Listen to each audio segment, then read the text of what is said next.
The world of Caraval was supposed to be a game, a fleeting fantasy of magic and wonder, yet for Tella the experience had left scars deeper than any illusion. Her sister, Scarlet, believed they had escaped its clutches, but Tella knew better. The game's master, the enigmatic legend, had not simply vanished. He had left her with a debt, a promise extracted in the shadowy corners of the spectacle, and it was a promise that would demand payment in the most dangerous of currencies. While Scarlet dreamed of a quiet future, Tella's mind churned with schemes. The freedom they had won felt like a gilded cage. Every ordinary sunrise over their tiny apartment in the city felt like a taunt, a reminder of the vibrant, terrifying life that pulsed just beyond their doorstep. She found herself tracing the patterns on the wallpaper, imagining them as the intricate maps of a city built on secrets. Her restlessness was a quiet storm, brewing while her sister tried to forget. Then the invitation arrived. It was not delivered by post, nor left upon their doorstep. It appeared one morning perfectly centered on the small kitchen table, as if it had always been there. The paper was the color of a twilight sky, and the wax seal bore the unmistakable emblem of a crowned heart. It was not for Scarlet. The elegant script spelled out only one name, Donatella. The message within was brief, a single line that made her blood run cold and then hot with a reckless, defiant thrill. Every story has a true ending. Yours awaits. The next performance begins at midnight. It was signed with a flourish that could only belong to legend. The game, it seemed, was far from over, and this time Tella was not merely a player dragged into the spectacle. She was the one being invited to the center of the stage, with the spotlight waiting to reveal all her carefully hidden truths. Katie Nelson and Roshani Chokshi, I'm incredibly grateful for your timely phone calls and for clearing your schedules to read the first parts of this story when I was lost in the wilderness of doubt. Kerry Maniscalco, Julie Dow, and Julie Eshbor. Thank you for the endless conversations, the unwavering support, and the priceless gift of your friendship. To my wonderful local author friends Jessica, Shannon, Val, Jenny, Kristen, Adrienne, Rose, and Joanna, I'm so thankful for our shared meals and the honor of calling you friends. To every incredible reader who has journeyed with this series, my heart overflows with gratitude for your love and support. Thank you for your passion, your joy, your messages, your photos, and for choosing this book, also by Stephanie Garber Caraval Teller, was firmly on the ground. The damp earth beneath her felt a universe away from the glittering creature she'd embodied just hours earlier.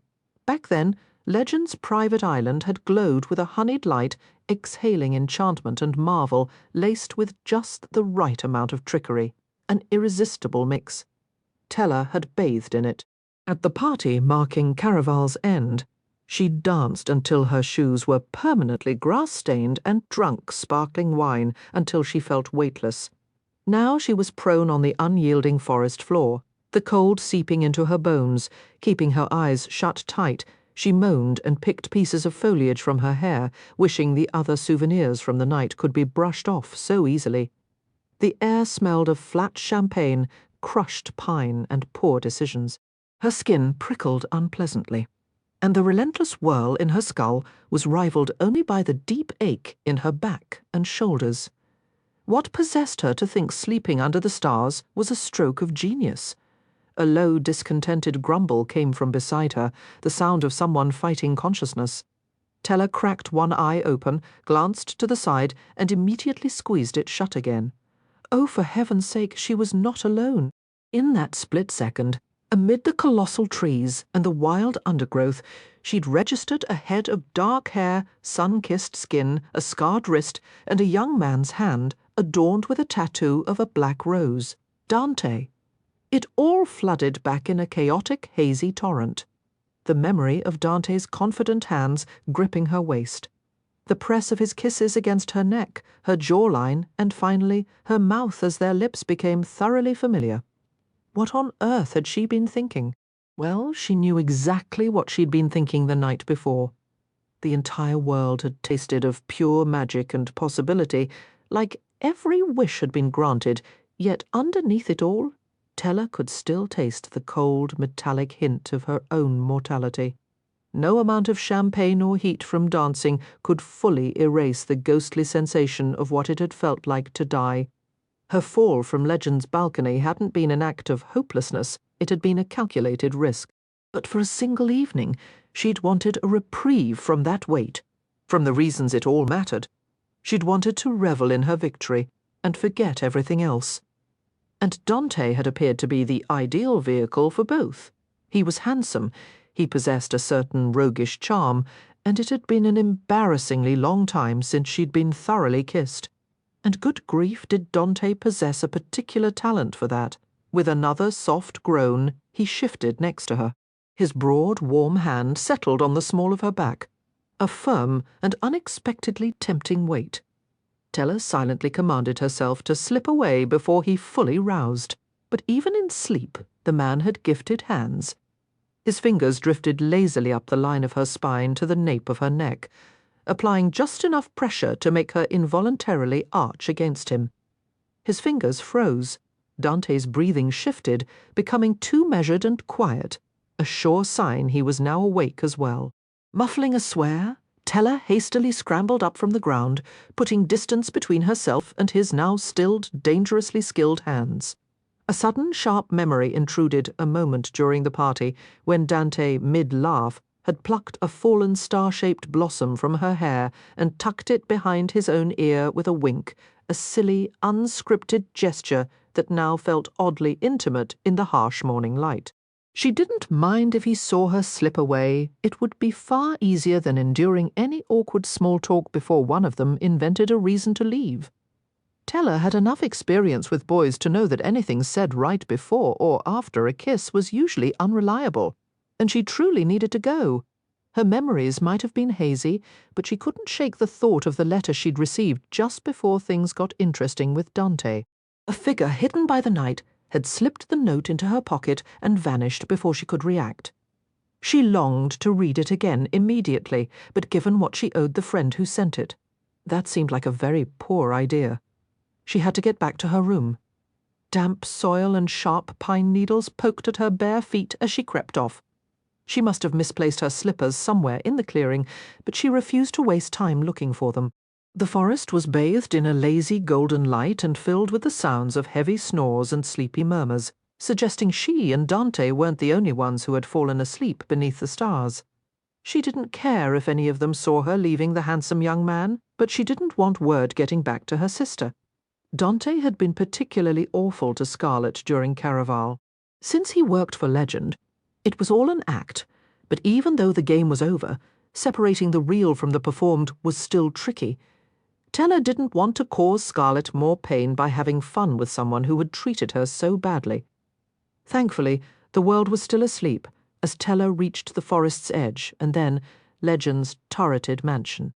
Even now, with Caraval officially concluded and all the interior lights extinguished, the house seemed to exhale a faint, enchanting glow, hinting that the magic wasn't entirely finished.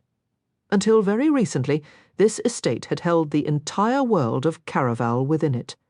Its great doors had opened to elegant balconies draped in crimson, overlooking a city of canals, sentient streets, and impossible shops full of wonder.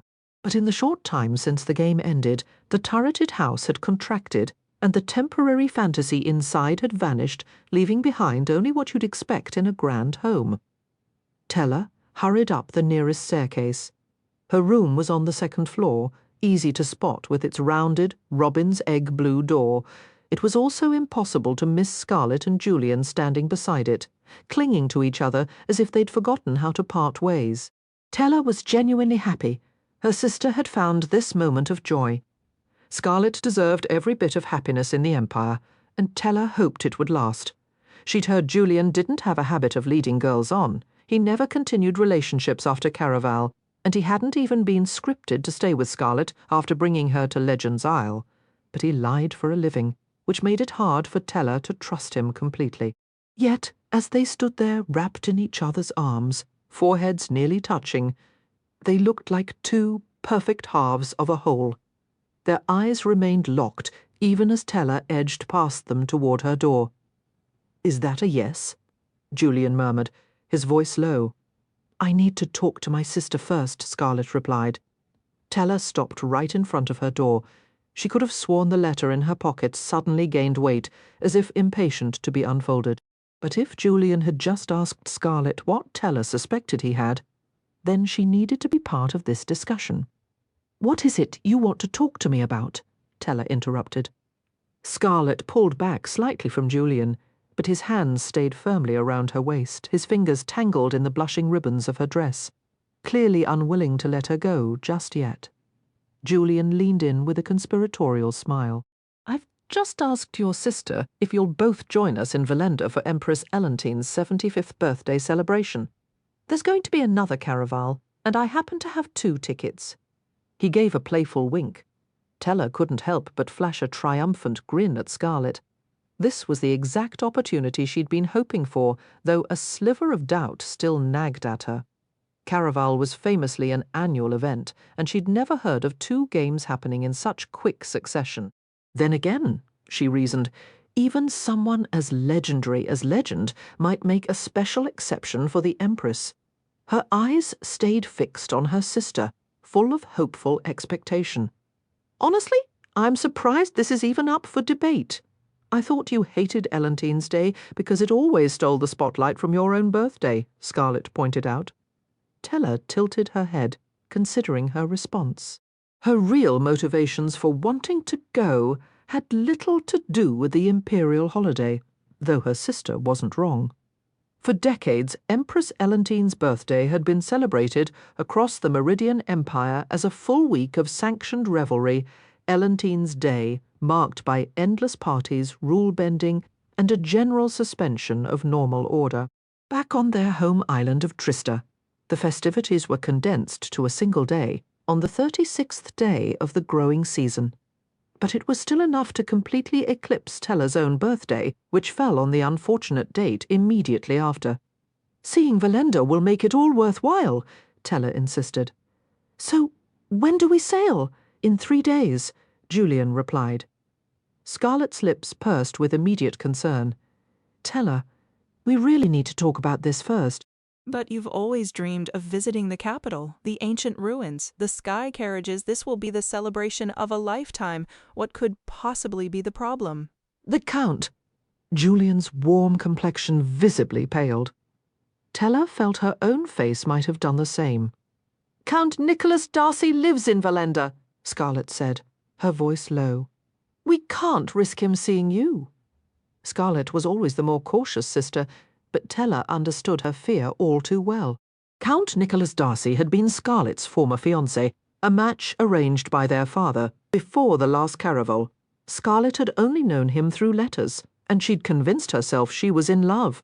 She'd even believed he would be their protector until she finally met him during the game and discovered the truly wretched man he was. Scarlett's worry was justified. If the Count found out Tella was alive, he could easily send word to their father, who believed Tella was dead, and that would unravel everything. But Tella's own plans would crumble just as completely if she didn't get on that boat to Valenda with Legend and his performers. She might not have had a chance to reread her friend's letter recently, but she knew what he needed, and she'd never obtain it if she was separated from Legend's circle.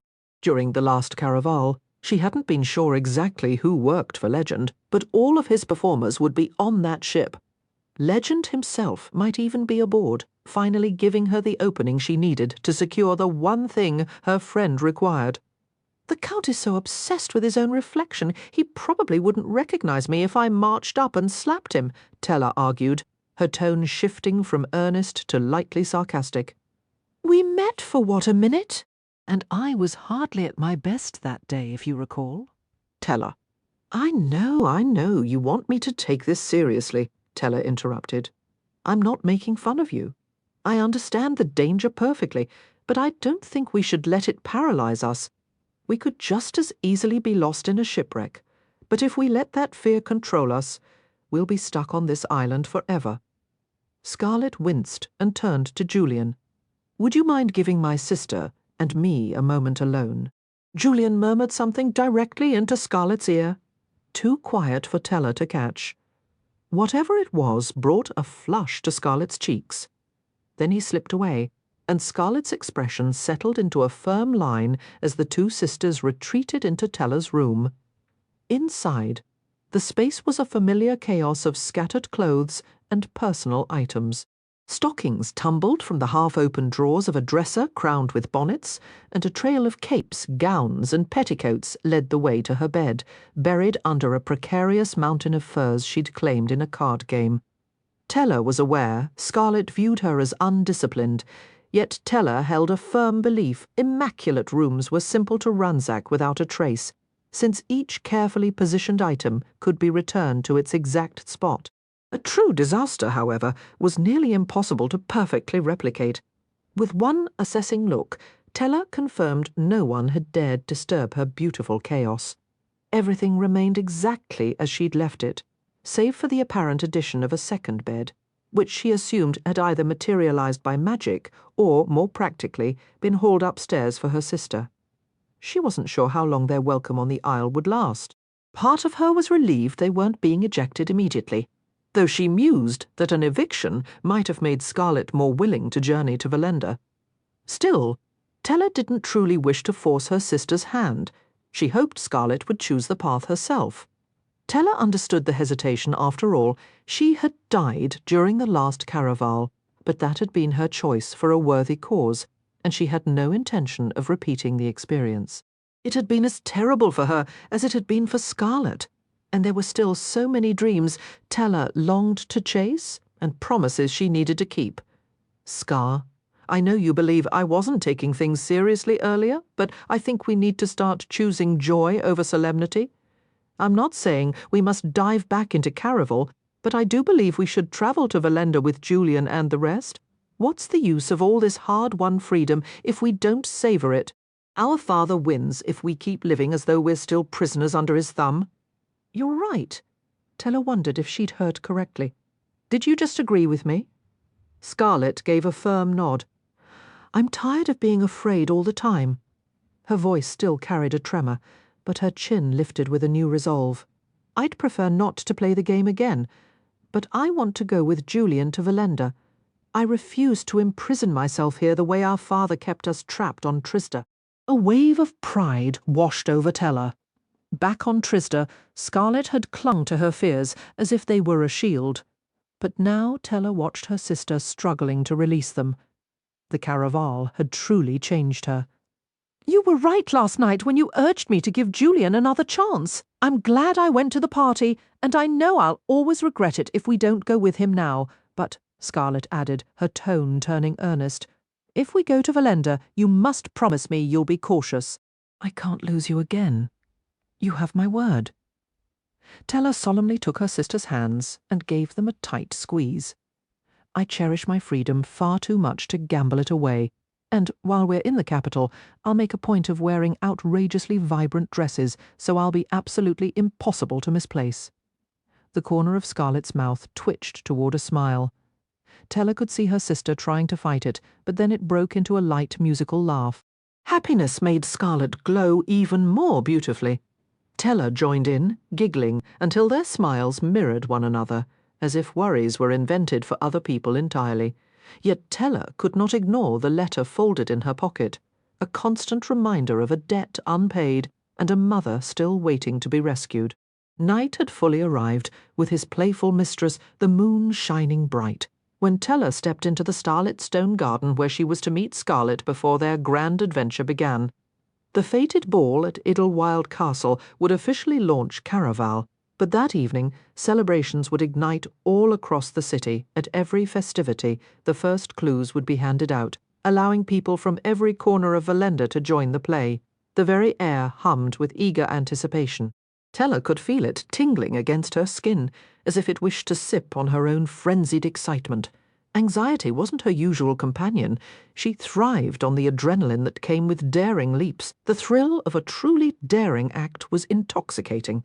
It was that rare moment when the future seemed to pause, holding its breath, and she could close her eyes and savor the sheer power of a single decision to change everything. For Tella, this feeling was the closest she ever got to wielding real control. Yet a persistent whisper in her mind reminded her that not every risk yields a reward. She turned this truth over in her head all day, her exploration of the palace grounds a fruitless hunt for fabled hidden corridors doing little to quiet her nerves. Logically, she felt sure tonight would unfold as she'd envisioned. Scarlet would listen, would understand once Teller confessed everything. Her sister would grant her the week she needed to play the game, to discover Legend's true name, to rewrite the grim future foretold by the oracle, and finally uncover the truth about their mother's disappearance. Teller had orchestrated far more intricate schemes, yet a cold, creeping certainty told her this one was fraying at the edges before it had even begun. Her fingers found the unmarked coin hidden in her pocket, its surface cool and unyielding. Her mysterious contact had promised to find her as long as she kept it close. Was he already here at Idlewild Castle, searching the glittering crowds? And what of the heir to the Empire? Could he be looking for her, too? The thought pulled a shaky, almost giddy laugh from her lips. She was in far deeper than was probably wise, but at least she wouldn't be alone for long. Scarlet would be here. A distant bell chimed its tone clear and cold, marking 11:15. Less than an hour until Caraval began. Time was slipping away, and her contact had been clear. She needed to be at the party before midnight. But where was Scarlet? A few petals, the colour of a twilight sky, drifted from the intricate blossoms of Teller's gown as she scanned the shadowed garden. She hoped for a flash of her sister's signature cherry-red dress, but the only figures sharing the space with her were the silent stone statues. The old legends said these weren't always sculptures. During the reign of the merciless fates, the statues in Elentine's garden had been living people, servants tending the grounds, pruning hedges, sweeping paths, transformed to stone for no crime of their own.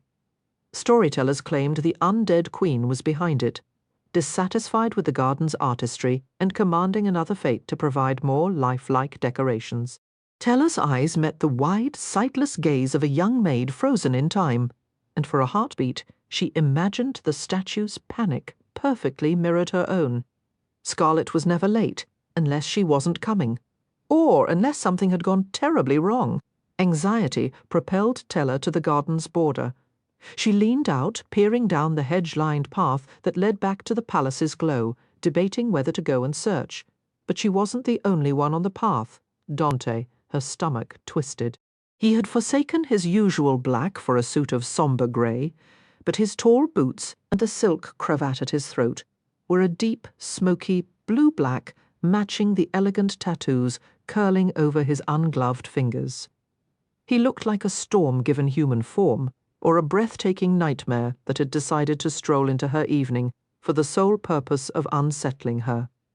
The instinct to duck behind a statue was strong. This wasn't the plan.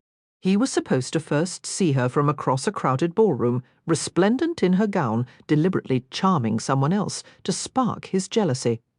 He was not supposed to find her here alone and visibly anxious. She willed him to walk past, to be blind to her presence among the stone figures. But his gaze found her instantly, locking on to her with the tangible force of hands settling around her waist, rooting her to the spot as he drew nearer. His shadow-dark eyes took a leisurely journey, starting with her loose hair, drifting to the ribbon tied at her throat, where they lingered, darkening for a heavy second before finally lowering. A blush, hot and unfamiliar, rushed to Teller's cheeks. Dante looked up, and his smile was like watching a star fall from the heavens, brilliant and utterly devastating. "You should always wear flowers," he said. A few of the more timid blossoms on her gown finally dared to open, and Teller met Dante's gaze with one of her most brilliant smiles. "These aren't for you. The dress was a gift from my fiancé." Dante's eyebrows lifted, but not with the jealousy she'd been aiming for. He looked at the gown as if it was something contaminated, then at Teller as if she'd lost her mind entirely. "You should choose your words with more care. Why?" Are you jealous, worried someone besides a chaperone might actually believe me? Or are you just scared because Elentine's heir The very fiancé you invented for me is a murderous monster who might slit my throat for claiming we're engaged." Without waiting for his reply, Tella moved past him, heading for the palace path, and she hoped her sister. It was nearly 11:30, inching toward midnight. She had to. "Donatella!" Dante caught her wrist before she could take another step. "Just tell me you're not going to the fated ball at Idlewild Castle." That would be a lie. His fingers tightened. "There are other parties. You shouldn't go to that one." "Why not?" She pulled her arm free. "I like drinking. I like dancing. Even you admitted I look spectacular." She did a half-spin, letting the petals of her skirt flirt with the toes of his polished boots. Dante shot her a look so severe the flowers that had just brushed his trousers shriveled back into buds. Idlewild Castle belongs to Ellantine's heir. Do you have any idea what he'll do to you there, if he finds out you're pretending to be his bride? No, but it might be fun to learn. She flashed a mischievous grin. A flush of frustrated red crept up Dante's neck. The heir is unhinged. He hasn't just killed the other claimants. He's murdered anyone he believed stood between him and the throne. If he suspects for a second you're one of those people, he will destroy you too. Tella fought the instinct to flinch. Part of her knew wearing the dress and inviting the heir's notice was probably a terrible plan. But it had gotten under Dante's skin, so she refused to see it as an error. Isn't everything you just described exactly what you wanted to happen when you told your little lie? Silence fell, and a new, biting chill tore through the garden, making Tella acutely aware of the unseasonable cold of the night, as if the weather itself was siding with Dante and warning her to retreat to the palace. "You looked pitiful," Dante finally said, his voice low. "I wanted to help, but I was also angry with you for what you said on the boat. So I picked the worst person I could think of without considering the consequences." He didn't apologize, but his heavy brows furrowed and his eyes held something that looked like real remorse. People threw around sorry too easily, as if it were worth less than a copper penny. Tella rarely bought it, but she found herself believing this, probably because it was exactly the kind of reckless, spiteful thing she would have done. Well, this is a curious scene. Armando strolled into the garden, tapping a stylish silver walking stick against the legs of several particularly nervous-looking statues. The air, already cold, seemed to grow sharper. "What do you want?" Dante asked. "I was going to ask you the same thing." The polished aristocratic accent Armando had used when playing the Count during Caraval was gone, replaced by a rougher, raspier tone. He tilted his impeccably groomed head from Tella to Dante. "I thought your interest lay with the prim and proper sister." Tella's hand moved on, pure instinct, snapping back and connecting with Armando's cheek. "You don't get to speak about my sister, ever." Armando lifted a gloved hand to his jaw, which was already darkening. "I wish you'd given me that warning an hour ago. Your sister hits even harder than you do. A bolt of alarm shot through Tella. You spoke to her." It seems she didn't quite grasp that Caraval is only a game. Very pretty, but not the sharpest tool in the shed. Careful, Dante warned. The single word, a low growl in the frigid air, Armando's sharp green eyes sparkled with a hint of mockery. "You must be quite taken with this one, or is legend pulling your strings the way Julian did with her sister?" Tella's hand itched to strike him again, but he was already stepping smoothly out of reach. A bit of advice before the festivities tonight. Try not to make the same errors your sister did in the last game, and you probably shouldn't linger here waiting for her, either. He continued his retreat toward the exit, adding over his shoulder, "She wasn't exactly thrilled to discover I wasn't her true fiancé. When I left her and poor Julian, their discussion was rather intense. I doubt it will cool down before the ball is over." "You disgusting, miserable." Tella hurled a stream of unladylike curses at his retreating figure. She understood that nothing in Caraval could be taken at face value, yet she was certain that Armando's true nature was just as foul as the characters he portrayed. "I'm going to wish for divine intervention to silence that tongue of his." Dante's eyes drifted upward, and Tella could have sworn several stars flickered and vanished as he remarked, I'm sure plenty of people would be grateful for that. Teller's anger still simmered. Why does legend even tolerate him? Every compelling story requires a proper antagonist. But the most memorable villains are the ones you find yourself secretly rooting for, and my grandmother always claimed legend was the true villain of Caraval. Dante's lips curved into something resembling a smirk. Naturally, she did. Are you implying she wasn't telling the truth? Everyone either desires legend or wishes to become him. The only way to prevent impressionable young women from chasing after him is to paint him as a monster. But that doesn't mean the tale is entirely false. Dante's smile widened into a taunting grin, his dark eyes gleaming as they settled back on Teller. The rogue was clearly amusing himself at her expense. Or perhaps he was legend and couldn't resist discussing how others obsessed over him. Dante certainly possessed the looks and arrogance to be legend, but Teller suspected the master of Caraval had far more pressing matters on the first night of the game than toying with her. Another distant bell chimed. Midnight was a quarter of an hour away. If Teller didn't depart immediately, she would be late to meet her contact. It felt terribly wrong not to rush back to Scarlet. Teller could only imagine her sister's distress upon learning how thoroughly Armando and everyone else had deceived her during Caraval. Teller had never wanted her to find out like this, but her friend was already at the ball, and his letter had been explicit. He would not wait past midnight. The thought of abandoning her sister twisted her stomach, but Scarlet would understand. The same forgiveness could not be expected from her friend if Teller arrived late. As utterly charming as this little encounter has been, she told Dante, I'm running behind for a party, and I assume you have duties to attend to. Before he could try to delay her, she hurried toward the garden's exit.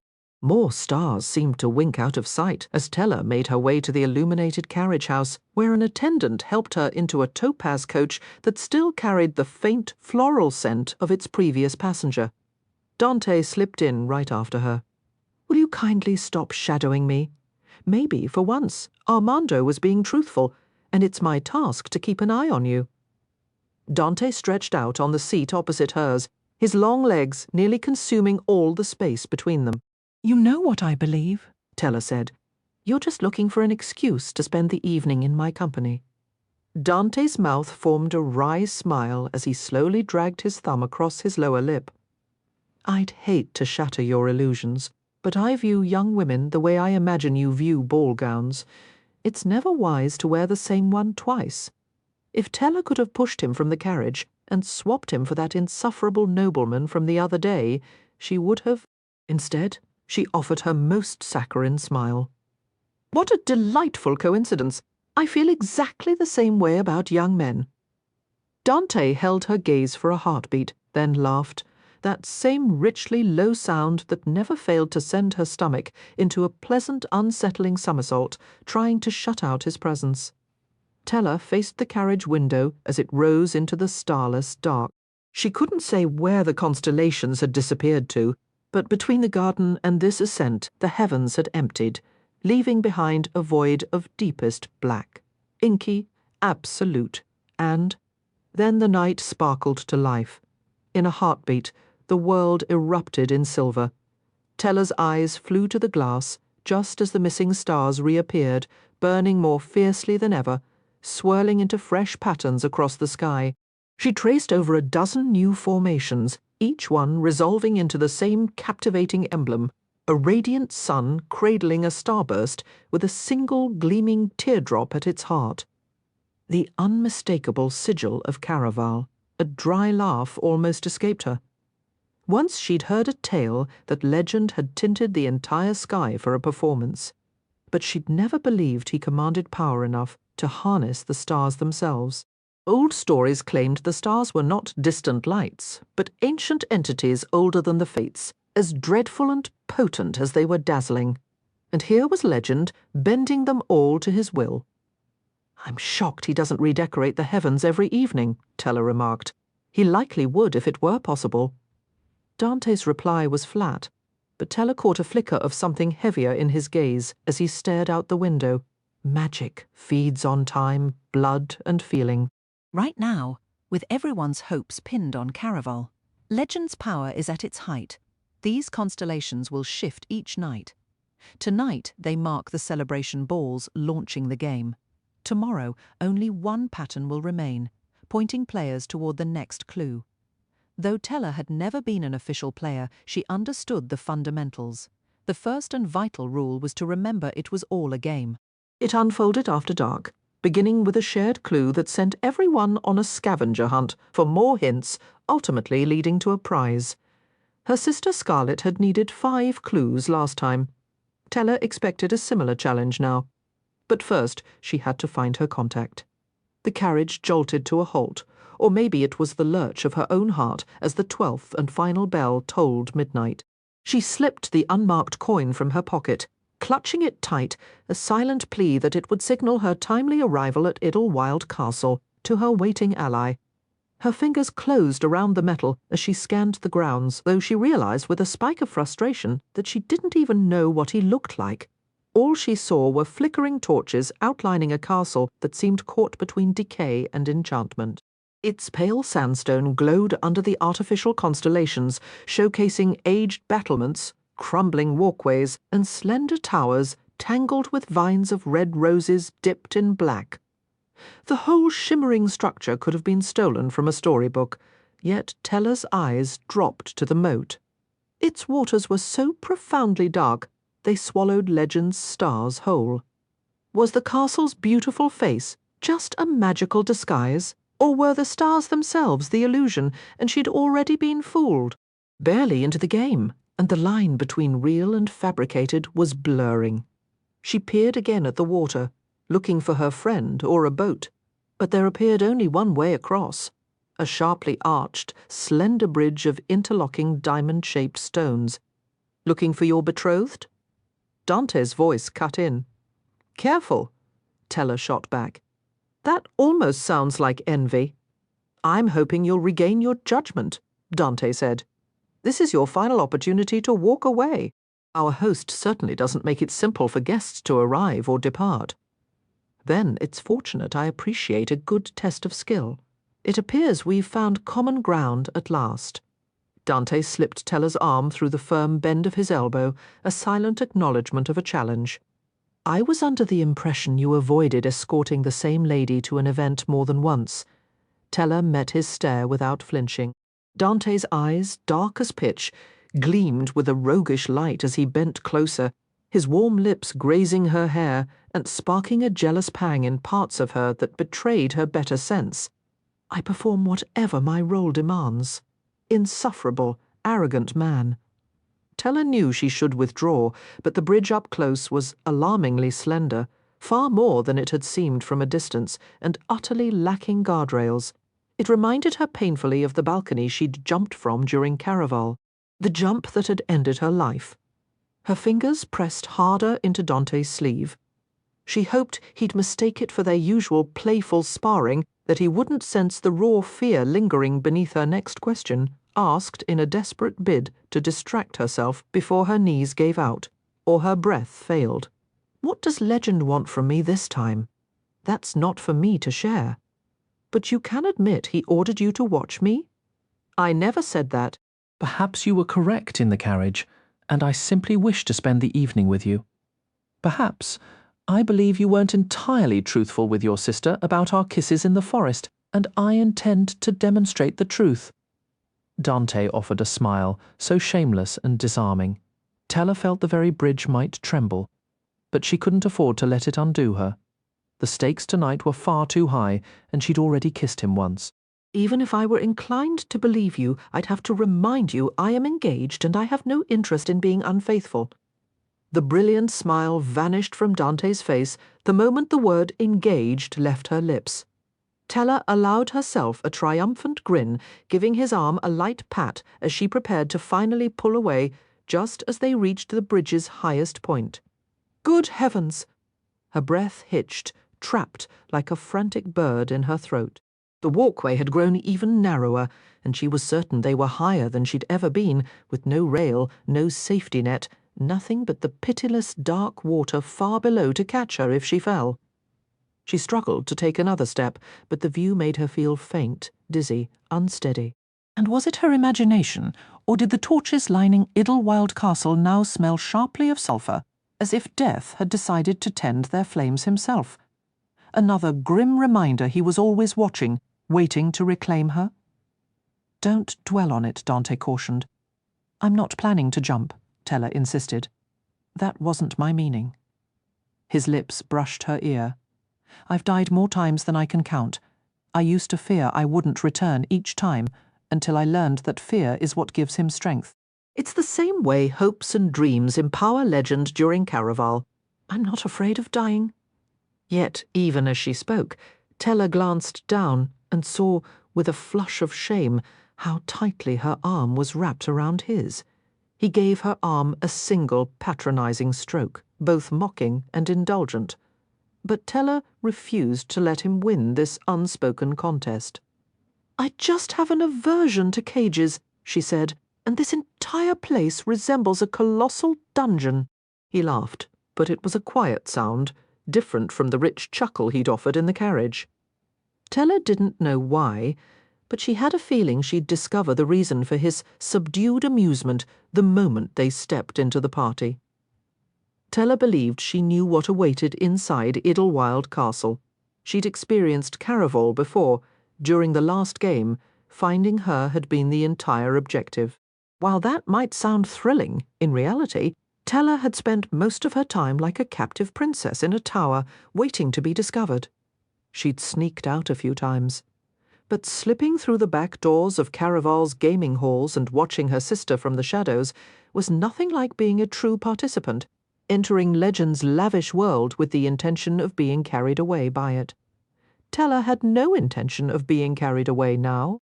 It was well past midnight, and she needed to locate her friend before he disappeared for the night. With every step deeper into the castle, Teller battled the impulse to lose herself in the spectacle and forget her true purpose. The very air was intoxicating, a blend of spun sugar fantasies and the sweet, reckless promise of luck. For a fleeting moment, she considered that perhaps Elentine's heir was unfairly maligned, his reputation a casualty of envy rather than truth. This ball, after all, felt like something she herself might have conjured in a dream, a thought that was either a compliment or a concern she didn't have time to examine. Her fingers tightened around the ordinary coin in her palm, a tactile reminder of her missing friend, even as her eyes drank in the scene. The grand ballroom was a living, breathing menagerie card, a chaotic genesis of some wild new tale.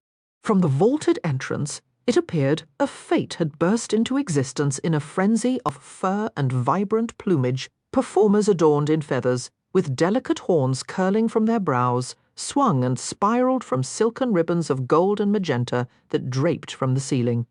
Below them, a prowling collection of imagined beasts. Tigers sprouting dragon wings, horses with forked tails, snakes crowned with lion manes growled and playfully nipped at the heels of enchanted guests. On low balconies, shirtless men with magnificent wings, resembling celestial beings or tarnished stars, pushed laughing couples on giant swings suspended from canopies woven of thorns and blossoms. She felt Dante's dismissive snort beside her. Okay, maybe she had stared a beat too long at those winged men. A futile part of her hoping one familiar face might be hidden among them. The rest of her was simply greedy, wanting to devour every shimmering detail. She'd fantasized about parties like this, where everything glistened with invitation. Her eyes ached to see it all, her fingers itched to touch, and she had the absurd desire to take a bite out of the entire atmosphere, the dragon wings, the careless laughter, the glances exchanged that danced between shyness and hunger. It was all so beautifully, temptingly wrong, reaching the top of the ballroom stairs. She tilted her head up at Dante. In his dark suit, the sharp edges of his tattoos peeking out like secrets. He looked like her own personal shadow. Why aren't you dressed as, say, a leopard with butterfly wings, or a unicorn? A sliver of a grin appeared. Not even Legend could force me into a unicorn costume. But unicorns are magical, Teller pressed, a smile tugging at her own lips. All the ladies would want to pet you. This time, Dante's snort sounded suspiciously, like a laugh he was stifling. She might not have liked him, but she enjoyed making him laugh. She also noted, with a flicker of appreciation, how he seemed utterly indifferent to the admiring glances from women who looked perfectly willing to pet him, unicorn or not. Their conversation was interrupted as Jovan, one of Legend's most perpetually cheerful performers, descended before them as if pulled by strings. Ribbons were tied to her arms and legs, keeping her aloft as her happily kicking feet jingled the silver bells on her shoes. Jovan was often the first welcome guests received at Caraval, but her role went far beyond greetings. She was a living clue, a friendly guide disguised as a friend. Her warm demeanour was a tool used to steer players and soothe those on the verge of forgetting it was all a game. Notably, unlike the fantastical beasts surrounding them, Jovan wore no chimera costume. She was costumed as Jester Mad, another figure from the deck of destiny. A patchwork mask in vibrant rainbow hues covered half of Jovan's face, mirroring the right side of her cape. The left side of the garment was a stark, unbroken black, identical to the hood shadowing the other half of her features. A mercurial fate, Jester Mad represented fleeting joy, happiness never meant to endure. Welcome, welcome to Caraval, the greatest show on earth. Within you might encounter a fate, or perhaps snatch a piece of destiny for yourself. It's fine, Tella interrupted. She truly was fond of Jovan, who had helped her escape her tower room more than once during the last game. But Tella had no patience for speeches now. As thrilling as Caraval promised to be, none of it mattered if her arrangement with her contact failed. He was her sole tangible connection to her mother, and rescuing her was all that counted. I've heard it before. Skip ahead and give us the first clue. Perhaps you only believe you've heard it. Jovan gave a playful shake, making the bells on her shoes chime. This introduction has been altered since your last visit. She cleared her throat and continued from memory. However magical Caraval may seem, the coming 5 nights are utterly real. Empress Elentine has summoned us here to rescue the Empire from her deepest dread. For ages the Fates were imprisoned, but now they seek to break free and play. Should they reclaim their power, the world will be transformed forever, but you can thwart them by winning the game. To succeed, you must be cunning and pursue each clue to discover the shadowed artifact capable of their eternal ruin. Claim it, and Legend will grant you a prize so extraordinary I dare not speak its name here. With a final kick, Jovan's bells rang out again as the ribbons adorning her limbs lifted her gracefully upward into the frost-tinted mist veiling the ceiling. As she rose, a crimson card with burned edges drifted down like an ember-touched feather. Tella caught it. The miniature page bore the exact words Jovan had just spoken. That's all. When Scarlet played, I heard she signed a contract in blood. Every performance is unique.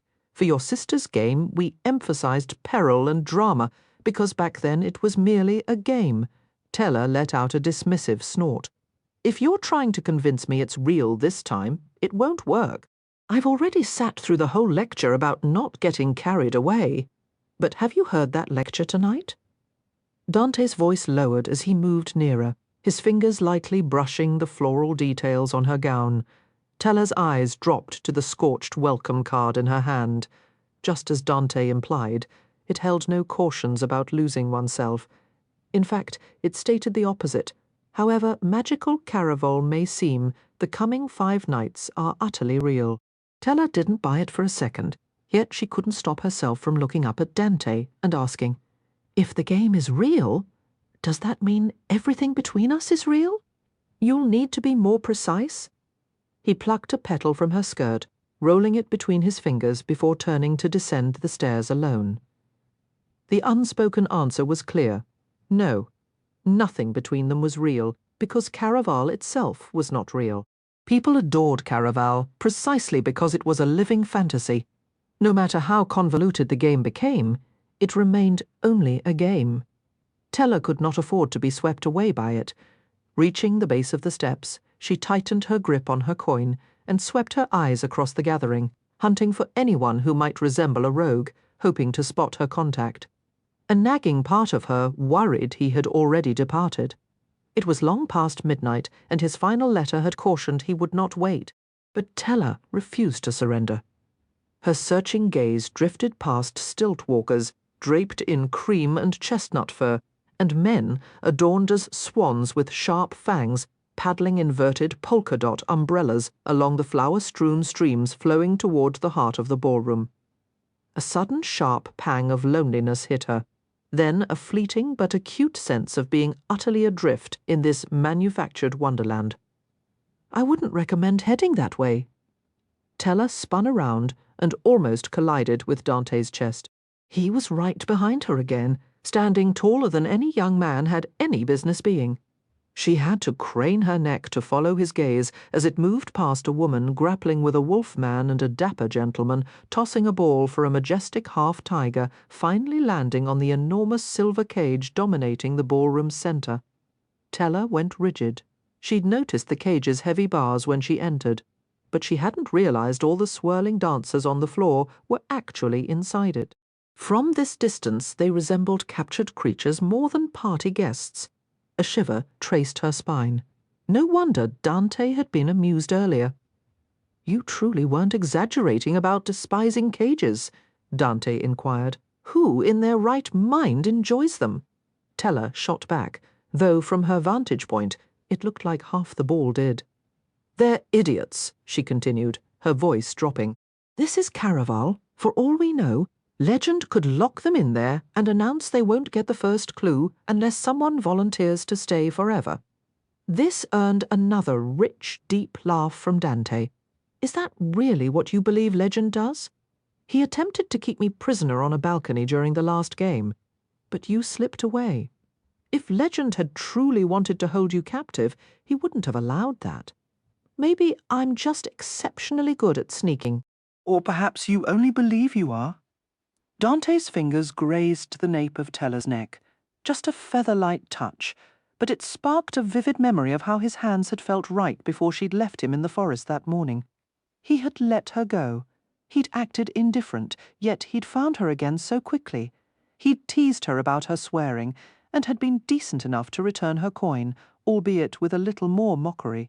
"You know," Teller mused, a wry smile touching her lips, "if I didn't thoroughly dislike you, I might almost find your company tolerable." Every trace of Dante's smile disappeared instantly. "We need to go now." "What?" He seized Teller's hand faster and firmer than any previous time he'd taken hold of her. It happened in a blur, giving Teller only a heartbeat to register that his eyes were no longer on her face. They were sharply focused on something or someone positioned directly behind her, attempting to abscond with my fiancé. The languid, superior voice slid over Teller's shoulders, as smooth and cutting as a honed blade Elentine's air. "Well, this is a delightful surprise." Genuine amusement brightened a pair of silver-blue eyes, dazzling as storm-tossed sea foam, framed by wildly tousled hair so brilliantly gold it could have been minted into currency. "It's you!" All the air rushed from Teller's lungs. The boy from the sky carriage, the same insolent young noble who'd threatened to toss her from a coach and dropped a half-eaten apple onto her slippers, flashed a roguish grin. "You may call me Jax." In a gesture far more polished than anything she'd witnessed from him that other night, he took her free hand and brushed a kiss across her knuckles. His slender lips were soft and unnervingly cold, sending a fresh wave of chill tripping up Teller's arm as he murmured against her skin. "I confess I didn't actually think you'd be bold enough to wear the dress. I despise seeing a perfectly good gown go to waste," she replied airily, as if his sudden appearance hadn't completely unravelled her composure. Elentine's air wasn't supposed to locate her this fast. He wasn't really supposed to find her at all. And he certainly wasn't supposed to be that reckless boy from the carriage that shattered the ruthless image she'd constructed. The air Jax had been described as merciless and anything but indolent. Yet this young man with his bloodshot eyes and disorderly hair seemed the very picture of calculated negligence. His bone-white breeches hugged his lean legs, clean but paired with scuffed sable boots better suited to a stable than a soirée. He hadn't even bothered with a tailcoat. His bronze cravat was tied all wrong, sitting crooked against the collar of a pale shirt that looked desperately in need of an iron. Teller found herself wondering, with a sudden sharp curiosity, if the vicious rumours about him were entirely mistaken, or if Jax deliberately cultivated this facade of careless idleness. His golden hair fell across one eye, but he gazed down at Teller with the unshakable confidence of a king. Care to dance? Dante cleared his throat, pulling Teller a fraction closer. Jax's mouth curved into a smile that was more predatory than pleasant. You're not trying to keep me from my own fiancé at my celebration, are you? Dante's hold tightened. In fact, pay him no mind. He's just jealous. Teller interrupted before Dante could do something foolishly honourable, like admit this entire charade was his idea. She wasn't entirely sure why she felt the need to shield the person partly responsible for this mess, or why Dante would even need protecting. Maybe she just wanted to prove she didn't require his constant looking after. She slipped free from his grasp.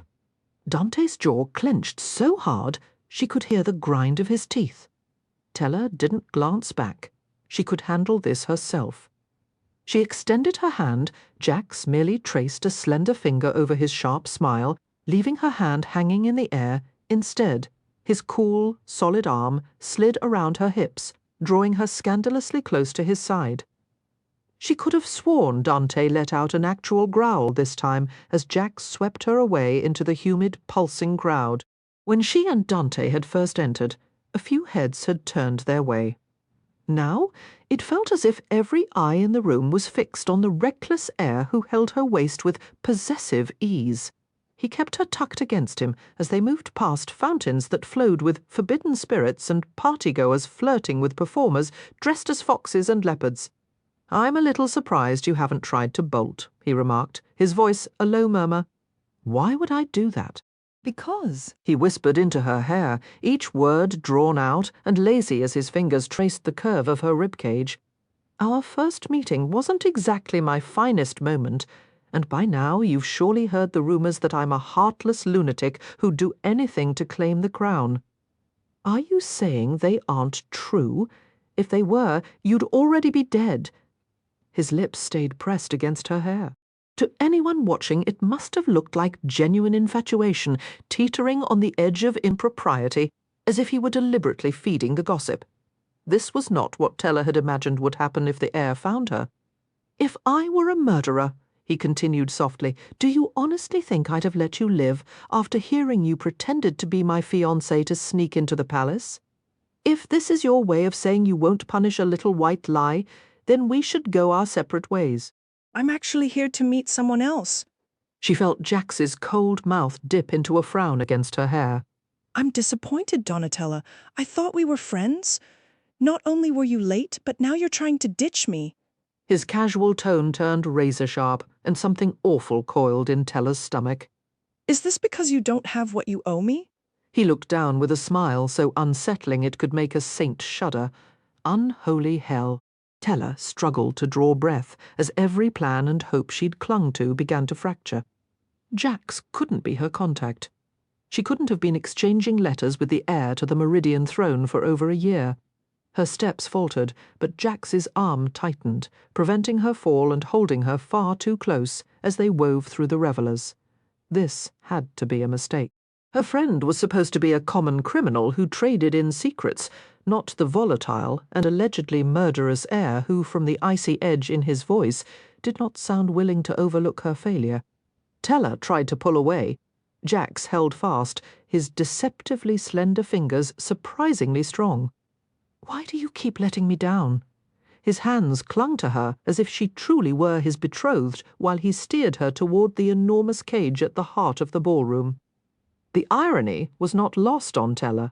She had reached out to him to break free from the prison her father had made of her life. Yet now Jax seemed to be guiding her straight toward another cage. Frightened, blue petals shook loose from her gown like a soft, desperate rain. Every frantic beat of Teller's heart screamed at her to run to get as far from him as she could. But where would she go? If she fled now, she had no one else to turn to, no one who could help her find and rescue her mother. Desperation tightened its grip, so fierce it drowned out the soaring party music. All she could hear was the frantic rush of blood in her ears. Yet a sliver of stubborn hope remained. Jax might have been the heir to an empire, destined for more wealth and power than Teller could fathom. But for all his privilege and connections, some things, like Legend's true name, still seemed beyond his reach. Otherwise, he would never have agreed to help her in the first place. All she had to do was convince him she was still useful. Drawing a shaky breath, Teller seized his hand, using his momentary surprise to pull him behind a towering, triple-tiered fountain that cascaded with what smelled like spiced wine. To anyone watching, it might have looked like two lovers, too impatient to keep their hands to themselves. Inside, Teller felt as if she were balancing on a fraying tightrope, one wrong step from a fatal fall. "I'm sorry," she breathed, as soon as they were alone. Her eyes darted everywhere except toward his face. However much she wished this were just an act, in this moment her fear was painfully real. "I didn't mean to panic when I learned who you are. I'm truly grateful for everything you've done. The last thing I wanted was to let you down." She swallowed hard and finally lifted her gaze to his, widening her eyes in a silent plea. If he felt any sympathy, it didn't show. There were winter storms warmer than the way he watched her. "I've been searching for you since I arrived." Teller rushed on, her words tumbling out. "I don't have Legend's name yet, but I can get it by the end of the week." A burst of drunken laughter cut her off as another couple drifted too close to the fountain. In a heartbeat, Teller found her back pressed against the rough ridges of a nearby pillar, with Jax leaning into her, a convincing performance for their unwanted audience. She squeezed her eyes shut. His cool lips brushed the skin of her neck as he murmured, low and dangerous, "I've heard promises like yours before. They always turn out to be lies. I swear I'm telling the truth," she whispered back, her voice trembling. "I'm not sure I believe you," he said, his breath grazing her jaw, "and I no longer want just Legend's name." Teller's eyes flew open as she sucked in a sharp breath. His gaze was ravenous, hungry. Even though this was just an act for the passing couple, she couldn't shake the image of his mouth widening to bite her, just as he'd sunk his teeth into that pale apple nights before. Then, as suddenly as he'd pinned her, he stepped back. The intruding couple had already stumbled away, lost to the party's haze. Jax kept his eyes on her, narrowed in an expression that could have been displeasure or quiet amusement at her growing unease. "I like you, Donatella, so I'll offer you one more chance. But since you failed to deliver what I asked for, our agreement needs new terms. Succeed at both tasks I give you, and only then will I consider reuniting you with your mother. So you know where she is?" The words escaped before Teller could stop them. Jax's nostrils flared. "You dare question me when you're the one who broke your word? If you'd brought me Legend's name, you'd be looking at her right now." "Instead, I'll give you until the end of this song to decide." The music faded until only a single lingering cello note hung in the air, poised to vanish at any second. "Tell me what you want," Teller said, her voice steadier than she felt. A faint, almost imperceptible twitch touched the corner of his mouth. "I now need two things from you, not one." "I've dedicated myself entirely to securing my place as Elentine's successor. Yet this persistent rumour of our engagement now threatens everything I've built. The entire court is already buzzing with it. Given my established reputation, if this is revealed as a fabrication, the expectation won't be a quiet breakup. It will be for me to end you. Should I fail to meet that brutal expectation, I'll be perceived as vulnerable, and that weakness would make me the next target." What exactly are you suggesting? According to the palace gossip, the suggestion has already been made. "So you're asking for my hand?" He let out a short laugh. "Hardly." For a heartbeat, Teller could have sworn Jax tilted his head, studying her with a flicker of genuine assessment. "Marriage isn't my goal. I merely require you to act the part of my betrothed until Caraval concludes.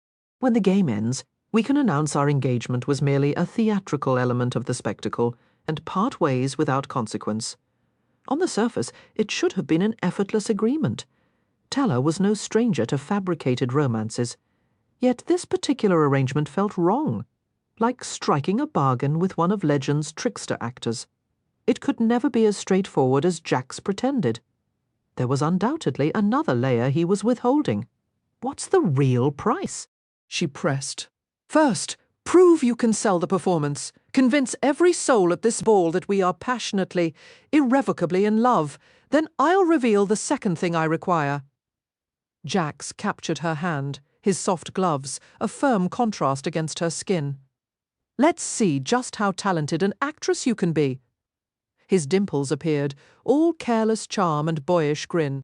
But Teller remembered the razor's edge between his nonchalance and his cruelty as he guided her from their secluded corner toward the daunting cage where the dance unfolded.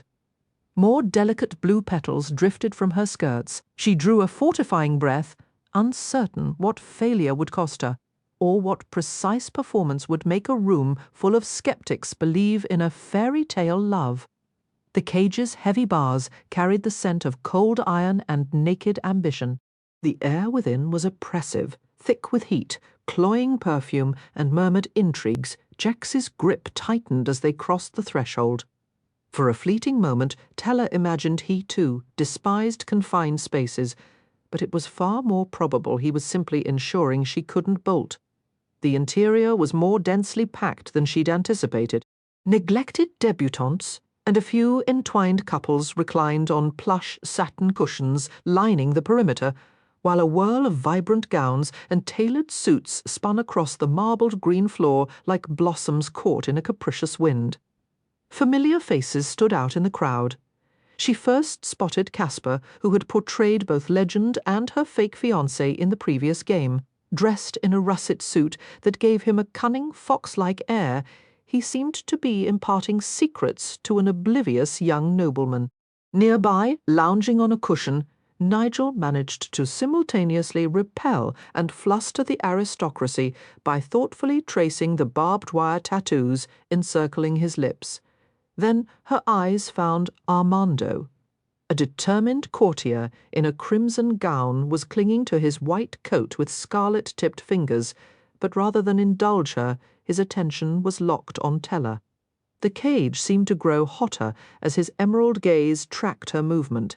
This wasn't the derisive look from before. His interest now held a weight, as if she had just become the evening's premier entertainment, and he wasn't the only one watching. The collective focus was no longer solely on Jax. Teller felt the shift. Every intrigued glance and kohl-rimmed eye now seemed fixed on her. She typically enjoyed the spotlight, but this intensity of scrutiny was different. It made the sweltering enclosure feel claustrophobic.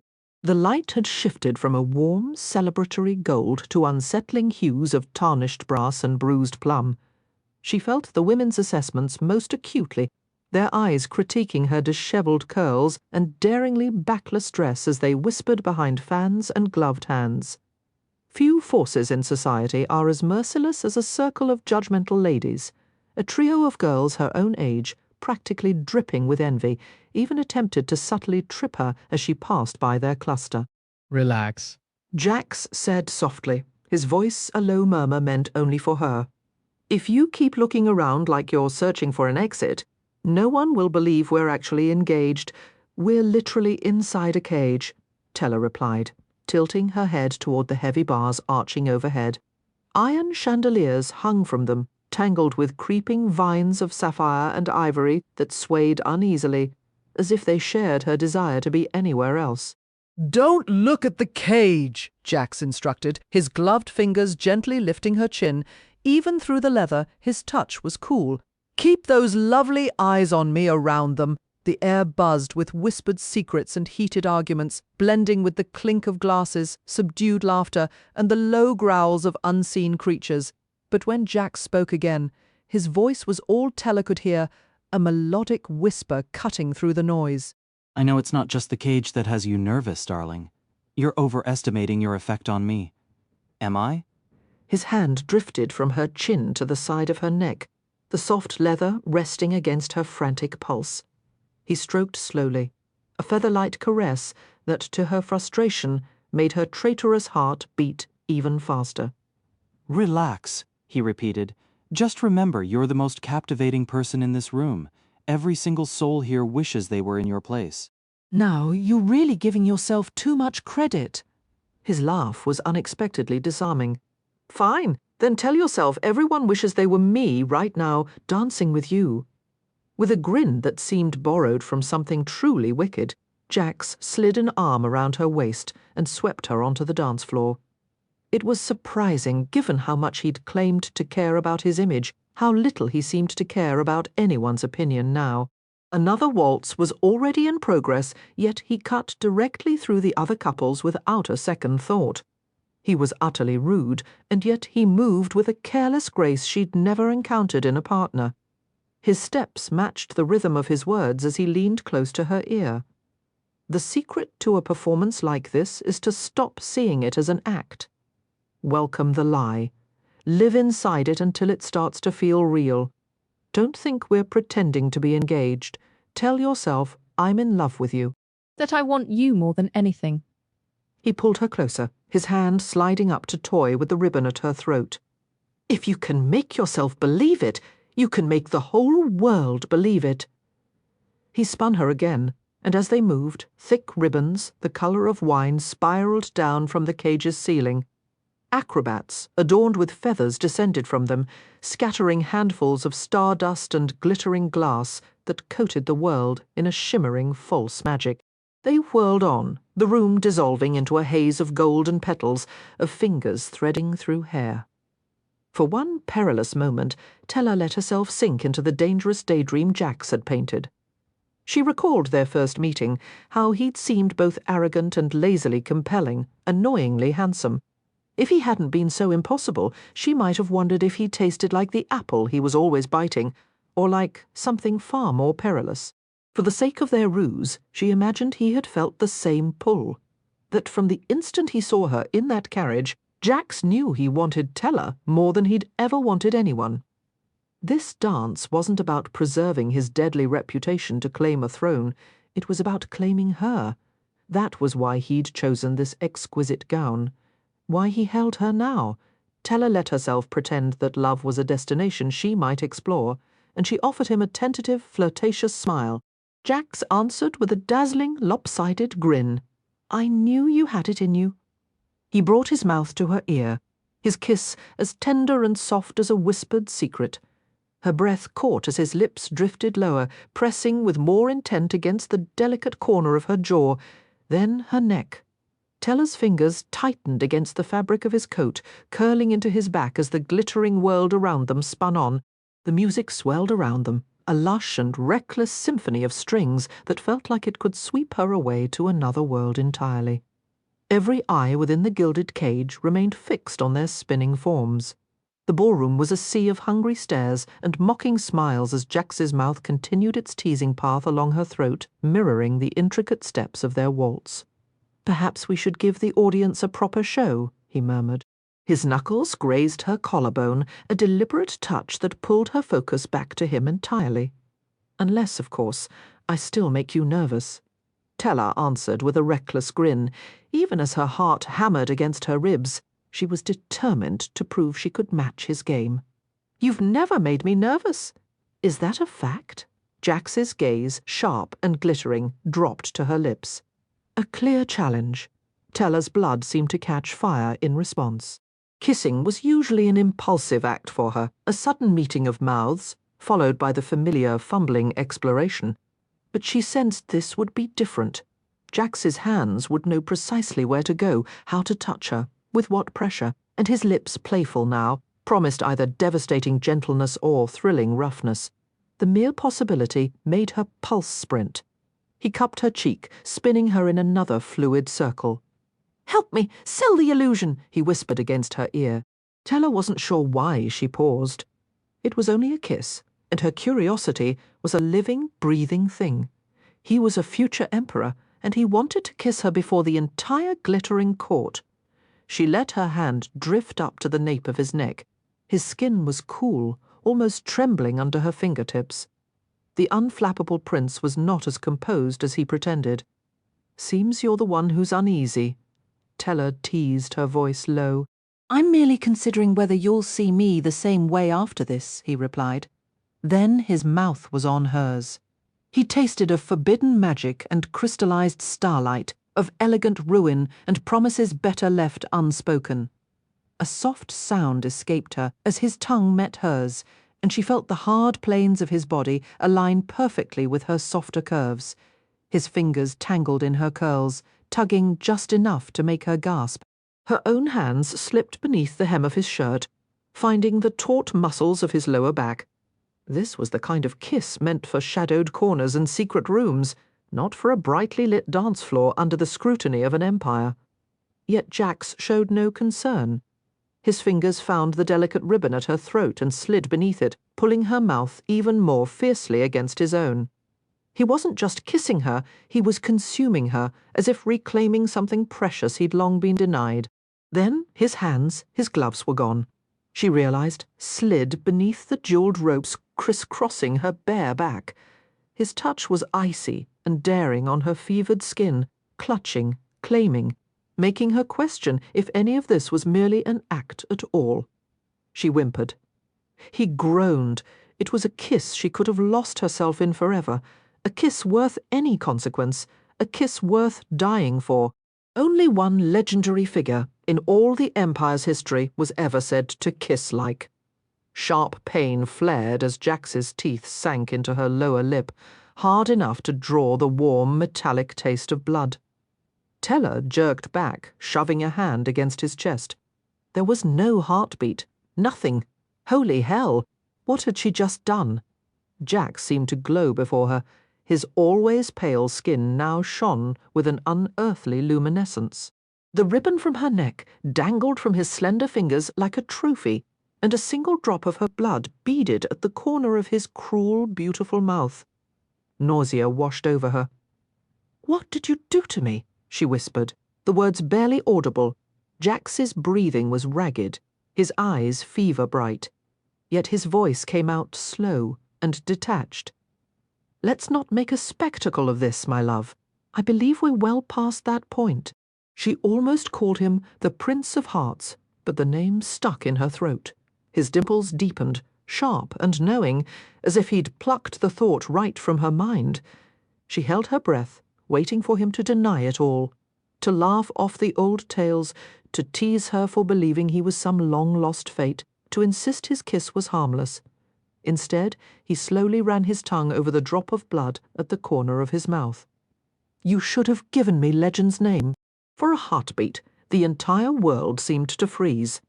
Every face around the dance floor was locked in stunned silence, frozen mid-gasp at their public embrace. The only sound was the faint continuous tinkle of falling glitter. The Prince of Hearts, the fate from whispered legends, the one cursed to kill with a kiss, the figure who had haunted her dreams and cursed her heart after she'd drawn his card from her mother's deck of destiny, was not a story. He was real, standing right before her. His skin held an unnatural glow. If not for the frozen ballroom, everyone would have seen him for what he truly was. Not human. Something magical. Something other.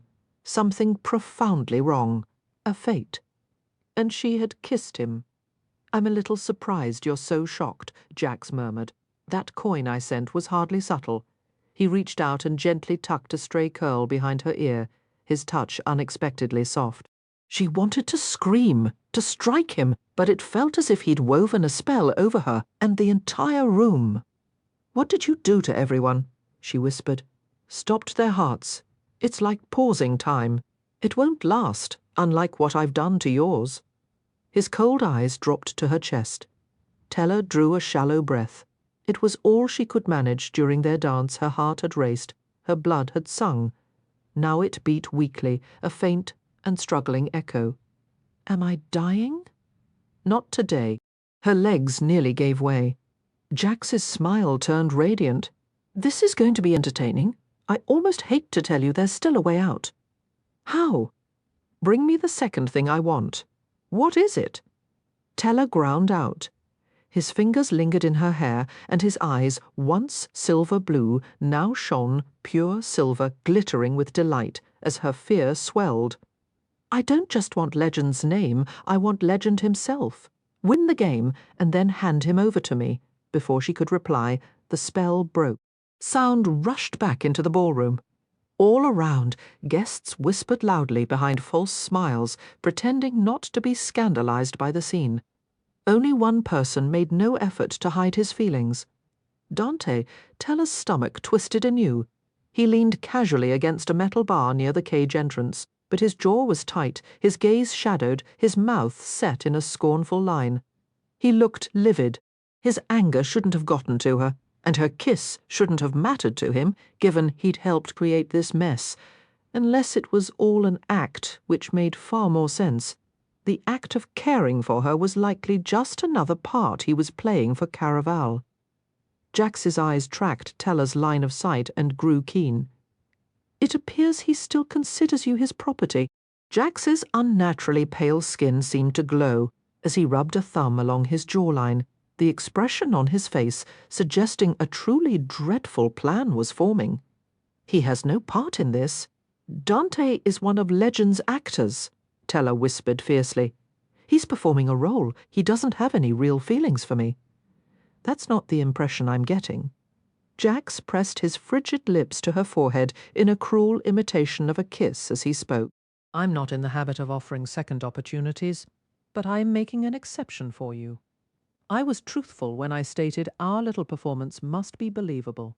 Should anyone uncover that this engagement is a sham, or learn the truth about me or our agreement, the results will be most regrettable. Consider your illustrated friend over there." Jax shifted his gaze back to Dante. "You claim he's one of Legend's players, so his life is safe for this week. But if he stumbles upon the truth, ending him once the game concludes would be a simple matter." "You can't!" Teller protested, just as Jax raised his voice to address the room. "Since I appear to have captured everyone's interest for a moment, this seems an ideal time to share some wonderful news." As if controlled by a single string, every elegantly styled head in the room turned toward him. "Many of you are aware my previous fiancée, Alessandra, passed away late last year. Her death was a profound loss to the Empire, one I believed I would never overcome. Yet, as you can see, I have found another, someone I hope you will all cherish as much as I do. Allow me to present my new fiancée, Donatella." The chamber erupted in applause and fresh swirls of stardust as the performers overhead showered the scrambling guests below with glittering paper stars. To Teller, it all resembled falling ash. Her own smile felt like a grotesque mask as she forced her lips upward for the crowd. "I despise you," she breathed. "Have I been unjust?" Jax murmured in reply. "I provided what you requested. Now, I expect what I am owed. Look!" A voice shouted. "The falling stars, they hold the first clue." The ballroom descended into greater chaos. Some of the descending stars contained clues, while others seemed to hold nothing but radiant powder, which exploded into fantastic shimmering clouds when handled by the eager partygoers. The games of Caraval had officially commenced.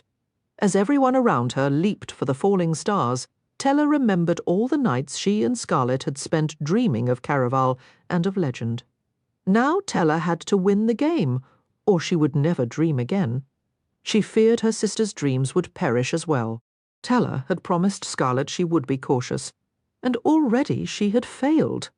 The corner of Jax's venomous mouth quirked. "You should retrieve a clue, my love. Do not call me. Careful, darling." Swift as a serpent, he pressed two firm fingers against Teller's injured lips. "You wouldn't want to ruin the lovely illusion we've just crafted. Now," he said with false sweetness, "give my fingers a kiss for our remaining audience." Teller bit down on them instead. They tasted of winter frost and corrupted wishes. She anticipated he would jerk away, for anger to flush his sharp features and his words to turn vicious. But Jax merely left his cold fingers in her mouth, pressing them against her teeth and her tongue. A heavy, sinking feeling filled her stomach as something utterly wicked glimmered in his otherworldly eyes. "I'll permit this rebellion for now, but it is my final act of leniency." He dragged his fingers over the place where he'd bitten her lip before withdrawing them. "If you do not win Caraval and deliver Legend to me before Elentine's day, you will discover precisely how lethal my kisses can be. Until that wretched evening, Tella had adored glitter. As a child, she'd frequently pilfered tiny vials of it from market stalls, fantasizing that one might hold genuine stardust, magic powerful enough to grant her deepest desires or transform ordinary mud into precious gems. The bottles held no magic, and the ball's shimmer wasn't stardust at all, just finely crushed glass. When the bells finally announced 3 in the morning, and she stepped into the sky coach with Jax, the glitter had lost all its luster. It clung to her skin and the faded floral patterns of her gown like a persistent, grimy film. "You should have brought me Legend's name. Jax hadn't spoken a single word since they'd left his dismal castle behind." He sprawled on the seat opposite her, the picture of a bored aristocrat once more, loosening his bronze cravat as if he'd just endured a string of tiresome social obligations, a ball, a dance, cursing Tella with those lethal lips of his. "I suppose you're frightened of me now," he said, his voice a lazy drawl. "You're confusing fear with revulsion. You're a despicable creature." And she had actually trusted him. "You deceived me. Would you have rather my kiss killed you instantly?" "Absolutely." The corner of Jax's mouth turned down, though not a hint of sorrow reached his cold eyes. He likely wasn't capable of it, just as the stories claimed he was incapable of love. His heart had ceased beating ages ago.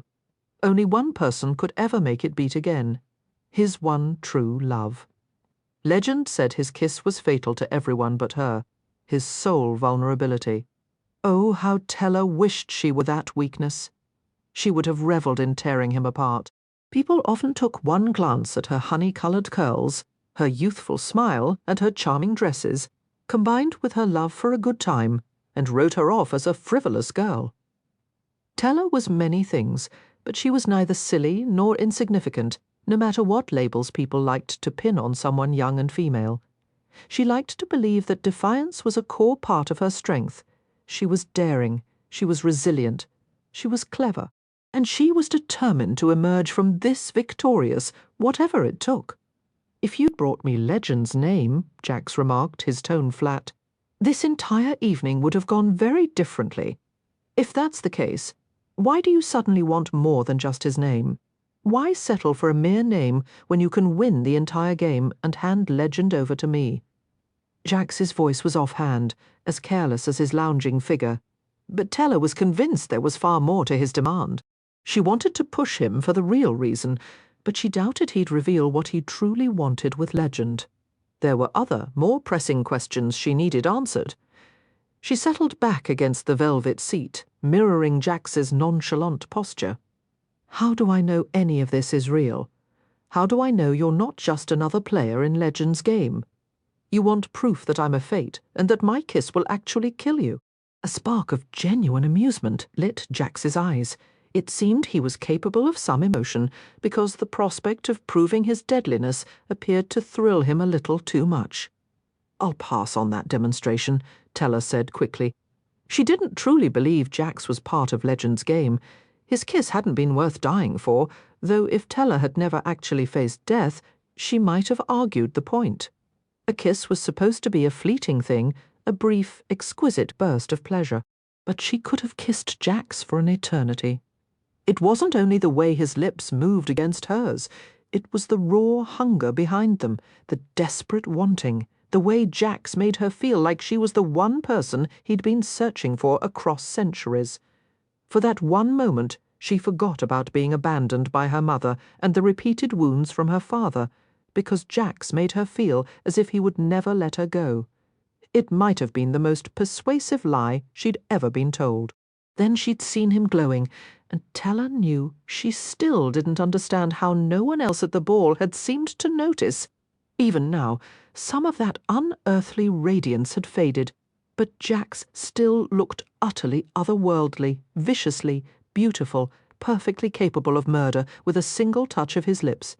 It was still surreal to accept he was of fate. She wondered how long he'd been walking the earth again, and if the other fates had returned with him. The coach rattled over a rough patch of sky, and for a heartbeat she thought she saw a flicker of something like regret in his gaze. But it was gone before she could be sure. She had no idea how much longer he would indulge her, and there were still other things she needed to know. "Give me my mother's true name," Teller demanded, "and show me proof that you know where she is. Promise you'll take me to her once this is over. That's the only way I'll accept any of this is actually happening." Jax toyed with one of his cufflinks, a teardrop shape, or perhaps it was meant to be a drop of blood. "I believe you already know this is real, but fine, I'll play along." The carriage shifted as he reached into his coat and withdrew a crisp, rectangular card. Even in the dim interior, the printing was unmistakable. It was a shade of nightshade, so deep it was nearly black, sprinkled with minute gold flecks that caught the light and adorned with swirling embossed patterns in a rich red violet that reminded Teller of wilted blossoms, spilled magic, and witch's blood. Goosebumps prickled across her arms. This was a card from her mother's own deck of destiny. Over the years, Teller had seen other decks, but none compared to the radiant, almost enchanted artistry of her mother's cards. She wrestled with the urge to both snatch it and flee the carriage before it could foretell another grim future. But when Jax turned the card over, it did not reveal a fate. Instead, it displayed a startlingly lifelike portrait of her mother, Paloma, her dark hair tumbling over shoulders that seemed frailer than Teller remembered. Paloma's palms were pressed outward, as if against a pane of glass, making her appear trapped within the card itself. "This is where your mother has spent the last 7 years, Jax stated. Teller tore her eyes from the card to study his face, searching for mockery, but the amused glint from earlier had vanished. His expression had grown as icy as the dread now freezing Teller's veins. "I don't believe you," she whispered. "Which part that this is your mother, or that she's imprisoned in this card?" Jax placed the card on top of Teller's tightly clenched fist. It didn't tingle like the Aracle had. It pulsed with a slow, agonizing rhythm, a dying heartbeat.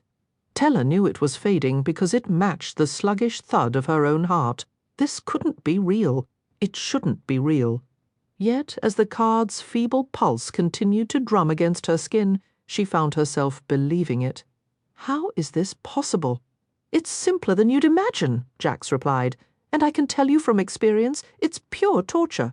A sliver of moonlight cut into the carriage, washing over Jax's face. His features were blank, but for an instant he looked so pallid that Teller could have sworn she saw the skeleton beneath his skin. She'd been wrong to think him emotionless. Maybe he couldn't love, and perhaps his feelings weren't human, but the sheer terror that had just radiated from him was palpable. "You were trapped in a card," Teller breathed out.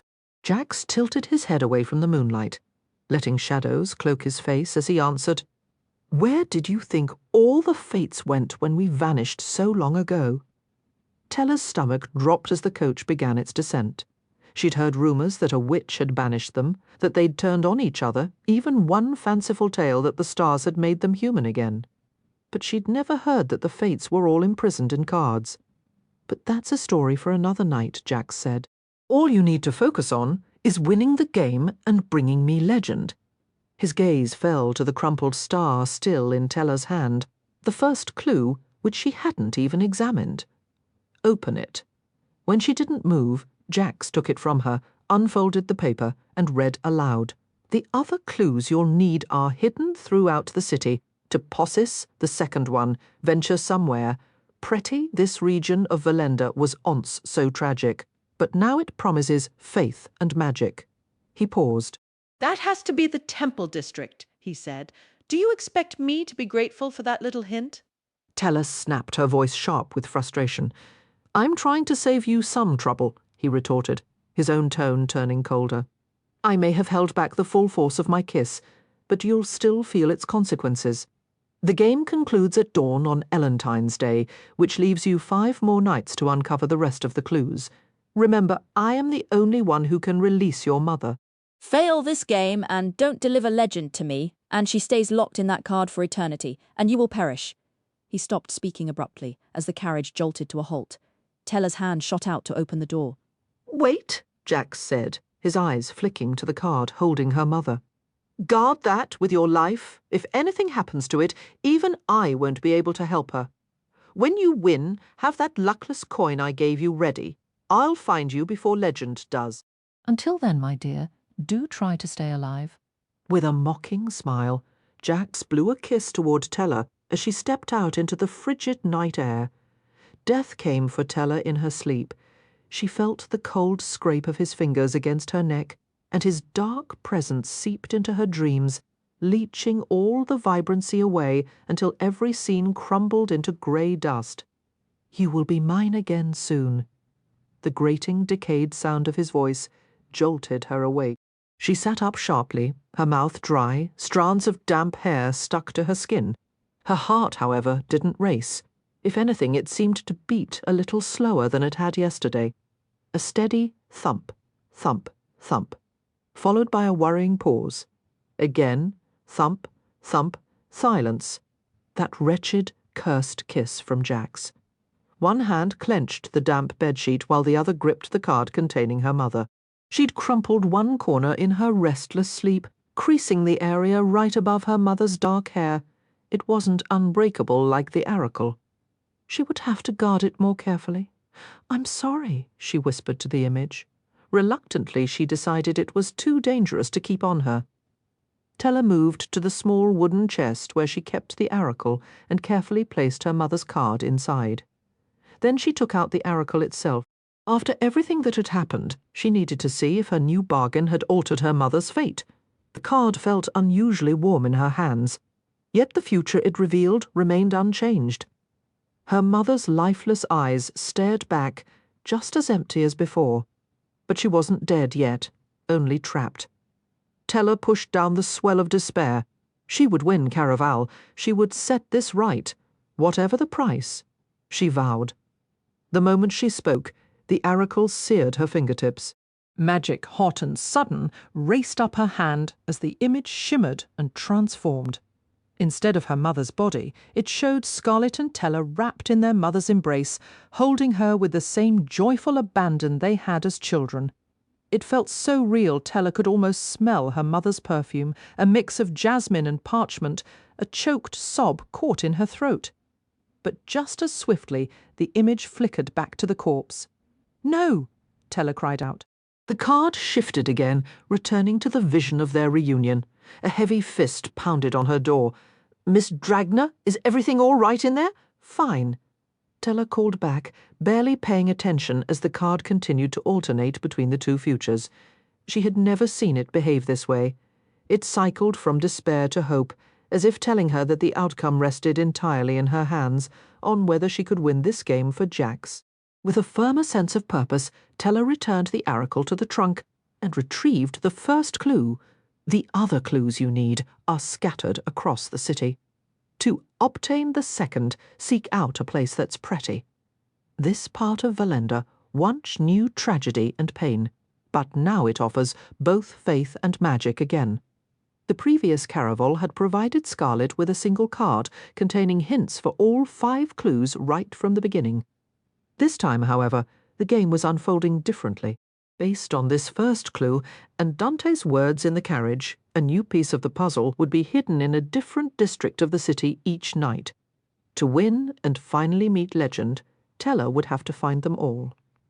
The frustrating catch was that Caraval only happened after dark, forcing her to wait until evening to begin her search. Her daylight hours, it appeared, were already claimed by Jax. A familiar box waited at the foot of her bed, identical to the one from the day before save for a gold ribbon in place of the white. A note inside declared, "If you to be the future Emperor's bride, you must dress the part." Accompanying the message was a small card edged with thorny purple filigree advertising Minerva's modern wear. It boasted of clothing Valenda's progressive elite since before the Ellentine dynasty, and promised to continue doing so afterward by appointment only. On the reverse, a hasty scrawl indicated the Satine district, alongside a time that had been scratched out and rewritten. The command was almost comical, considering Jax's own perpetually rumpled state. Tella knew this wasn't about fashion, it was a statement of ownership. He was marking her as his possession. Demon was too charming a word for him. In any real engagement, this note alone would have sent her running, but reality was a luxury she couldn't afford. Inside the box lay a pair of nude gloves that reached her elbows, fastened with tiny blue pearl buttons. She tossed them aside and lifted out the matching gown. She resented its beauty on sight. The off-the-shoulder neckline was a style her father had strictly forbidden, a detail that would have sent him into a purple-faced rage. The dress was a confection of sapphire blue lace over a nude sheath, simultaneously delicate, feminine, and quietly scandalous. Every instinct screamed to ignore the appointment and discard the dress and gloves. She refused to be Jax's dressed-up doll, yet her own luggage was still missing. And Jax had been clear, to save her mother and herself, she needed to not only win the game, but also play the part of a convincing fiancé perfectly. Beat, beat, beat, nothing. Beat, beat, beat, still nothing. Her heart maintained its stubborn, sluggish rhythm no faster than when she'd woken. A hurried breakfast did little to help, and a strange lethargy clung to her as she made her way to the carriage house. The effort to stay alert during the ride was immense, which might explain why she now found herself on a street drowning in oppressive shadows, searching for a dress shop that clearly didn't belong. Teller was well versed in Valenda's districts, the illicit spice quarter, the Brazen Temple district, the Imperious University Circle, and the elegant Satine district, where she was supposed to be. The Satine district was reputed to be a glittering maze of dress shops, milliners, and confectionaries, all washed in soft petal-like hues. Either her information was tragically wrong, or her driver was profoundly lost. The buildings around her were dark as a murder of crows, squeezed into alleys that reeked of things better left unmentioned. The patrons here were a far cry from the genteel society she'd anticipated. In her gown of exquisite blue lace, Teller felt like a storybook princess who had accidentally stumbled into a gritty crime novel. As she scanned for the shop, her eyes took in a parade of fantastically gaudy jackets, couples entangled against lampposts, women puffing on strong cigars, and an abundance of exposed corsets in jarring colours, burnt orange, sickly yellow, bruised blue and ruddy red. Every post along the street seemed to carry a notice. Some displayed the stark word "wanted" above a grim portrait, while others pleaded for information on a missing person. A handful of surprisingly ornate posters celebrated the coming Elentine's Day, looking as out of place as Teller herself felt. She fought the instinct to fold her arms and betray her unease as she moved past a row of shops whose very names suggested danger. Mandrake's Medicines, for curing colds, maladies, and more, one sign declared, while another boasted Fausto's, your source for fennel, feverfew, and foxglove. Then came Hemlock and Hawthorne's Herbery. This was clearly not the right part of town.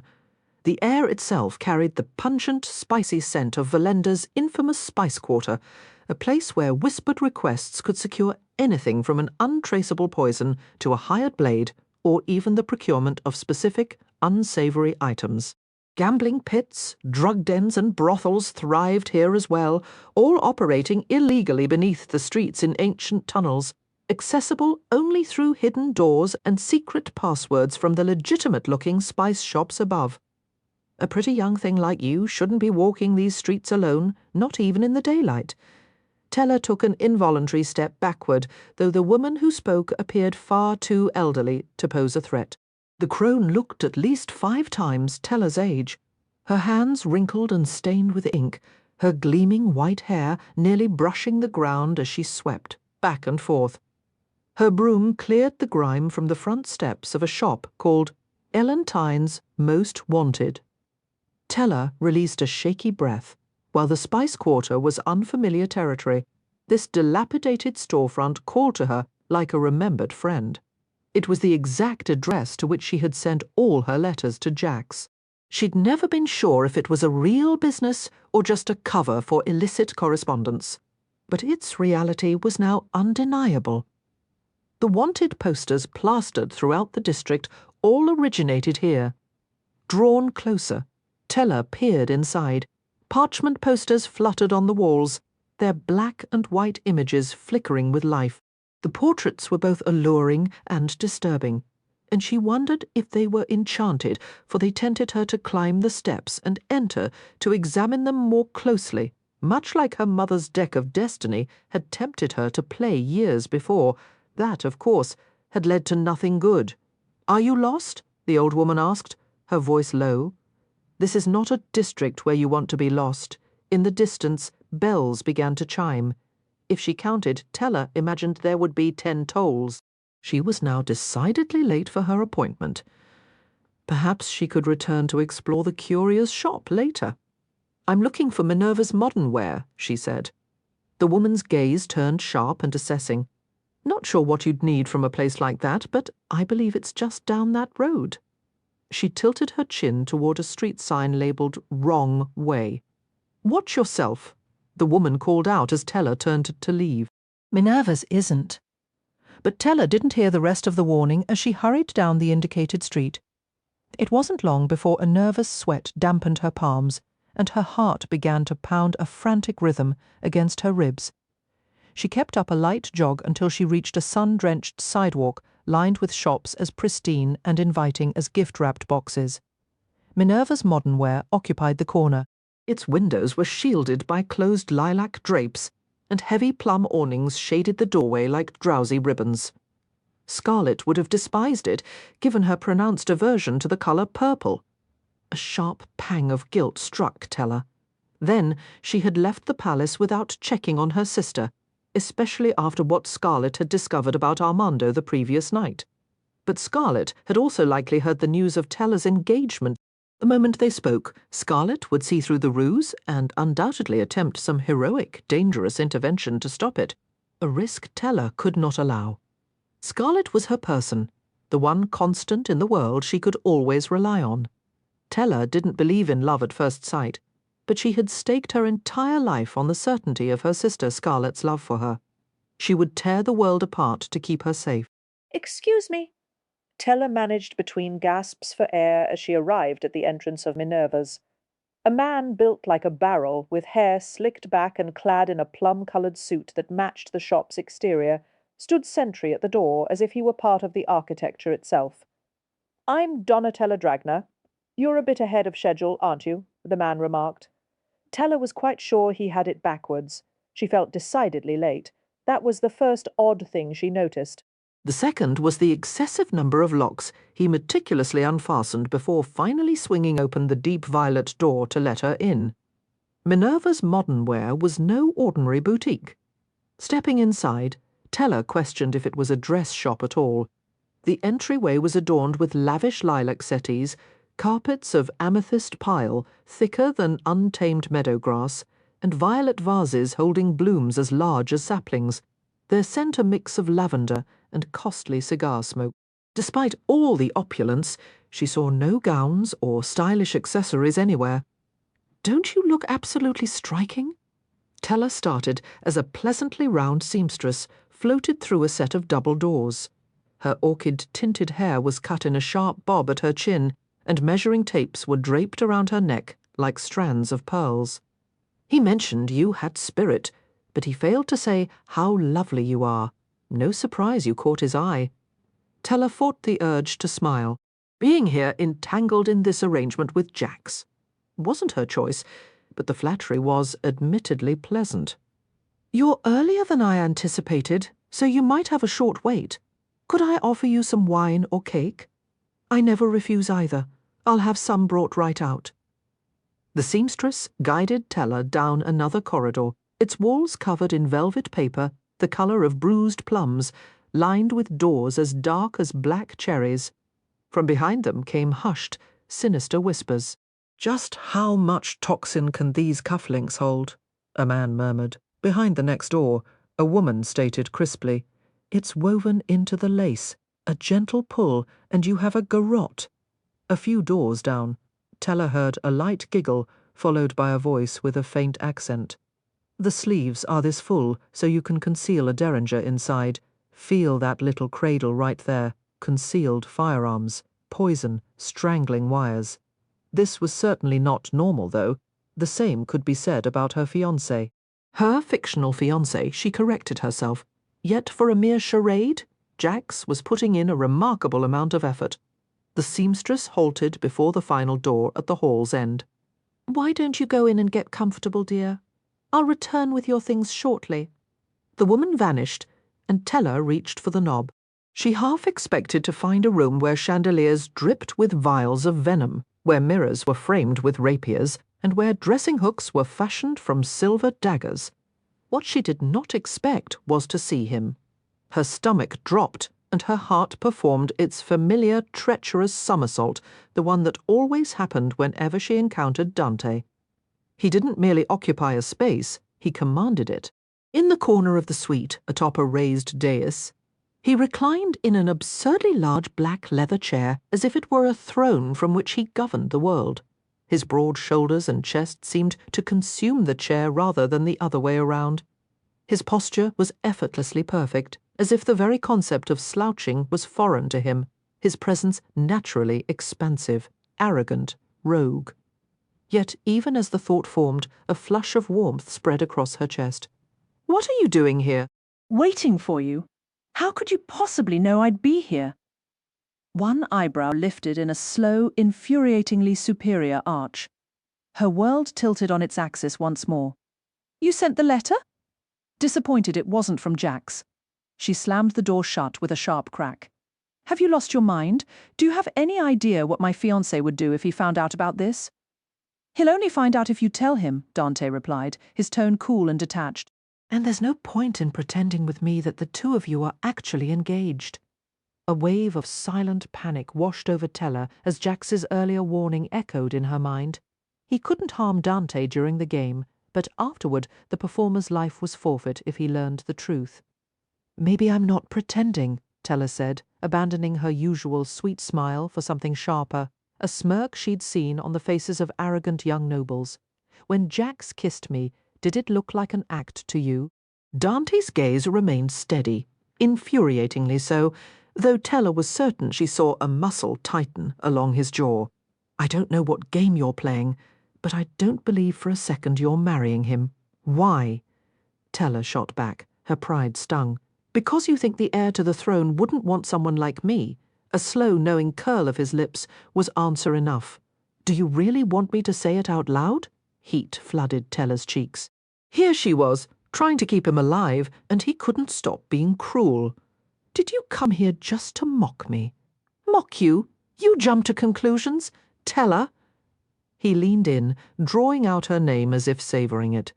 "Maybe I was going to say you're clever and witty and far too beautiful to waste yourself on a murderer. I always thought you were smarter than that." "And I've always believed some risks are worth the reward," Tella countered, ignoring the way his words, clever, witty, beautiful, fluttered inside her chest. "Jax is wealthy, handsome, and soon he'll rule the entire Meridian Empire. That makes me the future empress. I suppose I should thank you for introducing us." A flash of fire ignited in Dante's eyes, brief but fierce. He might not have liked her answer, but perhaps she'd finally gotten through to him. "If you truly think I did you a favour—" Dante broke off. His gaze dropped, the fire vanishing as he stood abruptly.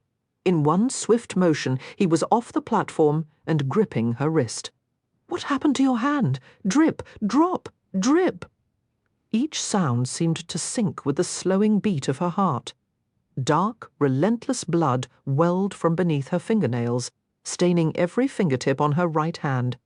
Jax. A cold dread seeped into her skin, sharp as claws. That wretched, deceitful prince. It wasn't enough that he'd cursed her with a love that could never be returned. He was literally killing her. The sluggish heartbeats weren't just in her head. White and black spots flickered at the edges of her vision. 3 more heavy drops of blood fell, leaving fresh marks on the deep purple rug. All she could hear was Jax's taunting voice warning her about the side effects of his cursed kiss. "I didn't realize it was still bleeding," Tella lied. "I caught it in a carriage door earlier." I should go have it looked at. Dante's grip tightened. "I can take care of it." He pulled off his cravat, his movements sharp, but his hands unexpectedly gentle as he pressed the fabric to her fingers. Tella's breath caught.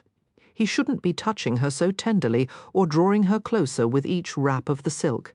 She shouldn't be allowing it. She should shove his hands away, snap at him as he carefully bound the warm fabric, still carrying the scent of him, around her bleeding hand. Not just because of Jax's threats, but because of who Dante served. Tella tried not to dwell on what would happen once she handed Legend over to Jax, but she knew it wouldn't end well. Legend could be ruthless, but the Prince of Hearts was pure evil. He was the kind of man who would tear a girl's heart right out and take a bite as if it were a ripe piece of fruit. For her own safety, she had to keep her distance from Dante, even if, for a fleeting second, all she wanted was to shut her eyes and fall into his embrace. Tell me what truly happened after the air led you away last night. His voice was both a gentle murmur and a firm command, like the sound of a fire hungrily eating through timber. It was wild and dangerous, yet strangely solid and comforting, the sort of voice a girl could lose herself in without a second thought. I truly don't require your aid. Tella pulled her hand back sharply, tearing it free from the silk and smearing her lace gown with fresh blood, shattering Dante's spell before it could fully take hold. He looked as if he might reach for her again. If her shaky legs even leaned in his direction, she pictured him sweeping her into his arms and holding her so tightly she'd spill every secret and sin she'd ever kept. But he didn't truly care. It was all an act, a performance. She made herself retreat a step. A pulse beat visibly in Dante's neck. Why won't you allow me to help you? Maybe I don't want your help. Another drop of blood hit the floorboards. Stars swam beside the spots clouding Tella's vision before she could manage more than that single step back.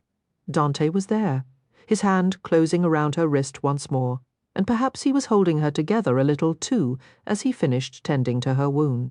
She wouldn't confess it to him, but the dizzy feeling eased as his broad, warm hands carefully wrapped her bleeding fingers in his cravat. I'd release you, but you just admitted you need assistance. His tone was gentler now. Tell me what that killer is after. Why did he have to be so persistent? Couldn't he just bandage her hand and walk away? Can't you drop this and pretend to believe me? She pleaded. You're concerned for me, but this puts you in danger as well. If Jax discovers you know the truth, he'll harm you in ways even Legend couldn't mend. She meant it as a warning, but instead of letting go, Dante flashed a grin that showed a hint of teeth. I didn't think you cared about me, he remarked. I don't, Tella shot back. It would have been more believable if she'd snatched her hand away. She didn't need his help to win the game, and she didn't trust him. But she couldn't deny she liked the feel of him. The blood loss had brought a chill she hadn't noticed before. But Dante's closeness seemed to chase it away as he cradled her hand and leaned in until Tella's back met the door and Dante's body edged nearer. There was still space for her to grab the handle and flee if she chose, and she told herself that was exactly what she wanted. But her fingers were as stubborn as he was. They refused to move toward the exit. Tell me what he wants from you, Dante said, his voice rough. He wants to marry me, that's all. Dante shook his head. You know, it's becoming genuinely insulting that you keep refusing to believe I can handle this. Maybe I just don't believe that's the whole story. Dante's free hand came up to cup Tella's cheek, tilting her face toward his. A flush travelled from her neck all the way down to her toes as his thumb slowly traced her jawline. If you won't tell me, I'll find out on my own, Dante stated, and condemn himself in doing so, or expose her schemes to Legend and ruin both Tella and her mother. Tella forced herself to remove his hand from her cheek. I don't dislike you, Dante. In fact, if you weren't just a performer, I might actually fancy you. You're nearly as handsome as you believe you are, but I want more than a pretty face. Jax can provide that. He can give me everything I've ever dreamed of. Tella pressed her lips together and let her eyes close briefly, as if recalling the kiss she'd shared with Jax on the dance floor. When she opened them again, Dante's face was barely an inch away, his eyes dark as spilled ink. A curl of heat unfurled low in Tella's stomach. Either your desires are very small, or you're lying, Dante said. I might believe you're serious about marrying him, but knowing you, I doubt a man like him could ever satisfy all your needs. His lips hovered dangerously close. One slight shift, and her mouth would meet his. Tella lifted her chin deliberately, a dangerous game of her own, and met his gaze with one simmering with intensity. Perhaps there are sides to Jax you haven't seen. Dante's answering grin held no warmth or kindness. It was a deliberate, taunting curve of the lips, the sort a gambler wears just before revealing a winning hand. Is that because he's the Prince of Hearts? Everything in Tella stilled. Even the blood welling from her fingertips seemed to pause as panic sharpened her senses. A quick recovery was essential if she wanted to convince him she was clueless. Yet playing innocent would only prove she was out of her depth. And perhaps she was cursed. With her mother imprisoned in a card, she was now entangled in a deadly game with two legendary immortals, one who wasn't even supposed to exist. Dante had spoken of the Prince of Hearts, as if he were still alive, even before they'd reached Valenda. The coincidence felt unnerving, especially when she remembered the opening of Yoven's speech. Elentine summoned them to save the Empire from her deepest dread. The Fates, locked away for ages, now wished to return and play. What if Jax was one of those Fates, now freed too? No, she wouldn't finish that thought. Believing the game was real was a shortcut to insanity. The simpler answer was that Jax was merely playing a role. Yet the blood on her fingers and the fading heart in her chest felt like undeniable evidence he was the genuine article.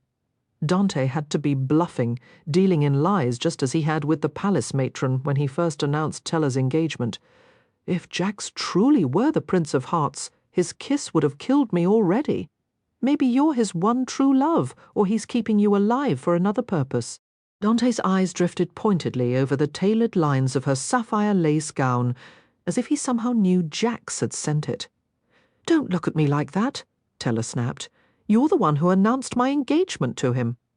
A final drop of blood hit the floor, a grim period to her sentence. Dante watched it fall, and his entire demeanour changed. The familiar arrogance vanished as he said, "You're right. This is my mistake. I made a poor choice. But I swear, when I named you as the heir's fiancé, I didn't know he was the Prince of Hearts." "Then how did you discover it?" "When I watched you dance with him at the ball.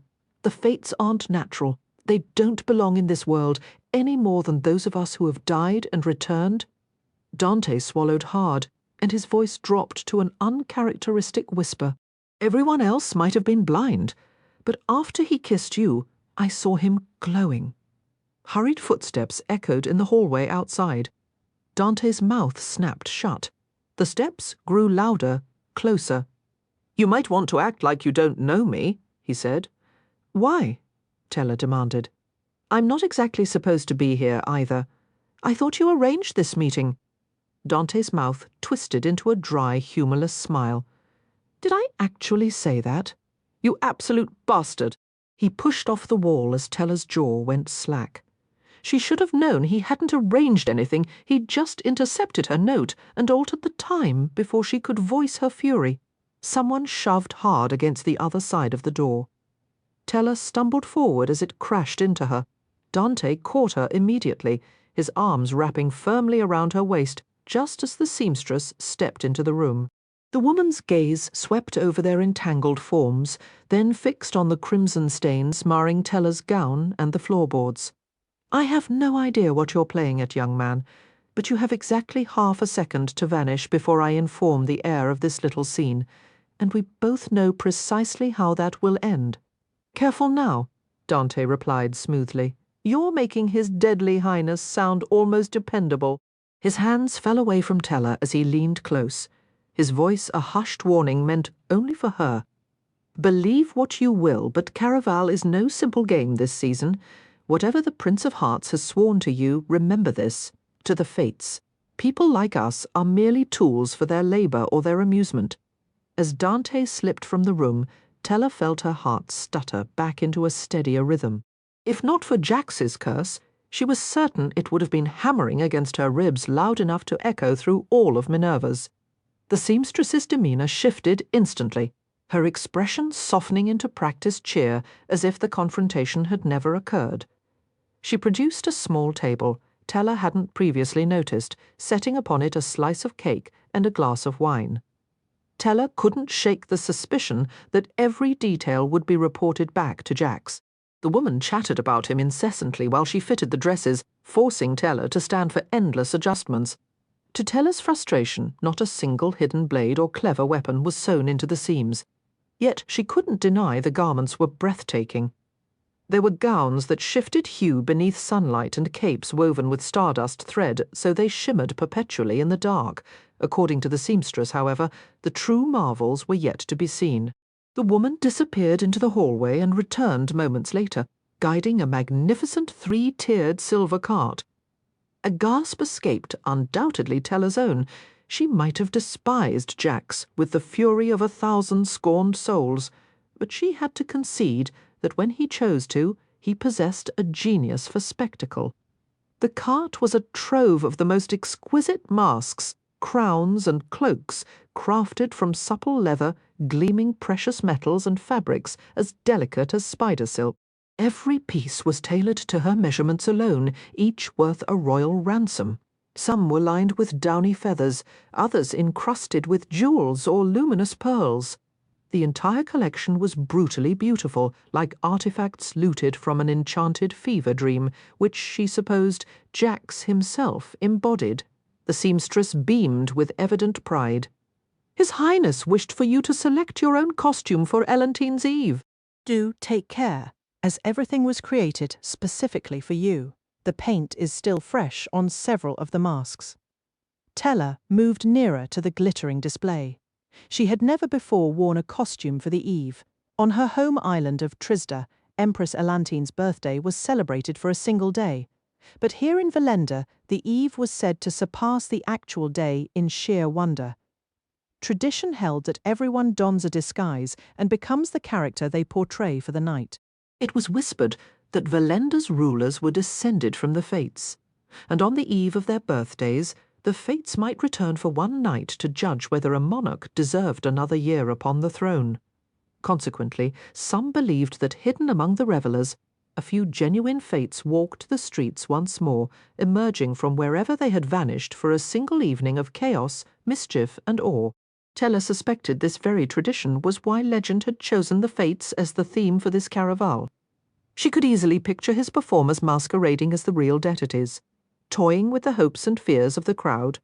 She took her time surveying the cart's treasures. She spotted a mask of the Prince of Hearts, though this version wept genuine rubies instead of painted tears. The shattered crown, symbolizing an impossible choice between two destinies, was adorned with dark, gleaming opals, a polished cousin to the stone set in the ring on her own finger. Yet even that was overshadowed by the unwed bride's veil, crafted entirely from real glistening diamonds. It appeared every greater and lesser fate was represented in this monstrous, gorgeous collection. Teller's gaze swept over the extravagant costumes laid out before her. There was the poisoner's intricate cloak, Mistress Luck's feathered hat, Chaos's spiked gauntlets, and the lady prisoner's porcelain mask, its frowning lips crafted from pulverized sapphires. "Does the heir usually go to this much effort for his companions?" she asked. "Absolutely not," the seamstress replied flatly. "This is, in fact, the first occasion he has ever commissioned us to design for anyone but himself." Teller managed a thin smile. Jax likely employed a different tailor for each of his unfortunate paramours. "Select the one you prefer most, and then we'll fit you for the accompanying ensemble," the woman instructed. Each piece seemed to shimmer more intensely as Teller gave them a final appraisal. The maiden death was immediately dismissed. She refused to be imprisoned by a crown of pearls, and the mere thought of that fate dragged her back to the devastating moment she'd first turned over that awful card, triggering her mother's disappearance. The assassin's skeletal mask held little appeal.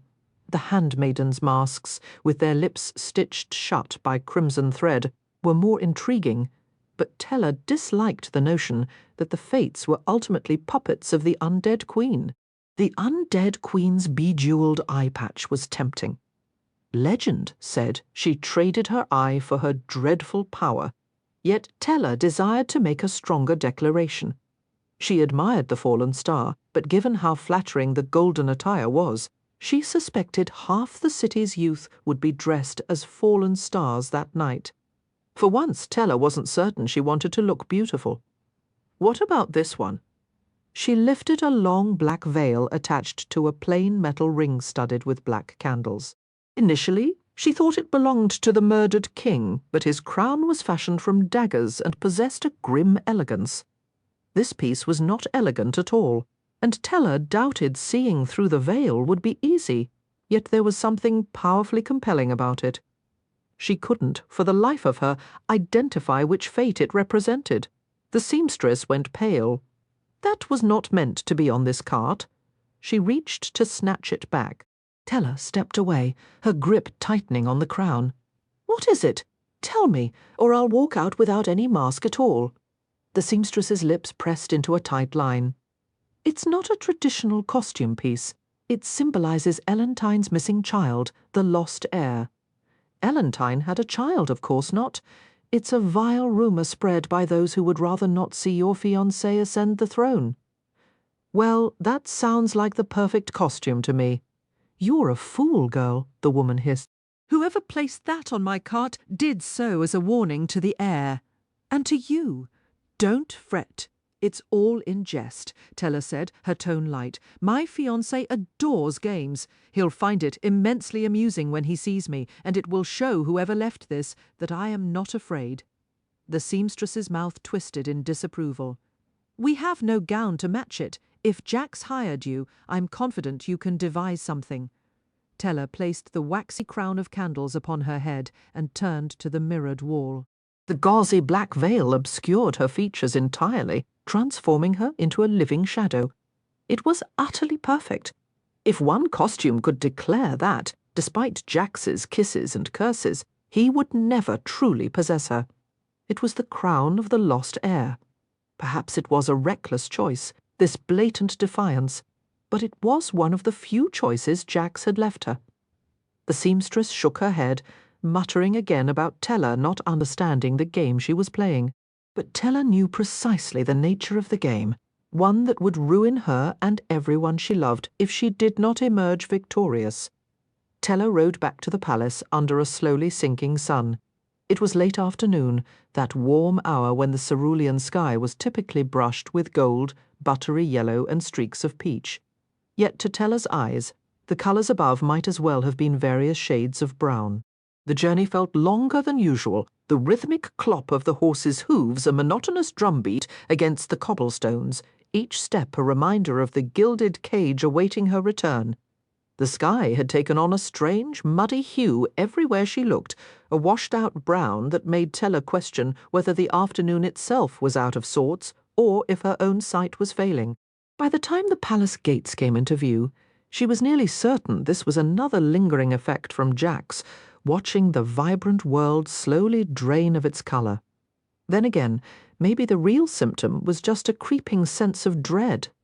In stark contrast to the gloomy outdoors, her tower suite remained a sanctuary of serene blues, from the soft periwinkle draping her bed to the teal-tinged bathwater. There was no time for a proper wash, however. She only managed to clean her hands and hastily change into the new gown from the seamstress. It was a striking piece of midnight blue satin slashed with bold stripes of black velvet, darker than her typical style. Yet the combination filled her with a defiant energy, as if she could now take on Jax, Legend, and every player in Valenda's Caraval. With a renewed stride she hoped would last, Tella left her bedroom, only to stifle a groan at the sight awaiting her in the main sitting area. Scarlet was there, settled before one of the cold white fireplaces. Tella shouldn't have been surprised. If her older sister possessed any magical talent, it would be an uncanny ability to locate her, no matter the circumstances. Tella would never admit it aloud, but that relentless connection was one of the few things that made her feel truly anchored, even when it proved inconvenient. She wasn't proud of having avoided Scarlet. Yes, she'd had reasons for staying away last night, but she should have made time that morning to explain about Armando and to apologize. As Tella moved further into the room, Scarlett didn't look up, her attention fixed on the pair of nude gloves in her lap, the same ones Jax had sent over. Did you know, Scarlett began, rubbing the delicate material between her fingers, that gloves used to be a symbolic gift? It's an old custom from early in Elentine's reign. Giving a pair was a way for a young man to ask for a girl's hand in marriage. The idea was that he'd protect her by shielding her hands. I'd rather have something less symbolic and more practical, Tella replied, like blood. Scarlett's head jerked up. That's not very romantic. But Tella noticed a flush of red climb her sister's throat and spread across her cheeks, as if the idea intrigued her more than it disgusted her. Interesting? Tella had only meant it as a dark joke, but perhaps there was a sliver of truth in it. Since the comment seemed to pull Scarlett from her somber mood, Tella pressed on. I read about it in one of those wedding books you have. An ancient marital ritual. Partners would drink each other's blood to synchronize their heartbeats. That way, even when apart, they could sense if the other was safe or afraid just by the rhythm of their own pulse. Now that's what I'd want. Someone offering a piece of themselves, not just scraps of fabric. So, did your fiancé present you with a vial of blood before he proposed last night? A sharp curse threatened to spill from Tella's lips. This wasn't the conversation she'd expected. They were supposed to be talking about Armando. Clearly Scarlett was dodging that subject. Not that Tella blamed her, but she wished her sister hadn't pivoted to this instead. How did you even hear about that?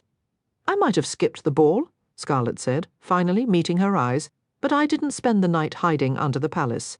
Even if I hadn't been there, I'm sure I would have heard the gossip about the heir's very public romance and his sudden engagement to a girl named Donatella. Scar, I can explain everything. You don't need to be concerned. Do I look concerned to you? Scarlett's expression was serious, but now that she'd lifted her head, Tella was startled to see no trace of worry in her hazel eyes. Her pink lips weren't pressed into a thin line, her hands were perfectly still, and her tone was almost breezy. It was unsettling. Scarlett was a natural worrier, fretting over things that didn't matter, and right now there were plenty of matters that should have troubled her. So you truly don't care that I'm engaged? Tella dropped onto the cushioned lounge chair opposite her sister. Tella, I know you're joking, but this is starting to make me a little uneasy. Can you please just tell me what actually happened? This was precisely what Tella had dreaded. Scarlett offered another smile, this one tight and slightly condescending, as if Tella were a child lost in a daydream. Tella couldn't fault her for it. In a way, that's exactly how it felt, like living inside a storybook. She was residing in a gilded tower. A cruel prince had ensnared their mother, and if Tella failed, they would all be lost, leaving Scarlett utterly alone. Tella drew a steadying breath. She had fooled her sister with a fake engagement once before, during Caraval. She could do it again. She had to do it again to protect her. I know it sounds rushed and impossible, Tella began. I'm having trouble believing it myself. The real story is that we've been exchanging letters for more than a year, but I didn't discover he was the heir until last night, so when he asked, I couldn't refuse. Tella, stop! The colour drained from Scarlett's face. I don't know what you're playing at, but this isn't funny. It's not meant to be. If you had been there last night, you would have seen it for yourself. You would understand. Last night was the beginning of Caraval, Scarlett countered, her voice rising. Everything in that ballroom was part of the game. You know that. Scar, I know what Caraval is. And Tella knew how absurd she sounded. Mentioning the letters had been a mistake. The tale was too similar to Scarlett's own past. But Tella had the oracle. She could prove her story. Perhaps it was finally time for her sister to hear the whole truth, or at least most of it. This is different, Scar, and it isn't only about me. It involves our mother. No. Scarlett's voice was a whip crack, so sharp it seemed to make the chandelier tremble. It's never different, no matter how much you wish it were. I don't care what it involves. When I played, it felt utterly real. Legend placed Julian in our path before the game even started. I watched him die. I watched you die, and even after it was over, when I thought I knew the truth from the lies, I learned I was wrong. I ended things with a fiancé who wasn't even real." Scarlett's voice broke. Teller could almost see the shattered words littering the ornate rug, spilling across the vast floor as her sister finally crumbled. Teller had pushed her too hard. This wasn't what she'd intended. She never wanted Scarlett to be so thoroughly deceived, to fall in love only to end up heartbroken and haunted. Caraval was supposed to free them both from fear and trapped lives and dreadful marriages. "If it helps, I was fooled too," Teller said softly, rising and moving carefully closer.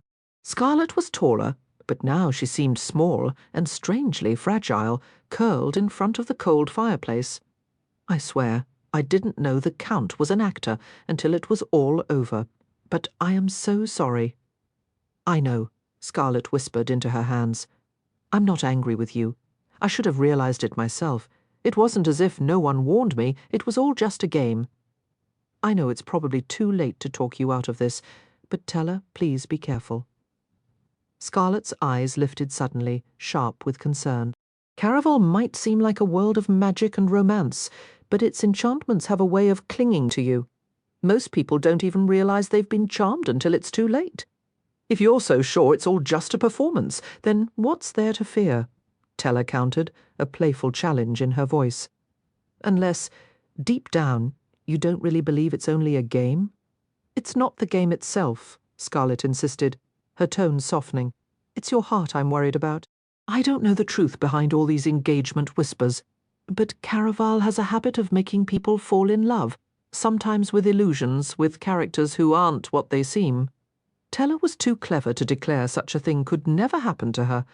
She'd always thought that when girls made those bold pronouncements, they were secretly daring fate to prove them wrong. But Teller viewed love with the same enthusiasm she'd have for catching a plague. There was no kiss worth dying for, no soul worth surrendering her own to. The world was full of handsome young men, but in her experience, none could be trusted with something as delicate and precious as a heart. Not when hers had been cursed by the Prince of Hearts to shatter long ago. And even if that prophecy was false, she'd never be foolish enough to lose her heart to someone merely playing a part. She couldn't voice any of this to Scarlett now. Not while watching her sister's heart fracture over Julian. The very deception he'd used to keep her was what had finally driven them apart. Teller should have pushed him harder to tell the truth. She knew the blame wasn't solely hers, but she could have done more. "I don't think it's hopeless," Teller said gently. "Julian is so accustomed to lies. It's become his native language. Before you, he never had a reason to learn a new one. But he loves you. Anyone can see it in the way he watches you. You're the only light in his shadow. If you feel the same, maybe he deserves another chance." "I want to believe that," Scarlett murmured, her gaze dropping. "But he promised me at the end of Caraval. He swore he wouldn't lie to me again. He couldn't even keep that promise for a single day." Teller had broken promises just as quickly, but pointing that out now wouldn't help. She didn't want to make the choice for her sister. She truly believed Julian loved Scarlett, but what if a life of deception had made him incapable of honesty? Scarlett deserved more than that. Teller just hoped, whatever Scarlett decided, she wouldn't retreat back to thoughts of the Count. She settled on the cool marble ledge of the fireplace beside her sister. "So, are you planning to barricade yourself in these royal rooms all week?" "I'm not sure." Scarlett's eyes grew distant, looking past the window to the sprawling palace and the city beyond, her lips pursed in thought. Then she tilted her head, taking in the elegant sapphire blue furnishings before her gaze drifted upward to the ceiling, where a troop of stone cherubs observed them silently.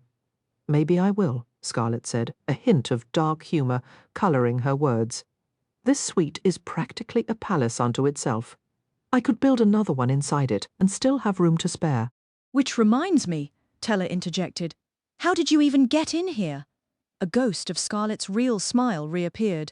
"I might have gotten a little frustrated last night and thrown a vase in my room. It accidentally triggered a hidden passage. She moved to the opposite fireplace and ran her fingers along the ornate mantel until a soft click echoed in the quiet. The air shifted, carrying the scent of old dust and long-kept secrets as a section of the wall silently rearranged itself. "That's incredible!" Teller applauded, her own spirits lifting at the discovery. Scarlett's face genuinely brightened for the first time. "I can show you the tunnels, if you like." Teller was intensely curious, but a glance out the nearest window told her the light outside had shifted, the sky now painted with the deeper hues of late afternoon, a silent signal that her own game was waiting. The landscape had transformed from muted browns into a hopeful, burnished gold. It was a final farewell to the daylight, a quiet moment before the sun vanished completely. Soon the evening would arrive, bringing with it another of legend's celestial wonders to paint the night sky. Caraval was about to begin again, and Teller had no intention of missing her cue. Based on Jax's hints the prior evening and her own growing suspicions, the initial clue's mention of a place offering both faith and magic pointed squarely toward the Temple District. Teller hadn't explored that quarter yet, but she understood it was vast, larger than the Spice Quarter and the Satine District combined. Searching it could consume the entire night. "Perhaps you can give me a tour another time," Teller said, her voice softening. "The sun is almost gone. I should go." She hadn't even uttered the word Caraval, yet Scarlett's smile dissolved instantly. Teller reached for her sister's hand. Leaving was difficult enough, knowing Scarlett was in pain. She couldn't bear adding her own worries to that burden. "I know you doubt my choices right now, but I understand what parts of this are just a game." Scarlett interrupted with a weary sigh. "It's not you I distrust, it's Legend and everyone in his employ. I think you'd be smart to feel the same. At least remember Nana Anna's stories. Legend enjoys playing the villain." A grin touched Teller's lips. "How could I forget? That was always my favourite detail." She paused, watching a lone bird streak across the darkening orange sky, a fleeting shadow against the glow. But that old tale couldn't hold true for this game. If Legend was truly the villain here, then there was only one person he could possibly be, Jax. The idea was almost too ludicrous to entertain, yet she could easily imagine him in a sharp tailcoat and top hat, offering a crimson rose with that dangerously charming smile. And maybe, if her fingertips hadn't begun to bleed in front of Dante that very morning, she might have been seduced by the idea that Jax was merely Legend in disguise, and this was all some elaborate, cruel trick. But Teller knew the truth in her bones, as firmly as she'd known Scarlett could wish her back to life. She had felt Jax's corrosive power from the instant their lips met. It was nothing like the glittering, dream-like magic of Caraval. Legend's power sparkled with possibility. Jax's magic was a living nightmare. Even now, she felt it at work, a deliberate, chilling rhythm inside her chest. Beat, beat silence! Beat, beat silence! A relentless internal clock counting down. She didn't want this curse, or the shadow of death it carried, but she wanted to save her mother more.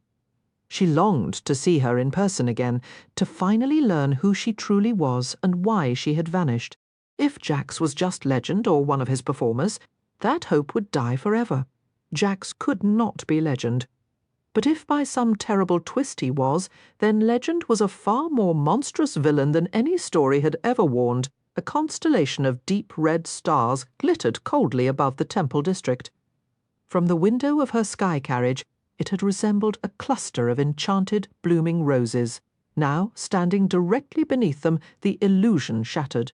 The ruby lights no longer looked like flowers, but like fallen drops of star blood, casting a strange rose-gold sheen over everything below. Even without that unearthly glow, the district would have felt peculiar.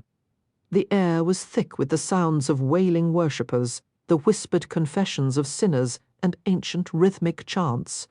All around her, oddly dressed figures moved through the torchlit streets, their shadows dancing over worn, mosaic pathways. Teller couldn't tell if the crowds were always this dense, or if Caraval participants, searching for the second clue, had swollen the numbers. She slipped a hand into her velvet pocket, drawing out the first clue to read once more in the flickering crimson light. The other clues you'll need are hidden throughout the city.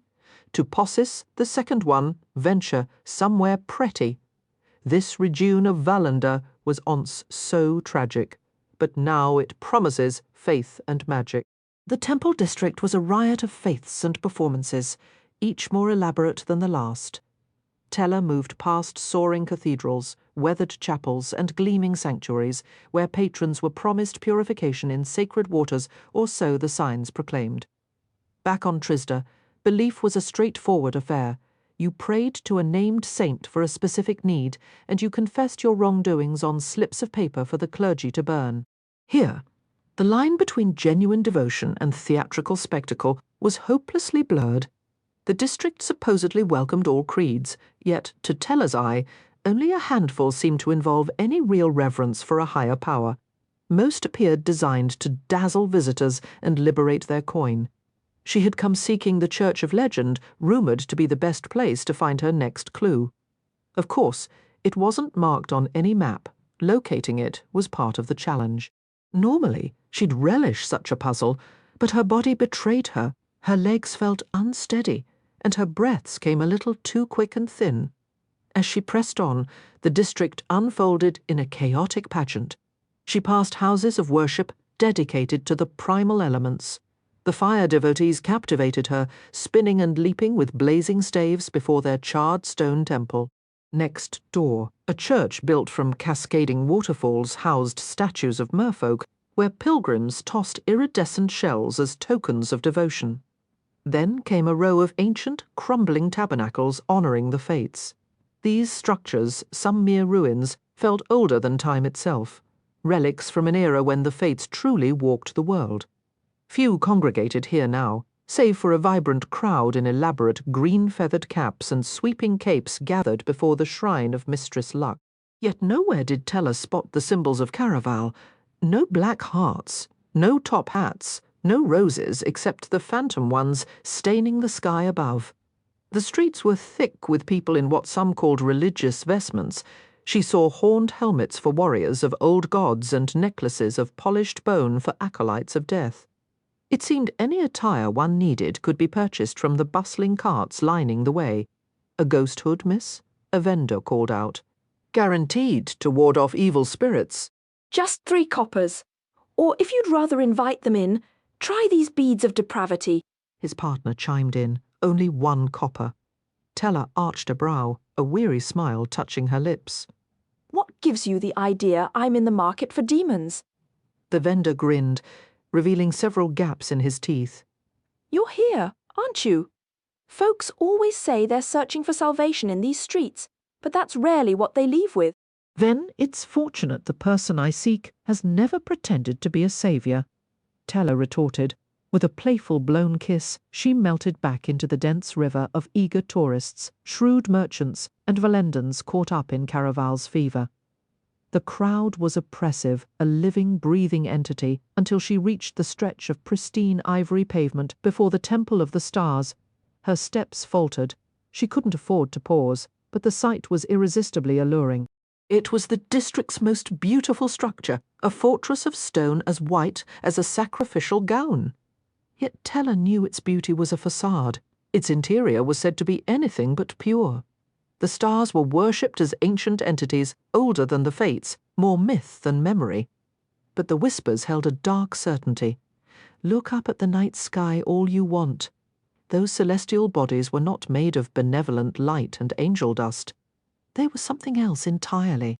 Whispers claimed the stars themselves had forged the fates, a notion that led many to call the celestial beings the cruelest of all.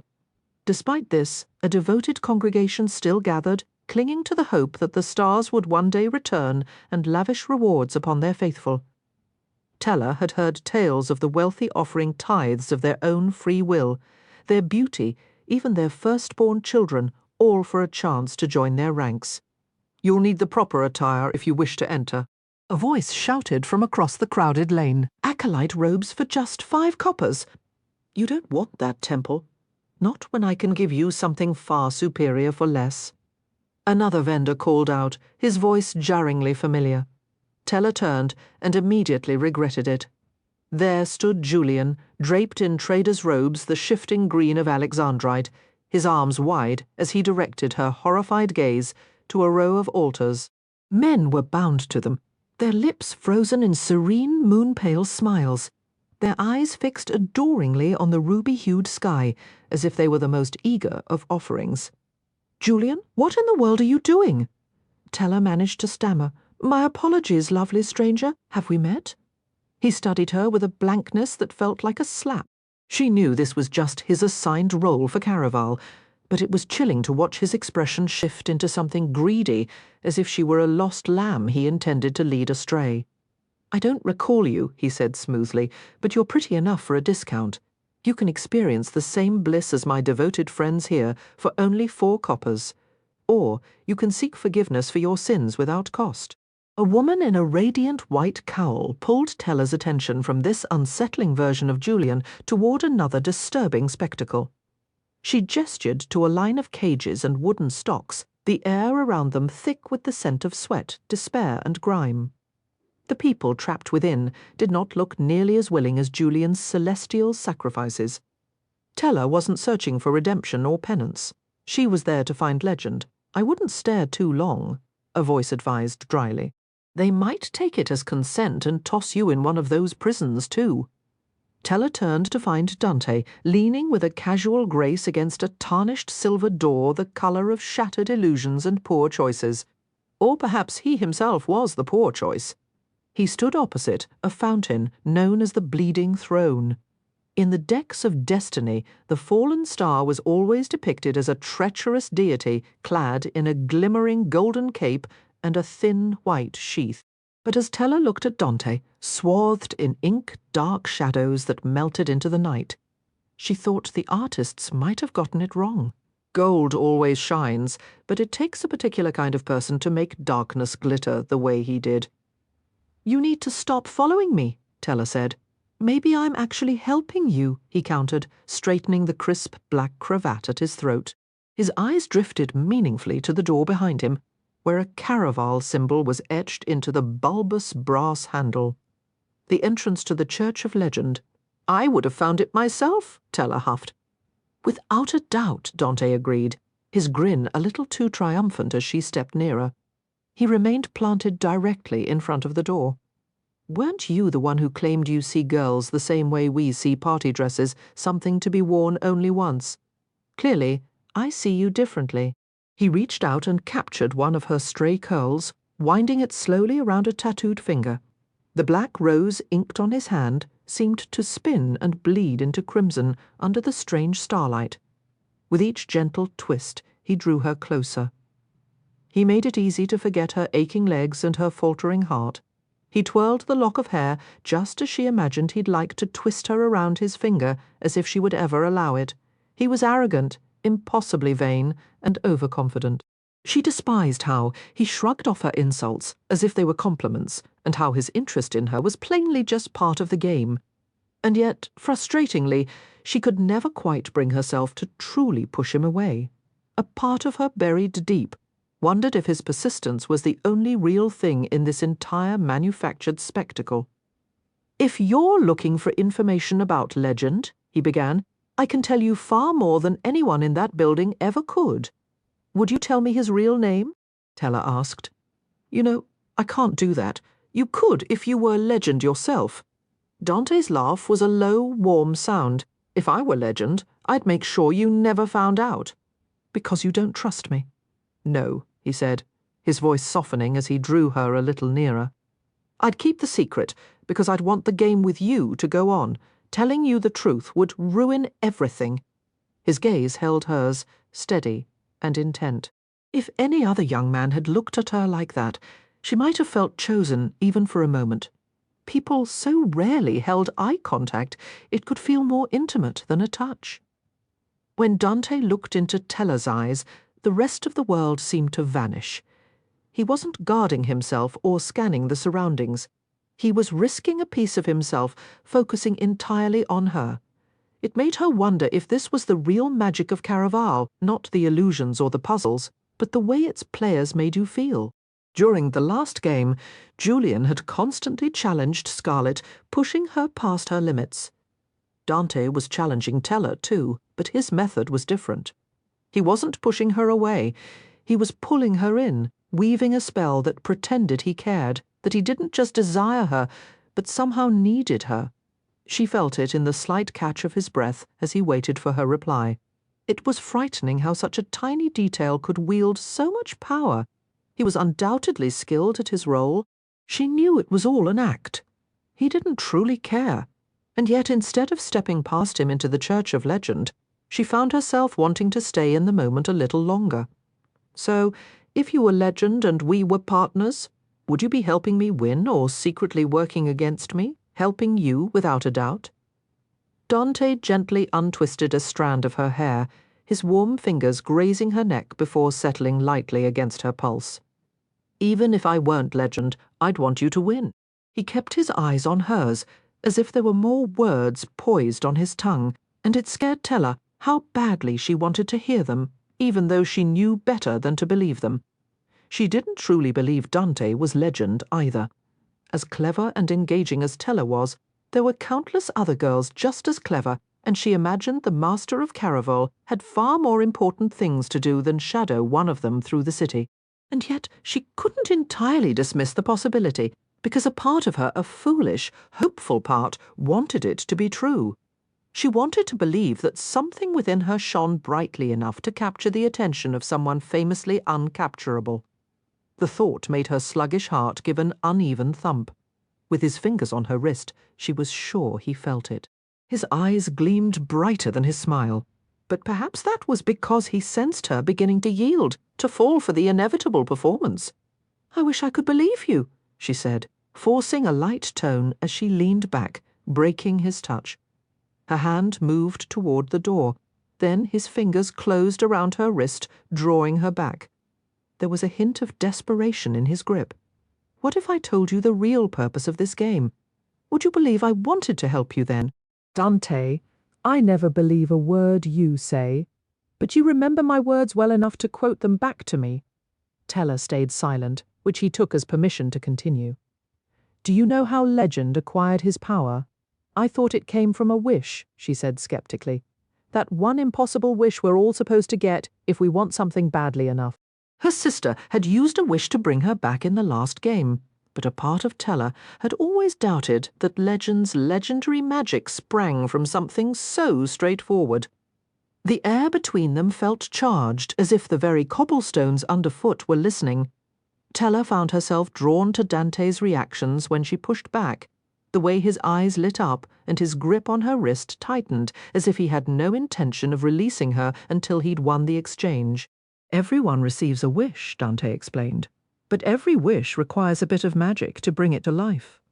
Legend desired something exceptionally potent, so he went in search of the very witch who had cursed the fates. How did he manage to find her in a distant realm? When Legend wants something, he'll travel to the edge of the world and back for it. Dante's voice took on a deliberately unreliable, almost storyteller's cadence, yet the heat from his hand seemed to intensify with every syllable.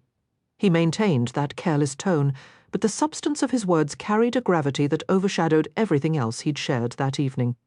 The witch Legend visited had stripped away half of the Fates' magic when she banished them, ensuring that even if they ever returned, they would be diminished. It was this stolen magic she used to fuel Legend's wish.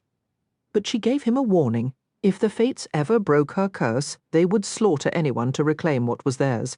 I believe this was her method of guaranteeing they never came back.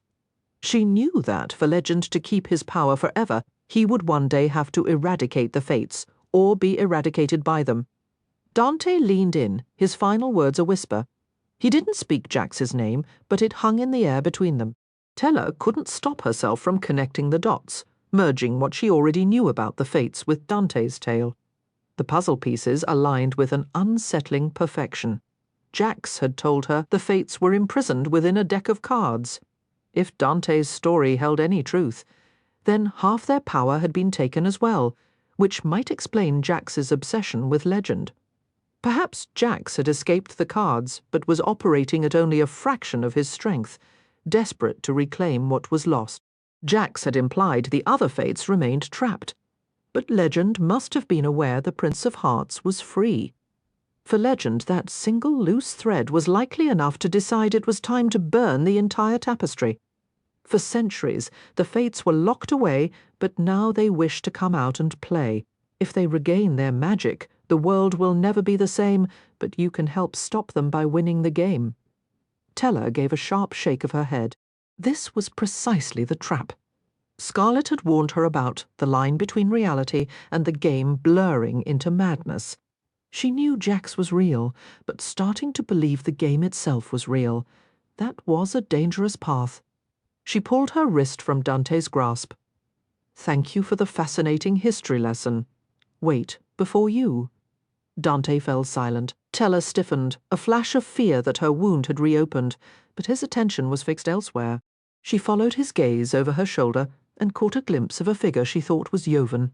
Only, instead of last night's jester motley, she was shrouded in a dark robe that snapped around her ankles as she hurried away. Dante turned back, his movements swift. He reached inside his jacket and produced a pair of black gloves that stretched to the elbow. "If you won't accept my direct help, at least take these." He pressed one of the pearl buttons running along the glove. Click, click, click, click, click. 5 wickedly sharp blades sprang from the fingertips. "You're giving me gloves with razors?" A sudden wave of relief washed over Tella that his fingers were no longer on her skin, which felt feverish as Scarlet's words echoed in her memory.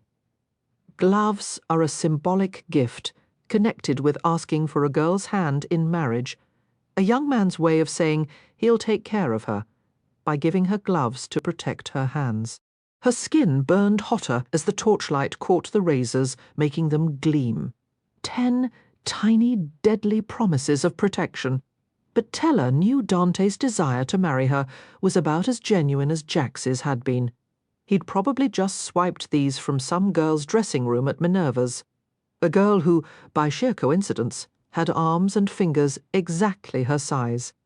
The whole gesture was practically a joke, though the blades looked anything but funny.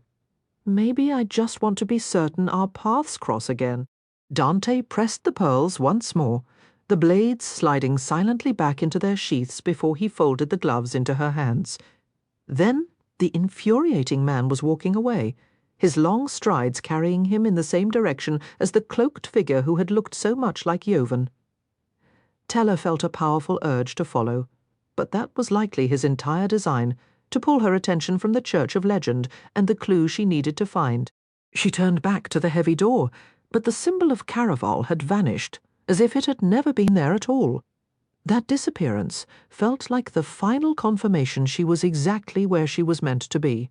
Her experience with religion on Trisda had been limited to whispered, desperate prayers and slipping letters through the slats of a priest's tiny confessional. But the moment Tella stepped inside the Church of Legend, she knew this was no ordinary sanctuary. "Welcome."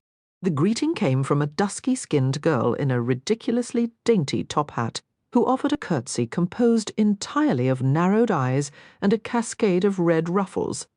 So many ruffles. Tella was aware Legend favoured the colour, but this girl seemed borderline obsessive. The red ruffles coiled around her platinum gown like the stripe on a barber's pole.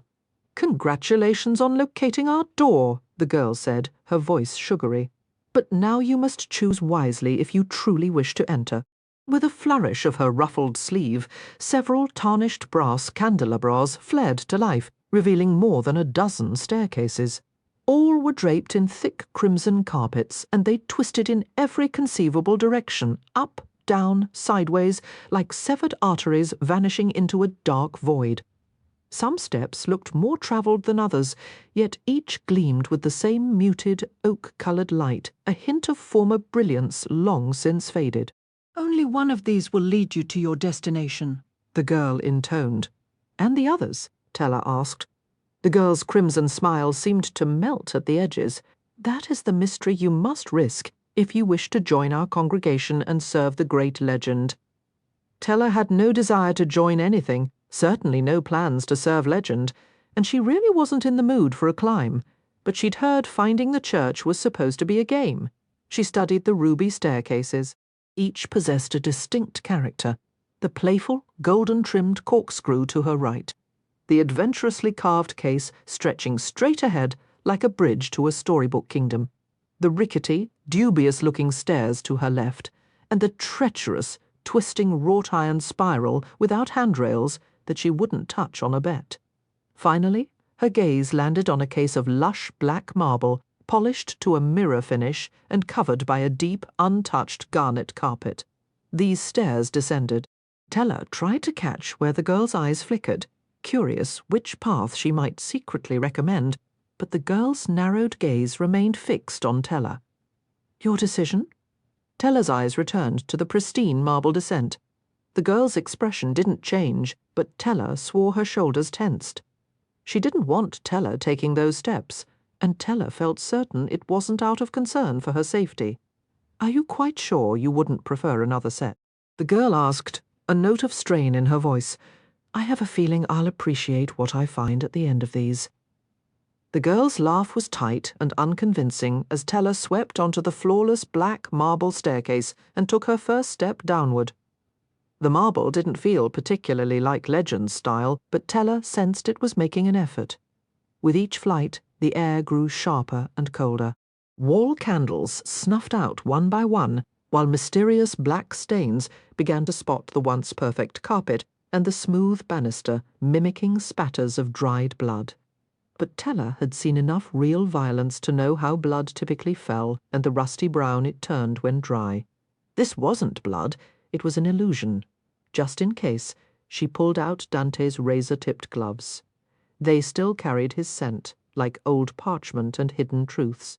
The gloves were cool against her skin as she slipped them on, a welcome contrast to the warmth of the hidden blades at her fingertips.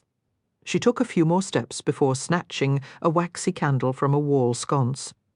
Behind it, she noticed small holes drilled into the stone, allowing dry gusts of wind to make the flames dance. At least they had some cleverness here. Teller immediately regretted her heavy gown as the staircase grew steeper, the air becoming still and close. The wind holes vanished, covered over by a series of thickly framed portraits, each one depicting a different young man in a top hat. Her first thought was that these might be church members, but the faces were all impossibly handsome and carried a hint of wickedness. These were depictions of Legend. No one knew his true face, but the church members had clearly tried to capture his essence. She saw every shade of skin, from pale ivory to deep umber. Some faces were sharp and angular, like a whispered threat. Others had soft, almost angelic curves, or the severe, beautiful lines of a statue. A few were scarred, some grinned mischievously, while others glared with cold intensity. Her heart gave a painful lurch when she spotted a narrow face with silver-blue eyes and golden hair that reminded her achingly of Jack's. The final portrait seemed to wink at her, as if the whole display was one grand joke. Maybe it was. Maybe Legend was playing with her again, and these stairs would simply spiral on forever. The thought made her tired legs feel weak. Perhaps there was no real way to find Legend at all, and this church was just a monument to the endless, futile search for a man who couldn't be found. Or, she thought with a sudden, sarcastic twist, perhaps she was just being her usual dramatic self. A brighter glow from below cut through her thoughts, revealing an end was in sight. She jammed her torch into an empty sconce and hurried down. A few steps later, the odd pitchy notes of music reached her, a squeaky violin, the metallic twang of a cymbalum, and the rustic pluck of a banjo. It wasn't pretty, but it was strangely compelling, a perfect match for the tavern that sprawled at the bottom. She'd expected more red, but instead, everything was a spectrum of green, glowing with a light that felt like ripening enchantment. Her fatigue vanished as she breathed in the air, which seemed as heady and intoxicating as the drinks being served. Dark green kerosene lamps cast their light over pale mint-green glass tables, while velvet green settees cradled patrons, sucking on glowing green sugar cubes or sipping from vials of vivid lime liquid. Even the floor was a mosaic of tiny emerald tiles, that shimmered like mermaid scales. This was nothing like the drab, rum-scented taverns of Trista, which always smelled of broken dreams. It wasn't quite like the pubs of Caraval either, but it was a fascinating imitation. With its peculiar music and glowing beverages, it edged into the surreal, the kind of place that might have been a fate card in the decks of destiny. The Emerald Tavern, she decided. A place where you could find answers to dangerous questions. There was the blank card in the deck, and for a moment she wondered if this saloon was its physical form. But for all its glitter, when she looked closer, it felt more like cheap sparkle pretending to be real stardust. Even the treacherous steps she'd first encountered weren't truly perilous, just another test, as she'd been warned. Peering between the tables, the bar, and the floating balconettes, she could see the ends of all the other staircases. Every one of them led right here. Like Caraval, this church was built on illusions, and its members clearly revelled in them. The tavern's patrons seemed to have journeyed from every corner of the world. As she moved deeper inside, Tella's ears caught fragments of different languages, and her eyes took in the beautiful spectrum of human skin, from the palest cream to the richest brown fashion choices, were wildly varied, but nearly everyone shared one common accessory, a top hat. Tella didn't know if they wore them because they worshipped legend or because they longed to be him. But the sea of black silk crowns was unmistakable. The hats were a riot of personality. Some stood proud and rigid, others slouched with a deliberate, carefree tilt. A bold feather here, a flirtatious veil there, each seemed to boast a story. Tella spotted a top hat, sprouting twisted horns, and a woman with two tiny pink hats perched like perky ears. For a fleeting, ridiculous moment, she wondered if this spectacle was what had truly driven Dante away. Maybe he couldn't stand the sight of so many people so openly adoring legend. She shook the thought off, annoyed at herself for letting him creep back into her mind. Her focus needed to be on the game. Her gaze swept past the revelry, hunting for anything that felt like a clue, until it caught on a line of people. They queued before a set of black velvet curtains, their edges dripping with overly ornate gold tassels. It was flashy, almost aggressively so, a caricature of grandeur that didn't feel authentic to the legend she knew. This felt more like the public's idea of him, a gaudy myth she suspected he was content to let them believe. The actor Casper, who had portrayed legend in the last Caraval, had delivered a brilliantly excessive performance. But the real legend, Tella was convinced, was not like that. His letters to her had been stark, unadorned. One contained just a single potent sentence, yet his magic had thrummed through every plain word. As enchanting as this church of legend appeared, Tella felt it had him all wrong. Caraval might be a spectacle, but the man behind it? She imagined him far more subtle. Yet curiosity pulled her toward the tasselled entrance. The line hummed with a different energy than the general tavern crowd. Eager whispers filled the air, accompanied by the fussy adjustments of cravats, the pinching of cheeks for rosy colour, and the straightening of hat brims. Notably, not everyone here wore a top hat, which told Tella these were likely fellow players, not devoted congregants, all searching for the same next piece of the puzzle. She moved toward the front, not wanting to wait at the back, but knowing it was unwise to just barge through. "Pardon me." She addressed a girl wearing a fascinator adorned with feathers and a gauzy crimson veil that obscured her eyes. "What's everyone waiting for behind the curtain?" "If you don't know, then you probably shouldn't be here," the girl snipped, her voice sharp. "Don't mind her," said a lanky boy beside her. He was dressed more casually than the others in a simple collarless shirt and loose grey-striped trousers, held up by a pair of bright cherry-red suspenders. "My sister forgets this is just a game sometimes. The competition goes straight to her head." "It's fine," Tella said, with a wave of her hand. "My own sister, Scarlet, says the exact same thing about me." The lanky boy's eyes went comically wide, and Tella was certain the veiled girl sucked in a sharp breath.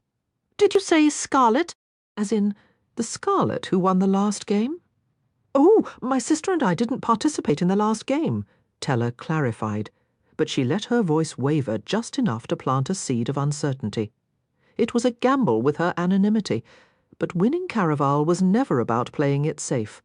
The tactic worked instantly.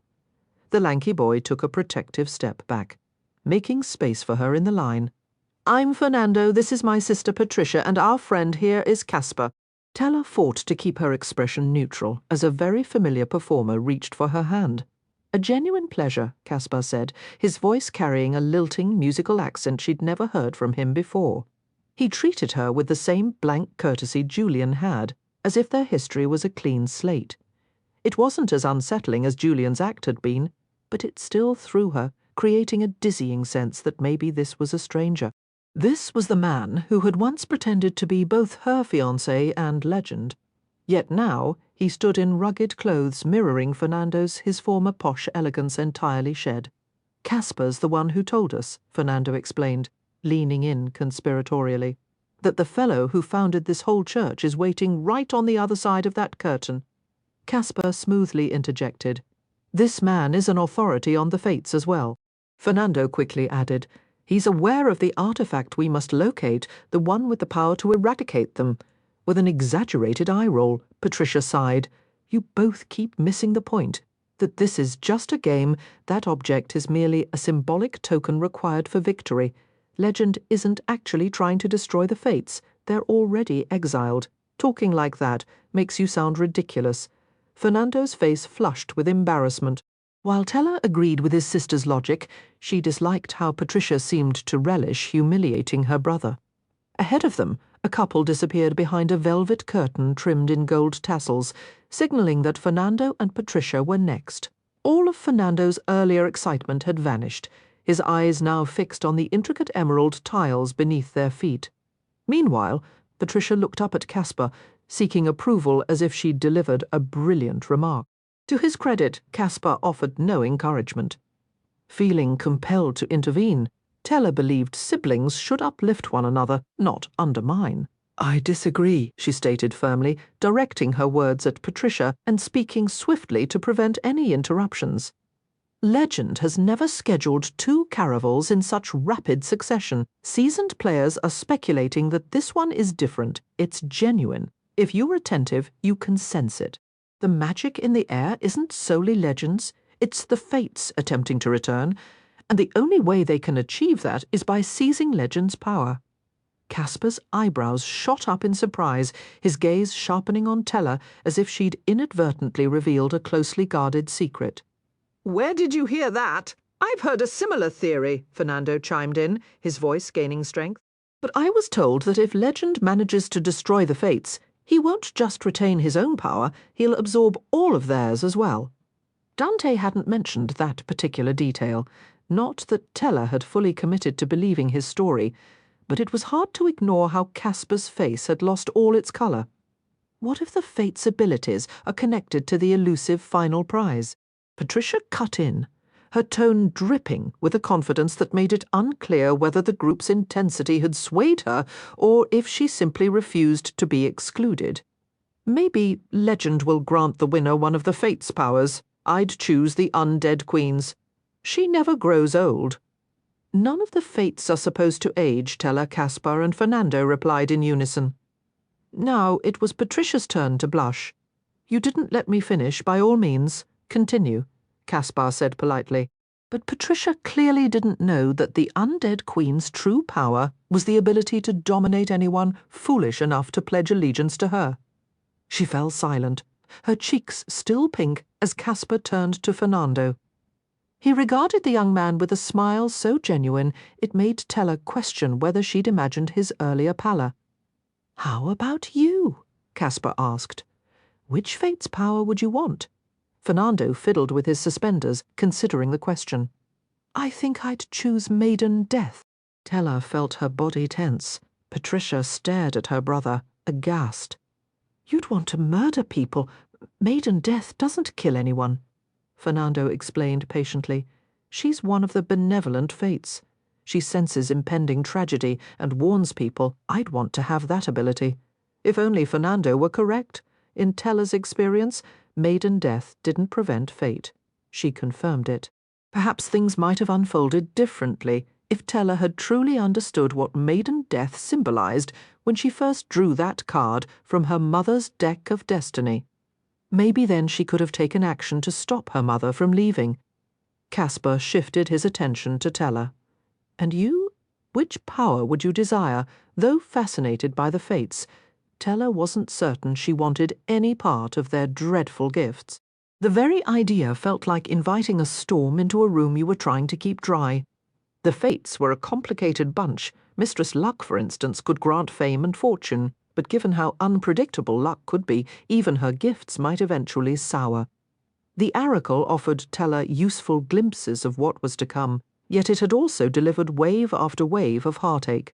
As for the assassin, the ability to move through space and time was tempting, but Tella imagined it might also invite a special kind of madness. To possess all the powers of the fates at once seemed like a terrible burden. She could understand why a figure like Legend would crave such magic. With that much power, he could dominate the world. But Tella doubted the world, or Legend himself, would be any better for it. The heavy curtain before her swept open once more, sparing Tella from having to voice her thoughts aloud as Fernando and Patricia were summoned inside. She turned to find Caspar, but he had already vanished, likely off to entice another pair into his game. Perhaps that was just as well.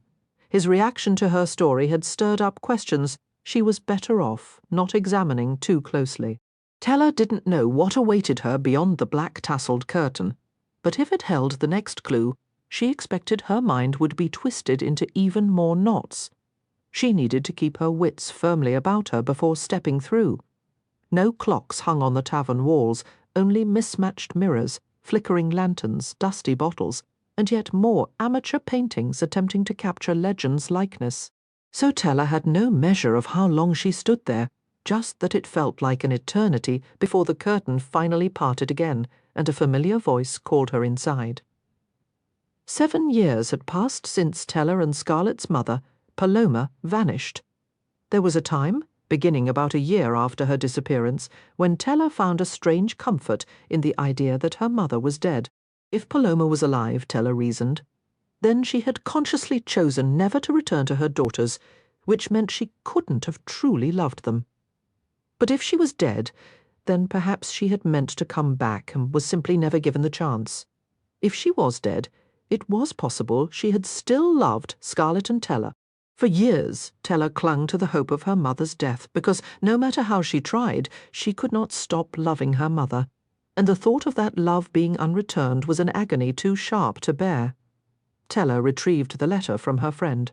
Scarlett had left to tell Julian they would accompany him to Valenda. Unsure how long her sister would be, Tella read quickly. Dearest Donatella, congratulations on evading your father and enduring Caraval. I am delighted our scheme succeeded, though I never doubted you would survive the game. I am certain your mother will be immensely proud, and I believe you will see her very soon. But first, you must uphold your end of our bargain. I trust you have not forgotten what you owe me in exchange for all I have shared. I intend to collect my payment shortly. Truly yours, a friend. A dull ache pulsed in Tella's head, unrelated to the drinks from the previous night. She couldn't shake the feeling that something was absent from the letter. She was certain there had been more to it when she'd read it at the party. Holding the message up to the butterscotch light filtering through her window, she searched for hidden lines or shifting words. None appeared. Unlike Legend, her friend did not weave magic tricks into his correspondence, though she often wished he would. Maybe then she could finally confirm his identity.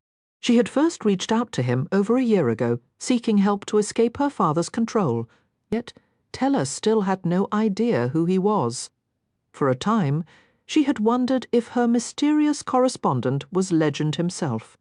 But her friend and Legend could not be the same person. The specific payment her friend demanded convinced her of that. She still needed to obtain this payment. Now, with the plan to travel to Valenda alongside Legend's players, Tella felt a renewed, desperate confidence that she would succeed. She had no other choice. Her heart beat a frantic rhythm as she tucked away her friend's secret message and turned to the little trunk she'd guarded so fiercely during Caraval, the one the performers were never permitted to touch. Inside, hidden beneath stacks of coins she'd quietly taken from her father over the years, lay something far more precious. The trunk was lined with a garish brocade of burnt orange and lime green, a pattern so ugly most eyes would slide right past the nearly invisible slit along its edge. From that hidden pocket, she drew out the source of all her current troubles, the aracle. A familiar shiver raced up her fingers as she held the deceptive little card. After her mother vanished, her father had spiraled into a fury she'd never seen in him before. The gentle man she'd known was gone, replaced by someone who burned her mother's belongings in the street, smashed her furniture for kindling, and turned every memory to ash. Only 3 things survived: the scarlet earrings Paloma had given to Scarlet, the raw fire opal ring Teller had snatched for herself, and this uncanny card in her hand. Now, without them, she would have had nothing left of her mother at all. The opal ring had changed not long after her mother's disappearance, its colours shifting to a blazing mix of crimson and violet. The aracle's edges still gleamed with molten gold, but the vision at its centre had transformed again and again over time. When Teller first stole it from her mother's deck of destiny, she hadn't understood what it was. Even days later, crying in front of her mirror with tears matching the very image the card had shown, she didn't connect the dots. Only later did she realize the aracle's visions always came true. At first, the glimpses were trivial, a maid secretly trying on her favorite dress, her father cheating at cards. But then the futures it revealed grew darker, more distressing. The worst came just after Scarlet's engagement to the Count was announced. In the aracle's shimmering surface, Teller saw her sister in a wedding gown of snow-white lace, studded with rubies and delicate petals, or what should have been a beautiful sight. Instead, the dress was smeared with mud, spattered with blood, and soaked with tears as Scarlet wept violently into her hands. That horrifying image lingered for months, as if the card itself were urging Teller to stop the wedding and alter fate. Not that she needed the push. She'd already been scheming a way for both sisters to escape their controlling father, a plan that hinged on Legend and Caraval. She knew Caraval was the one thing that might tempt her cautious sister to risk a different life. But Legend never answered her letters, just as he'd ignored all of Scarlet's, the aracle's grim prophecy, pushed Teller to dig deeper into Legend's shadowy past. Whispers said he'd once killed a man during a game years ago, and Teller hoped uncovering the truth might finally make him notice her. She called in every favour she was owed, until someone pointed her to a place called Elentine's Most Wanted, a mysterious business in the capital city of Valenda in the Meridian Empire. No one ever clearly said what they did there. But after Teller asked for information on Legend, the shop sent back a warning. "We found someone willing to help you, but be careful. He often asks for payments that aren't just coins." When Teller wrote again to ask for his name, the man replied himself, "It's better if you don't know. A friend." She always assumed that meant her friend was some sort of criminal, but he'd proven a reliable and sharp-witted pen pal. The details he provided about Legend weren't what she'd expected, but armed with them, Teller wrote to Legend one more time, pleading for his aid, and this time he finally answered. Legend answered Teller, and the moment he pledged to aid her and Scarlet in fleeing their father, the aracle transformed. Gone was the image of Scarlet in a torn wedding dress, replaced by a vision of her at an extravagant ball, wearing a ruby gown that captured the attention of every potential suitor she passed. This was the future Teller dreamed of for her sister, one glittering with luxury, festivity, and freedom. Yet, by the next day, that hopeful scene had vanished, overtaken once more by a glimpse of a future that had remained stubbornly unchanged. Teller didn't know if the magical card would display the same terrible image now. After all the chaos of Caraval, she dared to hope it might be different. But the picture hadn't moved an inch. Every bit of air and optimism rushed from Teller's chest.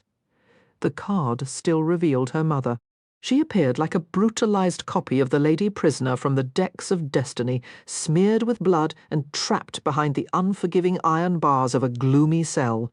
This grim future was what had driven Teller to ask her friend for another favour, to see if he could also help locate her missing mother. Her own past searches for Paloma had led to dead ends, but her friend, who wasn't confined to some remote island like she was, obviously possessed better resources and methods for investigation. She had committed his reply to memory. Dearest Donatella, I'm looking into your request about your mother, and I already have a promising lead. I suspect the reason you've never found her is that Paloma wasn't her real name. However, I cannot reunite you with her until you settle your debt for the information I provided about Caraval Master Legend.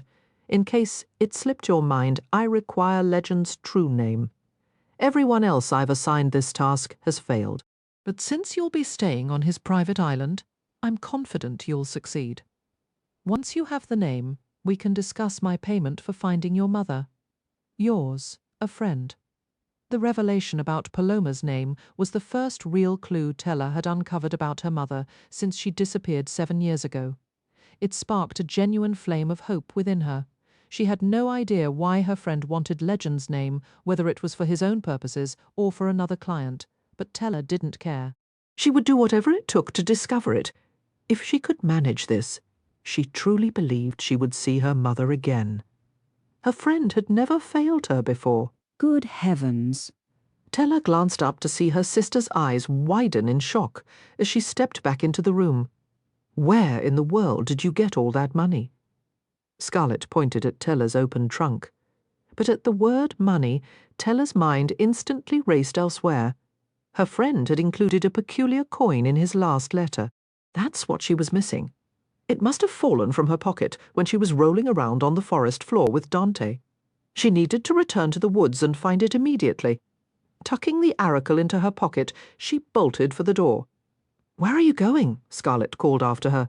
"Please don't tell me you stole all that." "Relax," Teller shot back. "I took every cent from our father, and he thinks I'm dead anyway." Before Scarlett could argue, Teller was out of the room. She moved so swiftly that she was already outside the turreted house, on a lane lined with quaint, hatbox-shaped shops, when she realized she was still barefoot. A mistake, she felt almost instantly. "Good grief," Teller yelped. She was only halfway to the forest, and it was the 3rd time she'd stubbed her toe. This time, she was convinced a cobblestone had leapt from the street just to assault her unprotected feet. "I swear, if another one of you takes a bite out of my toes, I'll toss you into the ocean where the mermaids can use you to scrub their—" A low, deep, and unsettlingly familiar chuckle cut her off. She told herself not to turn around, not to give in to curiosity. But being told no, even by her own mind, only made Teller want to do the opposite. Cautiously, she peeked over her shoulder and immediately wished she hadn't.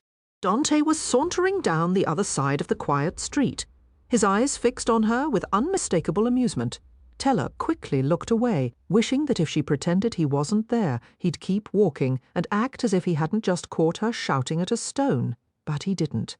He crossed the street directly, those long legs carrying him right to her, a knowing smile playing on his lips, as though he held a hidden truth. Suddenly, the air felt thick and toxic. The entire space behind the curtain was awash in green, the glassy floor tiles, the tall mirrors, even the trio of curved chairs. It was the green of envy, of bitterness, and of Armando's piercing emerald gaze. Teller's breath caught at the sight of him. Even though he'd never truly been her sister's fiancé, she couldn't shake the memory of the villain he'd portrayed in the last game. Tonight, his eyes were rimmed in dark kohl, making them gleam like newly cut jewels. His suit was a pristine ivory, broken only by the blood-red cravat at his throat and the black top hat tilted on his head. A red satin band wrapped the hat, and something about it suggested it wasn't merely a nod to Legend, but a deliberate hint that Armando himself might be the real architect of the game. She took the empty seat opposite him, forcing her movements to appear calm, even though the sight of his flawless white suit made her fingers itch to press the pearl buttons on her gloves and tear the fabric to ribbons. But if she did, He'd never give her the next clue, and if anyone in this eerie chapel held it, she was certain it was the devil sitting across from her. His mouth curved into a smile, but it never reached his eyes. They remained cold, detached, as if they were just another piece of his elaborate costume. Unlike most of Legend's other players, Armando didn't bother with pleasantries. It made disliking him effortless, easy to believe he wasn't acting at all, that he truly was the role he played. "How is your sister?" he asked. Teller stiffened. "I said never to speak of her." "Or what? You'll try to claw my face?" Armando's eyes dropped to her gloved hands. "If you need revenge, take it. But I still think I did your sister a kindness. No one wants to be the last to learn a secret. She would have suffered far more if she'd found out after this week ended. You could have been less cruel. If you believe that, you still don't understand how this works." Armando's tone was almost amused, a dry, sarcastic twist entering his voice. "Every performer in Legend's game is given a role to become. That's what truly moves Caraval forward, not some clever rhymes. So, yes, Miss Dragner, I did have to be cruel." With each word his eyes grew harder and sharper, as if speaking the lines made him more of a villain. Teller would have bet anything he relished the part. He'd been a monster in the last game, too, and from his complete lack of remorse, she guessed he'd enjoyed that as well. Was that why he always took these roles?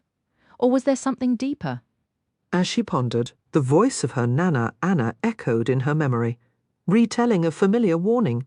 Wishes come with costs, and the more one performs, the more they transform into whatever role they play. If he acted the villain, he'd become one in truth. Teller had always remembered her Nana saying Legend enjoyed playing the villain, and that it had turned him into one. But that wasn't quite right. Legend became the roles he took on, which meant he only became a villain if he chose that part, exactly as Armando had done. The realization settled coldly in her chest. She hated him for what he'd put her sister through. To imagine he might be, Legend felt like paying him a compliment, and she didn't want to give Armando anything unless it came with genuine pain. "Even you have a part in this performance," Armando said, picking up a deck of destiny from the table and beginning to shuffle the cards with practiced ease. "You might believe your actions are spontaneous, but I know from the moment you entered, you considered causing me harm. You're likely still entertaining the thought. Legend is steering you, shaping your journey, until the only option left is the one he intends for you to take. And what reason would he have for that?" Teller challenged. "Answer that, and you've truly won this game." Armando placed his deck of destiny in the middle of the table, gesturing for her to cut the cards. They were crafted from what felt like genuine metal, gold, with intricate silver swirls, far thicker than ordinary decks, as durable as the fates they foretold. Teller studied them, but kept her hands to herself. Ever since discovering her mother's deck, she'd been fascinated by these cards, and she'd even dared to glimpse the oracle once. But she had never drawn from a deck of destiny to seek her own future. She'd kept that promise to her mother. One encounter with destiny had been damaging enough. "I'll skip the reading. I didn't come here for vague prophecies. But you do want the next clue, don't you?" "I thought you said the clues are pointless." "No," I said. "The game isn't about the clues themselves, but they're still necessary to guide people like you along the proper path. Perhaps I'll just follow Legend's constellations in the night sky instead. The constellations assist players, but they won't lead anyone to victory, and I suspect you're here to win." Armando slid the deck closer to her, its edge scraping against the glass tabletop. "Why are you so invested in my future?" "I couldn't care less about it, but Legend is deeply interested. I imagine you tell that to everyone who sits here." "True, but with you I actually mean it." This time, Armando's grin transformed his entire face. His lips curved into a flawless smile. His eyes sparkled a brilliant green, and for an instant Teller pictured how devastatingly handsome he might have been with just a touch more kindness. "Either play with me, or take your chances at another temple." Right on cue, bells chimed twice, marking 2 in the morning. It was later than she'd thought. She'd need to hurry if she hoped to find another of Legend's players in a different temple. but there was a risk they'd also insist on reading her future. Just like Armando, she reached for the metallic deck. Even through her gloves, the cards felt icy. After she cut them, Armando fanned them out before her, a spread of silver and gold that should have gleamed, but within moments the gold darkened to black and the silver swirls dulled, as if warning that her future would grow darker too. Choose 4, one at a time. I know how this works. Ignoring the obvious cards in front of her, Tella selected a buried one from the far left, scraping the table again as she pulled it free and turned it over to reveal that all-too-familiar bloody smile. The Prince of Hearts. The air in her lungs turned to ice. He was truly inescapable. Armando let out a dry, mocking chuckle. Unrequited love. It seems things between you and Dante aren't meant to be, after all. It might have stung if Tella held any illusions otherwise, but she understood better than anyone what the bloody prince symbolized. No matter what she claimed about love, the Prince of Hearts was the real reason she never let herself grow attached to any of the young men who showed interest. Tella knew how to capture a boy's attention, but it was doomed never to last. Fate had already decreed that no one she loved would ever love her back. This time, Tella flipped over the nearest card, the one so obvious it probably expected to be overlooked, or not, the maiden death again. "I've always admired this card," Armando remarked, tracing the pearls around the maiden's face with cold precision. Death stole her from her family to make her his immortal consort. Yet she refused him, so he encased her head in a cage of pearls to keep anyone else from having her. Even then she continued to defy him, slipping away each night to whisper warnings to those whose loved ones he intended to claim. "I know her story," Tella replied. So why don't you seem more concerned about losing someone you care for? Because I've already lost her. Maybe you're on the verge of losing someone else, Armando said, his voice rough. For a young man who insisted he didn't care about her fate, he certainly took a grim satisfaction in how bleak it appeared. Choosing to disregard him, Tella turned over another card. She didn't think about which one she selected, expecting it to be the oracle, following the familiar pattern she'd uncovered as a child. But instead of a gold-edged mirror, the card displayed a fractured black crown, studded with dark, shimmering opals, and split into 5 jagged pieces. The shattered crown, Armando's amused expression, vanished. His mouth opened and closed like a marionette waiting for its lines. "Is this one not terrible enough for you?" Tella asked. Honestly, though, this card unsettled her far less than the others. The shattered crown symbolized an impossible decision between 2 equally harsh paths. But Tella didn't put stock in impossible choices. In her experience, one road was always clearly worse than the other. Still, she paused before revealing a 4th card. The shattered crown was new, and while a stubborn part of her was curious what other twists fate might have waiting, she was weary of the fates playing with her future. "I need to see another card," Armando insisted. "Why?" Tella shot back. "I've just shown you 3 dreadful ones. Isn't that sufficient? I thought you understood fortune-telling. Every story has 4 acts: the opening, the struggle, the false resolution, and the real ending. Your future isn't complete until you turn the 4th and uncover the true conclusion. I still don't see why legend is invested in any of this. Perhaps that's a question you should ask yourself, not me." Armando's gaze fell to the revealed cards, which painted a tale of shattered hearts, vanished loved ones, and hopeless decisions. Tella couldn't grasp how any of it related to Caraval, unless, like Jack's, legend also delighted in the suffering of others. She shut her eyes this time, hoping for a kinder fate, like Mistress Luck or the Queen's regalia, which heralded daring transformations and remarkable rewards. The smooth metal surfaces didn't shimmer with magic like the hidden oracle she treasured.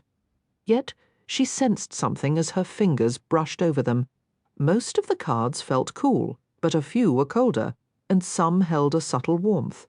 Then there was one that radiated such intense heat, Tella almost pulled her hand away.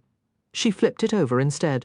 The metal shone with a violet glow as a beautiful woman in a soft ash-lavender dress gazed out at Tella from behind the bars of an enormous silver bird cage, the lady prisoner. A tightness coiled in Tella's chest. not only because this image recalled the vision the oracle had shown of her mother. The lady prisoner carried a dual meaning. Sometimes her portrait promised love, but more often it signified sacrifice. In all the tales, she was described as innocent of any wrongdoing, yet she allowed herself to be caged to protect someone she loved deeply. Nigel's warning echoed back to her then. Be warned, winning the game will come at a cost you will later regret. Teller fixed Armando with a sharp look. I've chosen my cards. Give me the next clue. His mouth curved into an indecipherable shape. If you even try to tell me, you can't. Keep your claws sheathed.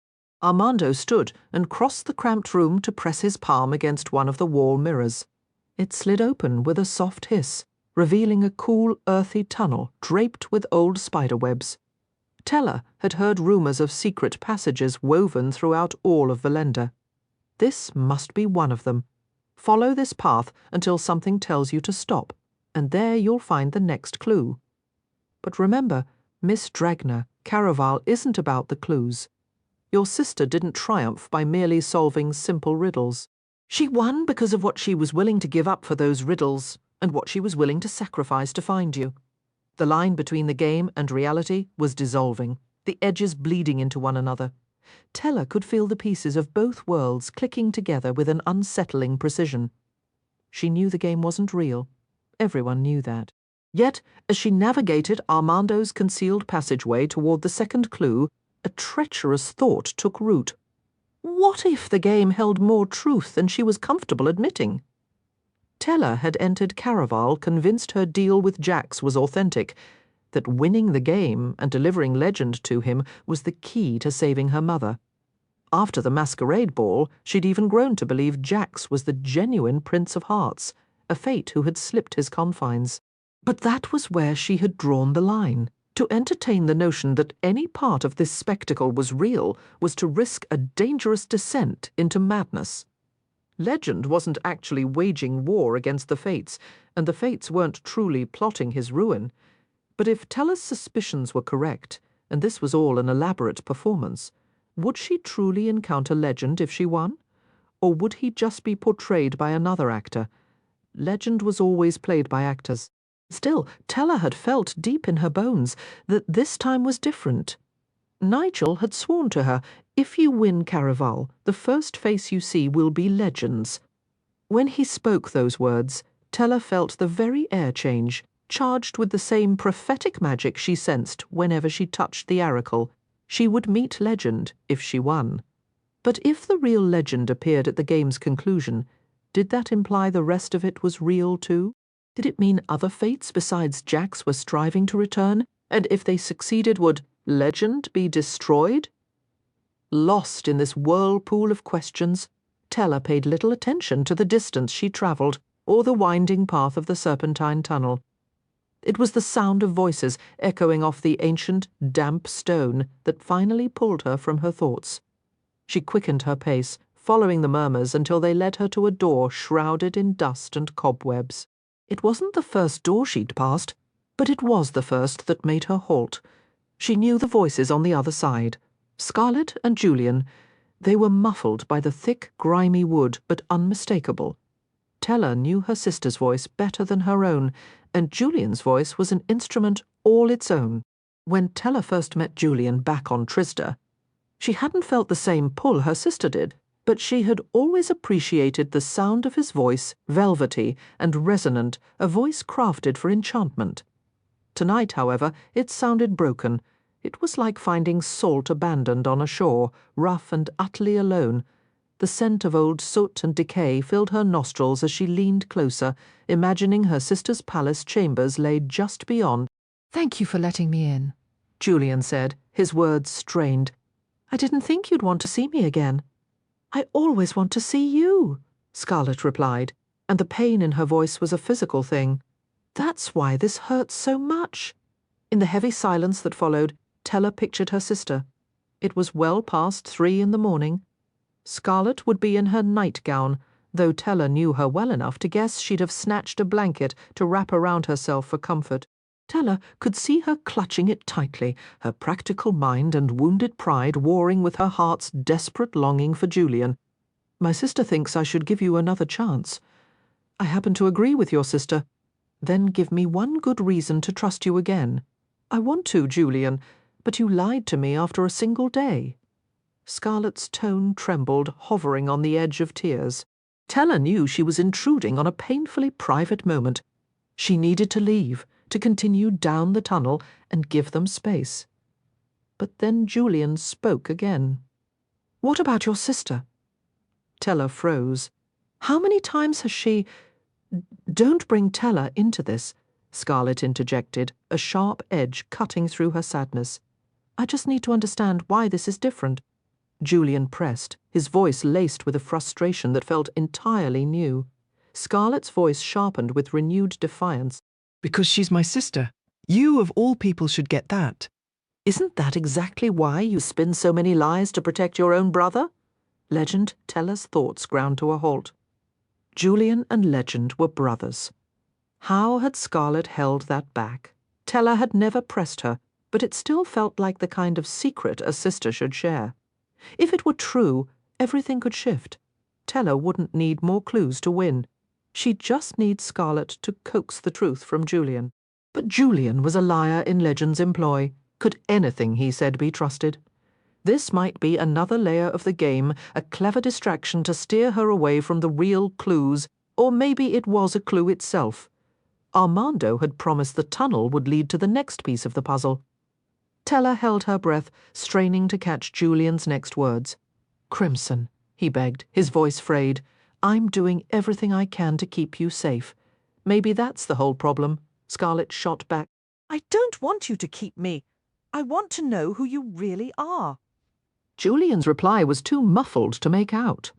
Then Tella heard his footsteps retreating. She knew she should wait longer before barging in, but once she stepped through the door, her eavesdropping would be obvious anyway. She turned the knob and immediately stumbled into an unlit fireplace, brushing ash from her skirts as she emerged into the suite. Scarlett's room felt as cold as unshed tears. At first glance, it resembled the inside of a music box. Walls quilted in deep blue satin delicate crystal tables with scalloped edges, chairs perched on stained glass feet. Even the slender canopy bed seemed spun from glittering quartz and half-remembered dreams. It was a chamber fit for a storybook princess, but in this scene, Scarlett looked utterly unravelled. Her face was pale, her dark hair lifeless. Her surprise at seeing Tella seemed dull, almost weary. The only thing that held any brightness was her gown. Tella had expected a nightgown, but Scarlett was still wearing Legend's enchanted dress, strapless red silk, spilling into a crimson skirt so voluminous it swallowed a quarter of the floor. The gown practically hummed with magic, as if determined to bind Scarlett and Julian together. Tella's suspicion flared the last time they'd spoken. Scarlett claimed she didn't trust Legend or anyone connected to him. Yet here she was, wrapped in his magic. Was Scarlett playing the game too? Maybe to pay Tella back for deceiving her during the last Caraval. Tella's jaw tightened until she spotted a tear tracing a path down Scarlett's cheek. Then another. Scarlett didn't know how to fake tears. Tella would have seen it before. More tears fell, leaving glistening tracks. No, her sister wasn't acting. Tella was letting paranoia cloud her judgment. Just as Scarlett had warned, the line between reality and the game was blurring. Angry at herself and at Caraval for making her doubt Scarlett, Tella scanned the circular room for something kind to say. Her sister was clearly heartbroken, and Tella had just overheard the fight that caused it, but instead the question tumbled out bluntly. Is it true? Is Julian really Legend's brother? Scarlett sank back onto the bed, a cascade of red silk collapsing around her. Julian claimed they were brothers at the end of Caraval, but I'm beginning to suspect he'd tell me anything just to make me stay. At least it shows he cares, Tella offered. But does he? Scarlett felt more tears escape. If you truly care for someone, shouldn't you be honest, even if the truth risks losing them? I don't think it's ever that straightforward. I love you more than anyone, and I've lied to you plenty, Tella said brightly, hoping to coax a smile. Scarlett's expression flickered. a ghost of a laugh that vanished before it could fully form. I can't tell if you're advising me to forgive him or just trying to cheer me up. Of course I want to cheer you up. As for forgiving him, that depends on whether Legend really is his brother. Teller said it partly as a joke, but a serious part of her felt a pang of guilt for manipulating her sister's emotions. Yet if Teller didn't win this game and locate Legend, if she were to die a second time, Scarlet's grief would be boundless. Teller was the sister who would burn the world for Scarlet, but Scarlet's entire world would turn to ash if she lost Teller. I already tried asking Julian directly, but he refuses to reveal Legend's identity. Scarlet leaned heavily against the carved bedpost. He makes it seem physically impossible for him to betray that secret, yet he had no trouble letting me believe Legend was his sibling. She scrubbed angrily at her wet cheeks with her hands. It makes me question everything. I'm almost more tempted to believe Julian is Legend himself and invented a brother to hide behind. Scarlet buried her face in her pillow, her shoulders slumping. Teller pondered her sister's words, her attention drifting to the miraculous gown Scarlet wore. As she watched, the dress's hem subtly rose, and its silhouette narrowed, the fabric softening into the delicate blush of a nightgown. It was a wondrous thing. Teller had felt a twinge of envy toward that dress during the last Caraval. It behaved as if it possessed its own will, altering its shape, style, and hue on a whim. Its magic was extraordinary, even by Caraval's standards, and Legend had gifted it to Scarlet. Teller had overheard performers whispering about it during the previous game, questioning why she'd received such a unique present. Suddenly, Scarlet's theory about Julian being Legend made a disturbing kind of sense. Teller settled on the bed beside her. "Do you honestly believe Julian could be Legend?" "I'm not sure," Scarlet murmured into the linen. "I think Legend has influence over his performers.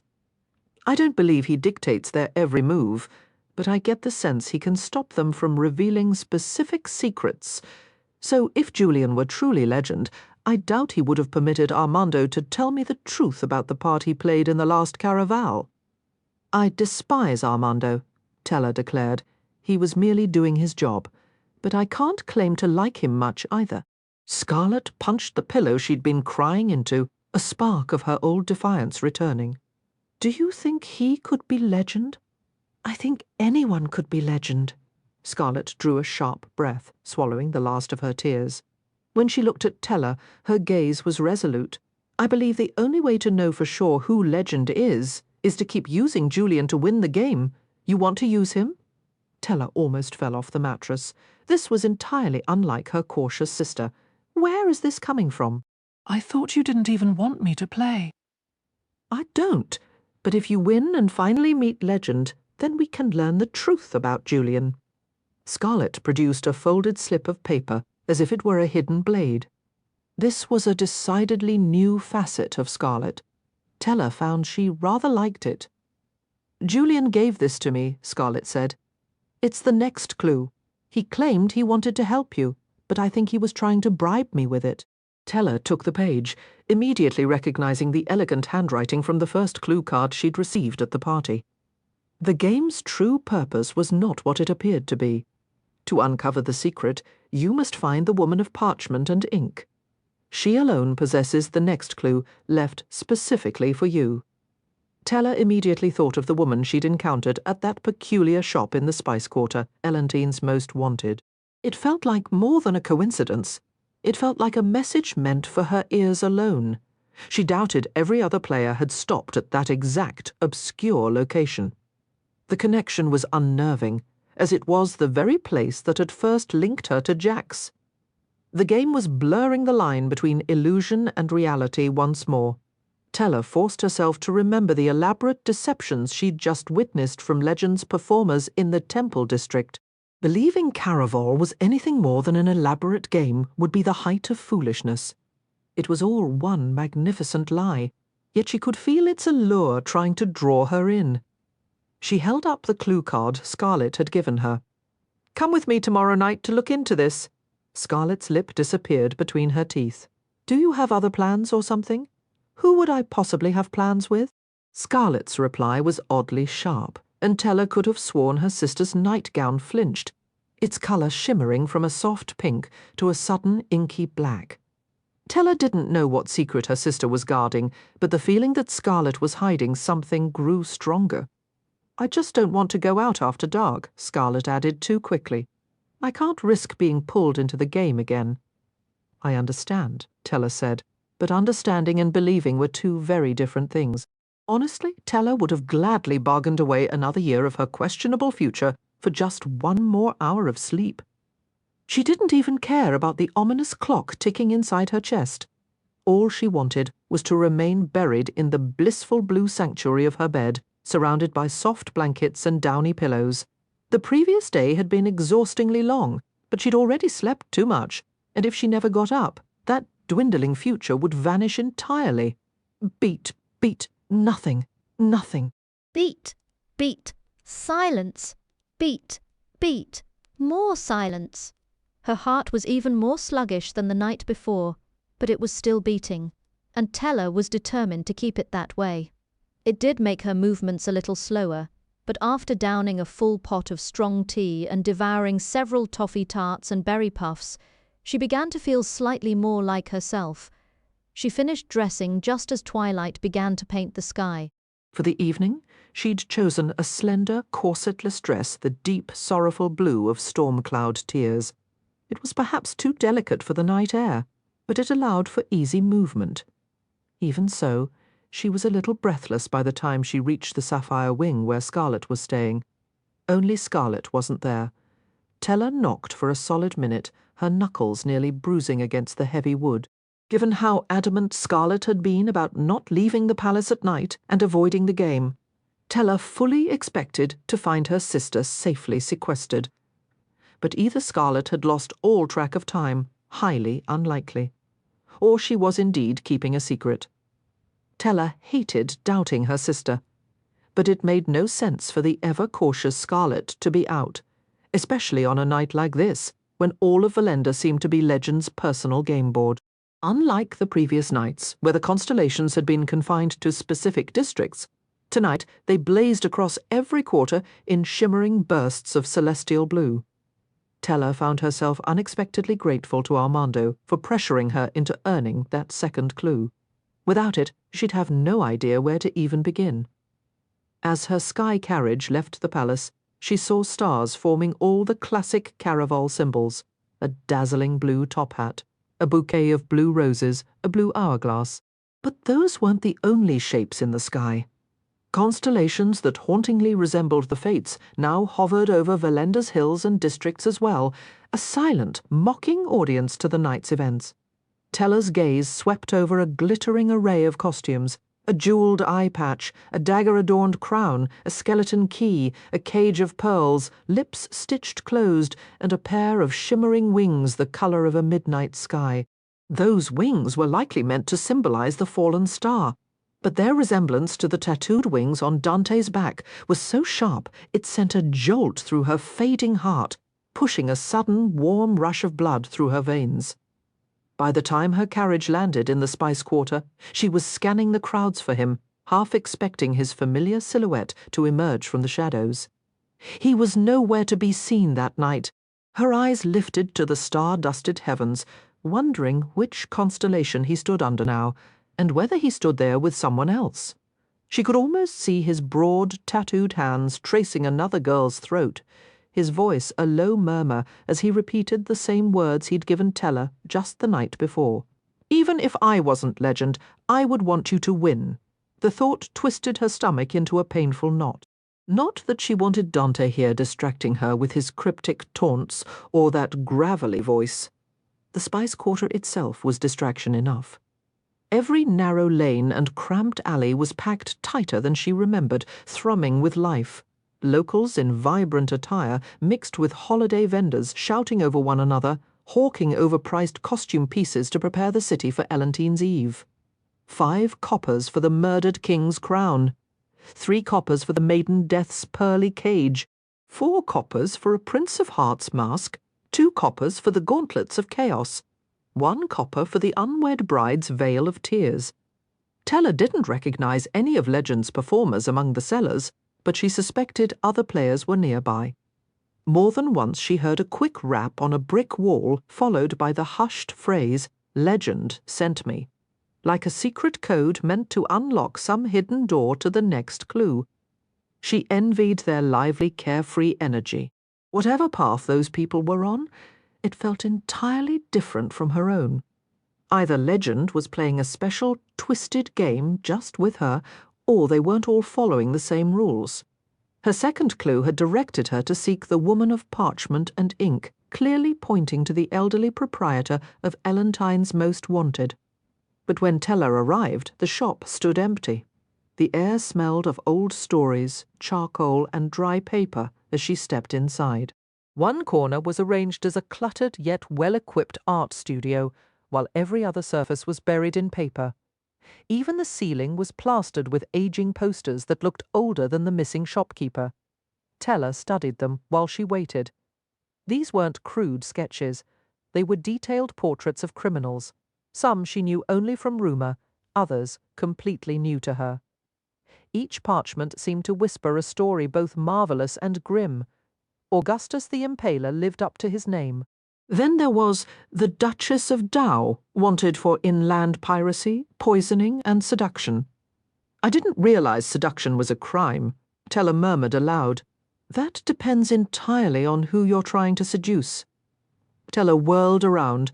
Instead of the ink-stained old woman, she found herself facing a girl in a gown of luminous white parchment, sewn together with thick black stitches that made her look like an illustration stepped right off the wall. It was Echo, another of Legend's performers, always quiet and hard to read. She typically kept to herself, her role that of an observer, a historiographer, tasked with recording Caraval's history in a magical sketchbook, which she now held tucked under one arm. Teller's heart gave a sharp, unwelcome kick. Aiko's presence here was confirmation. She was on the right trail, but it brought no joy. Outside the game, Teller found Aiko tolerable, even interesting. Inside Caraval, however, she was a complication best avoided. Aiko's reputation for ruthless bargains was well earned. During the last game, a deal with her had cost Scarlet 2 days of her life. That temporary death hadn't mirrored Teller's own experience, but it was not something she cared to repeat. "Look all you like," Aiko offered, her voice a smooth, tempting thread, "but choose your question with care.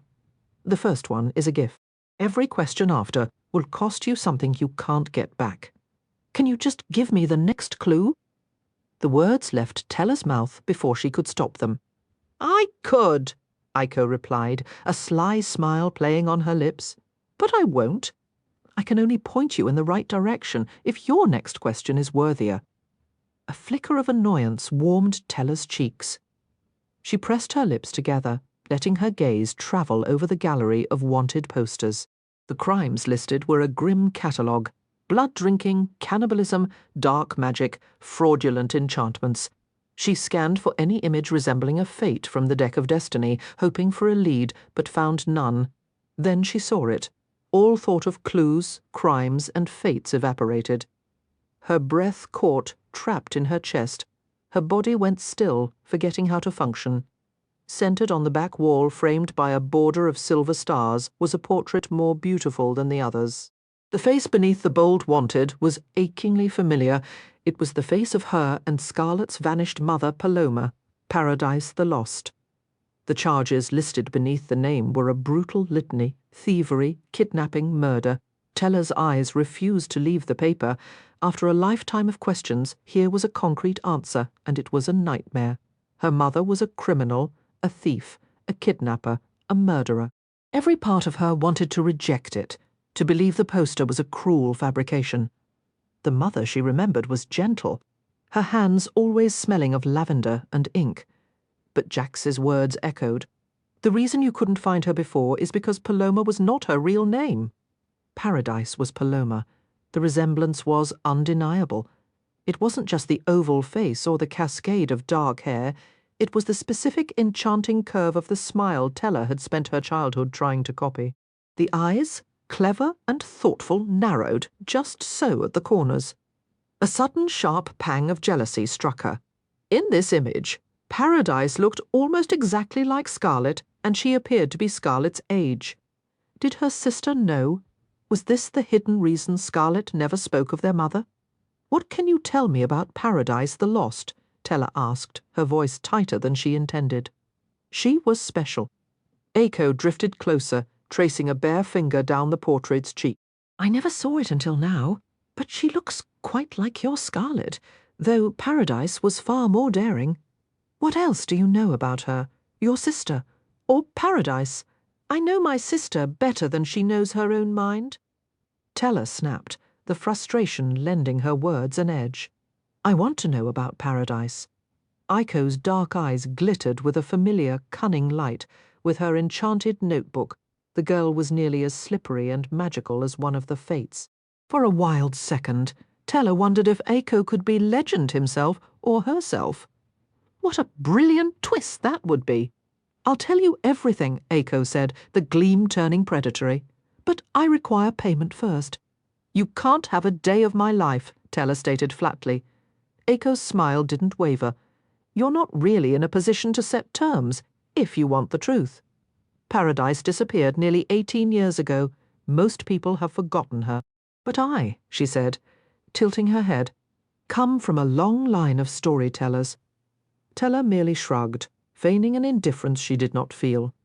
The number echoed in her mind, a relentless drumbeat marking the passage of time. 18 years. Her parents had been married for nearly that long. Tella had discovered this fact years ago, during her first desperate search for any trace of her mother after she vanished. She'd scoured every record for a woman named Paloma, but found only empty pages and dead ends.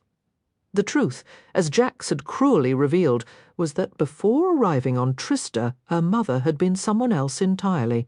The infamous criminal Paradise, the Lost. For years, Tella had nursed a quiet bitterness, feeling cheated out of half her life with her mother. Now that bitterness curdled into something colder, a stark realization that she might not have known her mother at all. That's the free sample, Aiko declared, her tone shifting from informative to transactional. The rest of the story has a price. And relax, I'm not in the business of stealing days. What's the cost? Aiko tilted her head, a curtain of dark hair sweeping across her shoulder as she considered. Caraval is a kingdom of illusion, she mused. For those of us who dwell here permanently, reality can feel like a distant rumor. We all secretly hunger for something genuine, even if we'd never admit it aloud. She hesitated, as if weighing whether to say more, then clearly decided against it. What I want from you today is something real. A single memory. You'll have to be clearer than that. My curiosity has limits. I'm not handing over the memory of my own name. I hadn't thought of that one, Aiko replied, her dark eyes sparkling with a hint of mischief. A brilliant notion, but I'll table it for a future bargain. For tonight, I require the final memory you possess of your mother. Tella physically jerked back, her heels scraping against the floor. Absolutely not. I won't trade any memories of her. Then I cannot share another word about Paradise the Lost. Choose a different memory, Tella pleaded. You referred to her as your mother? Aiko countered smoothly. I wish to understand why. I never said that. You implied it with your curiosity. History is my specialty, and I hold the answers you seek. Your options are simple. Find another historian, or surrender that final memory. You have 1 minute to decide. The idea of parting with any memory of her mother felt like a betrayal. They were scarce and irreplaceable treasures. Yet, if Armando was right, and this game truly demanded sacrifice, then perhaps this loss was the key to a future where she could create new memories with her mother. Maybe, Tella thought with a sudden sharp clarity, she was better off without that last haunting recollection. Ever since discovering those fateful cards in her mother's room, they had plagued her thoughts. What if she had never turned over the Prince of Hearts? What if the maiden death's grim prediction had remained unseen? Would her mother have stayed? The questions were a prison of their own. Fine, Tella whispered, the word tasting of ash. You can have it. Excellent. Aiko practically floated to the work desk at the rear of the shop, her eagerness doing nothing to soothe Tella's rising dread. She opened her enchanted ledger to a blank page of flawless parchment. Just place your palm on the paper. Some people find the process rather liberating. We carry our memories like stones, heavier than we know. Don't pretend this is a kindness. Tella pressed her hand to the page. It was dry at first, then warmth bloomed beneath her skin, reminiscent of the oracle's touch, but far more invasive.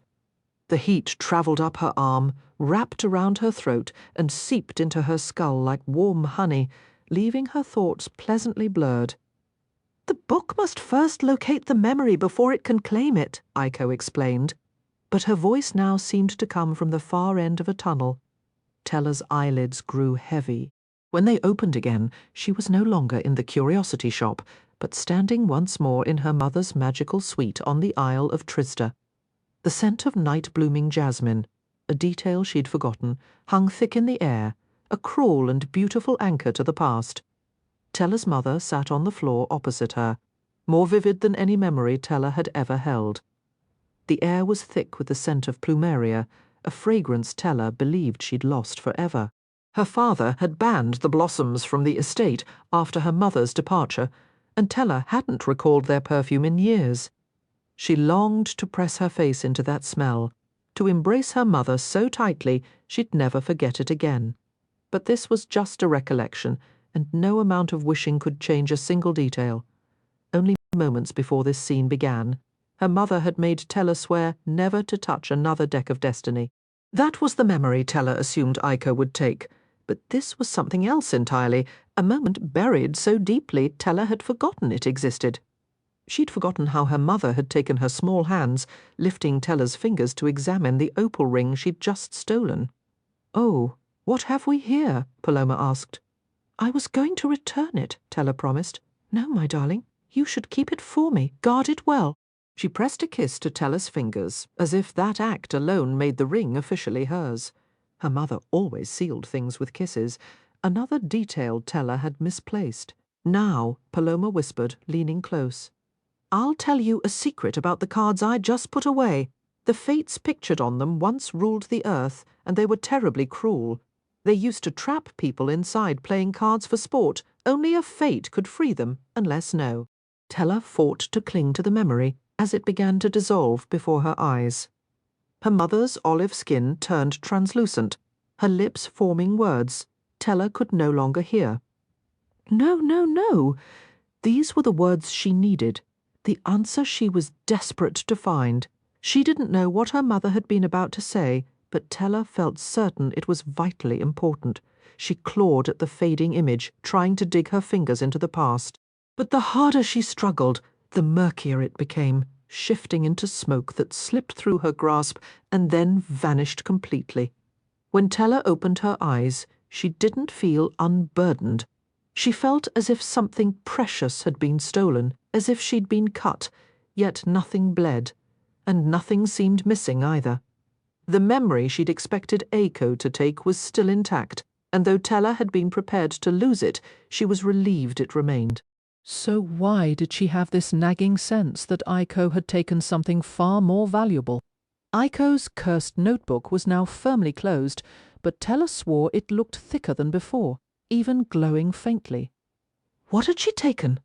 "Don't look so miserable," Aiko said. "You've just earned a fantastic story about one of Valenda's most infamous criminals." Aiko drifted back toward the portraits on the wall. Before she vanished, Paradise the Lost was a legend in this city. People were so enchanted by her. They'd write letters, begging her to rob them or take them captive.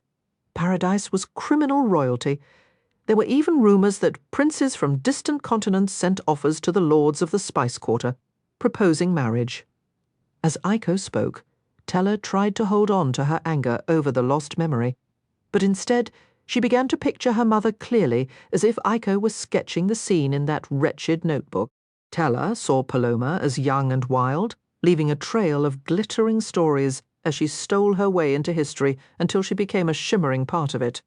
Then she'd married Tella's father, of all the people she could have chosen. Why didn't Paradise accept any of the prince's proposals? Tella asked. I imagine she was clever enough to know most princes are cruel, spoiled, and selfish. Paradise craved adventure far more than she desired love. She used to boast there was nothing she couldn't steal. When faced with the challenge of stealing an object of immense magical power, one deemed impossible to take, she accepted without hesitation. Yet the artifact proved far more perilous than she had been told. Unwilling to return it and risk another claiming it, she vanished, and no trace of her was ever found again. But Tella had seen her. It now seemed logical that her mother would have sought refuge on Trista with Tella's father. A small, conquered island of little note was the perfect place to disappear. What exactly did she steal, if you wish to know? No, Tella cut in, her voice edged with iron. No further bargains. I've already paid for that answer. It belongs to the tale. Aiko's nostrils flared, her typically calm face tightening with clear irritation. She was clearly accustomed to taking far more than she gave. In a swift move, Tella grabbed the enchanted notebook from the table and held it above the candle's flame. Tell me what she took, or this turns to cinders. Aiko offered a thin, sharp smile. You have more spine than your sister does. Scarlet and I possess different kinds of strength. Now the object. Tella lowered the notebook slowly until the scent of scorching leather filled the air. It's a cursed deck of destiny, Aiko finally hissed. Tella let the book fall onto the desk with a heavy thud. All around her, the posters on the walls shuddered and flapped, their paper hearts seeming to race in time with her own, a rhythm faster than any Jax's kiss had ever stirred, as if this revelation carried its own wild magic. Only the portrait of Paradise the Lost stayed perfectly still, a serene eye in a whirling paper storm. Tella knew paintings held no feelings, yet she pictured the image of Paradise, the woman her mother once was, holding its breath, silently willing Tella to connect the fragments of her story. Tella had always sensed her mother's deck of destiny was different from any ordinary set. But Aiko spoke of it as if it were unique in all the world, and she had called it cursed, cursed. The word echoed, growing louder in Tella's mind, clashing with the rustling posters. The fates themselves had been cursed by a witch, and according to Jax, that curse had trapped them inside a deck of cards. I can tell you from experience it's torturous, he'd said. It felt extraordinary to imagine her mother had stolen that very deck. Yet, the more Tella considered it, the more everything aligned. If her mother's deck of destiny was the prison holding the fates, it explained her sheer terror upon finding Tella playing with those cards. Tella recalled how they had been hidden, disguised as a foul-smelling sachet, until that fateful day. The concealing spell must have been fading when Tella discovered them. She could scarcely believe she had handled the deck that contained all the fates. The legendary beings who once ruled the world had been right in her palm. It seemed unbelievable, yet she had seen the evidence each time the oracle showed her glimpses of the future. She had never encountered another card like it, and she doubted she ever would. Because it wasn't just a card, it was a fate, and Tella had it stored away in a small trunk. A faint, disbelieving laugh escaped her. Her mother must have been truly formidable to steal the fates themselves. But now her mother was powerless, trapped inside a card, just like the fates she had taken. Tella's brief humour vanished, replaced by a cold wave of regret. Since that wretched day her mother disappeared, Tella had carried the guilt, believing it was partly her fault, that if she hadn't disobeyed and opened the jewellery box, if she had never turned over the maiden death card predicting the loss of a loved one, then her mother might never have vanished. She had blamed the cards and blamed herself, and she had been right, though not in the way she had always believed. Tella's mother hadn't simply run away because her daughter had revealed a specific card. She had fled because Tella had discovered the deck itself, a collection far more potent and perilous than she could have fathomed. The posters on the walls ceased their restless rustling, plunging the shop into an abrupt and heavy silence. Even so, Tella could feel the gaze from her mother's wanted poster, a persistent pressure that whispered she was still missing a crucial piece of the puzzle. There was a gap in her memory, something vital she had overlooked. You look like you have another question, Aiko observed. Teller had momentarily forgotten the other girl was there, and even her own purpose for being in that shop. She still required the third clue, or her mother would remain imprisoned, no different from the Fates. While this wasn't the forgotten detail nagging at her, it was undeniably more urgent. Teller retrieved the second clue once more. Goal of this game is not what you think. To find the truth, seek the woman of parchment and ink. She alone holds the next clue, which was left only for you. Her eyes darted from the paper to her mother's poster. What if the clue wasn't pointing to the artist, as she initially assumed? What if it referred to a woman depicted on one of these posters, like Paradise the Lost? Her portrait was, after all, made of parchment and ink. And that image spoke to Teller in a uniquely personal way, a call no other player could possibly hear. Fueled by a sudden reckless hope, Teller rose onto her toes and tore the poster from the wall. She anticipated objection from Aiko, but the girl merely watched, an eager light in her own eyes, flipping the parchment over. Teller discovered lines of shimmering silver script. If you've found this, you're on the true track, but it's still not too late to turn back. Clues can no longer tell you where to head to find the object legend needs. Your heart must lead instead. The only occupant of her heart was her mother, a fact Legend clearly knew, given he'd placed this message on her poster. But what connection did her mother have to Caraval? She had possessed the deck that imprisoned the Fates, and Legend sought to destroy them all. Perhaps her mother had also taken the one object capable of that destruction.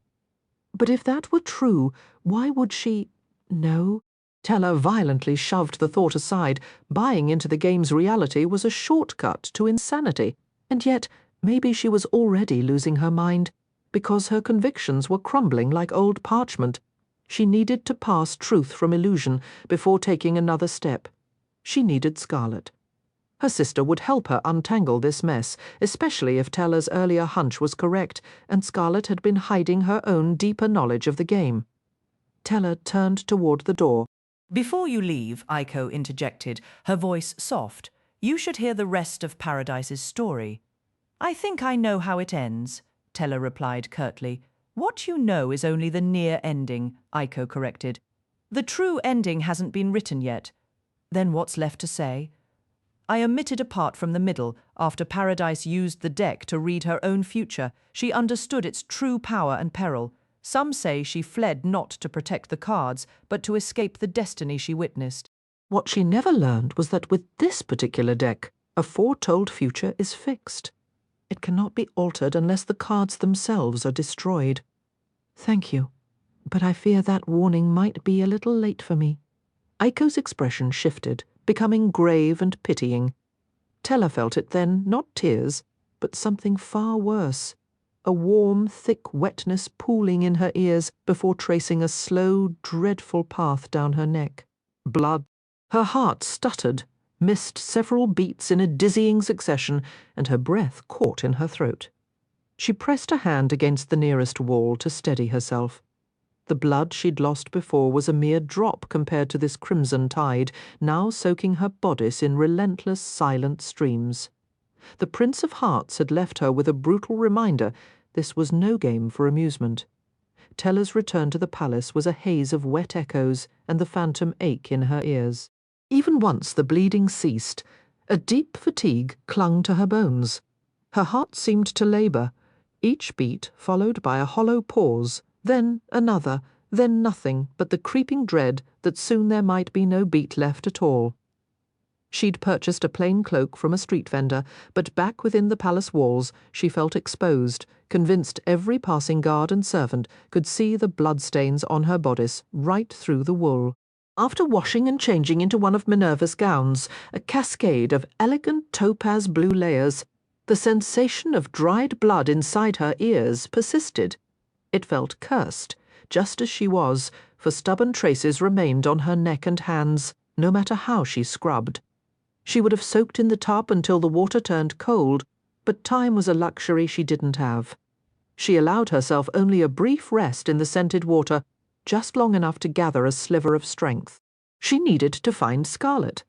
They had to talk about their mother's hidden past and the truth of Caraval, covering the lingering stains with Dante's gloves. Tella left the tower. The hour was deep, well past midnight, when she reached the sapphire wing. Inside, the blue decor glittered with gilded accents. A solitary servant girl drifted between oversized sconces, replacing candles as thick as her wrist. The girl said nothing, but Tella felt her gaze like a physical touch as she approached Scarlet's door. No answer came to her knock. She tried again, louder, then rattled the handle. Only silence echoed back. Scarlet should have been there. It was the middle of the night, and her sister wasn't even playing the game. A knot of worry tightened in Tella's chest. Crossing the hall, she approached the freckled servant, who was either intently relighting a stubborn flame or shamelessly eavesdropping. "How can I help you?" the girl chirped, turning before Tella could even speak. Definitely an eavesdropper, and far brasher than the timid staff Tella usually encountered. The servant leaned in. Tella instinctively recoiled, but the girl's eyes showed no notice of the dried blood on Tella's skin. "If you're looking for that handsome performer covered in tattoos," she said, her voice dropping to a conspiratorial whisper, "I can let you know when he returns. He didn't leave with the others." Her eyes sparkled with a knowing gleam Tella recognized all too well. "I'm sorry," Tella replied coolly. "I don't know who you mean." "Don't worry," the girl tittered, high and bright. "I know you're engaged. I won't tell a soul you were asking for him," which of course meant she absolutely would. But Tella had more pressing concerns. "I'm looking for my sister." She gestured toward the door. "Scarlet, tall with thick brown hair." "I know her," the servant interrupted, some of the colour draining from her cheeks. She lowered her voice to a hushed murmur. "I haven't seen her since yesterday. I heard her ask for directions to Idlewild Castle, but she never came back." Idlewild Castle? Jax's castle? Tella's blood ran cold. There was no good reason for Scarlet to go there. "I'm sure nothing terrible has happened," the servant added hastily, as if remembering whom she addressed. I don't believe all those stories about the heir. People do love to gossip. "What stories?" Tella pressed. "Oh, just that he murdered his last fiancée." The girl shrugged, then added with a dreamy sigh, "But they also say he's terribly handsome. Lots of the maids say they'd still marry him in a heartbeat." Tella bit back the urge to call them all fools. She longed to push the hair from her face and startle the servant girl with the dried blood still darkening her ears and throat. But Scarlet was gone. Instead of terrifying the staff, Tella knew she had to use her fading strength to search for her sister. She flipped a coin to the freckled girl, but the motion felt strangely feeble. The piece barely spun in the air before it fell. By the time Tella reached the carriage house, the distant bells were chiming 3 in the morning. Time was racing while she moved through molasses. Even her floating carriage seemed to crawl, drifting lazily beneath a sky full of stars. Legends' blue constellations glittered everywhere except directly above Idlewild Castle, as if they were a celestial warning to stay away. On the night of the fated ball, the castle had looked like a treasure ripped from a child's daydream. Now, as Tella stepped onto the grounds, she wondered if that gleaming white sandstone facade had been nothing but a costume, another one of legend's clever illusions. Tonight the stones were the colour of buried secrets, lit only by guttering torches that cast a dim red-orange glow, fighting a losing battle against the dark. She paused at the bridge's edge to steady her breath, thankful she'd thought to bring Dante's gloves.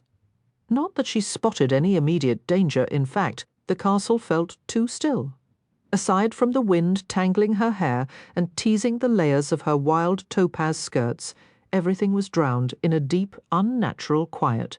The kind of silence that belongs to tombs, cursed ruins, and places the living have long forsaken. A shudder tried to climb her spine and settled instead as a cold ripple down her arms. Tella wasn't afraid of danger, though she'd always preferred it wearing the grin of a confident young man. For the second time that night, she caught herself wishing Dante had trailed after her. Not that she needed him, but maybe, just a little, she wanted him there.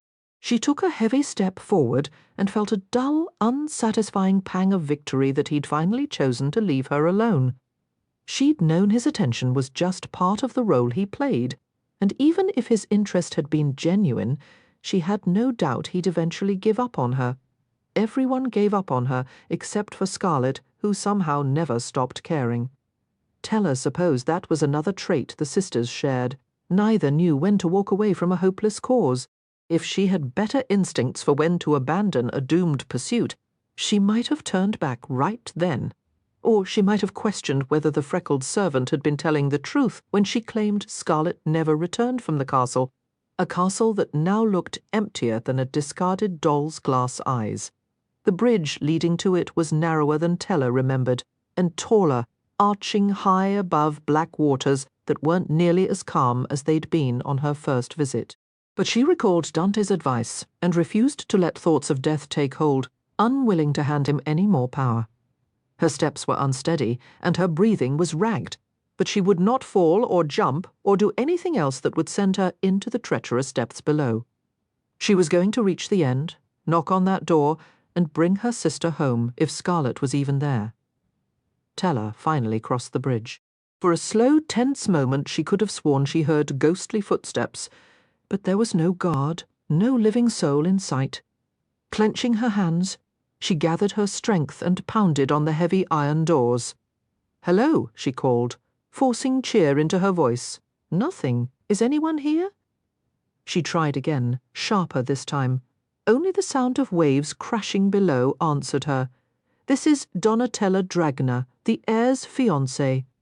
Her breath grew short as her unanswered knocking turned furious. "Careful, or you might hurt yourself doing that." Tella turned slowly, half expecting to find Jax there, casually taking a bite from an apple. Instead, 3 figures approached. They moved toward her like spectres, dressed in thin, tarnished silver cloaks that had lost their luster long ago. One was tall, one was curvy, one could not keep still. The air grew thick with the cloying scent of ancient perfume, a sickly sweet bloom entirely out of place on such a merciless night. Their impractical capes billowed, making it impossible for Tella to see more than flashes of their faces, either frozen in eerie stillness or hidden behind masks. As the trio slid nearer, Tella's gloved hands grew damp with sweat. Her earlier dread confirmed. They were dressed as Fates, the undead queen and her handmaidens. She knew the queen by her jeweled eye patch and painted blue lips. The handmaidens were just as recognizable, their mouths stitched shut with crimson thread. In the decks of destiny, these cards symbolized unyielding power and eternal loyalty. Here, in the biting cold, their combined presence felt like 3 terrible warnings. People only wore masks for a celebration or a crime.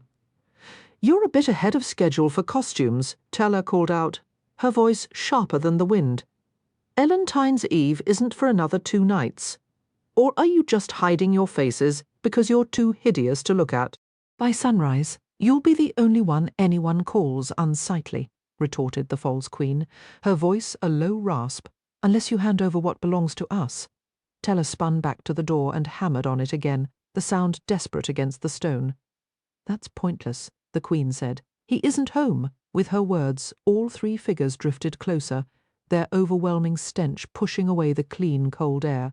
The freckled maid had clearly sent her on a wild goose chase, setting up this ambush, and Tella had walked right into it. She might have tried to run, despite the treacherous flutter in her chest, but they had positioned themselves between her and the bridge. Her only other exit was a sheer drop into the dark water below. For a heartbeat she thought she heard Death himself whispering from the depths, coaxing her to jump. Tella ignored it. The moat looked deceptively smooth, but a second glance revealed jagged rocks lurking just beneath the surface like hidden teeth. She yanked out her coin purse. "If you're here begging because your perfume is rancid and your cloaks went out of style a decade ago, then take it." She flung the purse onto a frosty patch of ground to her left, hoping one might scramble for it like a trained pet and give her an opening. But these 3 were duller than dogs. Instead of moving for the coins, they each took another deliberate step toward her. Their perfume intensified, now smelling of rotted blossoms and desperate, twisted longing. Tella choked back a cough, but they didn't flinch. "We don't want your tarnished coins," the Queen hissed. "We want our glory restored.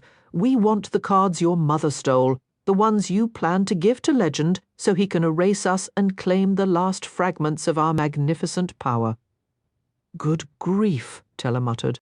Whoever these lunatics were, they had lost all touch with reality. "You're all crazier than a barrel of drunk squirrels." The bizarre insult gave them a moment's pause, but not long enough. She could still bolt for the bridge, but she'd more likely tumble over the edge than outrun them. A sudden gust of wind felt like Death's mocking chuckle.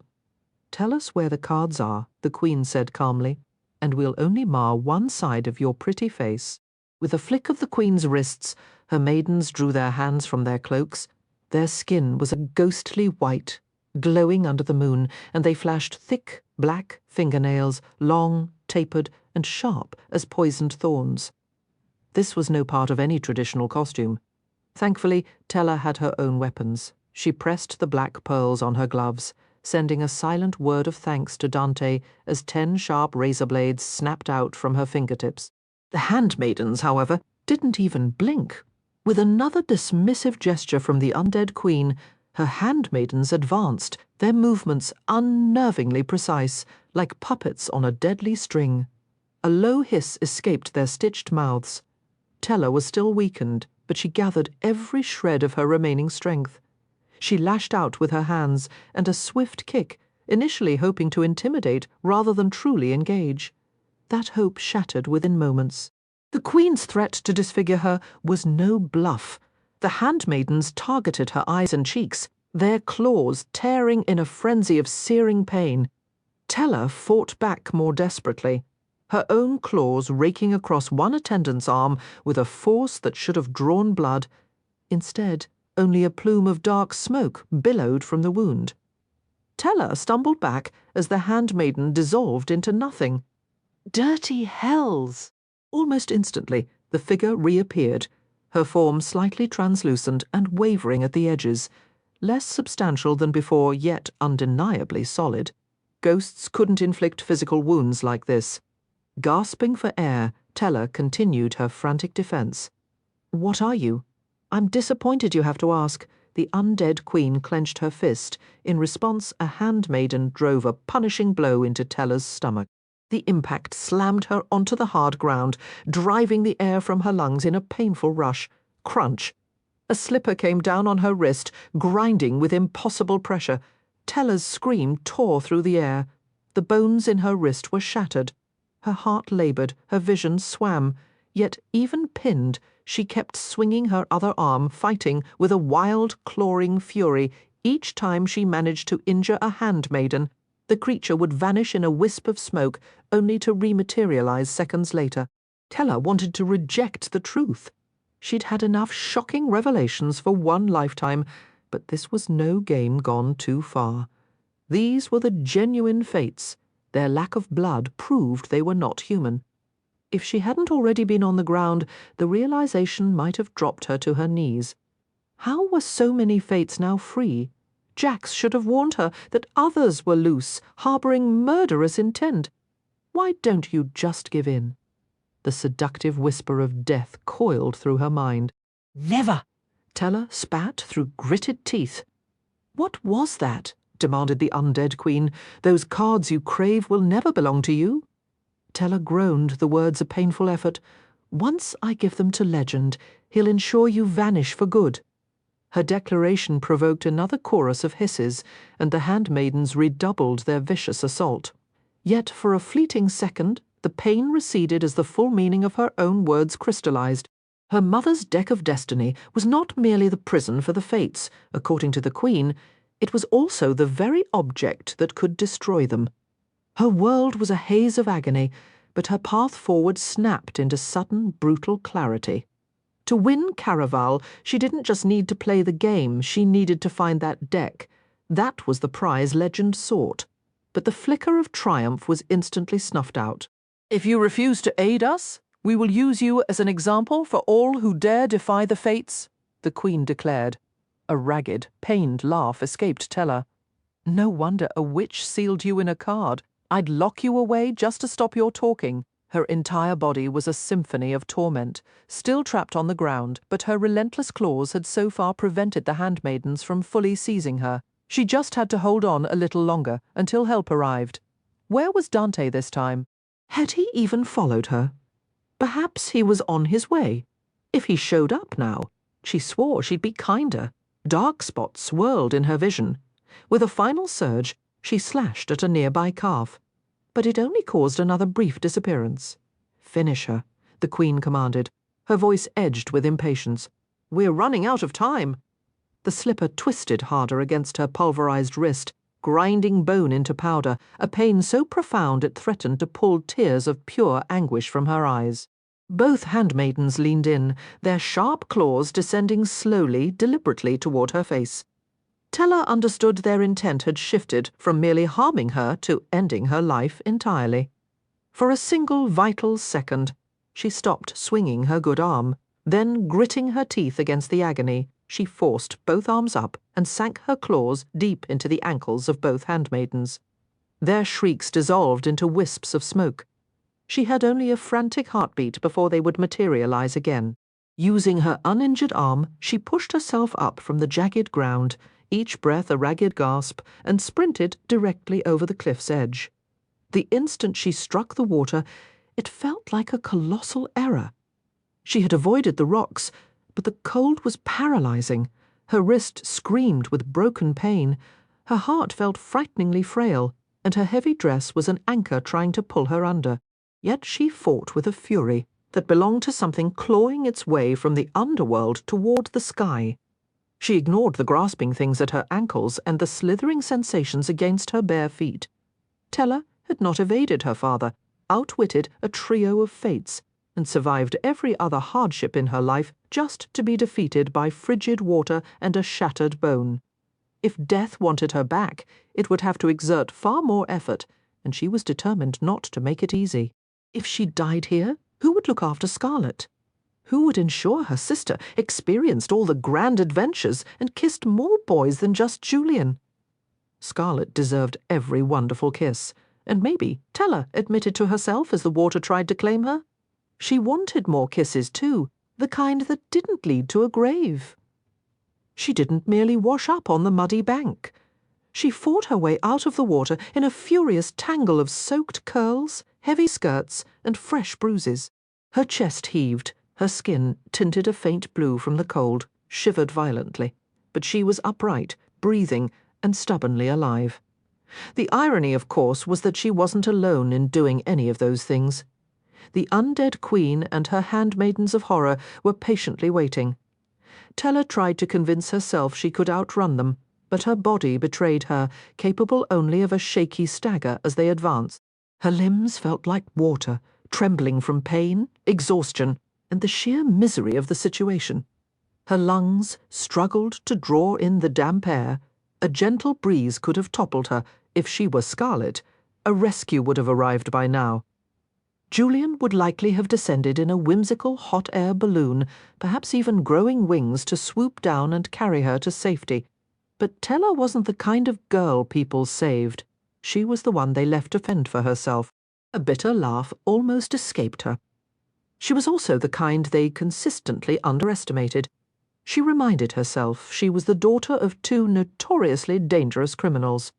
She had once gambled her very life on her sister's love. She had kissed the Prince of Hearts and lived to tell the tale. These fates would not be the end of her story tonight. Every fate possessed a vulnerability. Jax's weakness was his one true love, the only person who could make his heart beat again. The handmaidens were mere extensions of the undead queen, who wielded the terrifying power to command those sworn to her. To defeat the handmaidens, Tella needed to defeat the queen herself.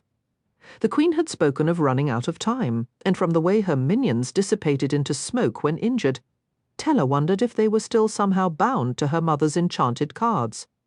Perhaps these fates weren't as free as Jack's.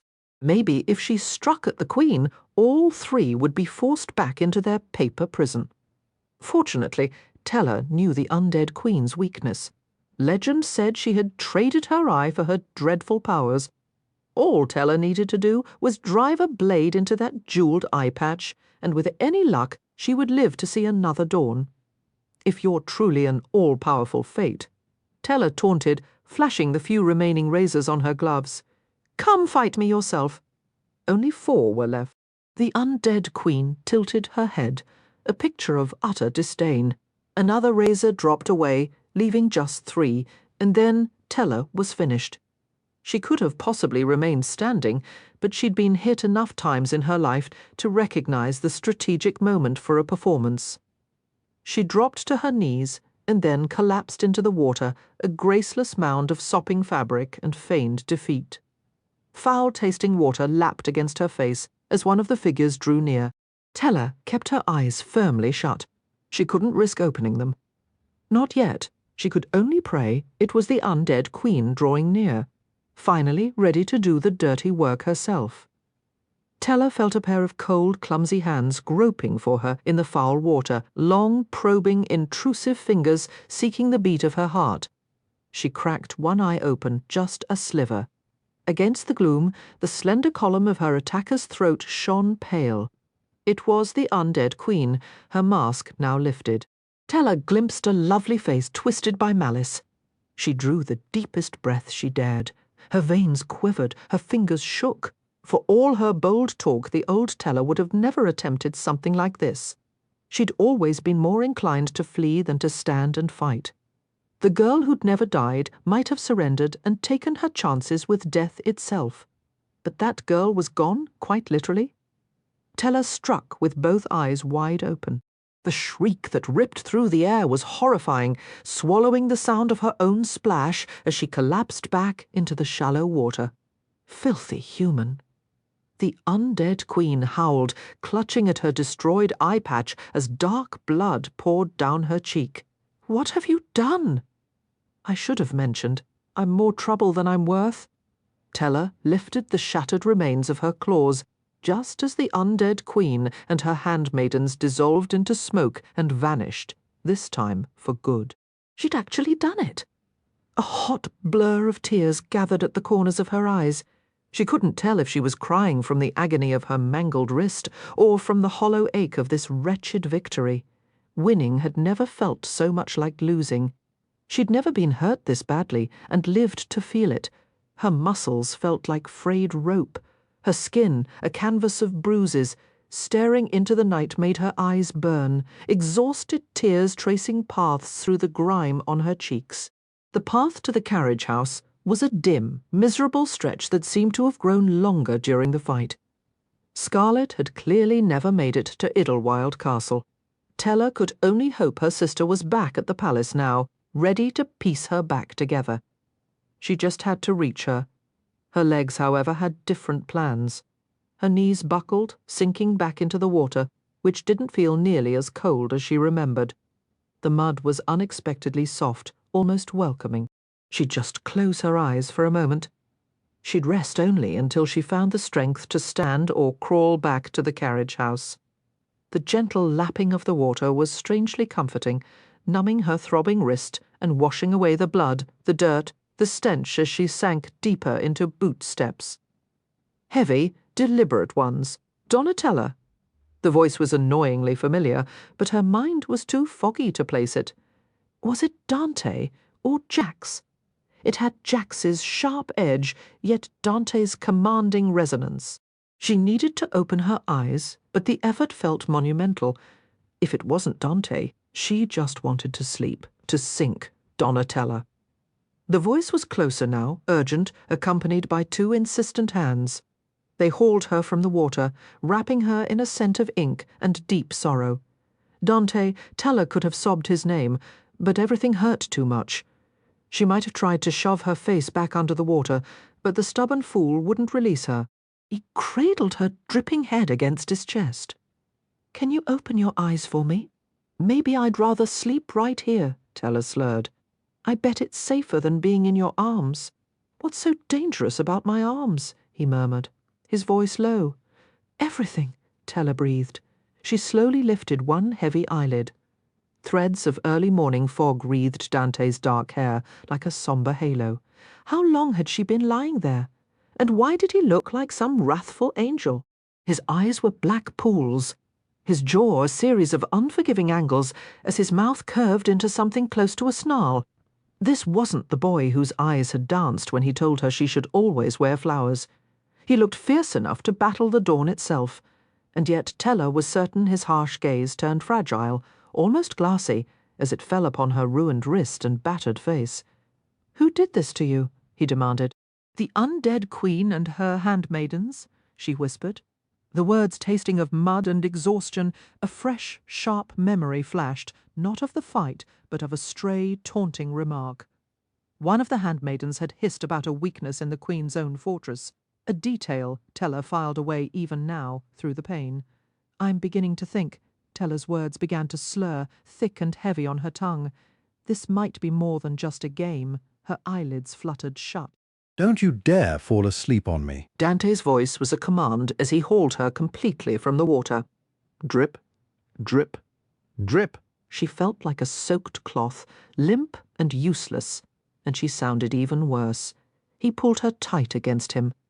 There was nothing soft about him. His chest was solid as carved stone, yet a treacherous part of her wanted to close her eyes, nestle into that unyielding surface, and let oblivion take her. "Stop that," he chided, his voice low. "Don't even consider giving up." You have to stay awake until I can get you to safety. Where is safe? Teller forced her aching eyes open a slit, her head lolling against his shoulder with each determined stride away from the main path. When had he begun walking? They weren't returning to Idlewild Castle, nor did the route seem to lead to the carriage house. A delirious, morbid thought crossed her mind. Was she glimpsing her own future? The scene unfolding was a graveyard. All she could make out were the grainy shapes of moss-eaten headstones, some crowned with crumbling stone angels, others guarded by statues of veiled figures frozen in sorrow. Even the trees overhead seemed to grieve, shedding brittle twigs that snapped like tiny bones beneath Dante's boots. "Have you chosen to bury me ahead of schedule?" she whispered. "You're not going to die," he stated, his voice leaving no room for argument. "We will find someone to heal you." He descended a set of ancient stone steps, flanked by a towering sculpture of winged, robed figures straining to hold a stone coffin aloft. Teller might have laughed, a weak, breathy sound, if she'd had the strength. It seemed death and misfortune were her constant unwelcome companions. "I lied to you," she confessed, the words a struggle. "In the dress shop. You were right about Jax." She forced her eyes open once more, but the world tilted and spun violently. All she desired was for the motion to cease, for everything to just stop. "I shouldn't have kissed him," she mumbled into the fabric of his shirt. "I don't even know why I did. I didn't truly care if he banished me from the palace for lying. I think I wanted to make you jealous." A rough, humourless sound escaped him. It worked. Teller might have managed a smile if every inch of her didn't scream in protest. Dante adjusted his hold, his hand coming up to gently brush a wet strand of hair from her face. His fingers lingered, tracing the line of her jaw before softly brushing over her lips. "I've never wished to be another person," he said, the words raw. "Not until the moment I saw him kiss you on that dance floor. You should have asked me to dance first," she breathed. "Next time I will." His lips pressed a fleeting warm kiss to her forehead. "Stay with me, Donatella. Just stay with me long enough to get you somewhere warm. If you do, I promise I won't let go of you again. Not like I did that night. We'll fix this together." The usual sharp angles of his face softened, and for a heartbeat, Dante looked startlingly young. His dark eyes were unguarded, fringed with what looked like captured starlight, and she wanted to lose herself in them. His hair was a wild spill of black ink, and his dangerous mouth remained slightly parted, looking as if it hovered on the edge of confessing something perilous and true. "You're the most beautiful liar I've ever known," she tried to say, but her mouth refused to form more words. Her body was a leaden weight of exhaustion. Dante held her even closer, his grip almost desperate. as he reached a stone mausoleum and pushed its iron gate open. Tella told herself she'd only close her eyes for a second. Dante was murmuring something else, his voice a low vibration against her, and she wanted to hear it. It sounded important, but a wave of sudden, enveloping warmth washed over her, and hadn't she always wondered what it would feel like to drift asleep in his arms? Consciousness returned as a cruel and stifling burden, something Tella would have traded anything to escape. This could hardly be called waking. Her eyes refused to open, her lips were sealed shut, but the pain functioned with vicious clarity. A world constructed entirely of shattered bone and lacerated skin. It was punctuated by broken sounds and scattered words, as if her hearing couldn't decide whether to engage or abandon her entirely. Two male voices echoed, their tones blurred and distant, weaving in and out of her awareness. Tella's mind swam in a fog, pulling up shadowy pictures of stone walls buried far beneath the earth. What? She tried to say. Save her. I understand what's at stake, but the fates she won't recover on her own. I believed the Prince of Hearts was the only one loose. These fates, they've been lying low for ages, or the magic that locked them away is starting to fail. A low curse followed. Then Tella felt it, something wet and warm, not pain, against her lips, thicker than water, with a faint metallic edge. Blood. Drink. A warm pressure pressed more firmly to her mouth until she could taste the coppery drip on her tongue. Her first urge was to recoil, but she was still locked in place, and strangely, she liked the flavour. It tasted like raw power and stubborn strength, something wild enough to make her pulse quicken. With tremendous effort, she managed to swallow. "That's it," said a voice she could now place. "Julian, that should do." The second voice was deeper, more authoritative. "Dante." Tella's heart hammered even harder. Suddenly the blood was gone. The pain remained, but it had faded to a distant throb. "Find her, sister," Dante said again. "Get her into Tella's rooms at the palace. I don't want her waking up alone." A silence stretched, so long Tella feared she'd gone deaf, until Julian finally spoke. "You actually care about her, don't you?" Another pause. "I care about locating those cards. She's our best chance, brother, nothing more." It should have felt like the world ending when Tella drifted back to awareness. Every part of her should have been screaming in agony. A shattered wrist, a bruised face, battered feet.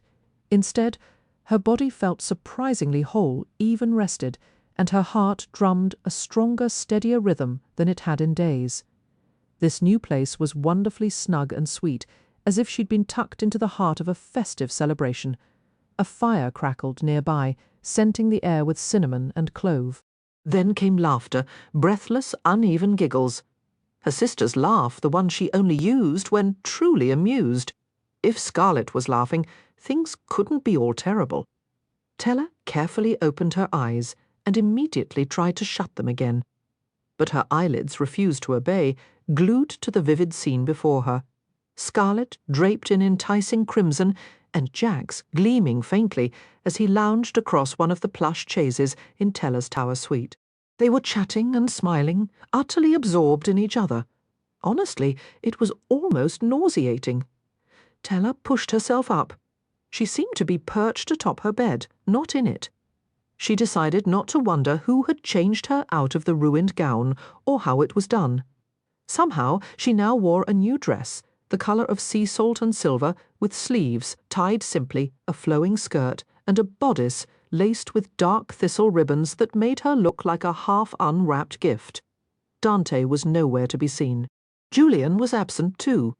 Tella scanned every corner of the room. The pale peach light through the window suggested a lazy morning, but there was no trace either man had ever been there.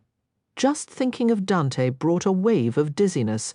Her skin warmed, remembering how safely he'd held her, then burned with the sting of his final dismissive words. She wanted to believe it had all been a dream.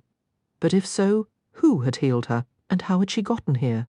By the dying fire, Jax and Scarlet were still deep in conversation, oblivious to Tella now being awake. Jax was tossing a pale blue apple casually, saying something too quiet to catch. But it made Scarlet's cheeks flush pink. Tella cleared her throat loudly. "Oh, Tella!" Scarlet's voice was a burst of sound as she sprang from her chair, her cheeks flushing an even deeper shade. "I'm so relieved you're awake, Jax, and I have been terribly worried." Tella's gaze immediately found the so-called villain in the room. "I didn't realize you had permission to be in here. You always seem to forget I'm the Crown Prince," Jax replied, his voice a smooth, practiced thing. "This palace might as well be mine. But even if it weren't, a locked door wouldn't keep me from you, not after your little mishap." His eyes locked onto hers as he moved to her bedside, a silent command to play along with whatever story he was spinning. "I know it was only a short fall, stepping out of the carriage too soon and hitting your head, but I can't help imagining what might have happened if I hadn't been right there to catch you and bring you home, my dear." He said it all with such tender concern, as if every foolish thing she did charmed him utterly. Tella could have sworn she saw little hearts floating in Scarlet's adoring eyes. This had to be a dream, Tella decided, though it was curdling rapidly into a nightmare. Scarlet was far too enamoured with Jax, who had no business being there at all. Dante and Julian were the ones who had saved her. Where had they gone? Jax took her wrist, his fingers giving a gentle, reassuring squeeze. To anyone else, he would have looked genuinely worried. "Your pulse is steady, but you must be starving." He turned back to Scarlet. "Would you be an absolute angel and fetch a new tray for your sister? Some fruit, tea, and biscuits?" "It'll take forever to ring for a servant, and I'd hate for her to faint again." "Of course," Scarlet said, and within moments she had vanished, leaving Tella alone with Jax. For a heartbeat, the only sounds were the fire's restless crackle and the weight of Jax's gaze, silver and intense as shooting stars. His act was far more convincing than it had been just 3 nights prior. "What are you really doing here?" Tella demanded. Jax's expression went flat and detached. "I have eyes everywhere in this palace," he said, his tone dripping with boredom, as if her question was disappointingly predictable. "I know everything that happens within these walls. The instant that performer carried you in through the secret passages, I was notified. A good thing, too. Your sister came rushing in moments after I arrived, and I had to invent that story about the carriage. She was under the impression you'd nearly died." "I did nearly die." "Why didn't you tell me other fates were loose?" "Which ones did you meet?" he asked, his voice cool. The undead queen and her handmaidens. Jax took a casual bite of a sapphire blue apple, but Tella noticed his features seemed to sharpen as he chewed, a crack in his facade of indifference. "You're fortunate they were so feeble." "They didn't feel feeble to me. Those handmaidens almost ended me. How many more are free?" Jax let out a short, bitter laugh. "Just because a handful of us are out of those cards doesn't mean we're free. When that witch laid her curse, she stripped away half our power. I'm a ghost of what I used to be. You think my only trick was a fatal kiss. I was called the Prince of Hearts because I could command more than a heartbeat. With a single touch, I could gift emotions or steal them away entirely. If I were at my full strength, we wouldn't even be having this conversation. You'd be so hopelessly, desperately in love with me. You'd obey my every word without a second thought." Tella didn't bother to stifle her derisive snort. "There isn't a power in existence that could make me fall for you. We'll see about that. Unless, of course, you don't survive the week." Jax tossed his apple core into the fireplace. It erupted in a flash of unearthly blue light, bathing the room in a brief, ethereal shimmer that felt utterly at odds with their lethal discussion. It reminded Tella of the cascade of stars she'd seen the night before. Were they Legend's stars? Or Dante's? Finally, she let herself fully dwell on what she'd overheard between Dante and Julian. Not only had they healed her with some strange magic involving blood, but Dante had called Julian his brother. If Julian had been honest with Scarlet about Legend being his brother, then Dante must be Legend. Yet if Dante truly was Legend, why would he have brought Tella to Julian for healing? Perhaps Julian himself was the real Legend after all. Tella desperately wished she could have opened her eyes to see whose blood she'd been drinking. There was a slim chance it belonged to neither brother. Maybe Julian kept reserves of enchanted blood stored away somewhere, though that seemed far-fetched. It felt utterly surreal to consider that one of them was actually Legend and had fed her his own blood to save her life. Regardless, the idea of handing Legend over to Jax by the game's end no longer felt the same, not even remotely. And yet, a sharp, vindictive part of Tella took a dark satisfaction in the possibility that Dante was Legend, after overhearing Dante tell Julian he only cared for her because she could locate the cards. Part of her would have gladly delivered him to Jax, even as the rest of her screamed that it was a catastrophic mistake. Tella turned back to find Jax toying with one of her honey-blonde curls. A chill swept over her entire body, making the parts of her that had just been healed feel shattered all over again. She tried to shake off the sensation, but instead found herself picturing Jax restored to his full power. When the Fates ruled long ago, they were said to be more like gods than humans. She imagined his lips forever stained with blood and a heap of lifeless maidens at his feet. "Is this why you want Legend?" Tella asked. "To reclaim the rest of your power." "I think you already know the answer to that," Jax drawled. "What happens to Legend once our transaction is complete?" Irritation flashed in Jax's eyes. "Are you worried about the immortal master of Caraval?" "No. But I am worried about giving monsters like you and the undead queen more power. Monsters will gain power no matter how this story ends," Jax replied almost pleasantly. "What do you imagine will happen if Legend destroys us and takes all our magic for himself? I enjoy power, but no one, mortal or immortal, should possess that much. If Legend gets what he wants, he'll become a greater villain than this world has ever seen." "So you believe the game is real?" "Maybe not for every player, but it is for you, for me, and for Legend. Does that change things for you, pet? If you're having second thoughts, let me remind you of two truths. Fail to uphold your bargain with me, and you will die at the week's end, and so will your mother. There are only two ways to free someone from a card. A human must willingly take their place inside it, or an immortal of great power must break the curse and release all those imprisoned. Legend would never choose to free the Fates. If he gets his hands on those cards, he'll destroy them, your mother included."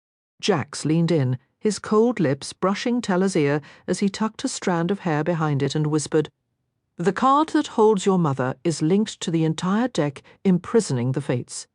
Unless you want your mother dead, the moment you win this game, you will contact me with the luckless coin and give me Legend, just as you promised." "I hate you," Tella growled. Jax chuckled against her earlobe, as if her hatred thrilled him. "Am I interrupting something?" Scarlett's voice rang from the doorway. Tella looked over to see her sister holding a colourful tray of food, still smiling a little too brightly at Jax. "I was just saying goodbye." Jax smoothed a stray hair from Tella's forehead, frowning as though he hated to leave her. Scarlett looked ready to swoon at the sight. And Tella could imagine how it appeared utterly elegant, with her lying there pale against the cushions and Jax looking wild and glowing, his gilded hair falling over one uncanny eye. "I wish I could stay longer. But don't worry, my dear, I'll return to escort you tonight for our dinner with the Empress." Scarlett nearly dropped her tray beside the bed. "You're dining with the Empress?" "Oh, absolutely," Jax interjected smoothly, before Tella could even process the news. "Her Majesty is incredibly eager to meet the young woman who has captured my heart. She wasn't fond of my last fiancé, but I have no doubt she'll adore Donatella just as much as I do." His voice was so cloyingly sweet it could have been spun from sugar, and Tella couldn't tell if his words were meant to reassure Scarlett or to quietly torture her. If the Empress loved her the way Jax did, that meant she wouldn't love her at all. This dinner was shaping up to be a terrible idea. To Tella, the Empress had always been almost as legendary and distant as the Fates themselves, a ruler of immense power she'd heard stories about but never glimpsed. And while a part of her was curious, Tella would have gladly passed on the so-called honour. More urgently, a night spent with the Empress was a night stolen from Caraval, a night she couldn't use to play the game and locate her mother's cards, which she was now convinced held the secret to winning. I can't have dinner with you tonight, Teller insisted. There are only 3 nights left of Caraval. You keep underestimating my influence, Jax replied, a sharp edge creeping into his tone. That makes you important now, too. I've informed the Empress of how deeply you're enjoying the game, and she's cleared the entire evening's schedule so you won't fall behind. But it's already arranged, Jax purred, his eyes flicking meaningfully toward Scarlet. A new, steely resolve coloured his voice, a stark reminder of everything Teller stood to lose if their fraudulent engagement came to light. She burned to ask why it mattered so much to him. When they'd first met, he'd claimed exposure would make him appear weak and endanger his life. Once she discovered he was a fate, she'd assumed that was a lie. But maybe he truly was vulnerable until his powers were fully restored. Now, he announced, his voice louder, I really must be going. He bid a swift goodbye to Scarlet. Thankfully, he didn't try to kiss her hand or her cheek, though from the way Scarlet's lashes fluttered as she closed the door behind him, Teller suspected her sister had hoped for at least a brush of his lips against her fingers. Scar, you need to be careful with him. That's funny, Scarlet said, whirling back to face Teller, her smile completely gone. I was about to tell you the exact same thing. Scarlet gripped the glass doorknob, her knuckles white, leaning against the door as if to block someone from returning. Teller, what are you doing with the heir to the throne? Her voice had lost all its earlier sweetness, turning sharp and sour. I thought you liked him, with all that grinning you were doing. His reputation is terrible, and he's royalty. I've seen his portrait hanging in half the palace corridors. How else was I supposed to act? Scarlet marched back to the bed and perched on its edge like a vivid crimson bird poised to attack. Teller, what is really happening? When Julian told me to come here, he made it sound like you'd nearly died. But then Jax fed me some absurd story about you falling from a carriage. Did he hurt you? No, Jax didn't lay a finger on me. Then tell me what happened. Julian wouldn't explain, he just ran off, and this time I didn't even tell him to go. Teller fidgeted with the sea blue ribbons on her dress, avoiding her sister's insistent stare. Scarlet kept looking at her as if she'd committed some crime. But Teller wouldn't even be in this mess if Scarlet hadn't been hiding things. You want to know what happened. Teller shot back, finally meeting her gaze. I was out looking for you. I went to your suite after midnight, but you were gone. She let the accusation hang in the air. Where were you, Scarlet? I wasn't anywhere, Scarlet answered flatly. I was in my room, asleep. Teller's eyes narrowed in disbelief. The silence between them thickened, charged with all the secrets they weren't telling. I knocked. I must have slept right through it. I pounded hard enough to leave my knuckles sore. I was completely exhausted. Scarlet pressed her hands against her skirt, smoothing a wrinkle that wasn't really there. You know how deeply I can sleep. Teller didn't want to doubt her.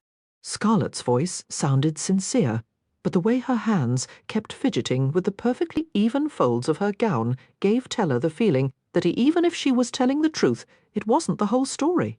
She just kept smoothing and smoothing. Scarlet seemed to sense her sister's growing suspicion. I'm not part of the game. Where would I have even been, Teller? Maybe you're not playing because you're working for Legend, Teller accused. You think I'm involved in the game? Scarlet sputtered, her eyes widening in genuine shock. I don't know what to think anymore after everything last night. I'm not even sure I believe it's just a game, Teller admitted. To her credit, Scarlet didn't say this was exactly what she'd warned her about. Instead, she took a slow, deep breath and smoothed her skirt once more before saying calmly, Have you forgotten what Legend put me through in the last game? Do you honestly believe I would be a part of doing something like that to you?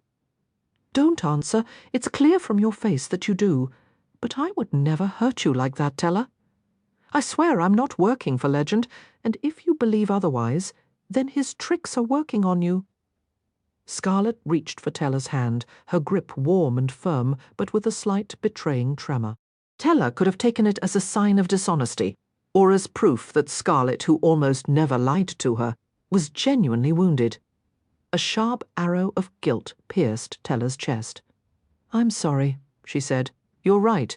I shouldn't have assumed you were working with Legend just because you didn't answer your door, saying it out loud. Teller almost laughed. It was a ridiculous leap to make, but it felt too soon for jokes. Scarlet still held her hand, yet the connection between them felt unusually delicate, as if the weight of Teller's many secrets could snap it at any moment. She looked out the window. The light had shifted from a lazy peach to a brilliant, glowing apricot, gilding everything in the room. Teller hadn't been paying attention to the bells, but she imagined it was sometime around or past noon. There were enough hours before nightfall and her dinner with the Empress to confess everything to Scarlet. She considered it, but she doubted Scarlet would believe half of what Teller had learned during the game, which scared her almost as much as the idea of Scarlet believing all of it. Part of Teller wanted to hear her sister's reassurance that it was all just an elaborate performance. But if Caraval was real, as this morning's unsettling encounter with the undead queen had started to convince her, pretending it was only a game wouldn't help Teller at all. Yet convincing Scarlet it was real wouldn't help Scarlet either. She would only worry more. But maybe there was one secret Teller could share that might make things better instead of worse. I think Dante might be Julian's brother. Why would you say that? Scarlet's tone was pure skepticism. The two of them can't even stand each other. I overheard something last night. It was probably just an act for the game. It sounded very convincing. Scarlet narrowed her eyes. You really are starting to believe it's not just a game, aren't you? No, Teller lied. But you think Julian and Legend are brothers? Yes, Teller said. I do. Or she had, until her sister started looking at her as if she'd lost her mind. Scarlet drew a heavy breath. I wish I could believe you, but I'm not even playing, and it's making me question everything. She motioned toward the door. I still can't figure out why you and the heir are claiming to be engaged. I'm sure it has something to do with the game, but I can't imagine what. All I know is that it terrifies me. Teller, if I'm this lost, you must be completely adrift. Scarlet's voice trembled, and Teller felt something inside her shatter in response. She hated the idea of deceiving her sister once more, yet revealing the whole truth was impossible. I'm playing the game for Jax, Teller admitted, hesitating before adding, if I win and hand him the prize, he promises to bring our mother back to us. Scarlet's face turned to stone, her silence stretching between them. Teller braced for the familiar retreat, the way her sister usually shut down difficult conversations. But when Scarlet finally spoke, it was worse. Each word fell like a bitter curse, as if she'd have preferred to hear their mother was gone forever. Why do you keep chasing after that woman? Because she isn't just some woman. She's our mother. Teller almost went to her small trunk to show the card imprisoning Paloma, but it wasn't unbreakable like the oracle. She feared Scarlet, in her anger, might try to destroy it. The rich crimson of Scarlet's gown deepened to a stormy burgundy, mirroring her darkened tone. I understand. Wanting to see the best in her, I held on to that hope for years. But she walked away, Teller. She didn't just leave us. She left us with our father. You keep searching for a noble excuse. But the simple truth is, if she had loved us, she would have stayed or taken us with her. Teller wrestled with telling her about the cursed deck of destiny and the fates their mother was hiding from, but the story sounded absurd, even in her own mind. Confessing that their mother was a thief who'd stolen the cards would only make things worse. I'm sorry we see this so differently, Teller said softly. I just don't want you to be hurt again. Scarlet leaned heavily against the bedpost, weariness in her stance. Looking at this at-you partnering with a dangerous heir to find her, shouts to me that this will not end well. I know you hate this, Teller insisted, but if it's Jax you're worried about, trust me, our arrangement ends the moment the game is over. Are you certain? Scarlet challenged. When he was here, he didn't look like someone ready to let you go. He's just putting on a show. I don't think that's all it is. Which is why I'm asking you to trust me. Teller gave her sister's hand a firm squeeze. I trusted you when you said you weren't working for Legend. I promise. In 3 days, neither of us will ever have to see Jax again. A lot can happen in 3 days, Scarlet murmured. But she offered no further argument, leaving Tella to wonder if her sister was guarding a secret of her own. Tella couldn't stop threading flowers into her hair. She knew it was too much. Her head resembled an overgrown garden, bursting with blue plumerias. Yet she kept adding more. After Scarlet departed, a bouquet of those same flowers had appeared at her door without a note. Tella assumed they were from Jack's, as they perfectly matched the extravagant ball gown he'd sent for the evening's dinner. She'd almost thrown them out the window, but their fragrance held a familiar, aching sweetness she couldn't bear to part with. She tucked one bloom into her curls, then another, losing herself in their scent and the simple, repetitive task, anything to avoid dwelling on the fact that she was about to dine with the Empress of the Meridian Empire. The mere thought unsettled her, though her father was a governor and she'd been schooled in the manners of nobility. Tella had never been adept at following such rules, and the protocols of royalty were entirely foreign to her. She plucked another plumeria from the dwindling bouquet. A low chuckle drifted from her bedroom doorway. Tella whirled from her dressing table to find Jax propped against the doorframe. She'd half expected him to make some effort at looking princely for once. Instead, he was coatless again, just like the night of the fated ball. His shirt was the shade of spilled whiskey, loose and torn at the shoulders as if he'd ripped away some decoration, hanging carelessly over trousers, the colour of burnt rust that were tucked into scuffed leather boots. He looked less than casual, really, yet a shimmer of magic clung to him, a faint glow like smouldering copper. In one bare hand he cradled a pristine apple, white and luminous as fresh linen, evening Donatella. It's considered rude to sneak into a lady's room, you know. I think we abandoned polite manners quite some time back. Jax pushed off the doorframe in one fluid motion and offered his arm. But I give you my word, I'll be on my very best behaviour tonight. That's not exactly reassuring. Tella rose from her seat, smoothing the heavy skirts of her gown. This dress felt weightier than any of the others Jax had provided. One side was simple pearl blue silk. The other was a riot of jewelled scrollwork, velvet flowers in twilight blue, and glacier blue lace that cascaded down the skirt in a chaotic spill like an overturned jewellery box. "Don't fret," Jax said lightly. "I'm certain Elle will be utterly charmed." "Did you just call the Empress Elle? Elentine is such a mouthful. You use my full name." "I enjoy the taste of it." Jax's teeth pierced the apple skin slowly, exposing the crimson flesh beneath, as he took a generous bite.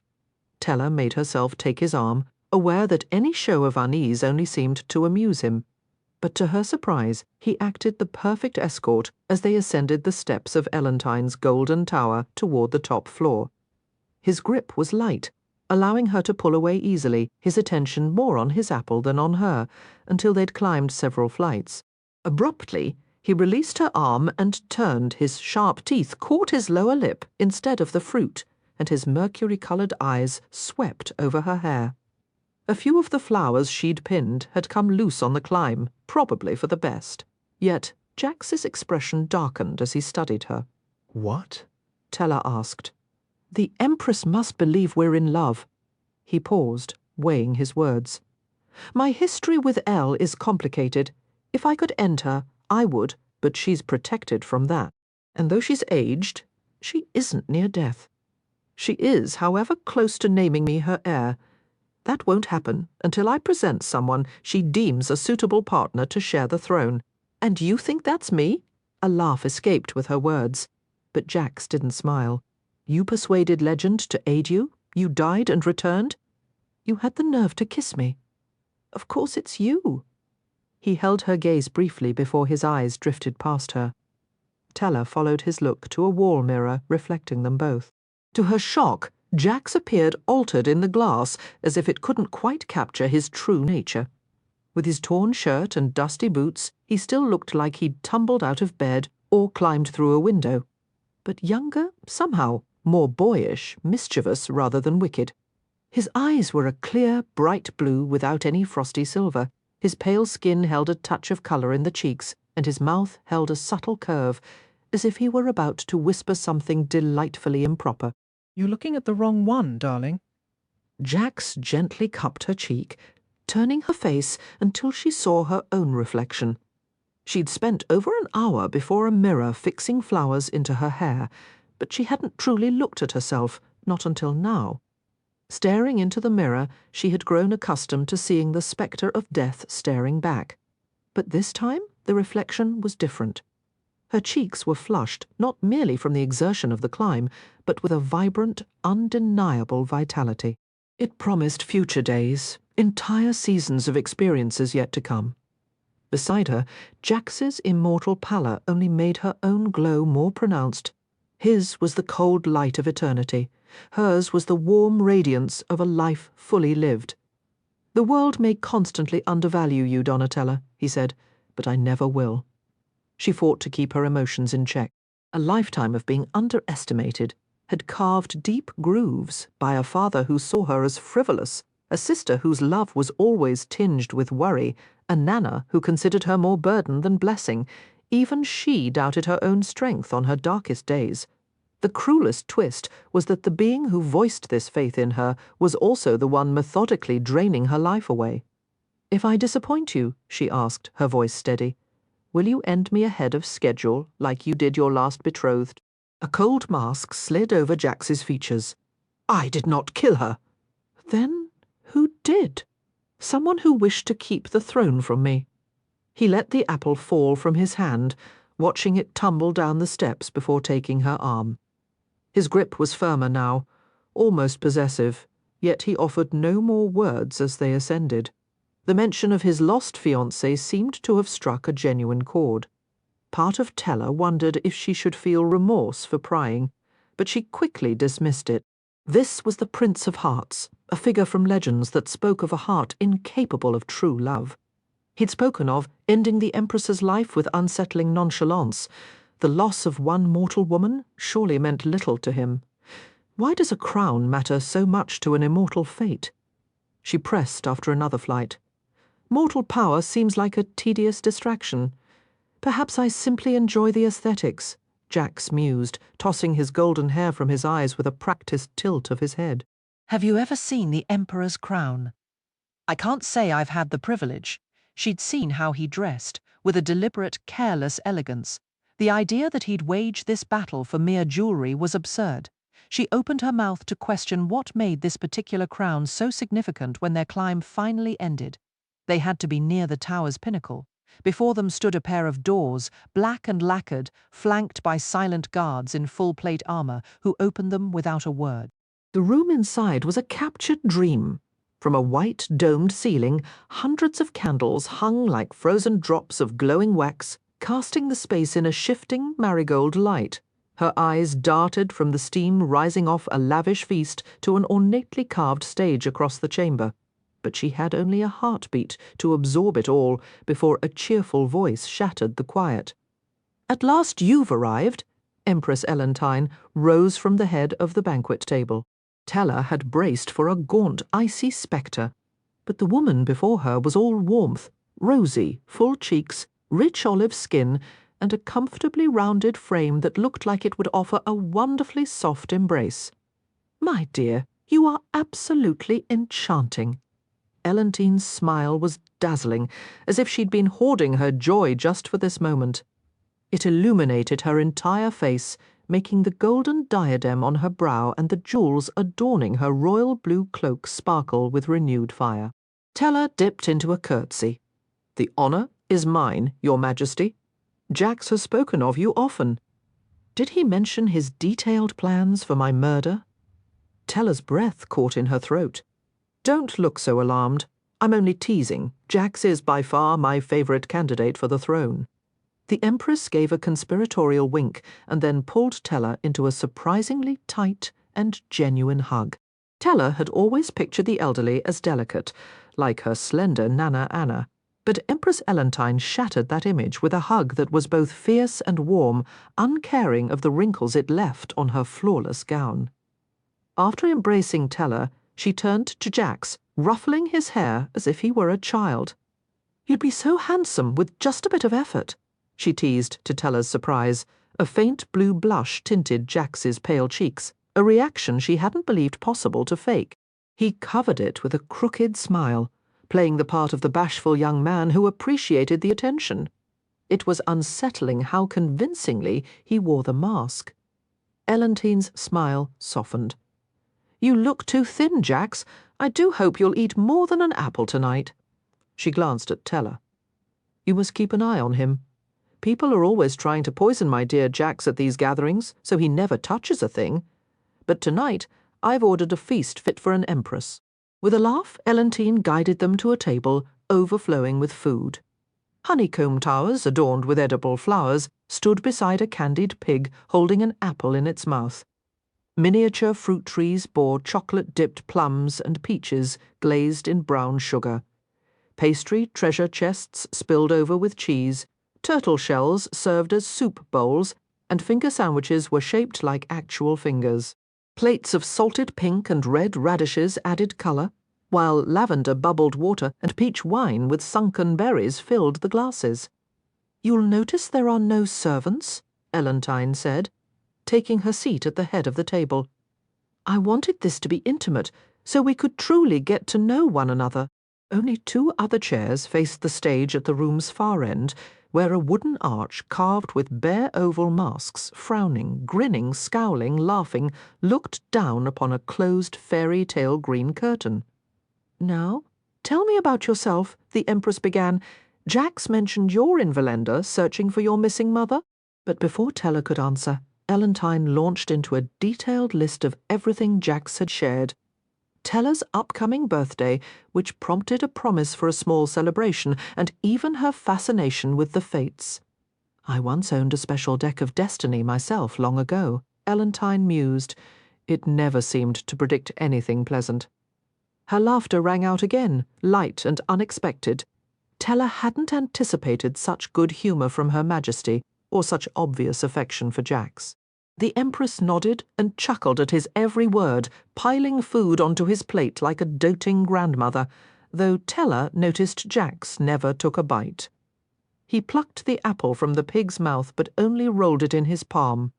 Then his free hand found the back of Teller's neck, his cold fingers casually toying with her hair. The gesture felt unrehearsed, as natural as breathing, and she could almost feel his frosty gaze lingering on her lips as he watched each bite she took.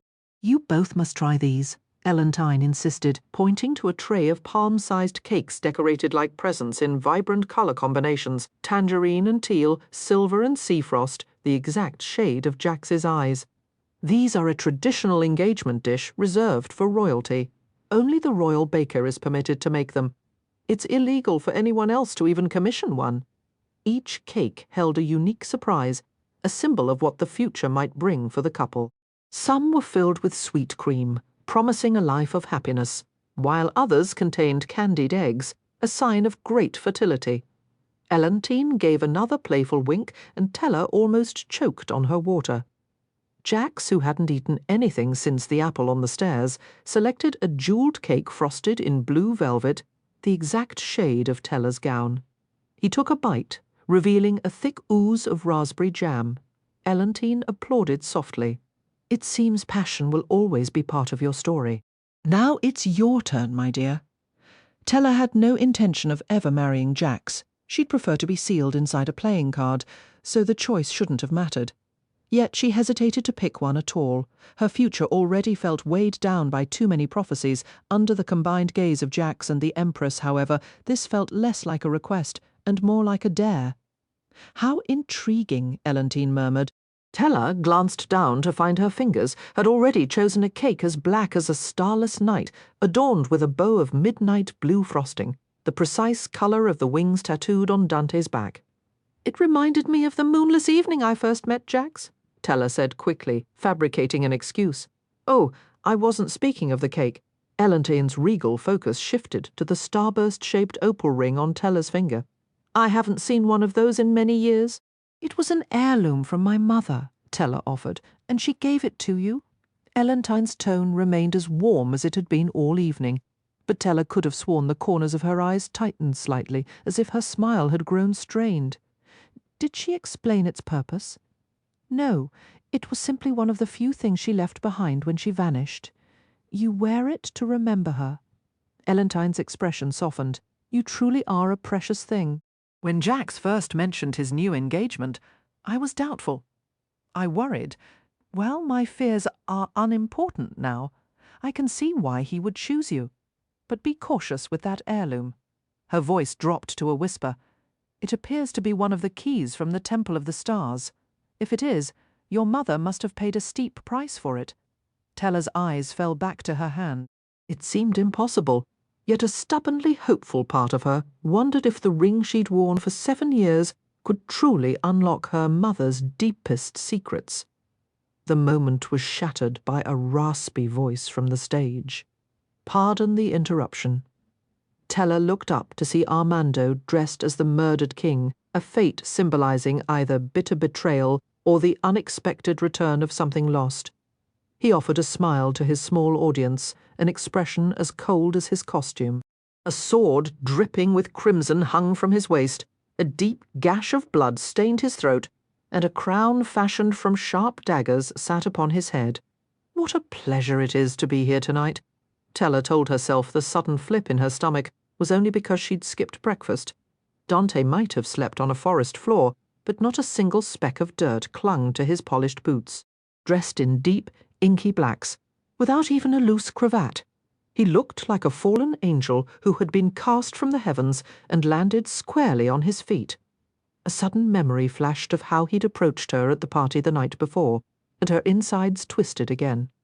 At first, he had responded to her greeting with a disinterest that bordered on dismissal, but then she'd caught him watching her from across the room, just fleeting glances, until, without warning, he appeared at her side and kissed her until her legs nearly buckled. "Please, don't stop such a fascinating speech on my account," he said, pulling her back to the present. "I'm certain I've heard far more creative curses. Are you insulting my choice of words?" I believe I requested filthier language. His voice dropped so low. Tella felt it might as well have been a physical touch, curling the ribbons that trailed down her back. But this was Dante. He had a way with words for every girl, flashing that irresistible grin and spinning lines that were both wicked and enchanting, all to coax them into loosening their blouses or hiking up their skirts. Once he got what he wanted, he'd act as if they never existed. Tella had heard the rumours all through Caraval, so she should have felt certain that, after last night, this boy wouldn't bother speaking to her again, which was exactly what she preferred. She'd enjoyed the kiss, and maybe in some other life she might have been curious for more. But more came with risks, like feelings, and love was something Tella had sworn off long ago.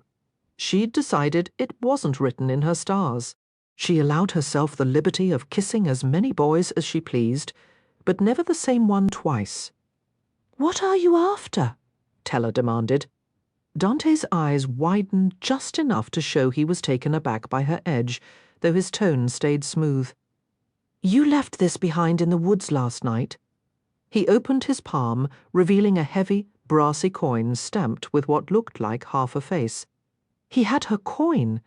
Tella nearly jumped out of her skin to snatch it, but she knew better than to seem too eager.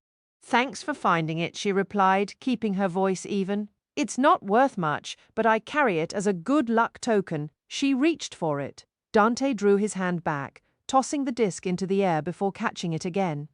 Strange choice for a charm. His expression shifted, those thick brows drawing together over eyes dark as coal as he flipped the coin over and over, letting it dance across his tattooed fingers. "I've seen plenty of odd things during Caraval, but I've never met anyone who kept one of these for luck. I guess I like to stand out. Or you don't actually know what it is." His voice warmed with amusement. "And what do you think it is?" Dante tossed the coin once more. "They say these were made by the Fates. People used to call them luckless coins. No wonder it's never done me any good." Tella forced a laugh, though a pang of foolishness nagged at her. She should have recognized it. Ever since discovering her mother's deck of destiny, Tella had been consumed by stories of the Fates. There were 32 in all, a court of 16 immortals, 8 places, and 8 objects. Each fate was known for a specific power, but that wasn't the only reason they'd once ruled most of the world. Legends claimed they couldn't be killed by mortals, that they were faster, stronger, and crueler. Centuries ago, before they vanished, The fates depicted in those decks governed the earth like merciless gods.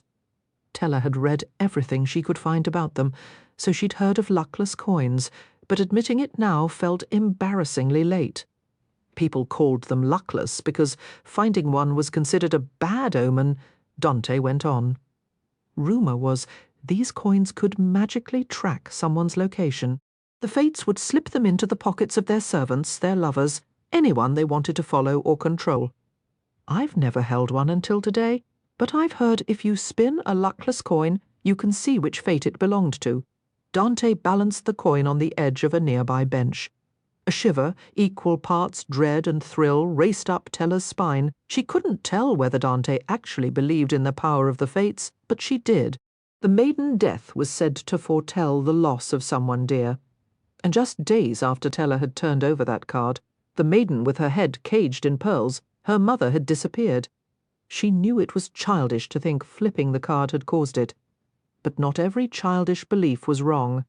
Her mother had warned her the fates had a way of twisting futures, and Tella had watched the oracle, again and again, predict things that came true. She held her breath as Dante gave the coin a sharp twist. Whir, whir. The coin spun until the etchings on both sides blurred and solidified, weaving together into a painfully recognizable image. A handsome young man, with a blood-stained smile and a grin so destructive it made Tella think of teeth tearing into hearts and lips brushing against opened veins. Though the coin was tiny, the picture was sharp. The merciless figure held one hand near his sharp chin, fingers wrapped around the hilt of a dagger, while crimson tears streamed from his eyes, mirroring the blood smeared at the corner of his mouth. The Prince of Hearts, an emblem of one-sided love and irreversible errors that always left Tella feeling a queasy mix of fear and dark fascination. While Scarlet had wasted years of her youth fixated on Legend and his Caraval, Tella's obsession had always been the Prince of Hearts, ever since he'd foretold her future of loneliness after she drew his card from her mother's deck of destiny. The old tales swore the Prince of Hearts' kisses were worth dying for, and as a girl Tella had daydreamed about how such a lethal kiss might feel. But after she'd grown up and kissed enough boys to learn that no kiss was worth a life, she began to think the stories were just cautionary fables about the perils of falling in love. After all, it was said the prince couldn't love because his own heart had ceased beating ages ago. Only one person could make it beat again, his true love. They claimed his kiss was fatal to everyone except her, his sole weakness, and that in his search for her, he'd left a path of bodies behind. A new shiver traced the nape of Tella's neck, and she slapped her hand down over the coin. "I'm guessing you're not an admirer of the prince?" Dante asked. The coin looked like it was about to roll away, and then I'd have to go after it. The edge of Dante's mouth lifted in a smirk. He looked thoroughly unconvinced. Tella also noticed he'd just spoken of the Prince of Hearts as if he and the other fates were still roaming the Empire, not vanished for over 100 years. "I don't know what you're really doing with that coin," Dante said, his voice dropping. "But be careful. Nothing good has ever come from anything a fate has touched." His eyes drifted upward, as if the fates were watching from the heavens, eavesdropping on their conversation. Then, before Tella could reply, Dante turned and strode away with an easy confidence, leaving Tella with a coin that seared her palm and the unsettling feeling that maybe there was far more to the handsome stranger than she had first assumed. Half the candles hanging from the ceiling suddenly snuffed out, throwing the banquet table into gloom. Only Armando and the stage stayed brightly lit. "Oh, wonderful," Elantine applauded. "The entertainment is starting." Thank you for hosting us, Your Majesty. Armando gave a surprisingly deep bow. Since your coronation, it has been Legend's fondest wish to bring his Caraval performers to Valenda. We are profoundly grateful you accepted his invitation.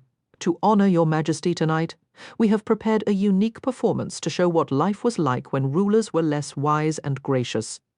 We hope you all find it entertaining. The curtains drew back. The play looked like a mockery of a mockery. The stage was arranged to look like an ancient throne room, but every color was too garish and loud. Everything was painted in screaming lime, electric violet, flirtatious fuchsia, cosmic blue and throbbing yellow, as if a child had gone wild with paint on the backdrop, the costumes, and the throne where Armando now sat. Jovan, dressed as the undead queen in a bejeweled eye patch and a sleek black gown, draped herself against his arm. Tella flinched, memories from the bridge outside Idlewild Castle flooding back.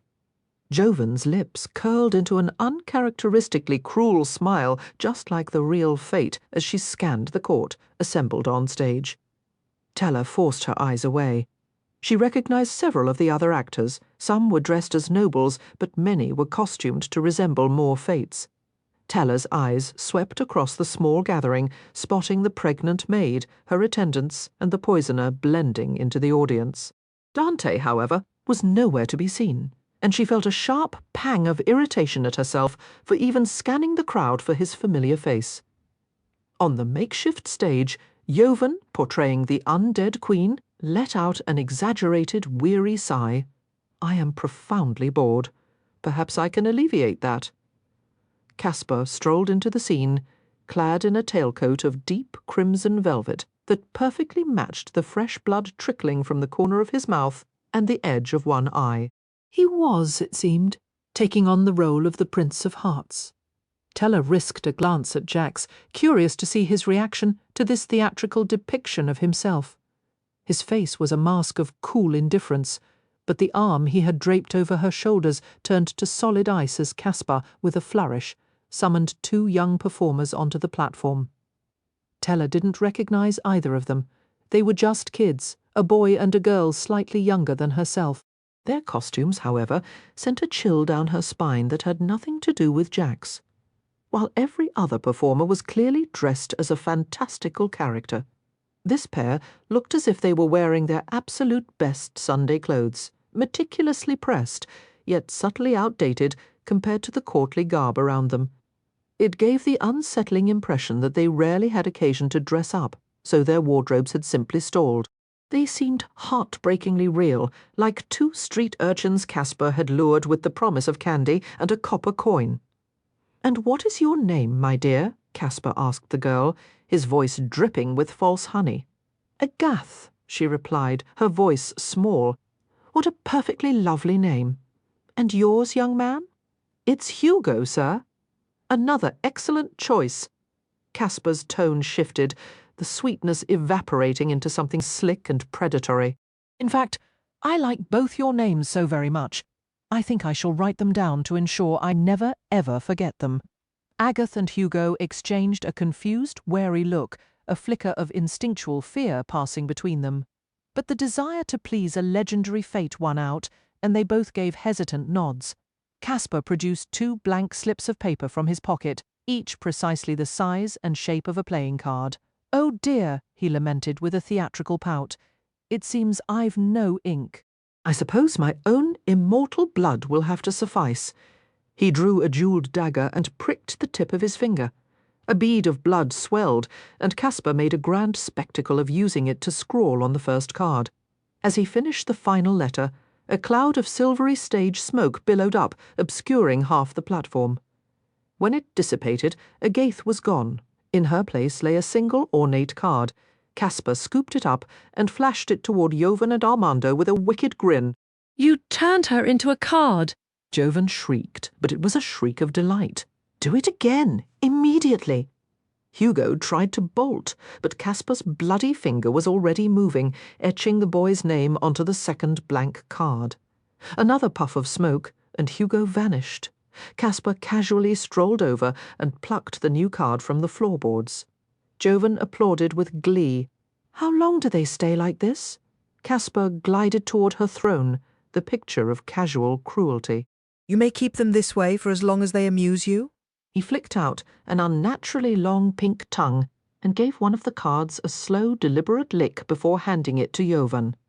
"I'll make you an entire deck. Then you can play a proper game."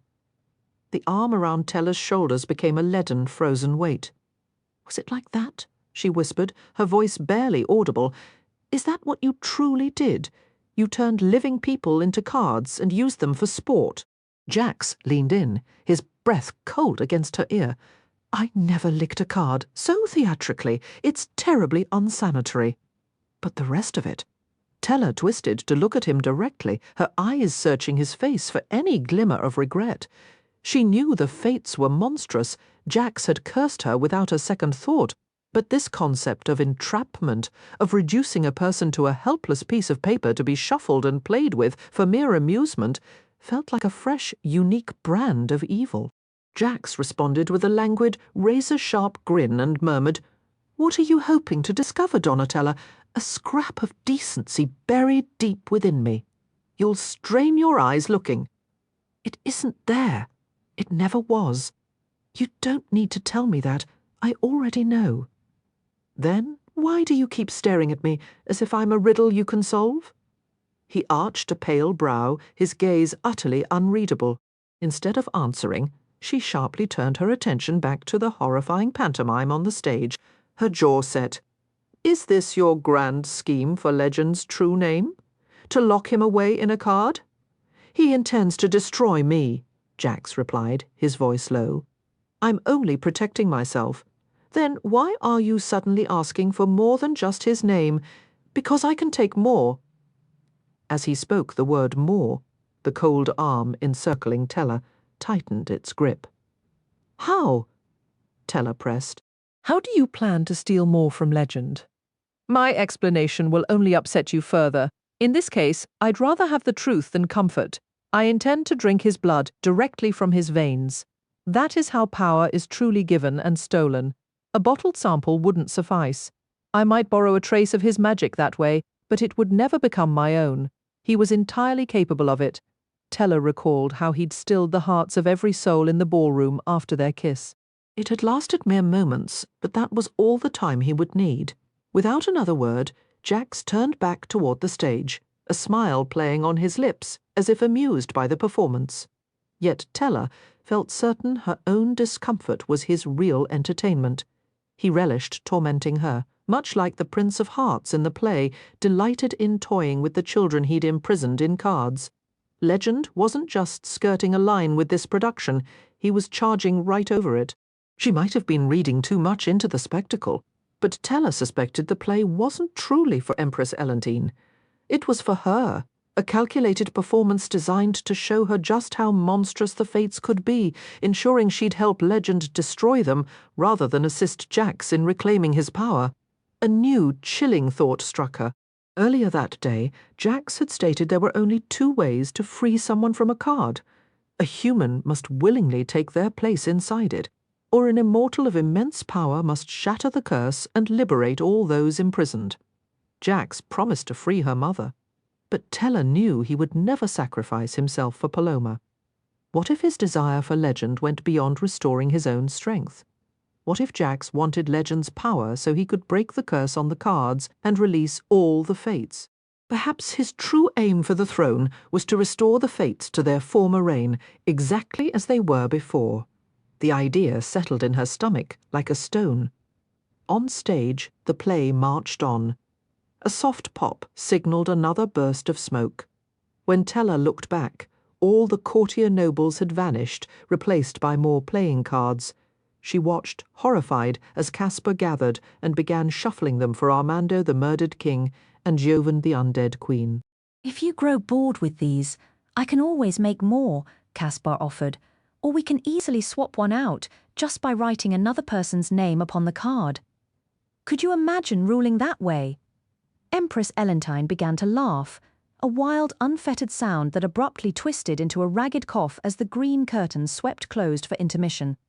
The Empress fumbled for her water goblet, but succeeded only in knocking over both her own and Jax's glasses, spilling the last of the wine. Teller tried to offer her own goblet, but Elentine shook her head sharply, as if she didn't trust Teller at all. "Jax!" she rasped. Jax leapt from his chair and hurried from the room to fetch more water. Elentine coughed once more, a final crackling sound. Then her expression shifted, sharpening. She looked at Teller with eyes that were suddenly clear and cunning. Her voice, when she spoke, was utterly different, no longer the doting, cooing empress, but sharp as a lion's tooth. "Lee to me," Elentine commanded, "and I'll have you thrown from this room before Jax returns." Tell me the truth, and you may find you have a powerful ally. Now, answer quickly. What are you doing with that vicious young man who wants my throne? Tella's throat went bone dry. Her first instinct was to believe this was another of Jax's tests. But then she remembered when Elentine had asked how Jax planned to kill her. She'd claimed it was a joke, but the question hadn't sounded playful at all. "You're running out of time," Elentine snapped. "He's holding my mother prisoner," Tella confessed. Tella didn't exactly trust Empress Elentine, but any woman who'd single-handedly ruled an empire for half a century had to possess a cunning sharper than any fox. That gave Tella a sliver of hope. Perhaps the Empress truly saw through Jax for what he was. "I won't be free of Jax," Tella said quietly, "until my mother is Elentine's mouth pressed into a severe thin line." Tella's pulse kicked faster, but before the Empress could reply, Jax swept back into the room, offering her a goblet of water. "Thank you, my dear boy." Elentine lifted the cup to her lips, though Tella would have sworn the woman didn't take a single sip. Instead, she deftly redirected Jax's attention. I was just telling your lovely fiancée that I wish for her to join us on Elentine's Eve, to watch the fireworks from the very top of this tower. The rest of the conversation blurred into a distant hum in Tella's ears. Jax and the Empress kept talking, but their words barely registered. Her mind was a whirl of the play she'd seen, the fates she'd encountered outside Idlewild Castle, and the grim future she'd unleash, dooming both Legend and the entire Empire if she won the game and handed Legend over to Jax. Back in her suite, she pulled out the oracle card. The image swam, unclear, until she deliberately pictured the moment of victory, winning the game and surrendering Legend to Jax, just as she'd promised. Instantly, the scene crystallized. There she was, wrapped in a joyful embrace with her sister and their mother, all of them radiant and safe. A picture so perfect it felt like a lie. For years, Tella had accepted the oracle's visions without doubt. But if the true oracle was trapped inside this very card, wouldn't it show her whatever was necessary to secure its own escape? At first glance from her sky carriage, the heavens appeared as a vast, dark mirror, devoid of stars. But as she rose higher, a fleeting, magical sight unfolded.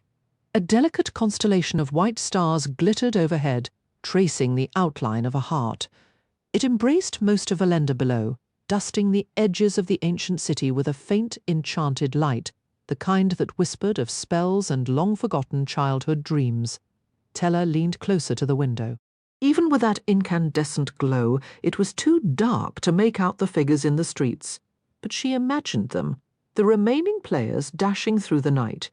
She'd overheard the maids' hushed complaints. Everyone was disgruntled that Empress Elentine had cancelled the fourth night of Caraval, with her own life hanging on the game's outcome. Tella hadn't wanted to miss a night of play either.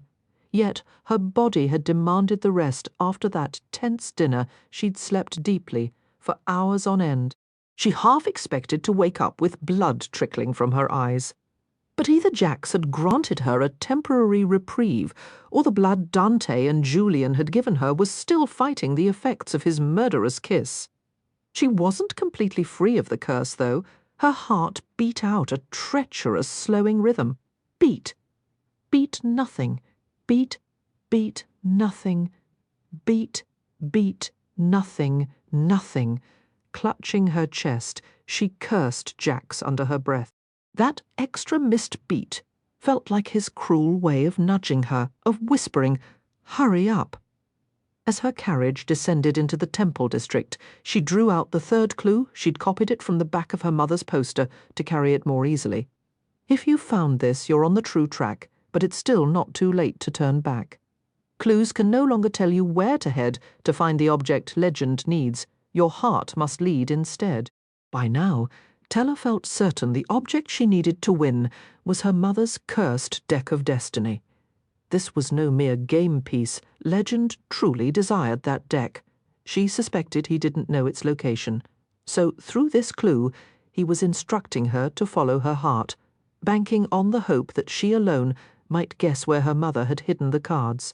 A thick, pungent cloud of temple incense enveloped the coach as it landed. Prayers and hymns still floated through the district, but the streets were quieter, less crowded than they had been just a few nights before. No rumours of legend had made their way to Tella. She seemed to be the sole player whose heart had directed her to this place, though it wasn't truly her heart leading, but her mother's fiery opal ring. Empress Elentine believed it was a kind of key linked to the Temple of the Stars. Tella prayed the Empress was correct. If it was a key, she hoped it would open the secrets she needed to locate her mother's deck of destiny. Yet she suspected nothing would be straightforward, and the ring's tie to this temple left her uneasy. In Valenda, what passed for religion often felt more like theatrical spectacle than true faith. But she'd heard the worshippers at the Temple of the Stars were genuine devotees, ready to surrender youth, beauty, or whatever else the stars demanded. And while Tella knew little about the stars themselves, the tales described them as ancient and soulless, even less human than the Fates. That made her distrust anyone who would willingly join their congregation. She cinched the rope at her waist, securing the flimsy sheath a palace servant had obtained for her. To enter the temple, she needed to look the part of an acolyte, docile, compliant, and dressed in this wretched excuse for a garment. A cold wind cut between her legs, and she shuddered. Tella had never been particularly modest, but this felt like wearing a torn sheet, knotted at one shoulder and held by a braided cord that dragged with every step. It was utterly unflattering and nearly impossible to run in, and everything about the Temple of the Stars screamed at her to turn and flee. Enormous wings crowned the temple's domed roof, glowing like newly kindled flames, yet for all their grandeur, no one lingered outside the great entrance. Maybe that was why so many statues crowded the wide moonstone steps, giving a false impression of life and visitors. Anyone looking closely, however, would never mistake these sculptures for human. The men stood thick and tall as temple columns, with arms like tree trunks. The women were carved with overflowing breasts and aquamarine eyes. Tella supposed they were meant to be the stars. They might have been beautiful, if not for the other statues, the smaller, thinner ones kneeling before them. Those were disturbingly real. Torchlight cast a fireweed red glow over the human figures, highlighting sweat on their temples and calluses on their hands. Their feet were bare, some hunched in submission, while others held out swaddled infants or toddling children. A wave of disgust tightened Tella's throat as she wondered what her own mother might have traded for the opal ring now on her finger. If you don't like this, you really won't approve of what you find inside. Dante leaned against one of the pillars flanking the temple's massive door, all bronzed skin and brilliant tattoos and saints above. He was shirtless, completely, utterly shirtless. Tella commanded herself not to stare, to march right past him and pretend he wasn't there, but her eyes refused to obey. Heat rushed across her chest and up her neck. She'd seen shirtless young men before. She was fairly sure she'd even seen him without a shirt. Yet Dante looked different here at the top of those steps, taller, broader, more overwhelming. He was dressed like one of the statues, just a wide white cloth wrapped around his hips, emphasizing the sculpted perfection of his legs and chest. Tella snapped her mouth shut, but it was too late. He'd seen her jaw drop, and now the arrogant bastard was smiling, all white teeth and flawless lips, as if he were one of the stars worshipped inside. And in that moment, she had to admit, he could almost have convinced her, just as he'd once fooled her into believing he actually cared. It had been weeks since he'd lifted her from the ruins of Idlewild Castle, and now here he was, leaning against a pillar, as if he owned the night. Tella imagined he was waiting for gratitude, some flowery speech for saving her life. But after overhearing his cold words to Julian about how she was merely a means to find the cards, she'd decided Dante deserved no thanks from her. She meant to say something sharp, something that would cut. But what escaped her lips was utterly ridiculous. You really shouldn't wear shirts? His smile was a weapon, all edges and allure. Dante pushed off the marble column and moved closer, propping an elbow on a statue's pedestal. Moonlight traced the thorny tattoos across his collarbones, and his dark eyes traced the slit of her gown until he frowned. A cold drop of dread hit her stomach. Why are you staring at me like that?" In one fluid motion, Dante reached for the cord holding her dress together and gave it a tug. Heat rushed to her cheeks. "What do you think you're doing, helping you?" He nodded toward one of the stone maidens nearby, whose draped garment was tied in an intricate diamond pattern beneath her breasts, the rope knotted at the waist with 2 short tassels resting on her hips. "Yours is all wrong." He took the other end of the cord from her limp fingers. "We'll have to undo it and start over." Teller snatched both ends back and stumbled a step away. "You can't just dismantle my dress on a public staircase." "Does that mean I can dismantle it somewhere more private?" His voice was a low rumble, full of unspoken suggestions. She swatted his arm with the loose rope. "Only joking," he said, raising his hands in surrender, a surprisingly genuine grin on his face. "I have no intention of undressing you here or anywhere. But if you want to get past those doors, we need to fix this sheet of yours. It's a sheath, not a sheet," she snapped, "and I doubt the guards care about the knot. If you believe that, you don't understand this place at all. Beyond those doors is another world. But by all means, walk in looking like a half-wrapped parcel." He flicked the cord still tangled in her hand. Teller glared. "I think you get a thrill out of annoying me. If it bothers you so much, why are you still here? Because you're blocking the stairs." It was a weak excuse, and they both knew it. Hating him in her thoughts was simple. Facing him was another matter entirely. She kept remembering the look on his face as he'd carried her from the castle. For one fleeting moment, he'd seemed almost young, almost vulnerable. But was that concern for her, or just fear of losing his lead to her mother's deck of destiny? The question burned on her tongue, but she swallowed it down. Whatever answer he gave would change nothing. There was no happy ending waiting for them. Her talk with Scarlett had planted fresh doubts. Was Dante truly legend? If he was, then every spark she felt for him needed to be smothered. After last night's play, which revealed Jax's plan to free the Fates, Teller had wrestled with her choices. She didn't want to unleash those cruel beings upon the Empire, but she also refused to die, not when she was this close to saving her mother. Not when she finally had the chance to ask all the questions that had haunted her since her mother vanished from Trista. She wouldn't play the coward now. The decision was made. When the game ended, she would hand Legend over to Jax. And so, standing there under the moon, she found herself hoping, desperately, that Dante was not the one she sought. Even if there was a chance, Teller knew there could never be a future with Dante.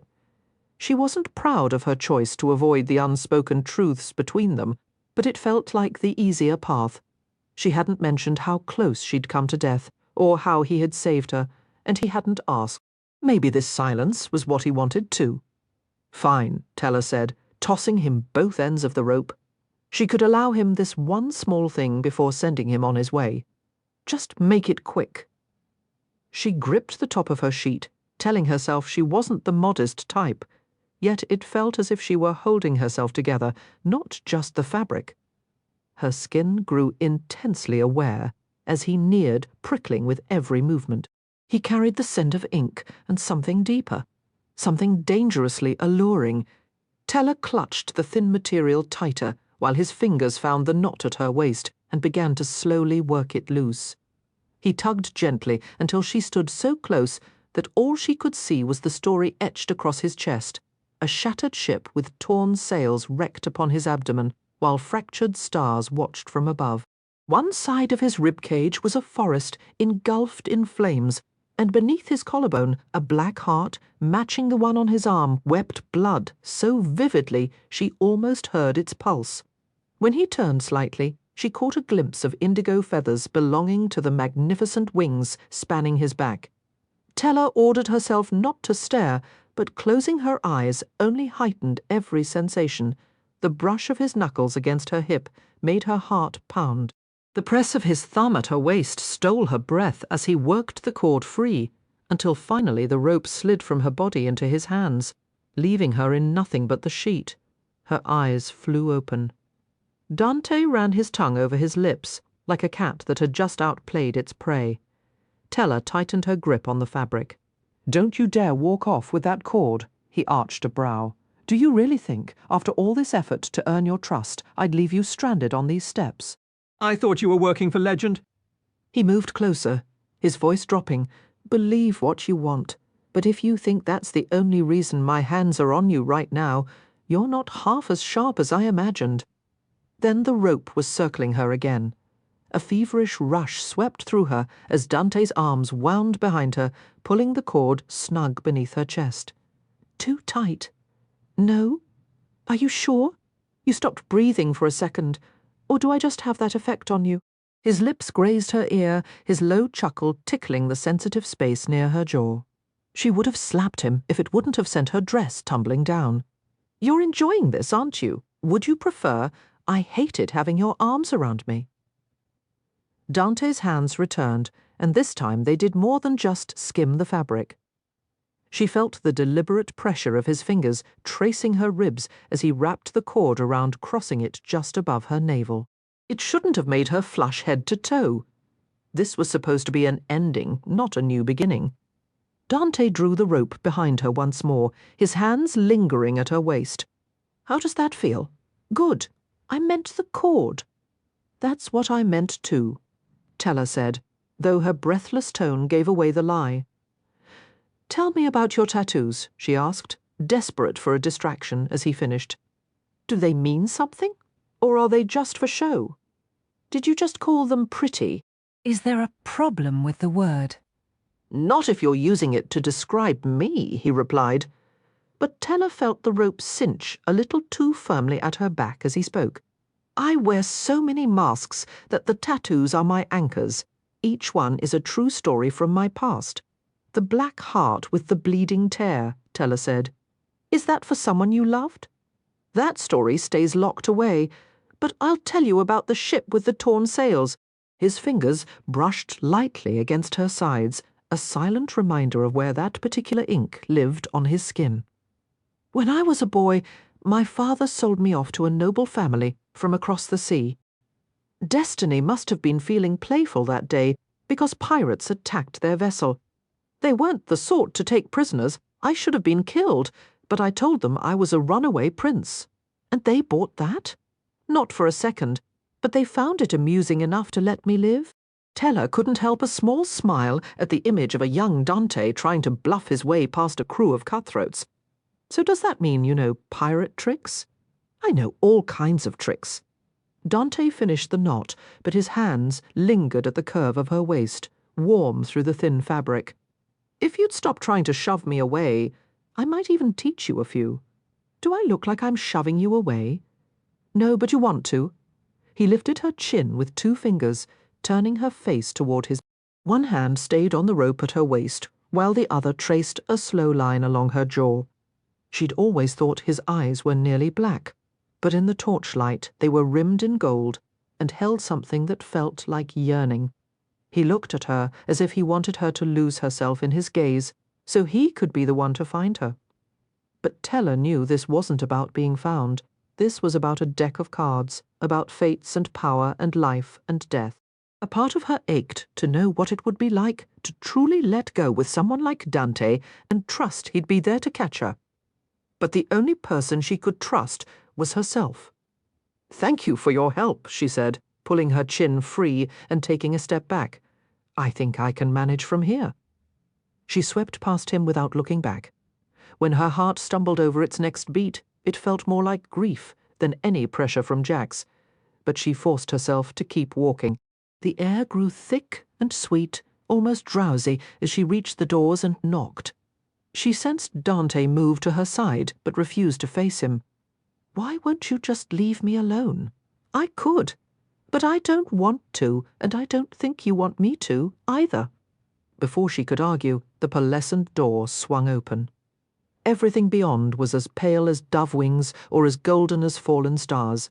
Unlike the Church of Legend, this felt like a genuine temple. The young man who'd opened the door looked as if he'd stepped right off one of the godlike statues from the steps. Teller had half expected to see Casper or Nigel, another of Legend's performers. But this stranger was entirely new. It felt like proof the game had shifted into something far more real, or that she was on the wrong path entirely.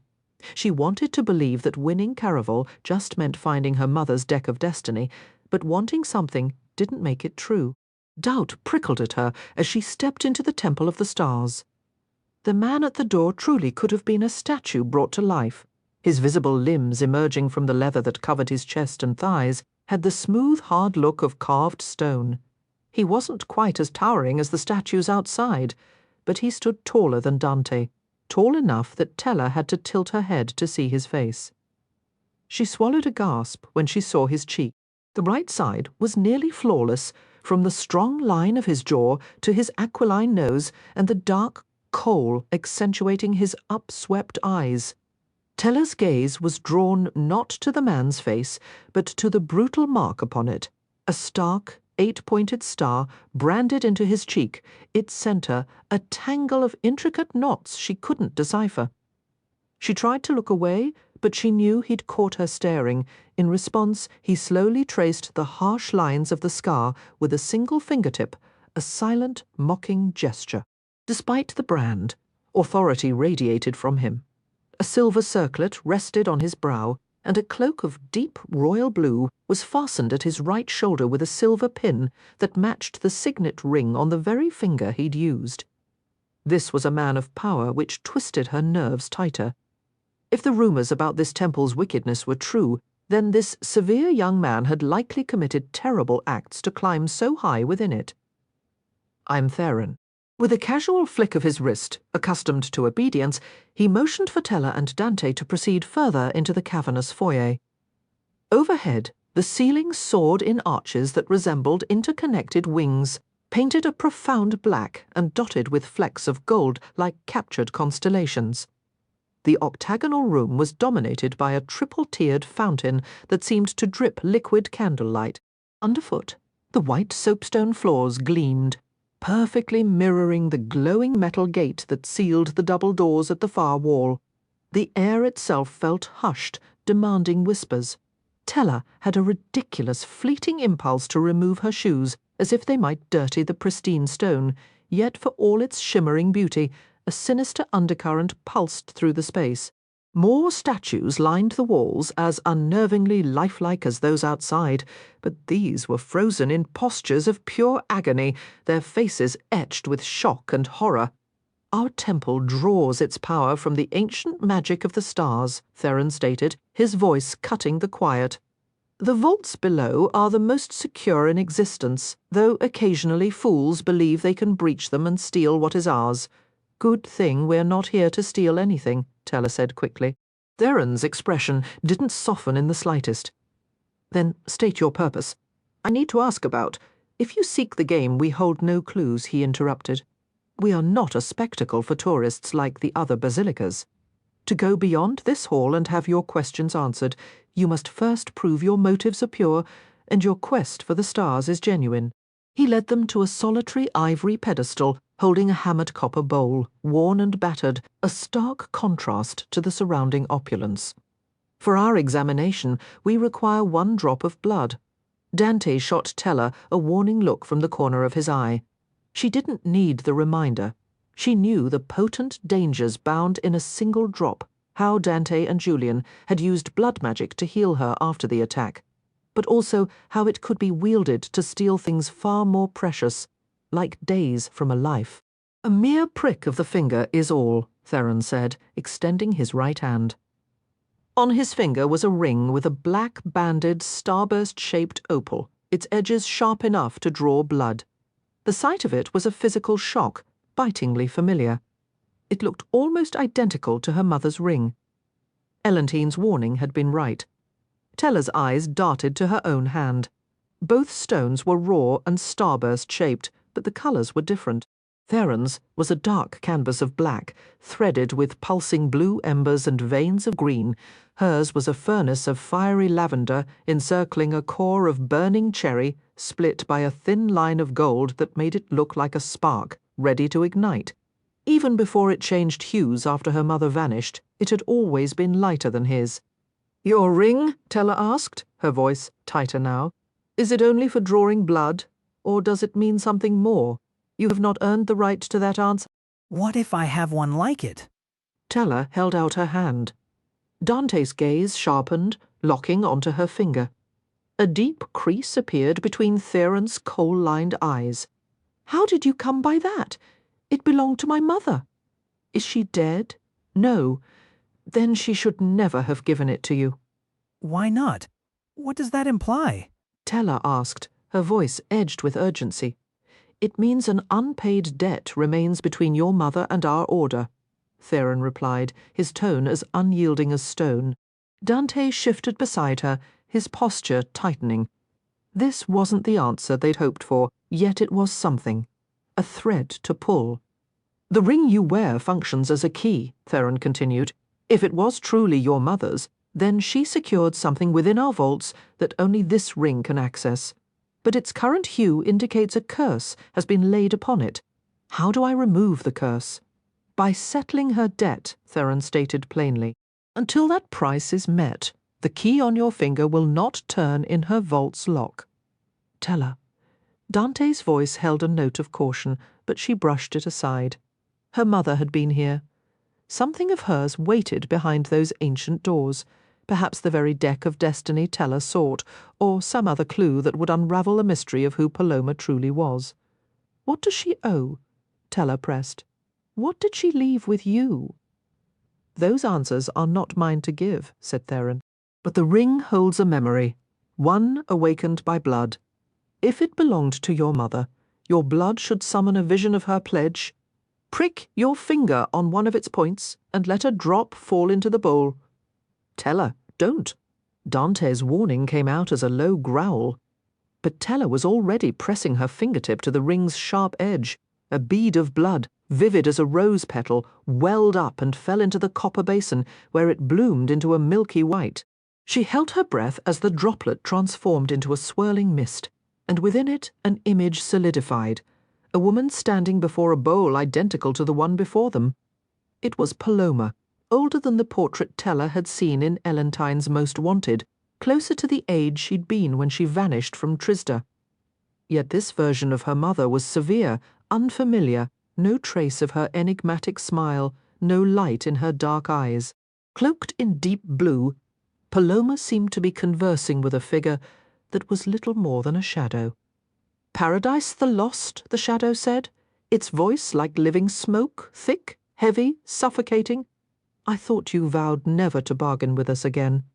"Vows are made to be broken," Paloma retorted.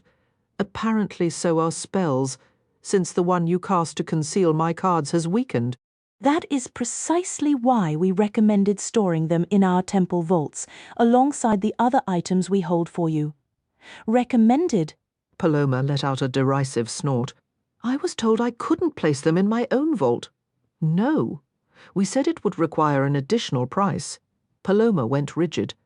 "So you do remember," the shadowy voice replied. "And in our generosity, the offer still stands, for the same terms as before." "Yes. Be grateful we do not demand more to safeguard such a dangerous artifact. What greater price could you ask of a mother than her firstborn child? We could ask for your second-born as well." "I would never surrender both," Paloma said sharply. "But you may have my second child." "What value is your second child to us?" the shadow questioned, beyond being a decorative trinket. "I have seen the future. She will wield considerable power." "If you doubt me, I have the cards to prove it, though it would be better for all if they were never used again." Paloma lifted her chin defiantly. "The curse that imprisons the fates is fading. It weakens each time the cards are activated.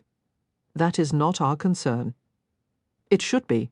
More fates will break free. Allow me to use your vaults to hide these cards while I seek a way to destroy them. Unless you want this holy place to become the shrine of the lost constellation. Mark my words, if the fates ever come back, they will demand worship and nothing else." The shadowy form seemed to deepen, shifting from a hazy grey to something nearly pitch black. "So be it," it finally replied. "Surrender your second-born daughter to us, and we will grant you the use of our vaults to contain those damned cards of yours. It's settled." Paloma drew a blade across her own palm. "My daughter? Stop!" Teller sent the copper bowl crashing from its stand, shattering the vision before it could reveal another moment of that horror. She had no right. Tella tore her hands through her hair as she stumbled back. Even if that was real, I am not some possession to be bargained away. And yet, Theron said quietly, the bargain is already made, sealed in blood. Once you— Tella was already running before he could finish. That once you hung in the air like a trap about to spring, and she refused to be caught in it. She would never be owned. Theron didn't give chase. Maybe it had all been some cruel test, or perhaps he didn't need to follow because you only run after what you don't already have. Dante didn't seem to be pursuing her either, not that she glanced back to check as she flew down the steps of the Temple of the Stars. The flimsy sheet she wore nearly tore in her frantic escape, but she didn't slow. Scarlet had been right all along. Their mother was worse than their father. He'd at least waited until Scarlet was grown before treating her like livestock. Tella's chest felt cavernous and cold. She'd gambled everything for her mother, her freedom, her very life clinging to the belief that she was still loved and needed. The bitter truth was, her mother hadn't cared at all. She hadn't just abandoned Tella, she'd handed her over like a discarded garment. Tella might have run forever, but her slippers were fraying, and the streets had become a maze. She found herself on uneven turf, the night-damp grass scraping her feet. The scent of incense was gone, replaced by the heavy aroma of spiced ale and sharp berry cider. Blinking, she took in makeshift stages and theatrical drapes hung between trees. She'd burst into some city park, though she had no idea which district. This wasn't the Spice Quarter. Everything here was too polished. Vendors sold pastries, fried golden, and dusted with powdered sugar and crushed lavender. Women wore gowns glittering with fake gems, and men sported tooled belts adorned with ornamental and very fake swords. She'd apparently crashed a small festival, likely one of the many park plays celebrating the Empress's upcoming birthday, meant for Valendon's not swept up in Caraval, eyes began to turn her way. No one would mistake her for part of the show unless the performance called for a sacrificial maiden. Here, the women were covered in elegant dresses with bell sleeves and full skirts, while Tella stood with her legs and arms bare to the chill night. Now that she'd stopped, exhaustion washed over her like icy water, leaving her trembling and breathless, her heart a cold, useless stone in her chest. Spotting a merchant with a rack of cloaks, she grabbed the nearest dark one that looked roughly her size. "Thief!" the vendor shrieked. Tella bolted. "Give that back!" A pair of burly arms slammed her into the ground, a heavy weight crushing her into the rough grass. "Get off me!" she squirmed desperately. "You can have it back!" The vendor rolled off her and ripped the cloak from her shoulders, but he kept one hand clamped on her neck, squeezing until she felt the tendons in her throat grind together. "Filthy little thief!" he snarled, pinning her face to the dirt. "This will teach you too. Let her go!" A voice roared. The hand tore away from Tella's throat. Suddenly strong arms lifted her, pulling her close against a chest that hammered with a rhythm of rage, the scent of ink and sweat clinging to him. "Pretty sure it's illegal to kill someone over a borrowed cloak," Dante growled at the vendor. The bearded man's face flushed a blotchy, furious red. "She didn't borrow it. She stole it." "That's not what I saw," Dante countered, his voice dangerously calm. "The cloak is in your possession now. I never saw it in hers, but I clearly saw you trying to strangle her."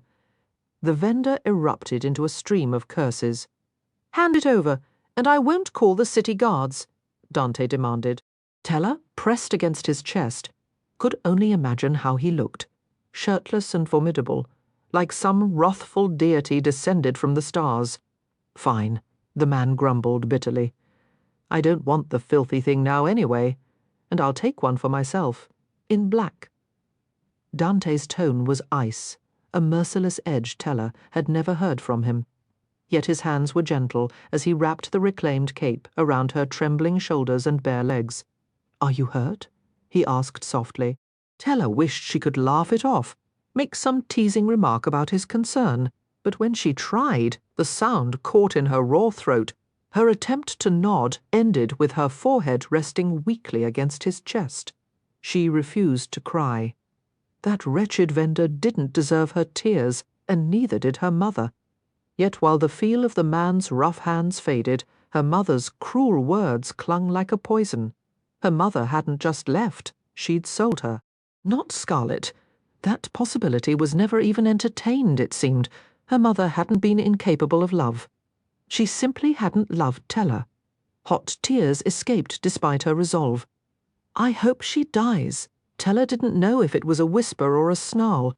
For years I begged every saint who might listen to keep her alive until I could find her.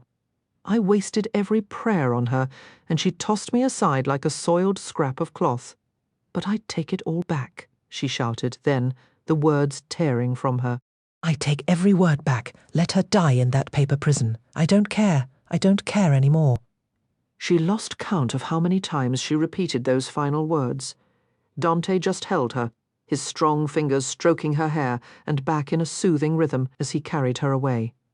Once she felt what might have been a kiss pressed to the crown of her head. Only when her cries subsided into silence did he finally speak. "Where do you want to go? Somewhere to make me forget." Teller buried her face back into the warmth of his chest. She was exhausted, weary of the games, the lies, the shattered trust, and tired of trying to save everyone, including herself.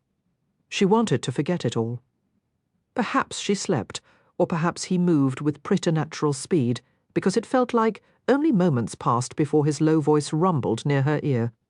"Can you walk?" She managed a slight nod, and Dante carefully set her down before a narrow, crumbling staircase, each step conquered by moss and abandoned spiderwebs. These ruins were so forgotten that not even insects remained. Yet they were bathed in an ethereal light. Teller looked up and realized they stood directly beneath the edge of the glittering white heart legend had hung in the night sky. "What is this place?" she whispered. The old stories of Valenda say this belonged to a governor who ruled long before the Meridian Empire, back when the Fates themselves walked the earth, Dante explained, guiding her up the steps into the skeleton of a once grand estate. Teller remembered her Nana Anna saying true beauty was found in the bones. If that were true, the bones of this manor suggested it had been magnificent. The crumbling pillars and wild, overgrown courtyards whispered of ancient opulence, while the fractured statues and faded hints of painted ceilings spoke of art lost to time. Yet one relic appeared to have defied time's relentless decay. In the heart of the courtyard stood a fountain, its centerpiece a stone woman whose gown mirrored Teller's own. The figure held a pitcher from which a dark, wine-red stream flowed endlessly into the pool at her feet. "They call this place cursed," Dante went on. "At one of the governor's lavish parties, his wife learned he intended to poison her to clear the way for a younger lover. Instead of drinking the tainted wine, she pricked her finger, letting 3 drops of her blood fall into the glass as an offering to the poisoner, one of the ancient fates. She vowed a lifetime of service as his handmaiden in exchange for a single boon." "What did she want?" Teller asked.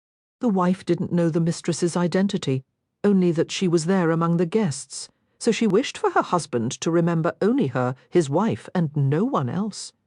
And then? The poisoner granted it. After sipping the poisoned wine, the governor forgot every soul he'd ever known, save for his spouse. Dante cast a dry look toward the statue with its ceaseless pour. Is that supposed to be her? Teller wondered. If the tale is true, Dante replied, settling on the fountain's rim. The red water whispered behind him like a melancholy tune as he continued. The wife soon regretted her wish. A governor who recalls just one person is useless. When his condition became known, he was removed from office, and they faced eviction from their home. Desperate, the wife spilled more blood and summoned the poisoner again, begging him to restore her husband's memory.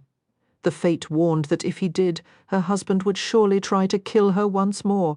Undeterred, she pledged her service in the afterlife as well, and asked for another favor. The power to make her husband forget just one person. The poisoner agreed, but cautioned of consequences. The wife didn't care. She was determined to keep her home and her title. "I think I see where this is headed," Teller murmured. "Want to finish it?" Dante offered.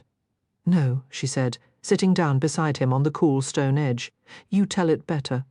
Naturally, you're impossible." She leaned in to nudge him, but Dante was quicker, wrapping a solid arm around her waist and drawing her close. He was wonderfully warm, a living barrier against the world. She let herself sink against him as he spoke. The poisoner restored the husband's memory. Then he instructed the wife to take a pitcher of water and pour it into this very pool, where it would become a wine capable of making her husband forget the woman he loved. She obeyed, but as the liquid turned from clear to crimson, she herself began to change, hardening into stone while her husband watched from the balcony above. He'd had his memory back only a few hours, just long enough to strike his own bargain with a fate. So he had her turned to stone, Teller asked. He wished her dead, but the poisoner had promised she would keep her home and her title. The fates always keep their word. Both of them turned to gaze at the petrified woman. She didn't look angry or trapped, as Teller might have expected. Instead, her expression was almost triumphant, tipping out her cursed wine as if issuing a bold challenge to the world. "It's said that anyone who drinks from these waters can forget whatever they choose," Dante said. "And here I thought you were telling me this story to help me forget my own troubles." "Did it work?" he asked. "For a moment," she admitted. But the respite was fleeting. Teller dipped a finger into the fountain, staining it with bitter, swirling burgundy. It would have been so simple to press a finger to her lips, shut her eyes tight, and wipe away every terrible word and deed from her mother. Yet, even if she bought into Dante's tragic story, Teller wasn't convinced she truly wished to forget. She let her hand fall, staining the pale fabric of her dress with the cursed wine. You know the worst part. Teller's voice was raw. "I was warned. When I was little, I had my fortune read. The Prince of Hearts appeared. So, for most of my life, I've carried this belief that I was meant for a love that would never be returned. I never let anyone get close except my sister, terrified they'd shatter my heart. It never crossed my mind that the person I should have been guarding myself against was my own mother." A sound escaped her, half sob, half wounded laugh. "I guess the people who claim you can't alter your destiny are correct." "I don't accept that," Dante said. "Then what do you believe? Fate is just a concept, but by putting our faith in it, we give it power. You said yourself you've avoided love because you believed it wasn't in your cards, and so it never came." "That wasn't the only card I drew," Teller countered. "I also pulled the maiden death, not long after my mother disappeared." "Coincidence," Dante insisted. "From everything you've told me about her, it sounds like she would have left whether you drew that card or not." Teller almost mentioned the oracle then, and all the visions it had granted her. But had it truly shown the future? Or had it been steering her all along as she'd feared the night before? Had it used flashes of possible tomorrows not to aid her, but to lead her straight to Jack's so he could free the fates? She'd felt so brave, so daring, trying to rewrite her mother's and sister's destinies. But maybe Scarlett's fiancé wasn't a monster after all, and maybe the oracle had lied about her mother too. It showed her imprisoned and lifeless. Yet if Teller didn't win Caraval, if she left those cards locked away in the star's vault, her mother wouldn't die in some bloody cell. She'd just stay right where she was, trapped inside a card, exactly where she belonged. As if he'd caught her thought, Dante added, "I don't believe what you witnessed today proves your mother never loved you. What she did looked unforgivable, but judging her on a single moment is like reading one page of a book and thinking, you know, the whole story. You think she had a good reason? Maybe, or maybe I just need to believe she's better than my own mother." He said it with that same careless tone he'd used when talking about his tattoos, as if it were ancient history that didn't matter anymore. But people don't ink stories onto their skin if they don't care. Teller sensed Dante still carried that wound. His mother might have vanished from his life, but the hurt remained. Her hand found his in the dark. Something had changed between them in the space from the Temple of the Stars to these cursed ruins. Before, whatever was between them felt like part of the game, another layer of Caraval. But the moment he'd set her down on these broken steps, everything shifted into something real. When she asked her next question, it wasn't to uncover if he was legend. In fact, she desperately hoped he wasn't. "What did your mother do to you?" I suppose you could say she left me with the circus. Caraval. It wasn't Caraval then. Just a ragged band of talentless performers living in tents, wandering the continent. People like to say my mother did what she thought was best for me. My father was more honest, he drank, and one night he told me exactly what kind of woman she was. Was she I know what you're thinking. And no, though I might have respected her more if she were. My father said she only slept with him to steal something he'd collected on his travels. They'd only shared a single night, and when she came back just after I was born to leave me with him, she sent a letter to his wife detailing everything, guaranteeing I'd never truly be accepted into that family. Teller pictured a younger Dante, all awkward limbs and dark hair that couldn't hide the pain in his gaze. Don't waste your pity on me. Dante's arm tightened around her waist, his lips brushing near her ear as he murmured, "If my mother had been a decent person, I might have turned out respectable, and everyone knows how dull it is to be respectable. I certainly wouldn't be standing here with you if you were respectable." Teller let the word respectable shrivel in her mind next to him. Respectable was a word for quiet nights and warm bread. Dante was more like the oven that baked it. No one called an oven respectable.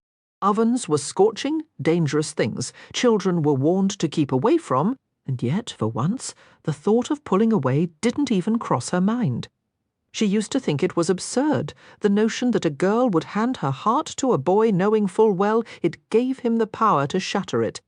Teller had traded glances and secrets with other young men, but never hearts. And though she still had no intention of surrendering hers to Dante, she was starting to grasp how hearts could be given away in pieces without a person even noticing. How a single look, or a raw, unguarded moment like the one Dante had just offered, could quietly claim a sliver of it. Teller tilted her head back to look at him. The sky above had transformed, streaked with purple clouds that made it seem as if night was retreating. Instead of advancing, the heavens appeared to be sliding back toward dusk, to an hour before the prying stars emerged, leaving them unobserved and utterly alone in the blighted garden. "So," she ventured carefully, "is all this your way of telling me you're the villain?" His laugh was low and shadowed. "I'm definitely not the hero. I already knew that," Teller said. A sudden defiant thought struck her, lightening the mood. "It's my story, so obviously I'm the hero." The corners of his mouth lifted, and his eyes ignited, glowing as hot as the finger that came up to trace the line of her jaw. "If you're the hero, what part does that leave for me?" His touch drifted down to her collarbone. Warmth flooded her chest. This was the moment to step back. Instead, she let a thread of daring weave into her words. "I'm still working on that puzzle. Would you like a clue?" Dante's hands settled on her hips. Teller's breath caught. "No, I don't want a clue." I want you. Dante's gaze blazed, and he captured her mouth with his.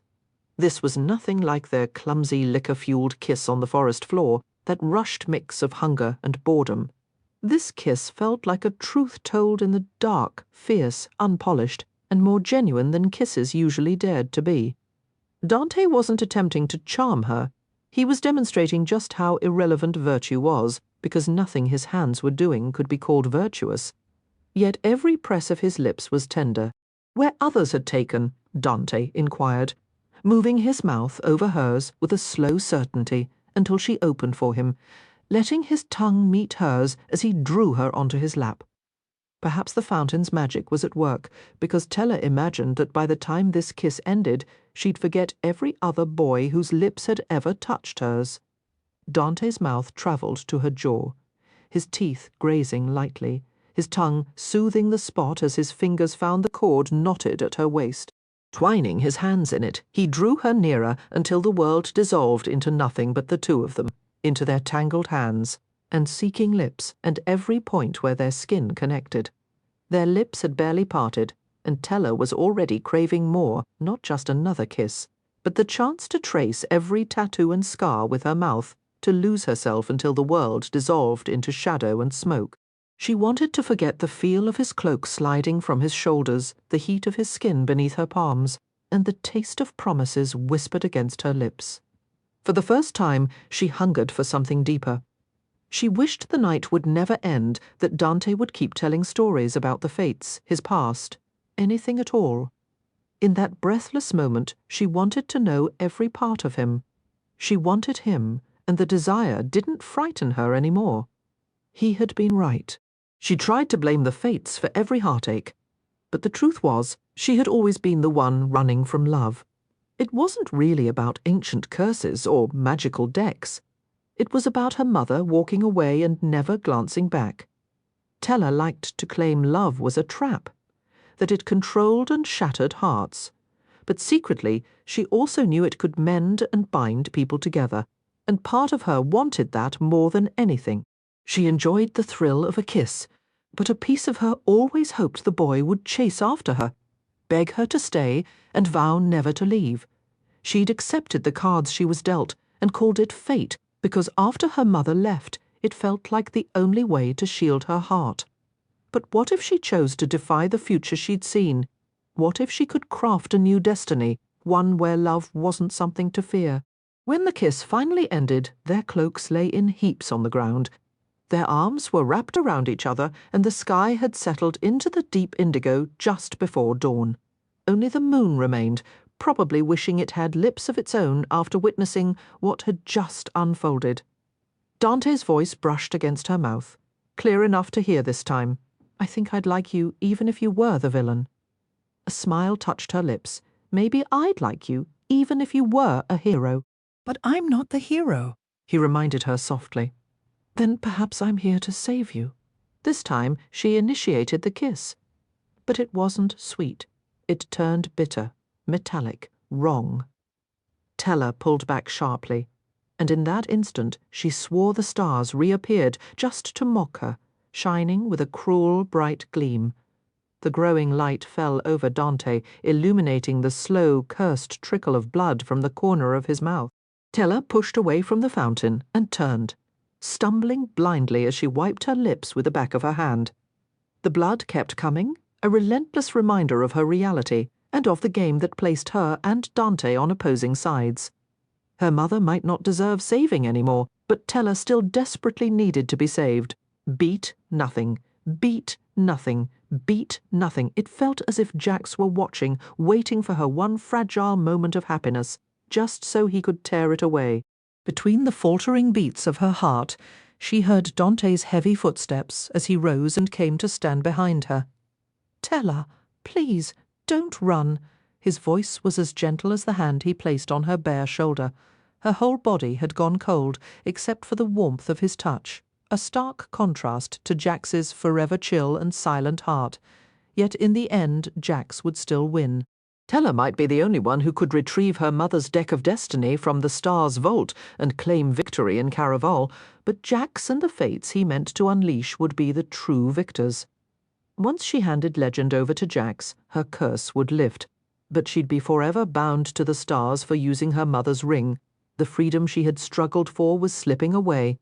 Legend and Caraval would likely vanish with it. In the end, Teller was the antagonist of her own story.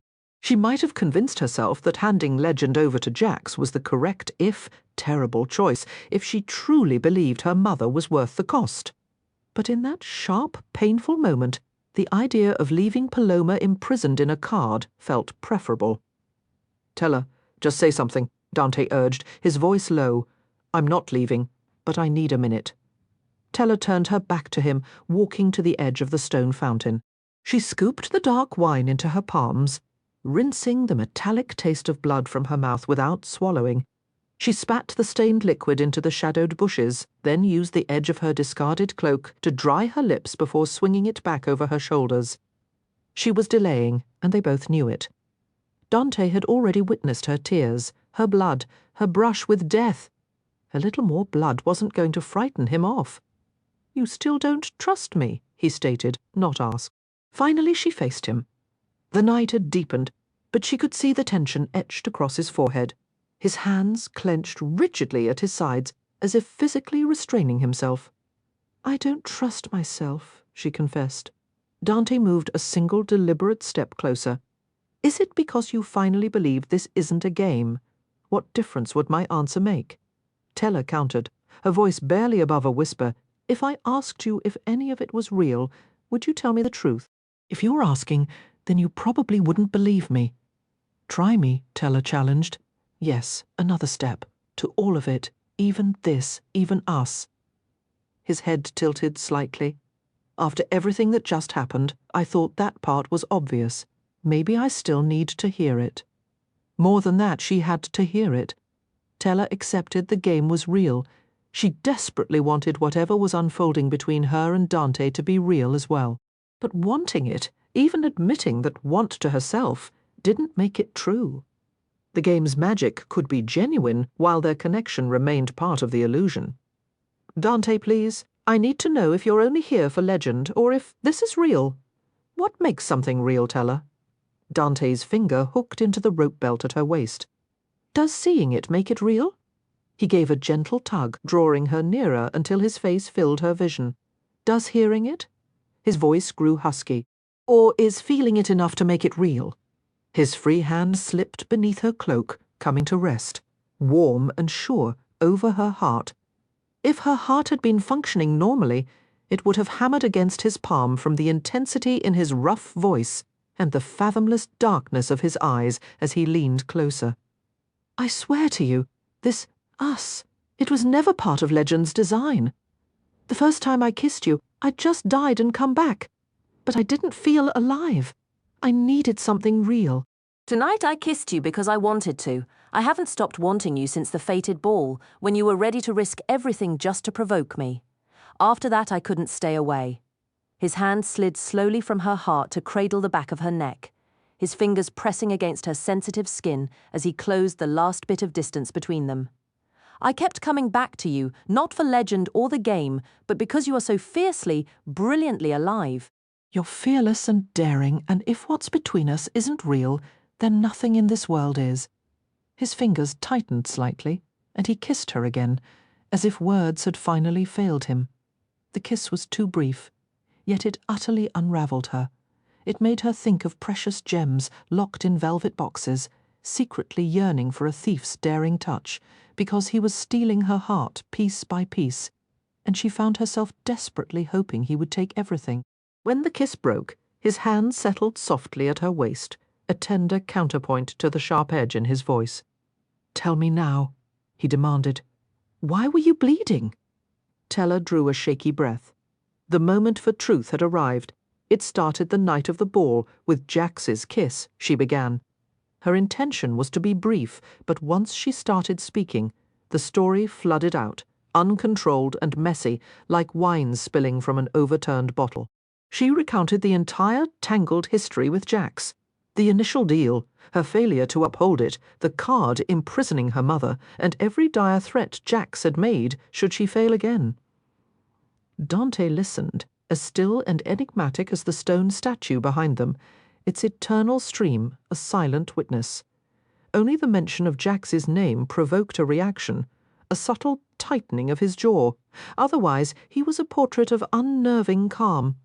Let me be certain I understand, Dante said, his voice low. If you don't win this game and hand Legend over to Jax, you will die? Teller nodded. Dante's jaw worked, as if biting back a torrent of words. Did he say why he wants Legend? Jax claims he wants his full power restored, Teller replied. But I think it's deeper than that. I believe he wants to use Legend's magic to free all the fates from their cards. Dante's grip on her tightened. This is on me. I never should have lied about your engagement. If I had just admitted it was a mistake to leave you off that list, I likely would have kissed him anyway. Teller finished, her voice firm. She was done believing in fate, yet that night had felt inevitable. Jax would have found her regardless. She wouldn't have possessed what he sought, and the terrible chain of events would have unfolded just the same. This isn't your fault. Jax is the one who cursed me. He did this. I could end him. Dante's hands fell from her as a sliver of moonlight cut across his face, highlighting the conflict warring in his expression. It was the look of a man torn between what he ought to say and what he burned to say.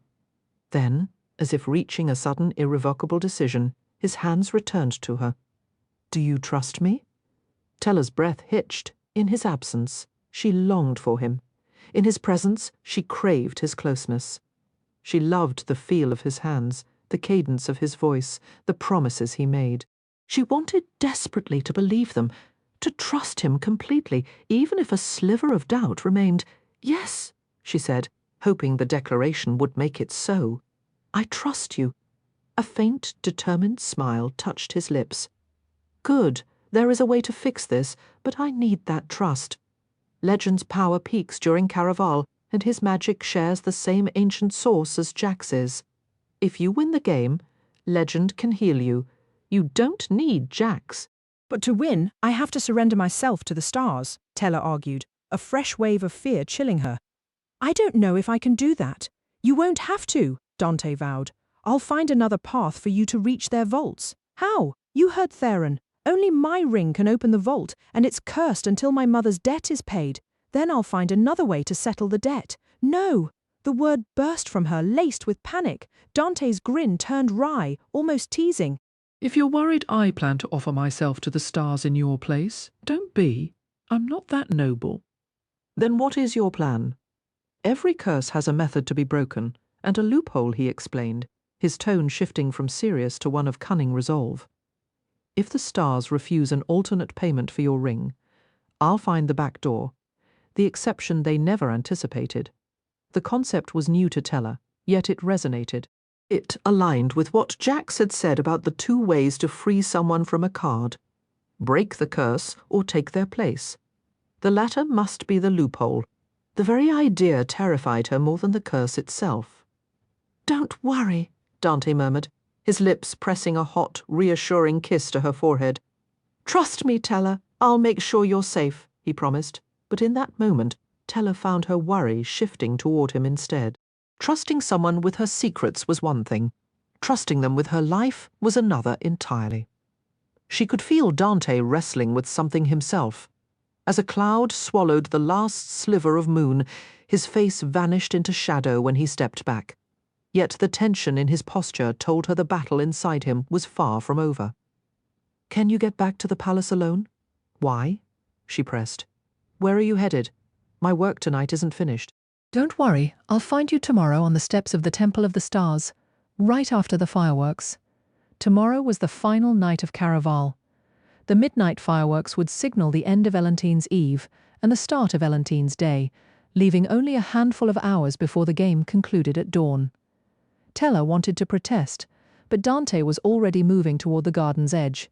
He was still within earshot, yet instead of calling out, she found herself following quietly. She told herself it was concern that she only trailed him to see what risks he might take for her sake. The real truth, however, was that she wanted to trust him more deeply than she actually did. Part of her still wondered if he was Legend. But if he were Legend, and if he cared for her at all, wouldn't he have broken her curse right then in the garden with his own blood instead of sending her to win the game and recover her mother's cards first? Either Dante genuinely cared, or he was the master of Caraval and felt nothing at all. Maybe if she discovered where he kept disappearing to, she could finally know for sure. But Tella was too slow, or perhaps Dante sensed her pursuit. By the time she reached the garden gate, he had vanished. She combed the nearby ruins for a while, even daring to return to the park where she'd taken the cloak, but found no trace of him. Her legs trembled with exhaustion as her sky carriage finally approached the palace near sunrise. Legend's heart-shaped constellation had faded. Torches sprinkled light across the grounds, yet the air remained bittingly cold, as if the night had stolen all the warmth. All Tella wanted was to close her eyes and collapse in her tower room, but her coach jerked to a halt. The carriage ahead seemed to take forever to empty. Irritated, Tella leaned out her window, glaring as if it might hurry the occupants along. To her surprise, it worked. The door swung open, and a flash of familiar cerise fabric caught her eye. Tella couldn't be certain, aside from the dress, She only saw a waterfall of dark hair, but from behind, the young woman looked exactly like Scarlet. Tella kept watching, but her sister never turned. She hurried away, slipping out of the carriage house before Tella's coach even budged. Then the door of the forward carriage opened again. This time, Tella only saw the person's back, but she knew that careless walk, the rumpled clothes, and that head of golden hair immediately. Jax. Tella desperately wished for the sun to rise. This night had become too strange to bear. One more twist, and she felt she might shatter. What could her sister possibly have been doing with Jax? Of course, she hadn't seen the young woman's face clearly, but Tella knew Scarlet, and she knew Jax, who was absolutely the sort to drag her sister into chaos. The moment her coach touched ground, Tella leaped out, nearly twisting her ankle. It slowed her just enough that when she rushed from the carriage house, Scarlet was already gone. Running from someone, a voice mused, or chasing someone. The Prince of Hearts stepped from the edge of the stone garden, blocking her path as he tossed a glowing purple apple deftly between his fingers. He wasn't wearing a coat again, and his shirt looked as if he'd snatched it from an ironing board mid-press. The fabric still creased in uneven lines. His trousers were impeccably smooth, but as the morning sun caught the rich leather, Tella was almost certain she spotted a dark, rust-coloured stain. She drew in a slow breath, trying to steady the frantic rhythm in her chest. What were you doing with my sister? Do I hear a hint of jealousy in that question? You're imagining things. Am I, really? Jax moved with a lazy grace past the petrified servants, further into the garden of stone, compelling Tella to trail after him. This arrangement between us is a fiction, Tella muttered, the words tasting sour. How could I possibly be jealous? Perhaps you're starting to wish it wasn't a fiction. You give yourself far too much credit. Only because my betrothed doesn't give me nearly enough. His tone was light, almost teasing, but his gaze remained fixed on her as he leaned a boot casually against the base of a horrified stone figure beside her. He drew a slender blade from his boot and began methodically stripping the skin from an apple, as if their conversation had already lost its appeal. You still haven't answered me, Tella insisted, her voice hardening. Stay away from her. He glanced up from his task, the knife pausing. She sought me out. Why would she do that? I gave my word I wouldn't say. Tella let out a derisive laugh. Don't pretend you have principles. Jax finished paring the apple and took a large, crunching bite. My ethics are simply not the same as yours.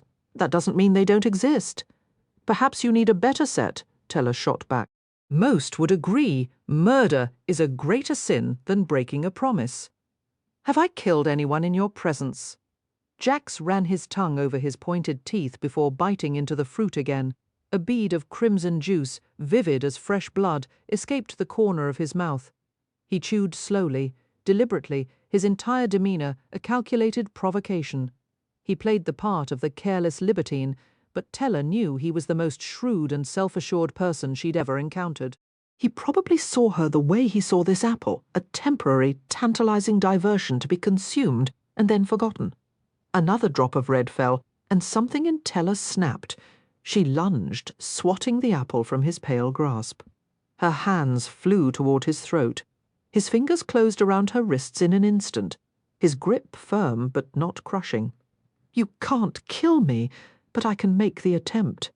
She aimed a kick at his shin, which he sidestepped with infuriating ease. You'll just wear yourself out, he said, his voice annoyingly calm. You look drained already. Save your energy for the game tonight. She kicked again, and again he moved just out of reach, his expression one of profound boredom. Yet, beneath the cool exterior, Tella swore she could feel the rapid pulse of blood in his veins, warming the hands that held her. He might have looked detached, but his heart was hammering against his ribs just as fiercely as hers was. Tella froze, her legs still poised. His heart was beating, she staggered backward, and he released her. You have a heartbeat. No, my heart hasn't stirred in centuries.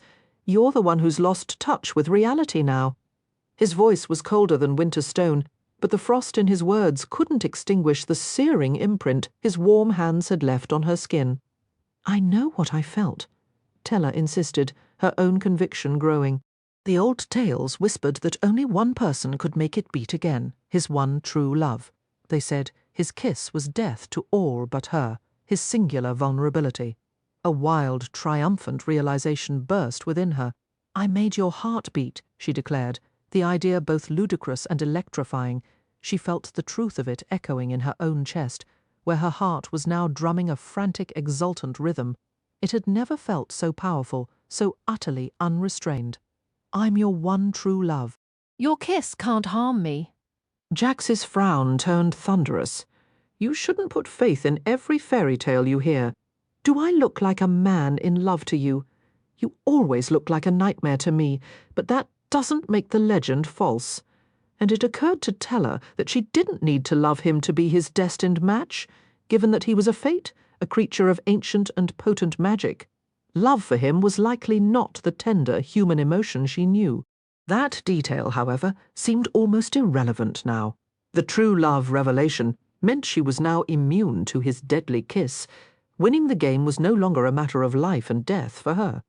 "This doesn't alter a thing," Tella declared. Jax's face hardened, his expression sharper than a bundle of blades, but she was accustomed to his shifting moods. Neither his looks nor his venomous lips could harm her now.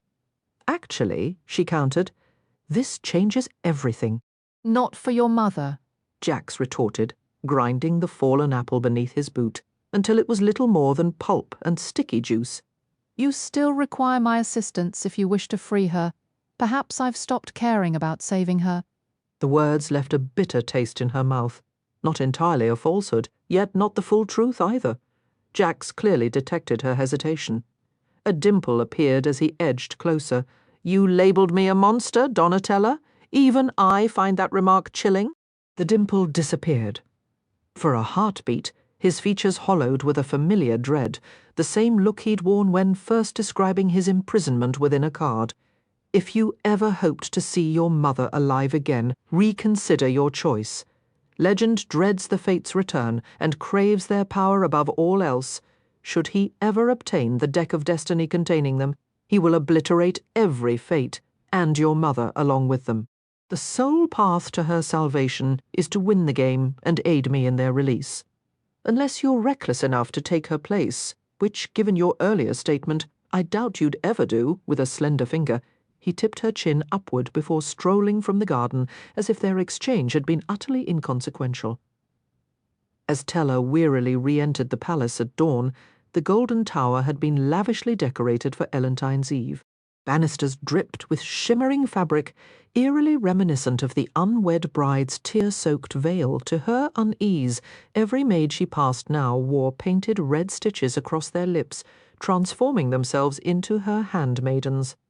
The sapphire wing, where Scarlet resided, was no different. Tella had stopped there first, hoping to learn why her sister had been with Jax.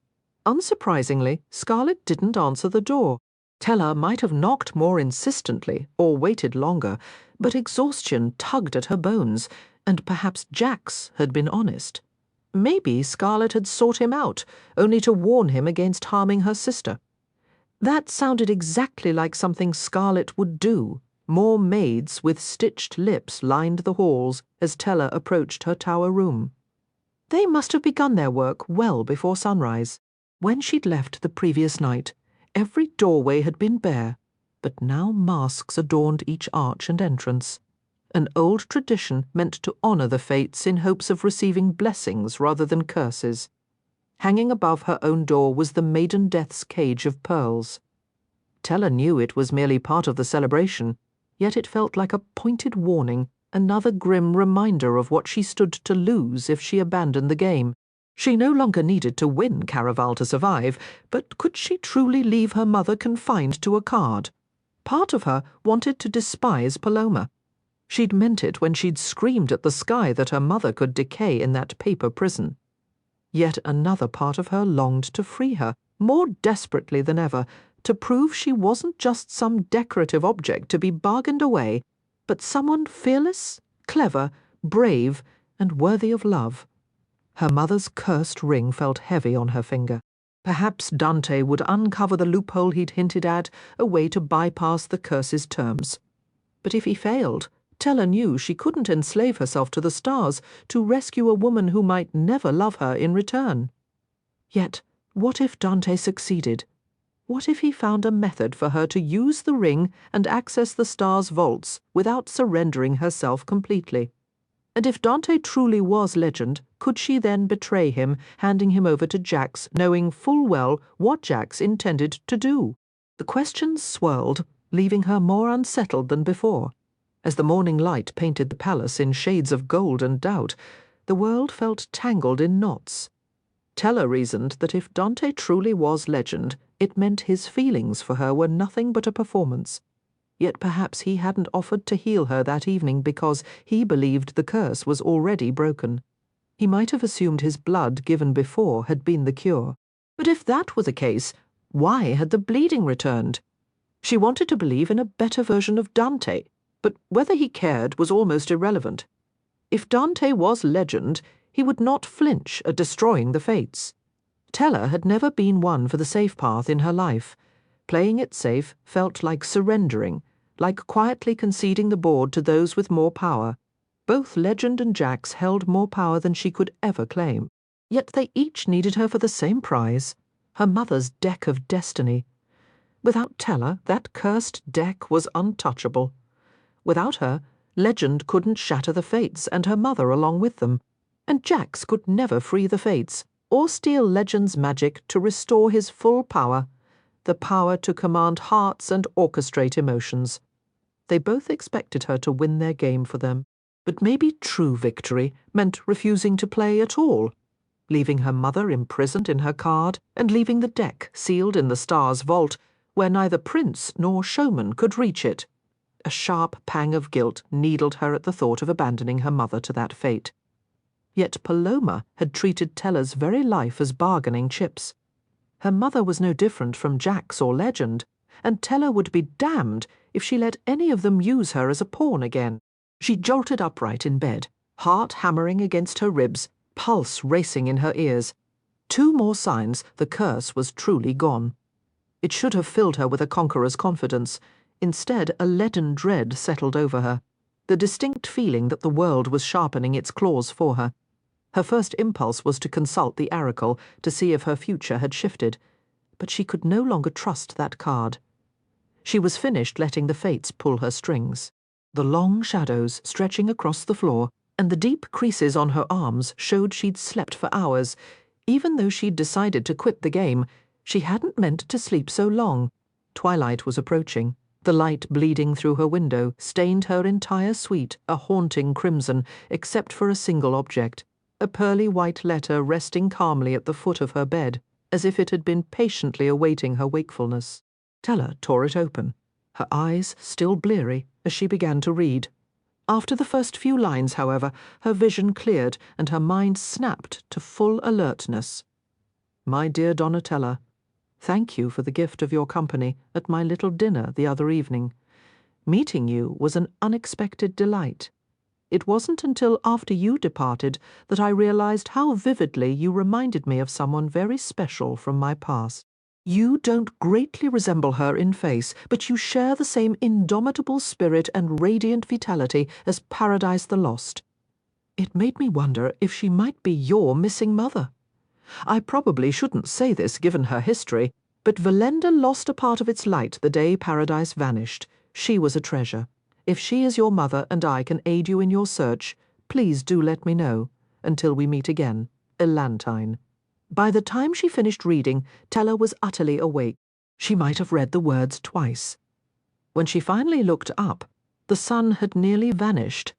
Any moment now, Legend would paint a new constellation across the sky, signaling to the city that Caraval was resuming before Ellantine's letter. Tella had been resolved to walk away, to leave her faithless mother and that cursed deck right where they were. As long as she never opened the vault, the fates would remain imprisoned, and Legend could not destroy her mother. The letter, however, changed everything. It wasn't just a note. It was a key, a sudden, personal connection to the past her mother had kept hidden. The Empress's words painted a portrait of Paradise, not as a pawn in a celestial game, but as a beloved, vibrant soul. That changed the calculus entirely. How could she leave her mother trapped now, knowing she had been someone's treasure? The safe choice was to walk away, but Tella had never been safe. A fierce, defiant energy replaced her earlier dread. Let them have their games. She would play her own. The arrangement had felt like a sensible middle ground. Yet now, with Elentine's words fresh in her mind, that decision tasted like surrender, like accepting the half-finished conclusion Armando had once described. Tella understood it was reckless to picture her mother as anything other than the woman she'd encountered in the Temple of the Stars. Still, the Empress's letter kindled a stubborn hope that there might be deeper layers to her mother's tale, just as Dante had hinted. A faint voice interrupted from the hallway. Delivery. Tella quickly tucked Elentine's note beneath her pillow as an enthusiastic servant bustled into the room, bearing an enormous plum-coloured box adorned with a violet bow as large as a cantaloupe. This had to be the Elentine's Eve costume from Minerva's shop. "I expect you'll need help getting ready for tonight," the maid chirped, lifting the lid. Her eyes widened. "Oh, this is the loveliest gown I've seen. You'll capture everyone's attention." A cloud of silver glitter seemed to hang in the air as the maid drew out a dress the colour of misty twilight, though the seamstress had argued against Tella's choice to portray the lost heir. She had executed the design flawlessly, even if the smoky blue shade uncomfortably reminded Tella of Jax's piercing gaze. The back was bare, save for a wispy cape, the hue of molten silver. Once the gown was fastened, the maid secured the delicate cape to the beaded straps on Tella's shoulders, which led into a sheer, dusky bodice. It would have been scandalous without the shimmering silver leaves clinging to her chest and trailing down her torso, as though she'd been caught in an enchanted gale. Her skirt flowed in shades of deepest blue and liquid metal, rippling with an otherworldly glow at every step, giving the illusion she might vanish with a single spin. "It's breathtaking," the maid breathed. "Are you prepared for the—" She stopped short, pulling the candled crown with its sombre black veil from the box's depths. "You're going as the lost heir. Is that really advisable?" "I'm sure that's not your concern," Tella snapped, taking the crown. "I only meant to be helpful," the girl stammered, offering a hurried curtsy. "Forgive me, but with the rumours about your fiancé, and after today's news, I thought you deserved a warning." Tella fought the urge to press further. Her last chat with a bold maid had ended poorly, yet this one seemed sincerely anxious, and Tella vaguely recognized her soft voice from her first night at the palace, the servant who'd seemed both timid and sympathetic. "What happened earlier?" Tella finally asked. "You haven't heard. The entire palace is buzzing. They say the real lost heir, the Empress's missing child, has returned. No one can confirm it, of course." The maid lowered her voice. "Right after the rumours began, Her Majesty fell ill. What's wrong with her?" Tella pressed. "I don't have access to such details," the maid replied. "But it sounds grave." "It's likely just part of Caraval's theatrics," Tella said dismissively. If the Empress truly had a lost child, what were the odds they'd reappear precisely during the game? Yet the possibility that Elentine might be genuinely unwell settled like a cold weight in her stomach. In her letter, the Empress had spoken of Tella's mother with familiarity, calling her a treasure. Tella longed to understand why, but she'd never learn if anything happened to Elentine. "Thank you for your help," Tella told the maid. "You may go." Now, fully dressed, only the crowning remained. The waxy ring of candles was awkward and heavy, and the dense veil made it impossible to see. Before placing it on her head, Tella tugged at the dark fabric. It refused to yield. She pulled harder. With a sharp tear, the veil came loose, but the circle of black candles detached along with it. The candles dissolved into thick, waxy tears, disintegrating until only 5 sharp points remained, each tipped with a dark opal. It was an intact version of the shattered crown, the same impossible choice between 2 terrible paths that Armando had foretold in her fortune reading. Tella knew this wasn't that exact crown, that one was trapped in a deck of cards, but the chill that seeped into her fingers where they touched it was unmistakable. A voice in her head screamed to shove it back into the box, to never place it on her head. Yet defiance rose in her chest. She refused to be ruled by fear or the ominous thoughts it provoked. Meeting her own gaze in the mirror, she settled the crown atop her curls.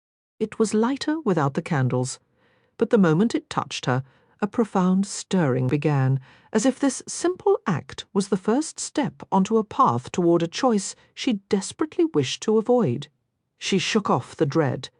Speaking with the Empress about her mother did not mean she would sacrifice herself to the stars to win this game and save Paloma. Still, her hands moved almost of their own accord, tucking Jax's luckless coin into her costume pocket alongside the oracle and the card that held her mother prisoner outside. The night sky was a spectacle of fire. Legend had twisted the stars into the form of a colossal hourglass, glowing with desert gold and scorching red, dripping crimson stars like grains of sand counting down the final hours of Caraval. It hung directly above the palace, where the last night of the game unfolded. Peering from her window earlier, Teller had seen the glass courtyard below filling with players costumed as the accursed fates. Thankfully, the ancient golden tower remained off-limits to them, wrapped in an almost eerie, quiet broken only by the creak of wooden stairs beneath her feet as she climbed. During their tense dinner, Empress Elentine had mentioned watching the Elentine's Eve fireworks from this highest floor, even suggesting to Jax that Teller join them. It wasn't a formal invitation, and Jax had never brought it up again, but Teller clung to the hope it was genuine. A dozen guards blocked the top landing, their armor clattering sharply as they barred her way. Her legs burned from the ascent, but she straightened her spine and spoke clearly. "I am the heir's fiancée, and Her Majesty expects me for the fireworks tonight." She flashed the letter with the royal seal, though it proved unnecessary. The guards parted as if they'd been awaiting her arrival. She wondered if the Empress's offer had been sincere, or if she'd known the letter would lure Teller here all along. She was determined to stop letting fate dictate her steps, yet this encounter with Elentine felt inescapable. The top of the tower was a single, seamless glass observatory, far narrower than below, built for dreaming and witnessing wonders. Later, she would recall this space as boundless. Legend's churning hourglass loomed so near she imagined she could hear the stars hissing and sparking within it. A dangerous melody for the night. The suite was elegantly simple, centered around an ash-white tree shimmering with silver leaves that seemed poised to fall at any moment. A ring of plush lounges encircled the space, all oriented toward the flawless wall of glass which gleamed in silver and white, mirroring the tree's stark palette. The sole burst of vivid color came from the vase of crimson roses beside Empress Elentine. She reclined on a seat so near the windows it almost kissed the pane. She wasn't in costume, yet there was an unearthly quality to her presence that went beyond the pale gown she wore. Just 2 nights prior, when Teller had first encountered her, the Empress had been the very image of vitality, overflowing with warm smiles and embraces. It seemed she had dispensed too many of them. Now she sagged against the cushions, sallow and frail, precisely as the overly earnest maid had described. Even Elentine's voice carried a febrile tremor when she finally spoke. "You made the climb, my dear. You might as well voice the question scorching your tongue. What's happened to you?" Teller burst out. Elentine lifted her gaze. Her dark eyes appeared larger than Teller recalled, or perhaps her face had grown gaunt. The Empress looked as if she had aged 20 years in 2 days. Teller could swear she witnessed new wrinkles etching themselves across the woman's ashen cheeks as she said, "It's called dying child. Why else would I desire such a spectacular celebration for my 75th birthday? But you seemed perfectly healthy the other evening.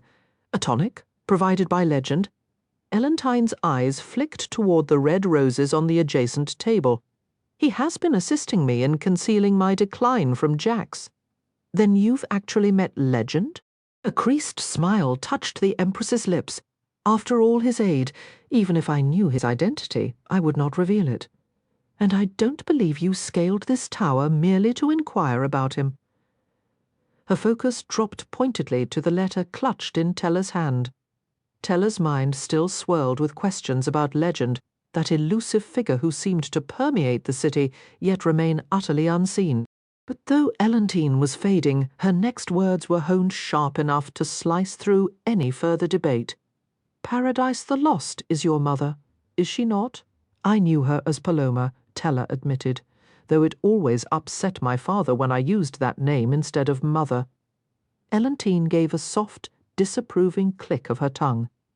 Paradise always did possess regrettable taste in men.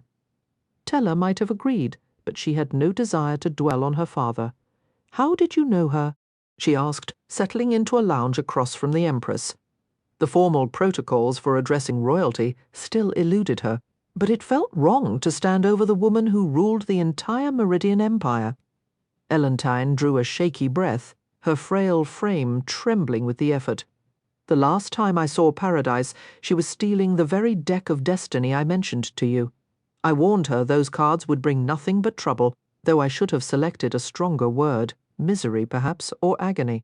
Paradise merely replied that she adored trouble, but I believe what she truly adored was life itself. Her gaze drifted to the window, where Legend's blood-red stars still cast their glow over the carnival games below. Paradise could have been far more than a sketch on a wanted poster. She was brilliant and cunning, quick to laugh and to love, though she fought to hide the depth of her feelings. Criminals don't love, she once told me. I think Paradise feared love, because when she did love, she did so with the same ferocity with which she lived. This was meant to be comforting, Tella supposed, yet somehow it only deepened the ache. To learn her mother was capable of such passionate love, yet had shown so little for her own daughter, was a fresh wound. She should leave, end this self-inflicted torment. But there was a raw intimacy in the Empress's recollections. These few sentences felt more revealing than nearly everything Aiko had shared. Rumour painted Elentine as wild in her youth, but their ages wouldn't have aligned with Tella's mother. How did the two of you meet? Tella pressed. The Empress slowly turned her weary eyes back to Tella. You'll have to ask Paradise about that story. I doubt that's going to happen, Tella replied, pushing herself up from the chair. My search for her ends right here. What a shame, Elentine murmured. I never took you for someone who gives up without a fight. She was the one who gave up on me first. I find that hard to accept. The Empress's voice softened, not from weariness, but from a quiet, unshakable conviction. The Paradise, I remember, didn't believe in surrender. If you truly are her daughter, then I am certain she never quit on you. In fact, I'd wager that if she was your mother, she loved you more deeply than you can imagine. Tella let out a sharp, dismissive breath. I'll pretend I didn't hear that, Elentine said, a faint, knowing smile touching her lips. I'm fairly certain there's a decree against mocking your Empress directly. But I imagine that reaction has less to do with me and everything to do with your mother. I'll confess something. I suspect my own child feels about me the way you feel about yours. I was a failure as a parent. The mistakes I made kept us apart for years. But that distance never meant I stopped loving my child. So many choices I made for what I thought was the greater good only ended up building walls between us. But the rumours say your missing child has come back. I forget how fast gossip travels in these palace halls. Elentine's smile returned, but it didn't reach her eyes, which only seemed to grow heavier with sorrow. This wasn't the look of a mother recently reunited. It made Tella wonder if the person who'd appeared was truly the heir, or merely a convenient figurehead to block Jax from the throne now that the Empress was dying. For most of my life, I placed the Meridian Empire above all else, even my own flesh and blood. I regret so many of those decisions now, but the past is written. Perhaps that's why I thought of you this morning. Her gaze intensified, lined with a profound regret. I don't know what became of your mother after she left, but I hope you find her, Donatella. Don't make my mistake. Don't settle for the quiet comfort of an almost ending when you could fight for the real one. What does that even mean? Tella asked, her voice tight. Not everyone gets a true ending. Most people quit during the darkest part of the story, when everything feels hopeless. But that's precisely when you need hope the most. Only the ones who keep going ever discover their true ending.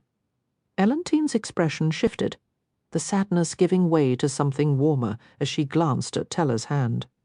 "Look, I believe even your mother's ring agrees."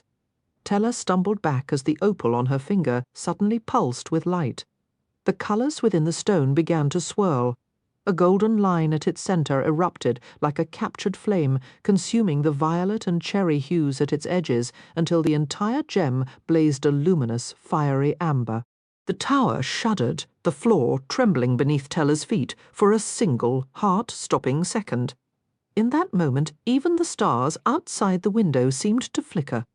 The ring had always been beautiful, but now it was something transcendent, glowing with an unearthly light that illuminated her whole hand. What had Dante done? A wave of white-hot panic shot through her. He must have found a way to break the ring's curse. Why would he do that for her? He'd told her not to worry, claimed he wasn't that selfless, but he must have paid a terrible price to free the stone.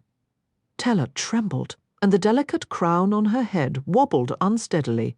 She lifted a hand to straighten it, but her fingers were shaking as badly as her legs. Instead of adjusting the crown, she knocked it clean off. It hit the marble floor with a musical, shattering crash. "Oh my!" Elentine said, a hand flying to her mouth. Tella bit back a curse. 5 sharp shards of obsidian, each tipped with a gleaming black opal, stared up at her from the ground. It was now a perfect mirror image of the shattered crown. "I'm so sorry," Tella whispered, her voice unsteady. "Don't be, child. I have attendants who can take care of that. You've done nothing wrong." But Tella knew she was about to. Her hands shook as she stared at the broken crown on the floor, the impossible decision, now terrifyingly clear. Dante had discovered a path for Tella to enter her mother's vault, one that demanded no sacrifice from Tella herself. She didn't know whether Dante had done it to protect her from the stars or to guarantee she'd retrieve the cards. Part of her wasn't sure which answer she hoped for. If Dante had given up something to save her, what would it say about her if she then turned around and betrayed him to Jax? That assumed, of course, that Dante was Legend, and Tella still didn't know who Legend truly was. She wouldn't find out unless she won the game. But maybe winning was the wrong choice altogether. "Winning the game will come at a cost you will later regret." Nigel's warning echoed, though even without it, she sensed regrets waiting for her. If she betrayed Legend to Jax so Jax could seize his power, Jax would free the Fates and likely destroy Legend in the process. If she didn't betray him, if she handed Legend the cards that held the Fates, he would destroy them, and in doing so, he would destroy her mother as well, because every card was connected. Tella's eyes drifted to the window. From this height, the people below were just flecks of colour, illuminated by the swirling stars, the blazing lanterns, and the feverish energy of the final night of Caraval and Elentine's Eve. In some other tale, she might have gone down and joined them. She might have sipped spiced wine, danced with strangers, maybe even stolen a kiss beneath the starlight. That should have been what she wanted. She ordered herself to want it, to walk away from this twisted game she'd been thrown into, and from the woman who had walked away from her first, to stop pretending her mother cared. But Elentine's words about true endings and almost endings kept tormenting her. Turning her back on her mother felt less like release and more like surrender, like accepting less when she still had a chance at something more. Tella didn't want to let her mother hurt her again. Yet what if Elentine was right? What if her mother had loved her all along? Paloma had locked the cards away in the stars' vaults so no one could reach them. Maybe she never planned to touch them again either. What if offering Tella to the stars had been a ruse, never meant to be fulfilled? Perhaps sealing the cards in a vault that only opened with a cursed key was her mother's way of keeping them safe. But then, how had her mother ended up trapped inside a card? She didn't remember leaving the tower, but suddenly she was flying down the stairs, sprinting toward the courtyard where Caraval unfolded, her thoughts fixed only on her mother. The air hung so thick with magic it dusted her tongue like powdered sugar, a deceptively sweet welcome to a world of dark enchantment. Fates and their symbols were everywhere. The palace courtyard had been remade into a marketplace, ripped straight from a myth. Tents bore names like Her Majesty's Magical Gowns, Priestess's Charm Emporium, Assassin's Blades and Killer Neckwear, Aracle's Visionary Spectacles. Then came the signs, huge posters celebrating even more fates. Kiss Mistress Luck, and she'll grant your heart's deepest wish for a wild, short-lived good time. Seek out Jester Mad. Spot the pregnant maid, and your future is about to shift. Tella refused to let herself be distracted. She needed to reach the Temple of the Stars, though pushing through the crowd grew harder as people began to approach. A shadowy figure dressed as the poisoner invited her to sample his wares. Several fallen stars offered her a taste of stardust. Tella didn't answer. She just pressed forward, weaving through the press of bodies as fast as she could. For a heartbeat, Tella faltered, convinced she glimpsed Scarlet through the crowd, draped in the sorrowful veil of the unwed bride, her tears falling like liquid crystal. But if Scarlet had any inkling of Tella's plan, she would move heaven and earth to put a stop to it. Tella couldn't allow that. This was her singular opportunity to rescue her mother, and to let it slip away would haunt her for the rest of her days. The entire carriage ride to the Temple District. A sharp guilt needled her at the thought of handing Legend over to Jax.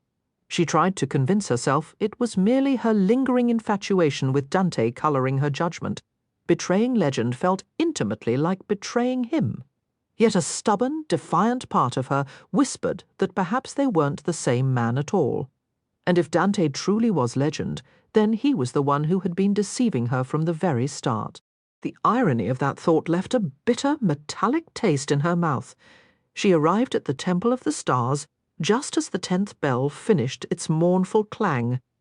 The sanctuary's formidable doors offered no resistance, swinging inward without a sound as if whispering a silent welcome. Theron waited on the other side, a mountain of a man made even more daunting by the cruel, 8-pointed star seared into the unforgiving planes of his face. He was clad in the same heavy leathers and royal blue cape from their previous encounter. To her relief, he made no mention of her abrupt departure the night before. Whatever conclusions he'd drawn were locked behind his impassive expression. The only noise in the shadow-draped entry was the soft tap of her slippers on the polished floor as she followed him. The great fountain in the centre stood dark and cold, allowing a deep chill to permeate the air.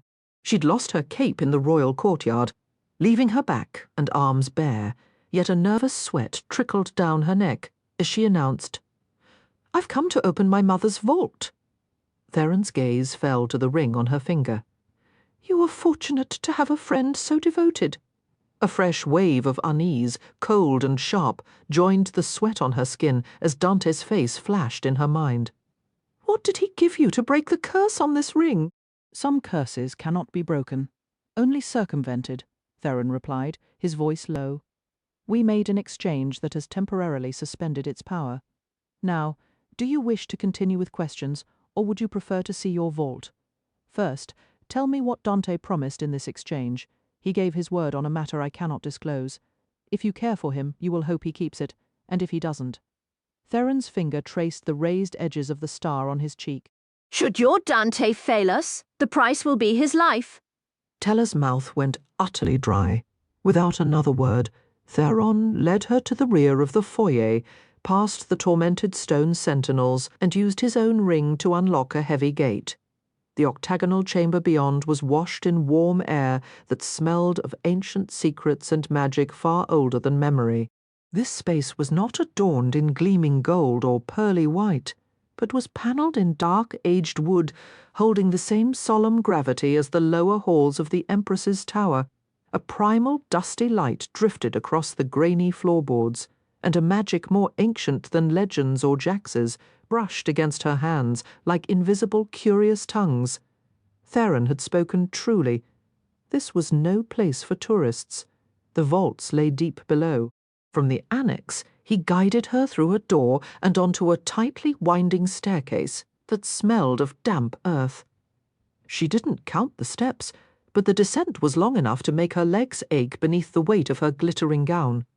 The passages at the bottom were narrow and dim, lit by a crooked line of candles that seemed to sprout from the earthen floor itself, forcing them to step carefully around the flames.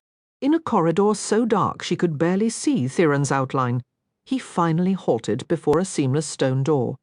"This will open for you alone," he said. "Place your ring against it, and it will grant you entrance." A chill of warning settled in Tella's bones. The bargain Dante struck on her behalf granted her a single chance to open this vault. Remove something or leave something behind. The choice was hers, but it was final. Once that door swung shut, the only key to open it again would be paying her mother's debt in full. "If I never open it at all," Tella pressed, "does that break the bargain made for me?" "No," came the solemn reply. "That vow is already sealed. To leave the vault locked forever would render his sacrifice meaningless." Her palms grew damp.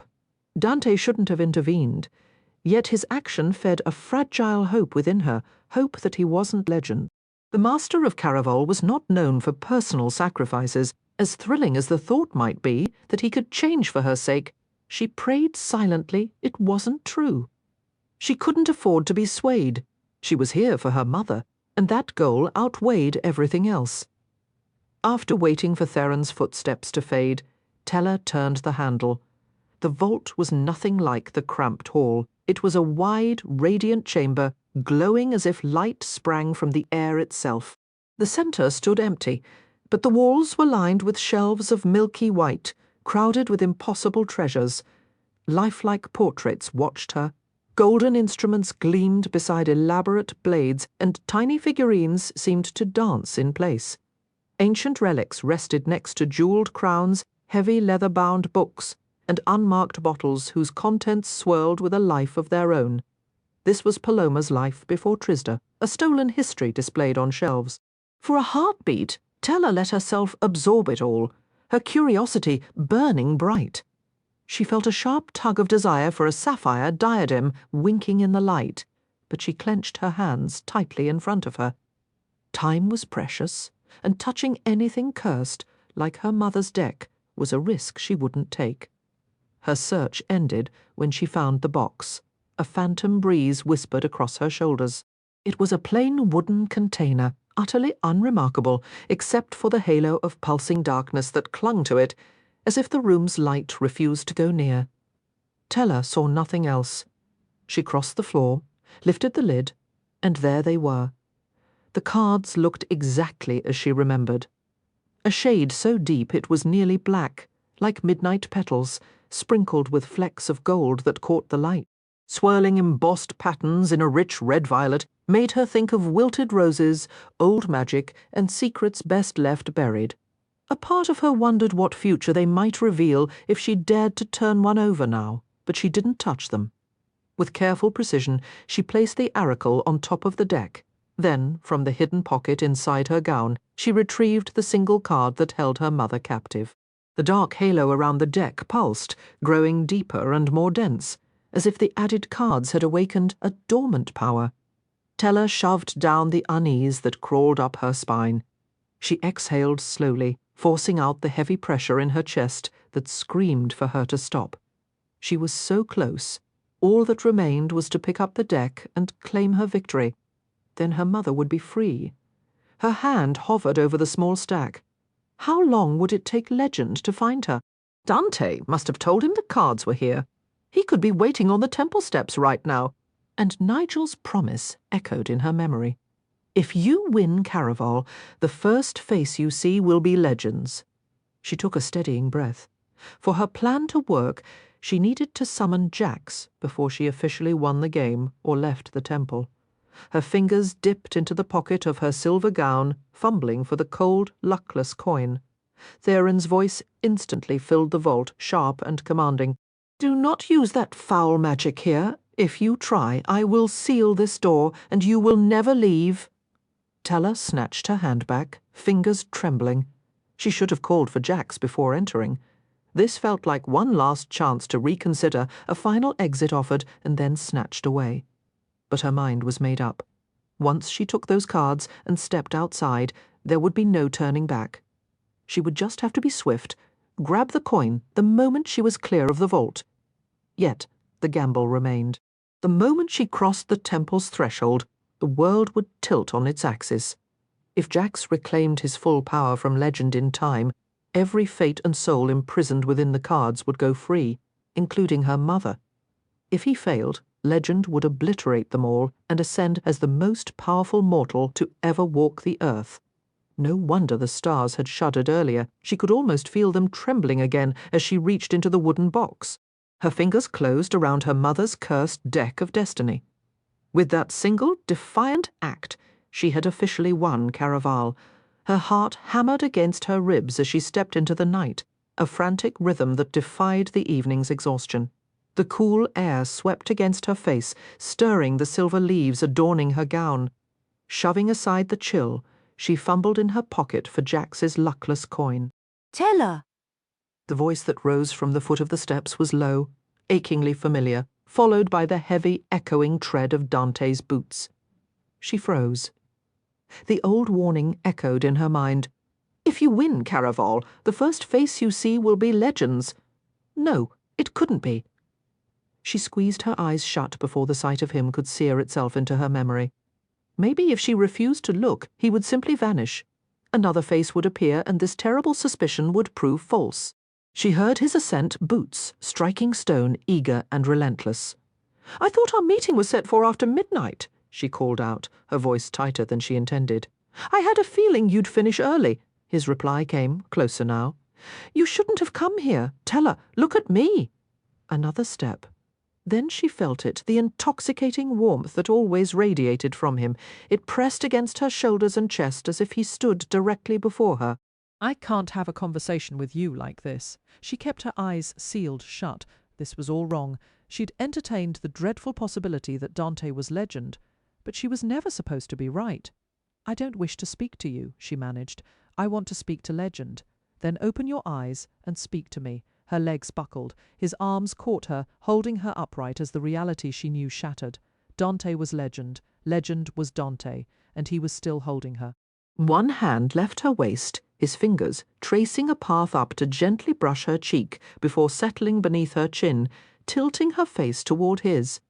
She could feel the shape of his words against his lips as he whispered, "Tell her, say something." She opened her mouth to reply, but he was so close that all she felt was the soft parting press of his lips against hers. Then the kiss deepened, firm and desperate. She didn't resist, couldn't. But it was more than surrender. They kissed as if the world were ending, lips crashing together like falling stars and crumbling earth, as if a silent war raged around them, and this kiss was the only truce powerful enough to halt it for as long as their lips met. Only she and Dante existed. Tella never wanted to open her eyes. The moment she did, the world would shift. Dante would be gone, leaving only Legend in his place. The injustice of it was a physical ache. She had only just admitted to herself how deeply she wanted Dante. But even if he survived the night, Legend was someone she could never truly keep. He was like a captured breath, experienced, but impossible to hold. His lips grew more insistent, one hand tangling in her hair, while the other anchored at her hips, pulling her closer, as if he too dreaded the end. But it had to end, no matter how perfect a distraction it was. Every second it continued placed her in greater peril. With a surge of will, Tella leaned into him for one last, breathtaking moment, memorizing the taste of his lips. Then she forced herself to pull away. She would never find the strength to do what came next if she fell any deeper. Her eyes opened, reluctant and heavy. She desperately wanted him to look different, wanted his gaze to be cold and distant, a stranger's stare.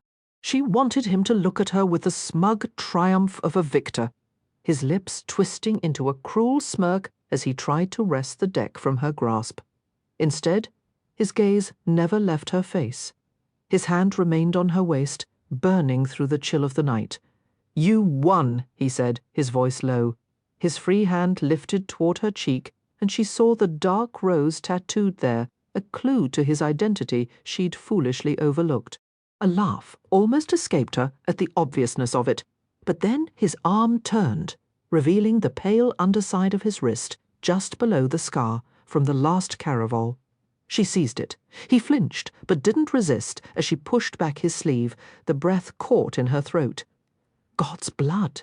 There, defacing one of his intricate tattoos, was a raw, star-shaped brand, identical to the mark on Theron's face. She told herself he'd done it for the cards, for the power of the fates, not for her. Yet the permanence of it felt profoundly wrong. "What did you promise them?" she demanded. "It doesn't matter. I did it for you, and I'd do it again." Dante turned his wrist until his fingers closed around hers. He still hadn't glanced at the cards. His dark eyes held hers as if she were the only prize that counted. And damn it all, she believed him. This wasn't how it was supposed to go. If he was legend, he shouldn't care.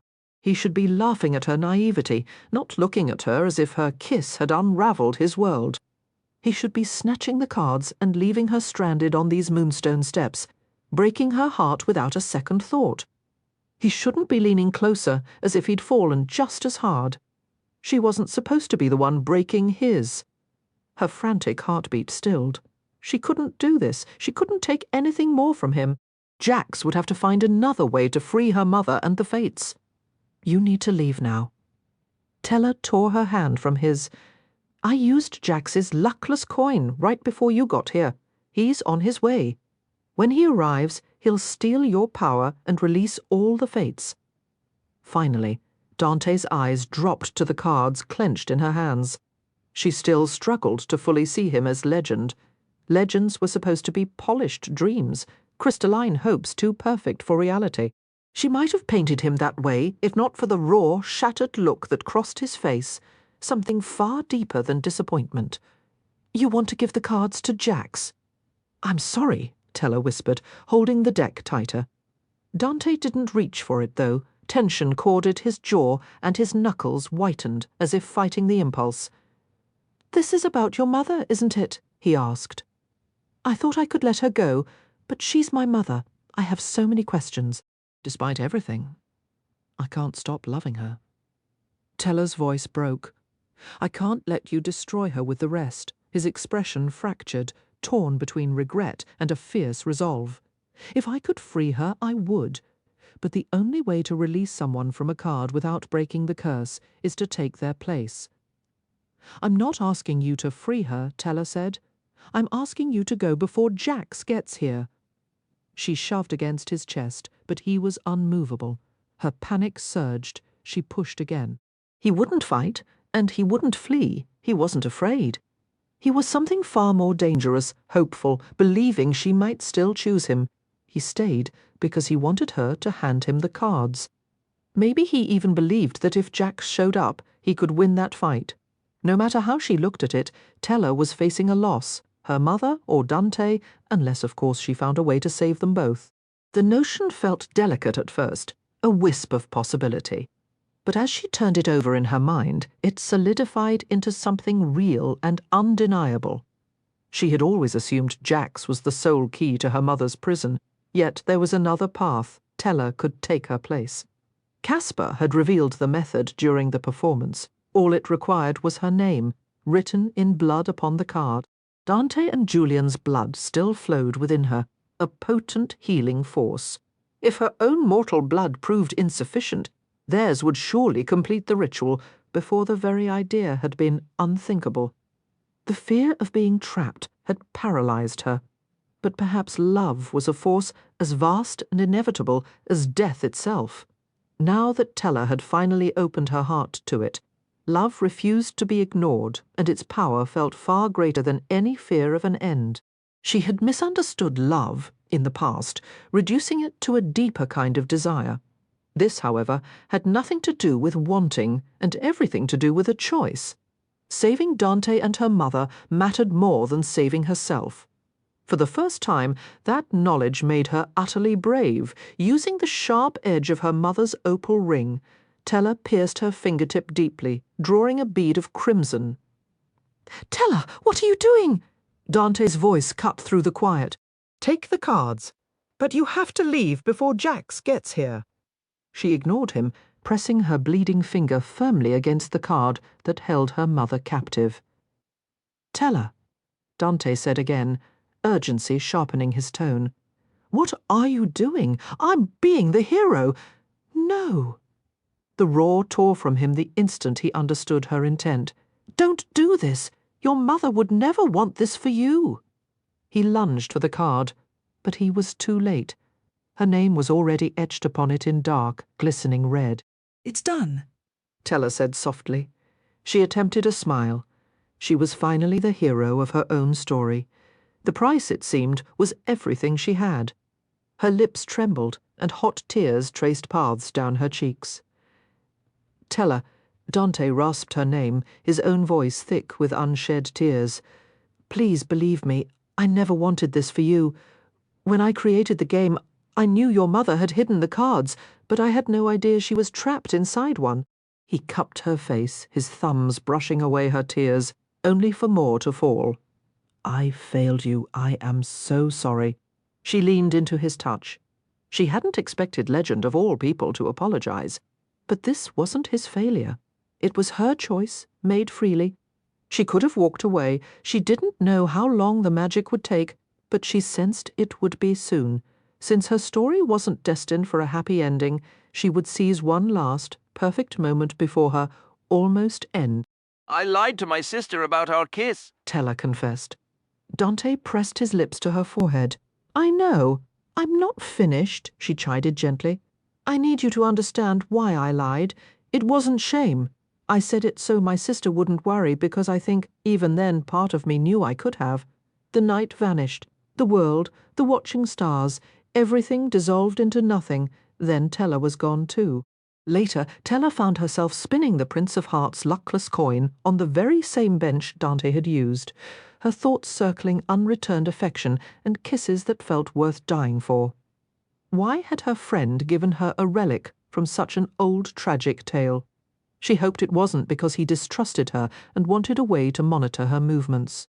Perhaps the rare coin was a different kind of message, a gift meant to showcase his unique talent for obtaining the unobtainable, a silent reminder that he alone knew the secret to finding her mother. The faint, pixie-like chime of a shop bell broke her reverie.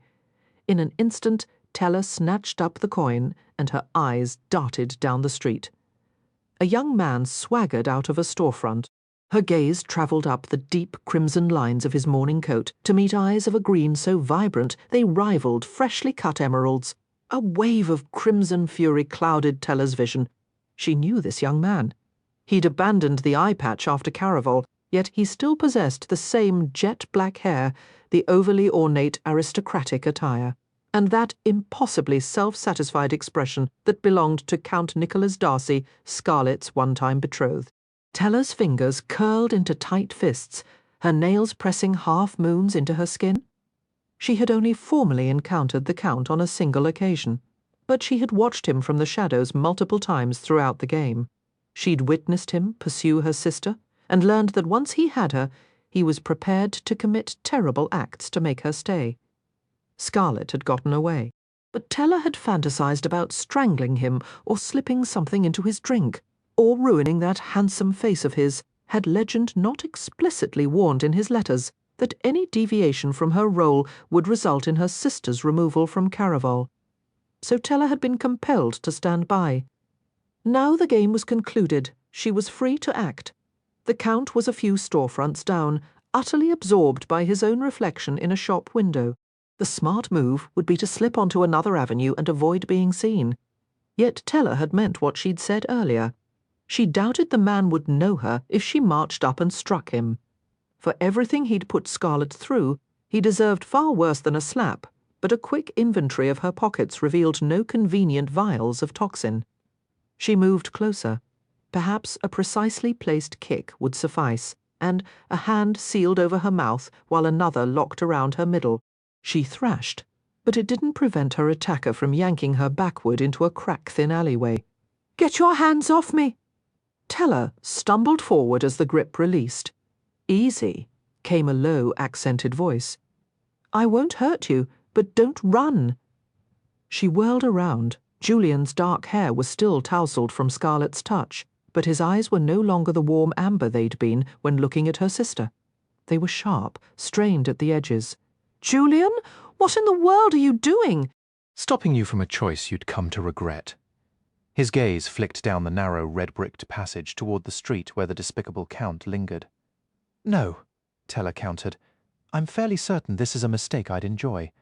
I'm surprised you don't want a piece of him, too, for just standing there while my father did that to you." She gestured toward the ragged scar running from his jaw to the corner of his eye. Players could return from death in Caraval, but the marks they earned stayed. She'd heard how Scarlett's fiancé had merely watched, doing nothing, as her father cut Julian. "Believe me," Julian said through clenched teeth. "I've wanted to rearrange Armando's face more than once, but Armando?" Teller cut in. Not the Count, not Nicholas, not Darcy. Julian had called him Armando. Why did you just say Armando? Judging by your expression, you've already put it together. Armando was never betrothed to your sister. He works for Legend, same as I do. Teller's bare feet seemed to shift on the cobbles as Caraval's old refrain echoed in her mind. Remember, it's only a game. Let yourself be carried off, but not so far you can't find your way back. That absolute trickster.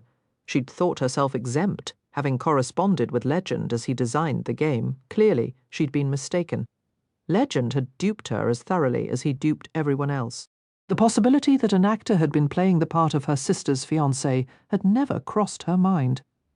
Legend truly earned the name he'd chosen. She wondered if his games ever truly concluded, or if his world was a perpetual labyrinth of illusion and truth, leaving those trapped within it forever hovering in the murky space between. Across from her, Julian rubbed the back of his neck, looking more apprehensive than sorry. Julian was reckless, but he was rarely nervous without cause. Teller was fairly certain he hadn't considered the full weight of confessing the truth to her. It was more likely a gut reaction, seeing her poised to confront Armando. "My sister is completely unaware, isn't she?" "No," Julian replied, "and for the time being I'd prefer it stays that way, so you're asking me to deceive her. It's not exactly unfamiliar territory for you." Teller stiffened, a flash of irritation heating her skin. "What I did before was to protect her." "And this is protection as well?" Julian countered, leaning his lanky frame against the rough brick of the alley wall. In that instant, Teller found she didn't like him very much at all. She detested the justification he'd just offered. Claiming something was for another's own good was usually just a polished excuse for a questionable choice. Of course, since she'd used that very phrase herself moments ago, she couldn't rightfully unleash the scolding she wished to. "We're headed to Valenda soon," Julian continued, his tone shifting. "What do you imagine your sister will do if she learns she never actually met her real fiancé throughout all of Caraval? She'd go looking for him." Teller conceded, the admission bitter. It would be simple, given he resided in Valenda. Teller had never grasped it, but Scarlett had genuinely longed to marry this stranger, a man whose face she'd never seen. She'd painted him with dreamy brushstrokes, reading profound romance into his utterly mundane and impersonal letters. Scarlett might call it curiosity, but Teller knew her sister.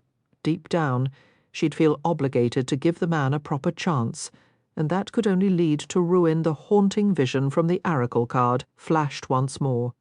Scarlett weeping in a wedding gown stained crimson. She had altered that future, but the possibility still lingered like a shadow. "Scarlett will be furious when she discovers you've lied to her," Teller warned. "I think of it as fighting for her," Julian said, rubbing the dark stubble along his jaw. He looked and sounded like a young man a little too ready to throw a punch in a tavern brawl. Yet Teller detected a core of real steel beneath his words. She remained unsure how enduring his feelings for her sister truly were, but in that alley she could picture Julian willingly blurring every ethical line to safeguard Scarlett's heart.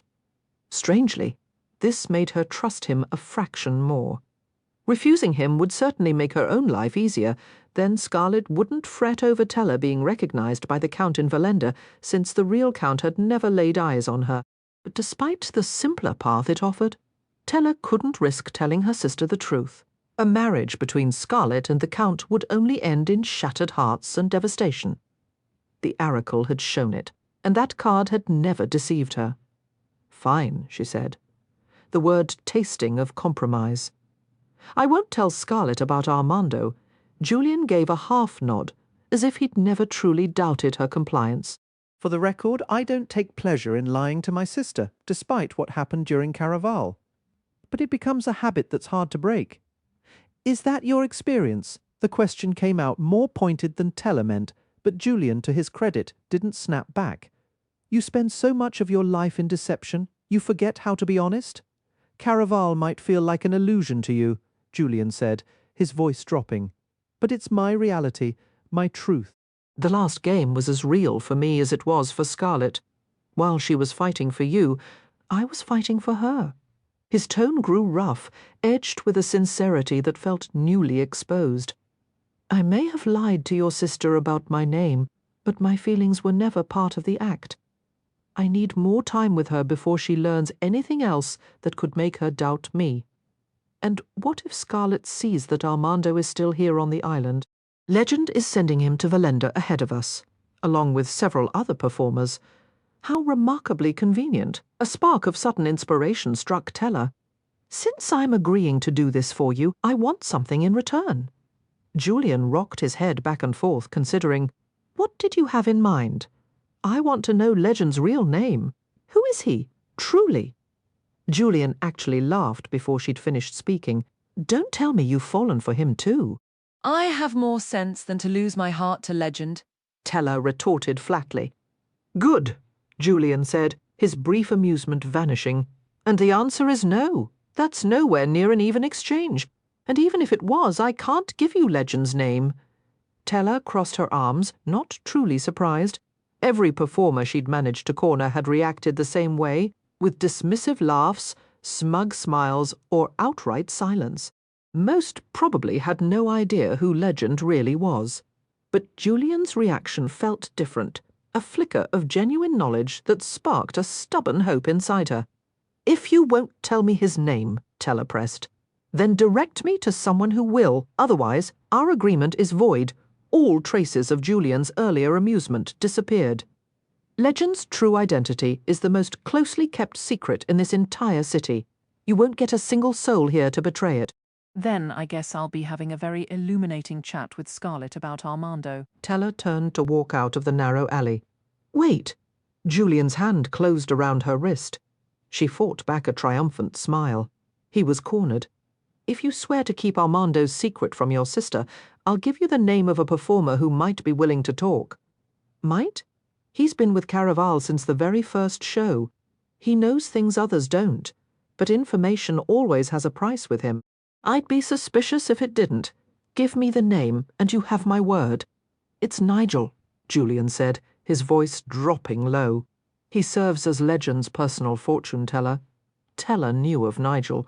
You couldn't miss him. A young man covered from head to toe in vivid, moving tattoos, he used to weave predictions. But coming from Julian, the role sounded less like entertainment for players and more like a spy reporting directly to Caraval's master. "Be careful," Julian added, though she hardly needed another caution. "Fortune tellers don't see the world like we do. They see possibilities, and sometimes they try to shape the future to their own desires, not to what fate intended. Anyone, still gazing at the heavens, stubbornly looking for answers, even after the game's conclusion, might have spotted new stars, ones unseen for hundreds of years. It had been nearly that long since sacrifices of such profound weight had been offered.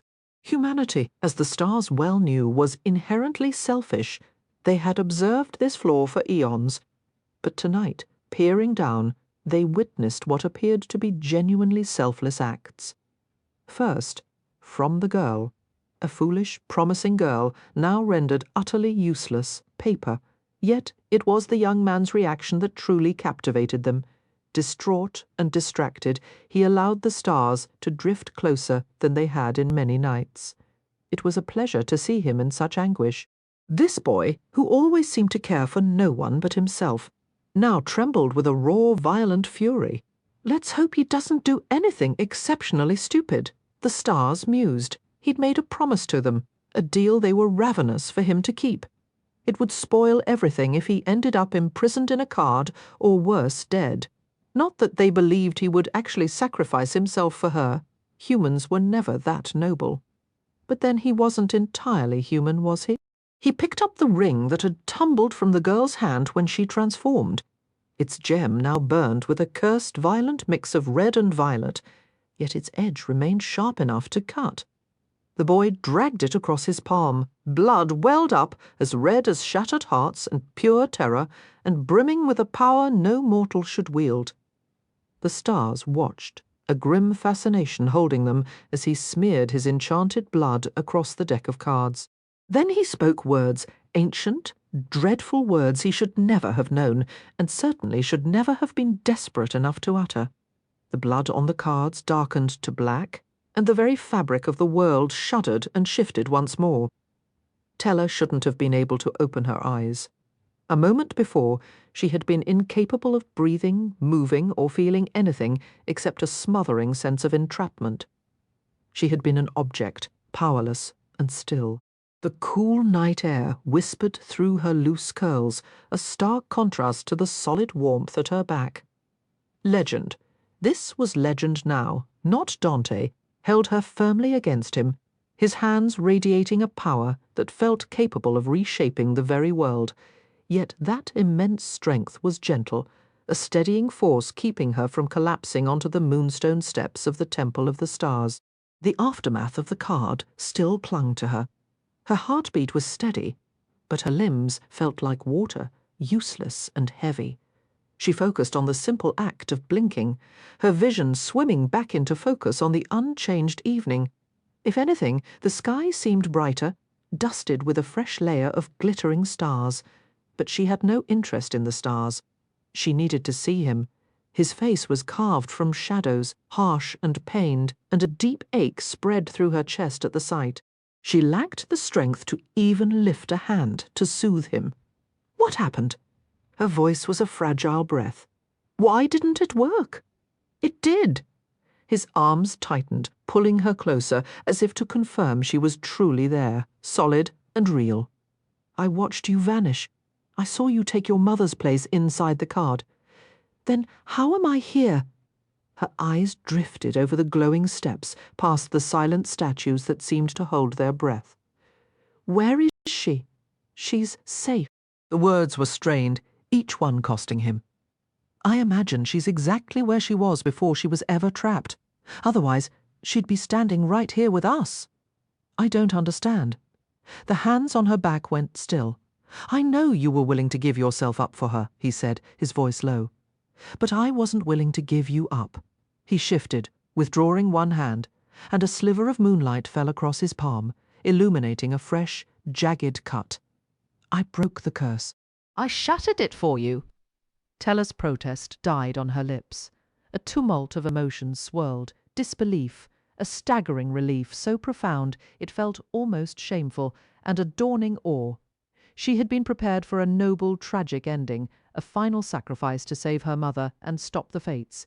Yet here she was, alive, and he had chosen this.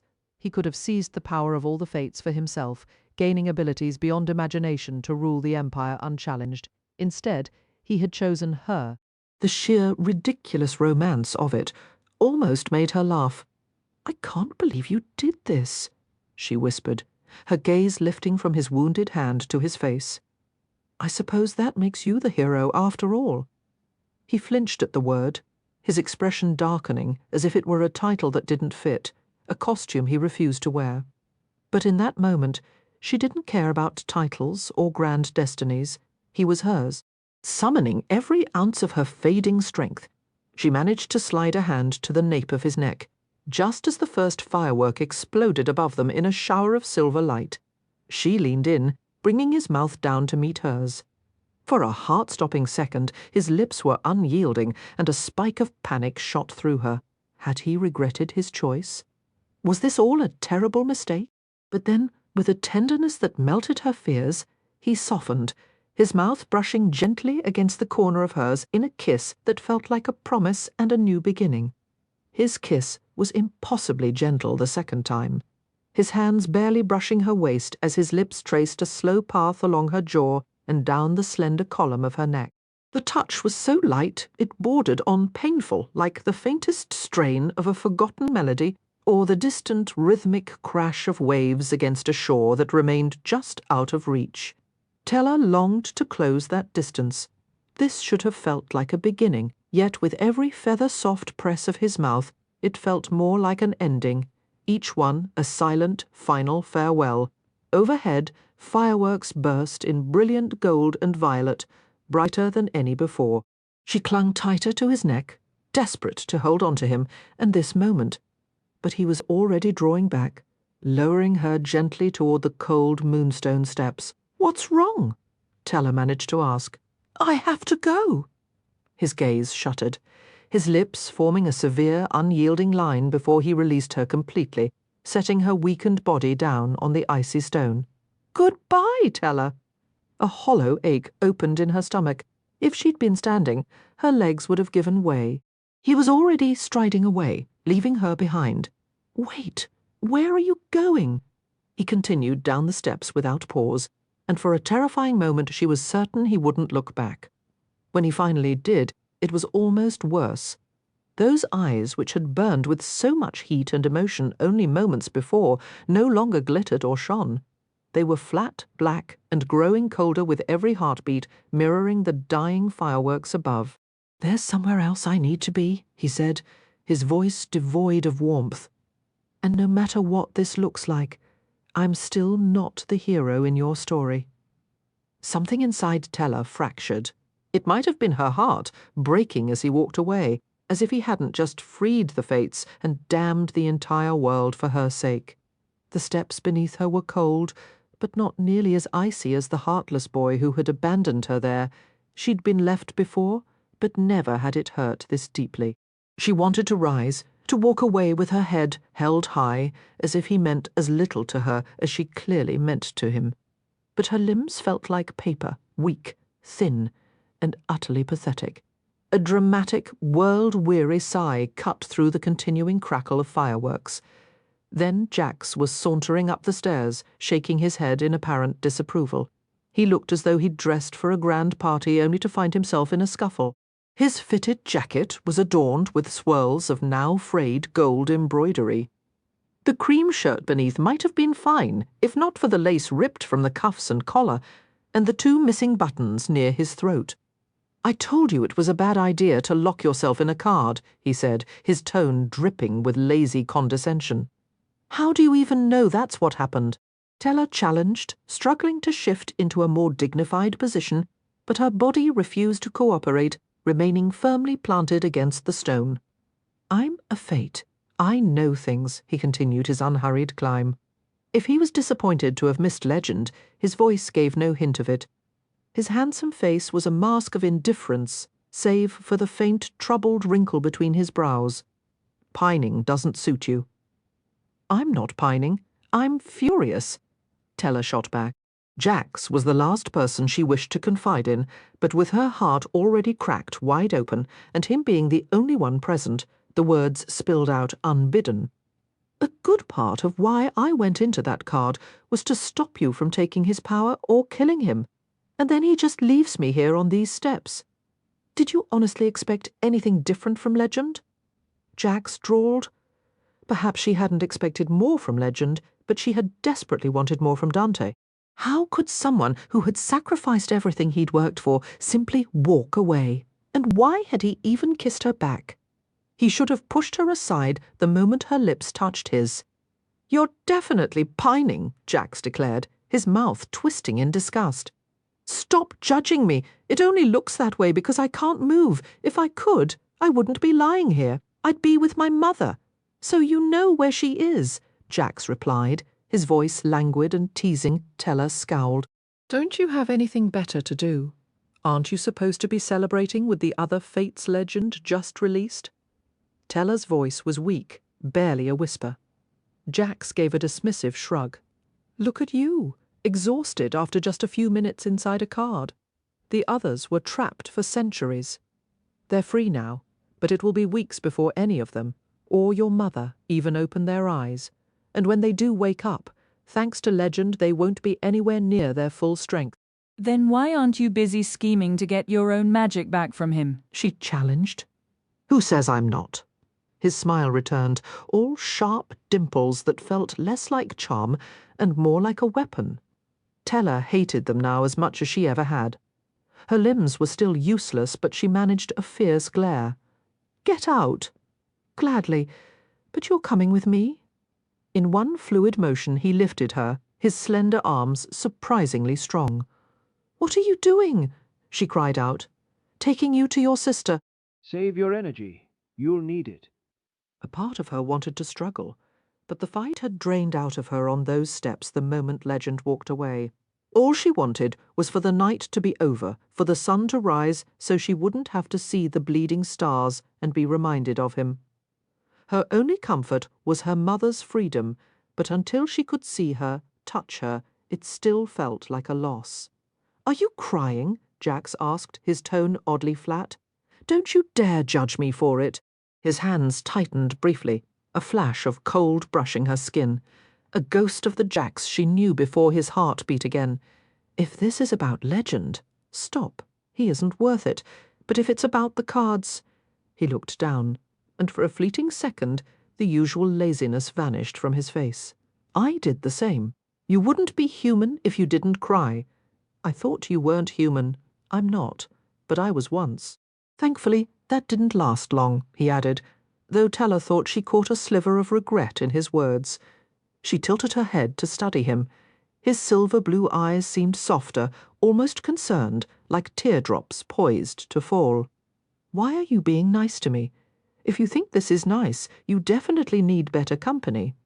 No, you're being gentle. You're holding me close, sharing personal things. Do you love me now? She couldn't resist the jab, he answered with a derisive laugh. You're still stuck on that, aren't you? Tella shot him a defiant smirk.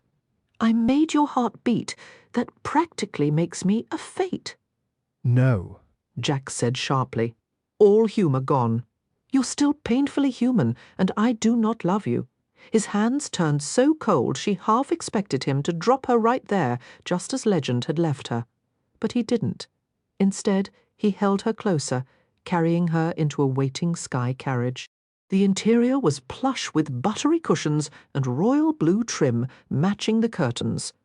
It reminded her of the first coach they'd met in, the tiny space where he'd once threatened to toss her out, just to see what would happen. She stiffened in his arms at the memory. Even now, with his unexpected gentleness, he was neither kind nor safe. Did you just remember how much you dislike me? He asked. I never forgot.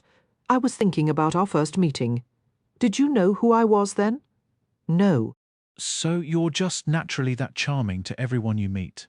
Her sarcasm was a thin shield. His hand drifted slowly along her arm. His fingers were cooler than a human's, though not as icy as before.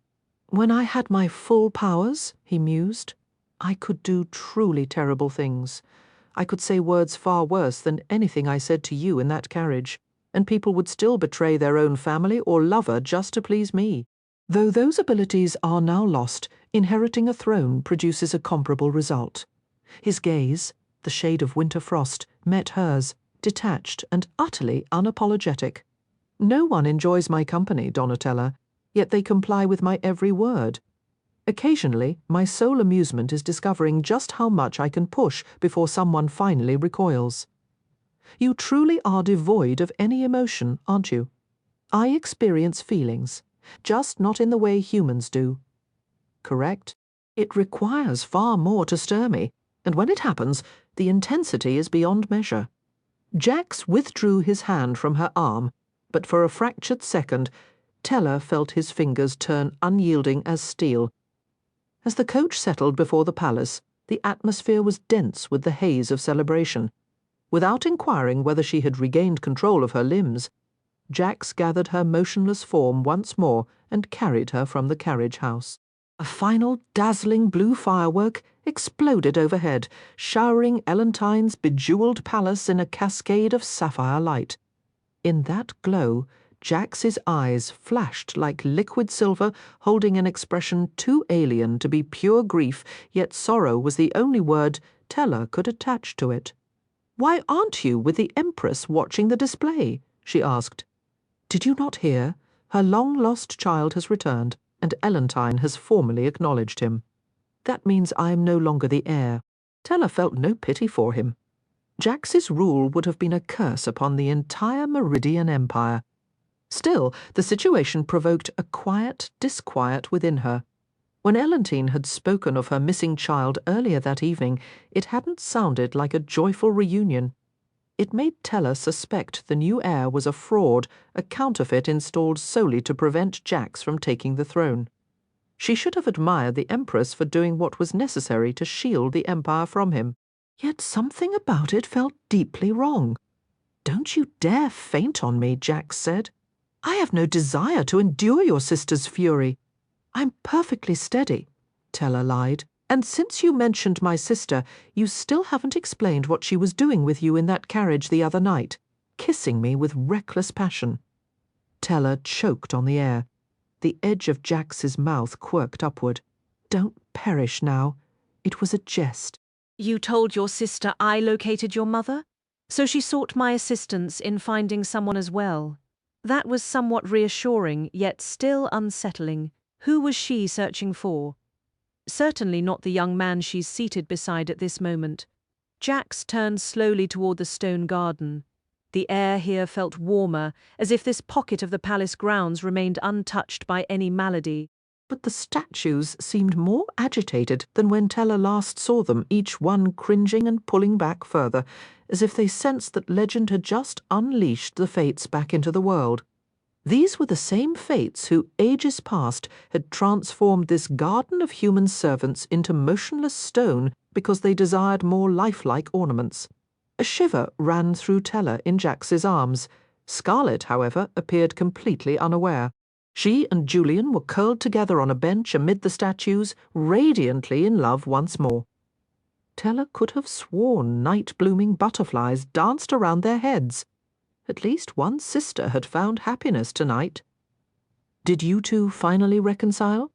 Teller murmured. Scarlet and Julian sprang apart. In an instant, Scarlet was off the bench and rushing toward Jax and Teller's limp figure. "What have you done to my sister?" Scarlet's delicate white gloves darkened into formidable black leather as she pointed accusingly at the fate. She might have done more than point if Julian hadn't wrapped a restraining arm around her waist. He was dressed as Chaos, clad in heavy armor and spiked gauntlets that made him look prepared for battle. But beneath his rugged appearance, Teller detected genuine fear simmering. Unlike Scarlet, he must have recognized Jax as the Prince of Hearts. And if Julian was truly Legend's brother, he would be wondering why this fate was still walking free. Jax let out a weary sigh. Is gratitude a foreign concept in this family? "Every time you appear, my sister ends up injured," Scarlet shot back. "Not every single time," Jax corrected, a sharp grin flashing as his gaze darted from Julian to Scarlet. Teller couldn't decipher the silent message passing between them, but it was enough to make Scarlet's lips press into a tight, silent line. "And honestly, this wasn't my doing," Jax continued smoothly. "Your sister won the game. It just drained her completely. She passed out right there in the Temple District, and Legend, who is no gentleman, despite what some may hope, simply abandoned her." "You actually met Legend?" Scarlet's voice was a mix of intrigue and distrust. The same conflicted look was mirrored on Julian's face, a blend of shock and unease. While Julian's attention usually clung to Scarlet whenever she was near, now his eyes were fixed on Teller, wary of what she might reveal next. Aye, Teller's words felt clumsy and thick in her mouth, and she felt Jax's arms tighten around her. This, she realized, was the reason for his show of concern.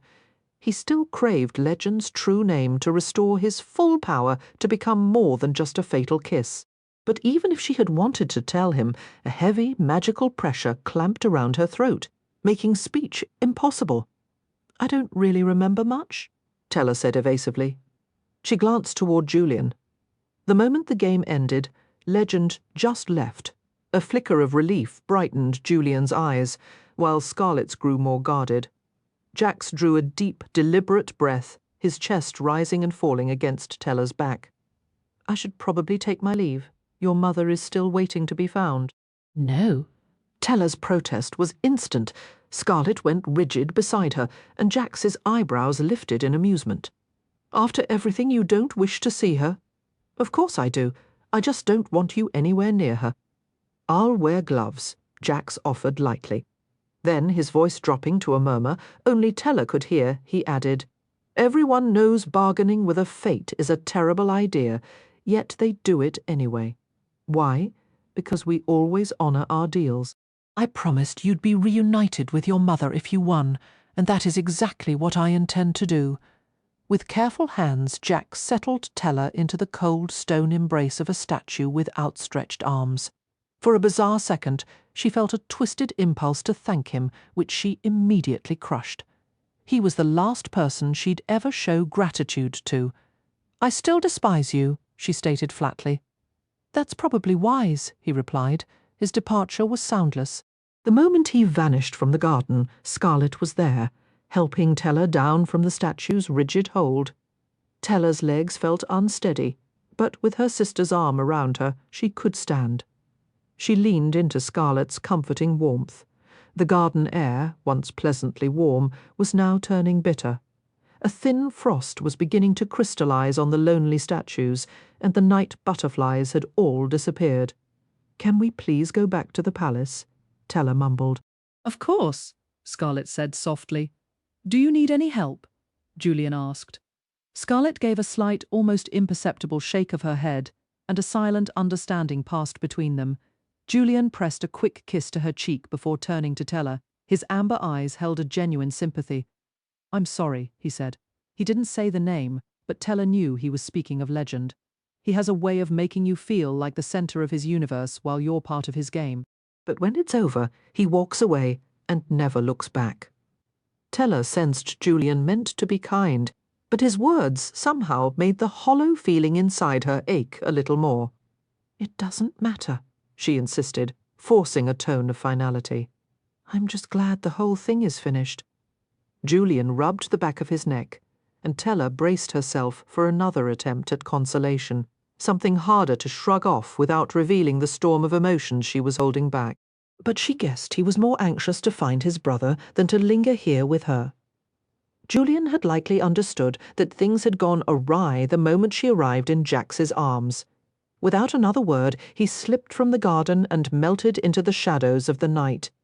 The instant he was gone, Scarlet turned to Tella, her eyes filled with a torrent of unasked questions.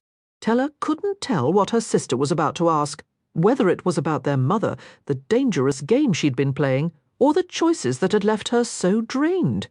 All she knew was that she couldn't bear another argument or see that familiar look of disappointment on Scarlet's face.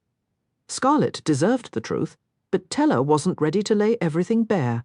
Right now, she just needed someone to hold her and keep the world at bay until morning. Scarlet's arms tightened around her. "I'm here whenever you're ready to talk.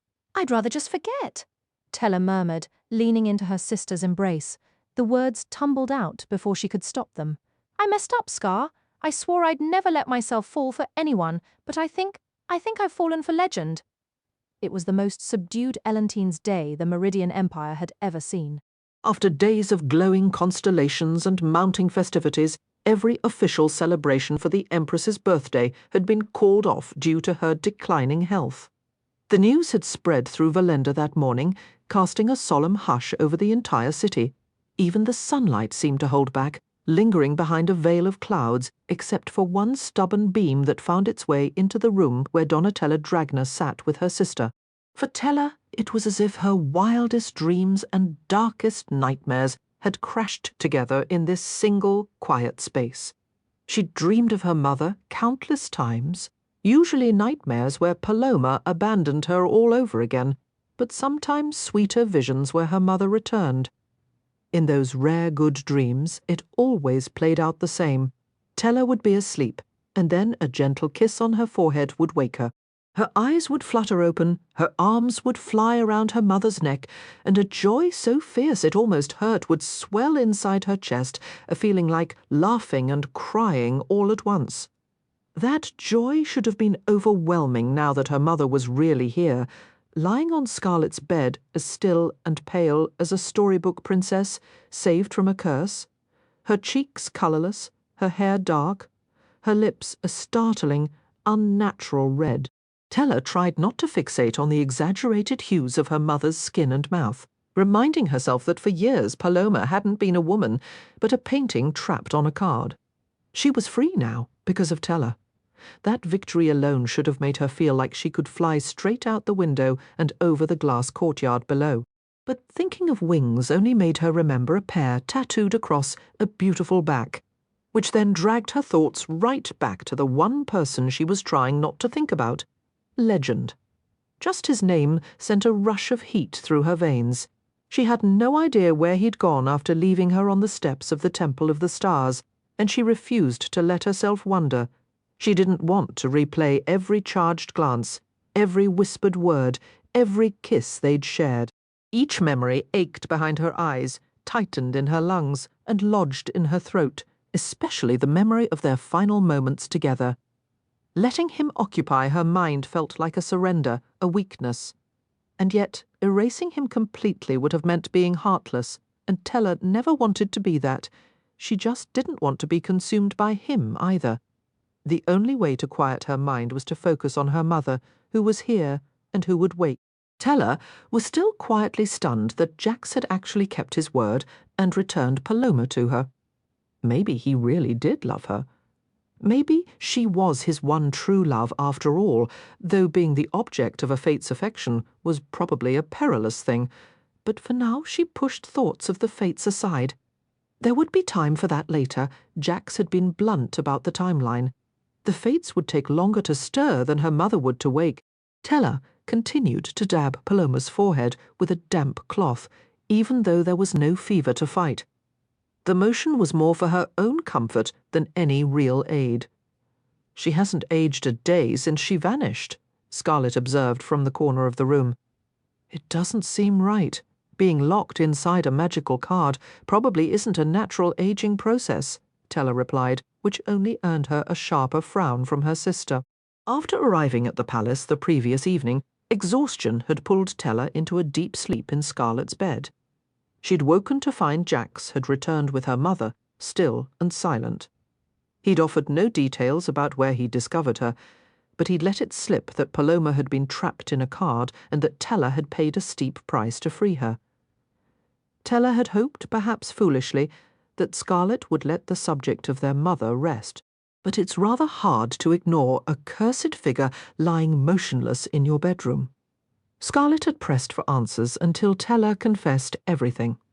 The revelation about Tella taking Paloma's place inside the card had shaken Scarlet deeply. After pleading with Tella never to risk herself like that again, Scarlet's fear had curdled into anger directed squarely at their unconscious mother. Tella understood. Beneath the fury, she sensed Scarlet wrestled with guilt for being so unaware of the very real dangers during Caraval this time. None of it was Scarlet's fault, of course. And, to her own surprise, Tella felt no regret for her choices, though she deeply wished she hadn't fallen so completely for Legend, a topic her sister had tactfully avoided.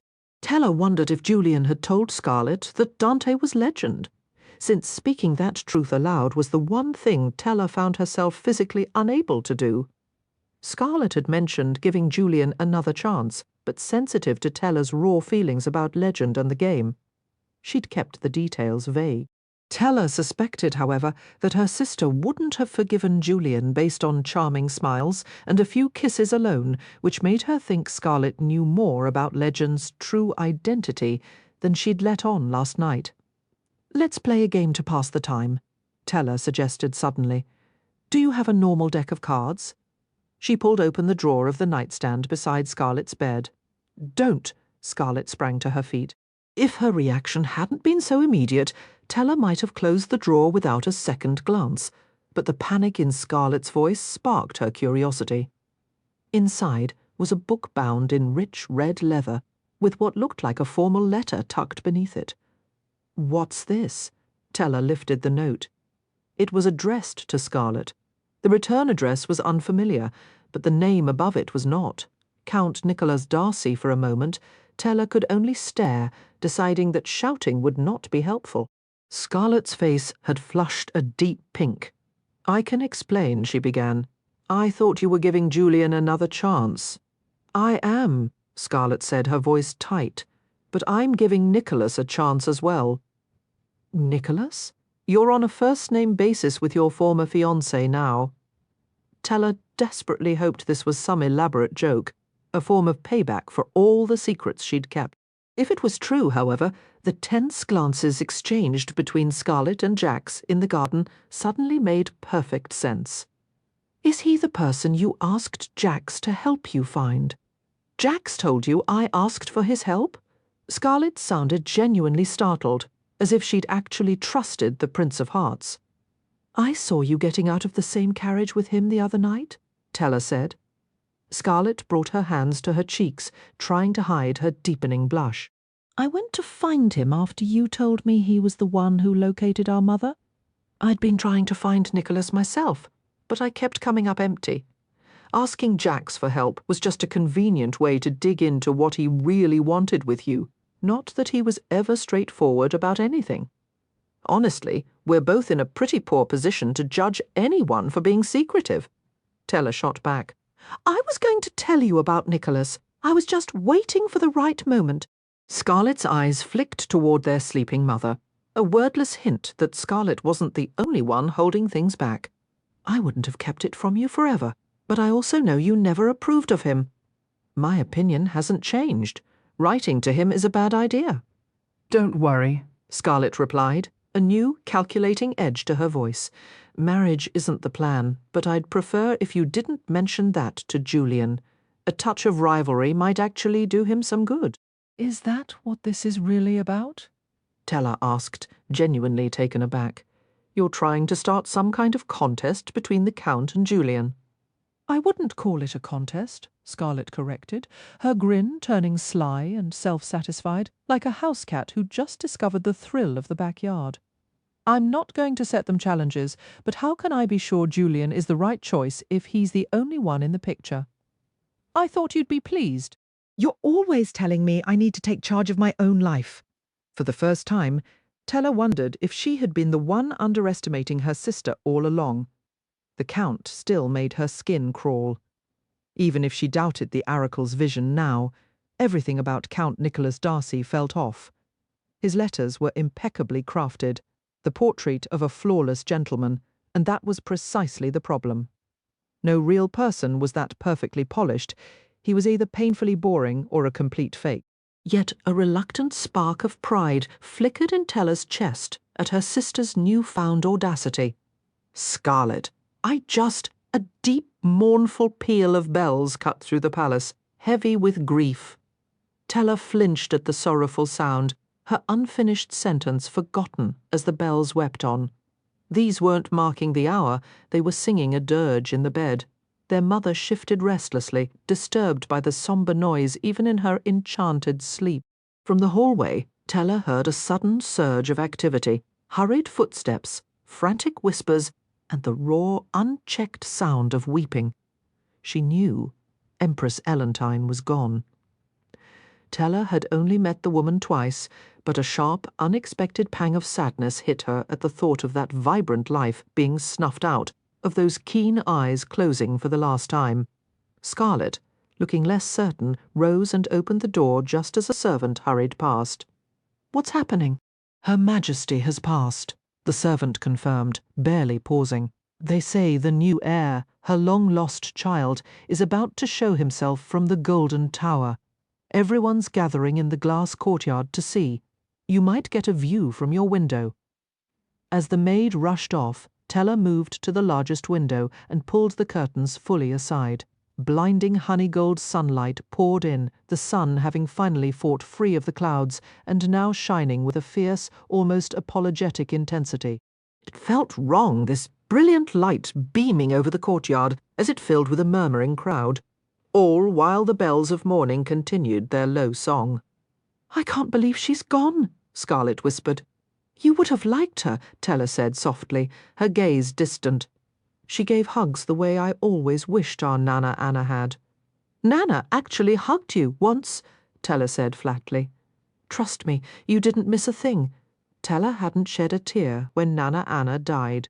The woman had done the bare minimum to raise them, and affection was never part of the bargain. But the Empress had been different. Though their time together had been short, Elentine had altered the trajectory of Tella's life. Without that meeting, her mother might have remained imprisoned forever. Tella tilted her head back, gaze travelling past the glass-enclosed courtyard to the gilded tower. Every window and balcony stood wide, with maids and servants showering the crowd below with a sombre rain of dark petals. This mournful offering felt even heavier than the tolling bells. Only a single terrace refrained. There, royal blue banners snapped in the breeze, emblazoned with the stark white emblem of the Meridian Empire, and centred before them stood a solitary silhouette. A chill, sharp and immediate, raced over Tella's skin the moment she spotted the sharp black outline of a top hat. Legend, that absolute scoundrel. She knew he hoarded secrets, but this particular deception had never once crossed her mind. He was impersonating the Empress's long-lost heir. So that was why he'd abandoned her on the steps. Just as the fireworks ignited, he'd scurried off to enjoy the spectacle with royalty. Not that he would have stayed anyway, she thought, with a bitter twist. A laugh, wholly inappropriate, fought its way past her lips. She'd been so convinced she was the linchpin of his entire scheme. But naturally, Legend was running multiple games at once. He hadn't come to Valenda simply to dismantle the Fates and steal their power for himself. He'd selected this city as his playing field so he could seize the crown. The night air tasted of brine and hidden truths. Tella drew a deep breath, willing it to also carry a trace of the peculiar magic that clung to Legend's ship, La Esmeralda. The vessel itself seemed to pulse with enchantment. Even its billowing sails changed from fiery red by day to a ghostly silver by night, like a showman's cape, promising wonders, tucked just out of sight. Wonders Tella was determined to find before dawn.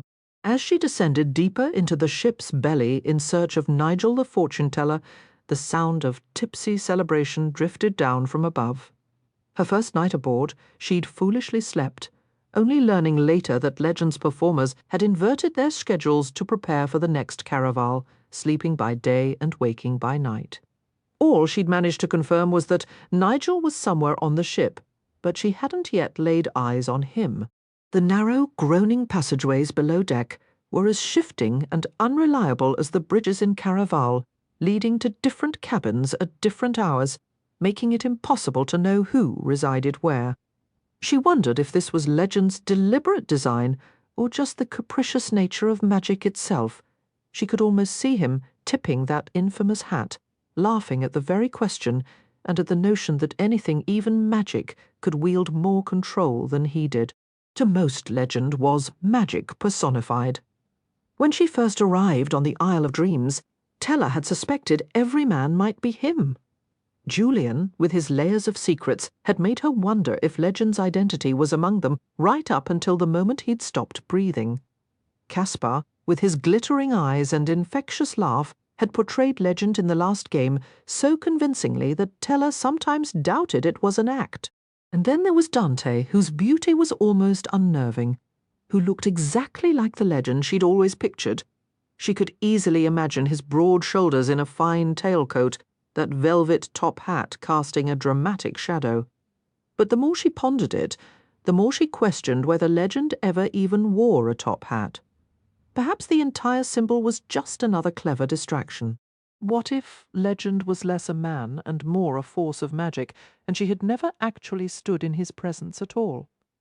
The ship gave a sudden lurch, and a real rich laugh cut through the silent hallway. Tella went still.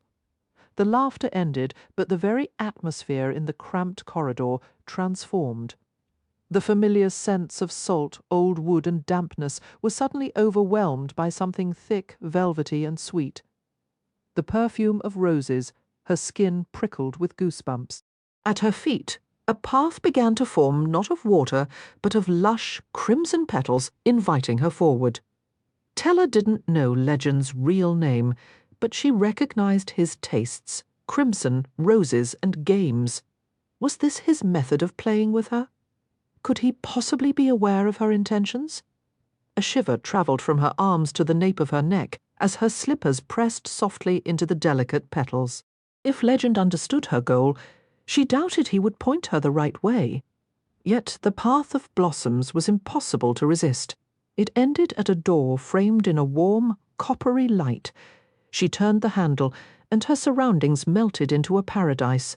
A garden woven from moonlight and romance. Walls shimmered like captured evening glow, while a ceiling of roses cascaded toward a central table laden with cakes, flickering candles, and glistening honey wine. But none of it was meant for Teller. She had wandered into her sister's love story, and the sight was so beautifully agonizing it made her chest ache. Across the room, Scarlet stood in a gown of deep ruby that outshone the flowers, her skin luminous as she looked up at Julian. They touched nothing but each other. As Scarlet's lips met his, Julian held her as though she were everything he'd ever searched for. This was the peril of love. It could make the world feel like an enchanted garden, so mesmerizing that one forgot rose petals are as fleeting as emotions. They wither and fall, leaving only sharp thorns behind. Before another bitter thought could form, Teller turned away. Scarlet deserved this joy. Maybe it would endure.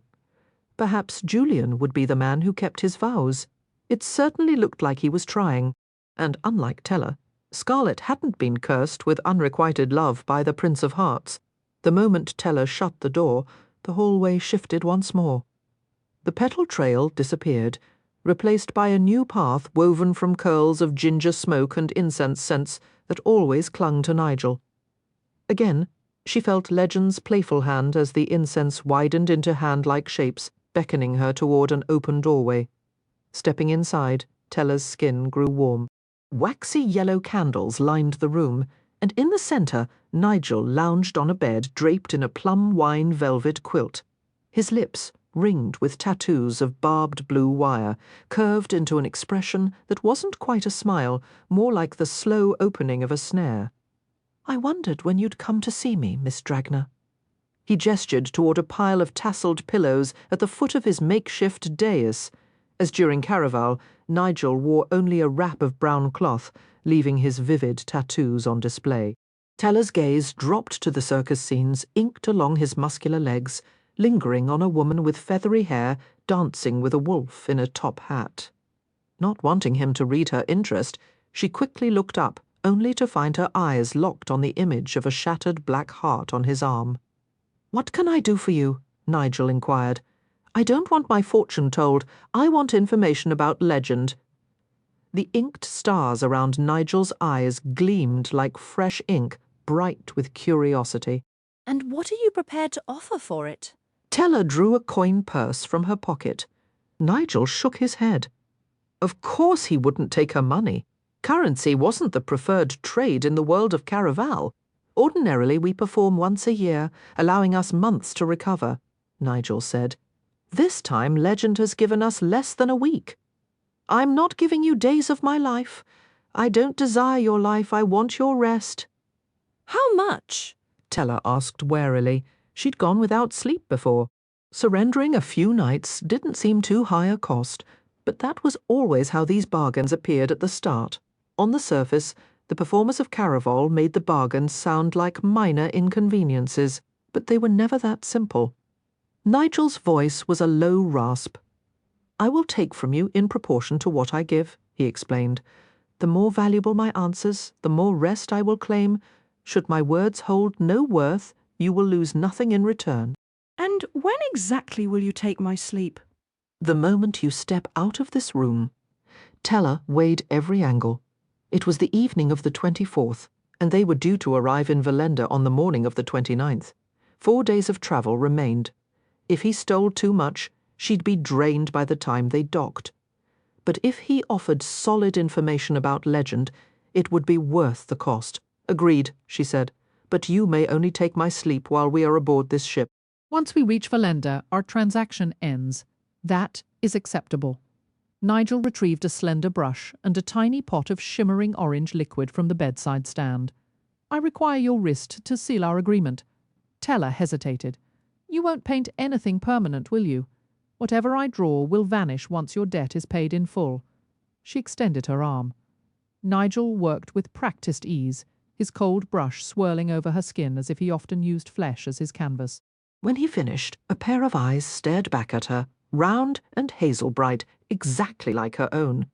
For a heartbeat, they seemed to plead with her, urging her to reconsider. But losing a little sleep felt like a small price if it brought her the answers she needed to settle her debt to a friend, and finally end the 7 years of anguish that had begun the day her mother disappeared. "Now," Nigel said, setting the brush aside, "what is it you wish to know?" "I want Legend's true name, the one he was called before he became Legend."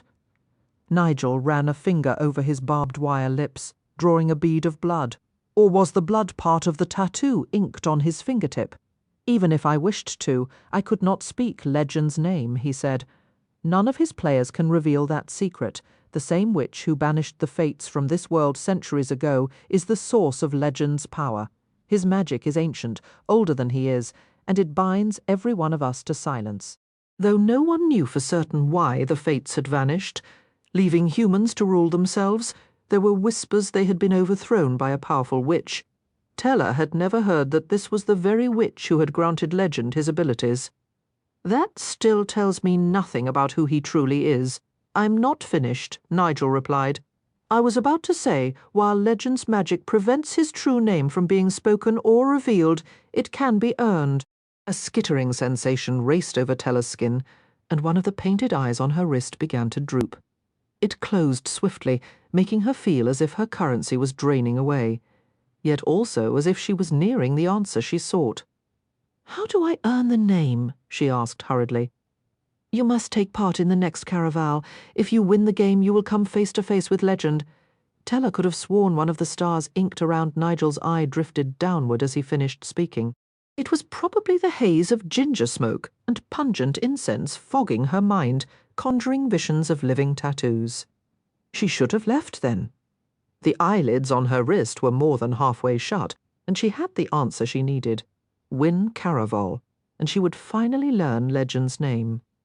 But something in Nigel's final words left her with fresh questions.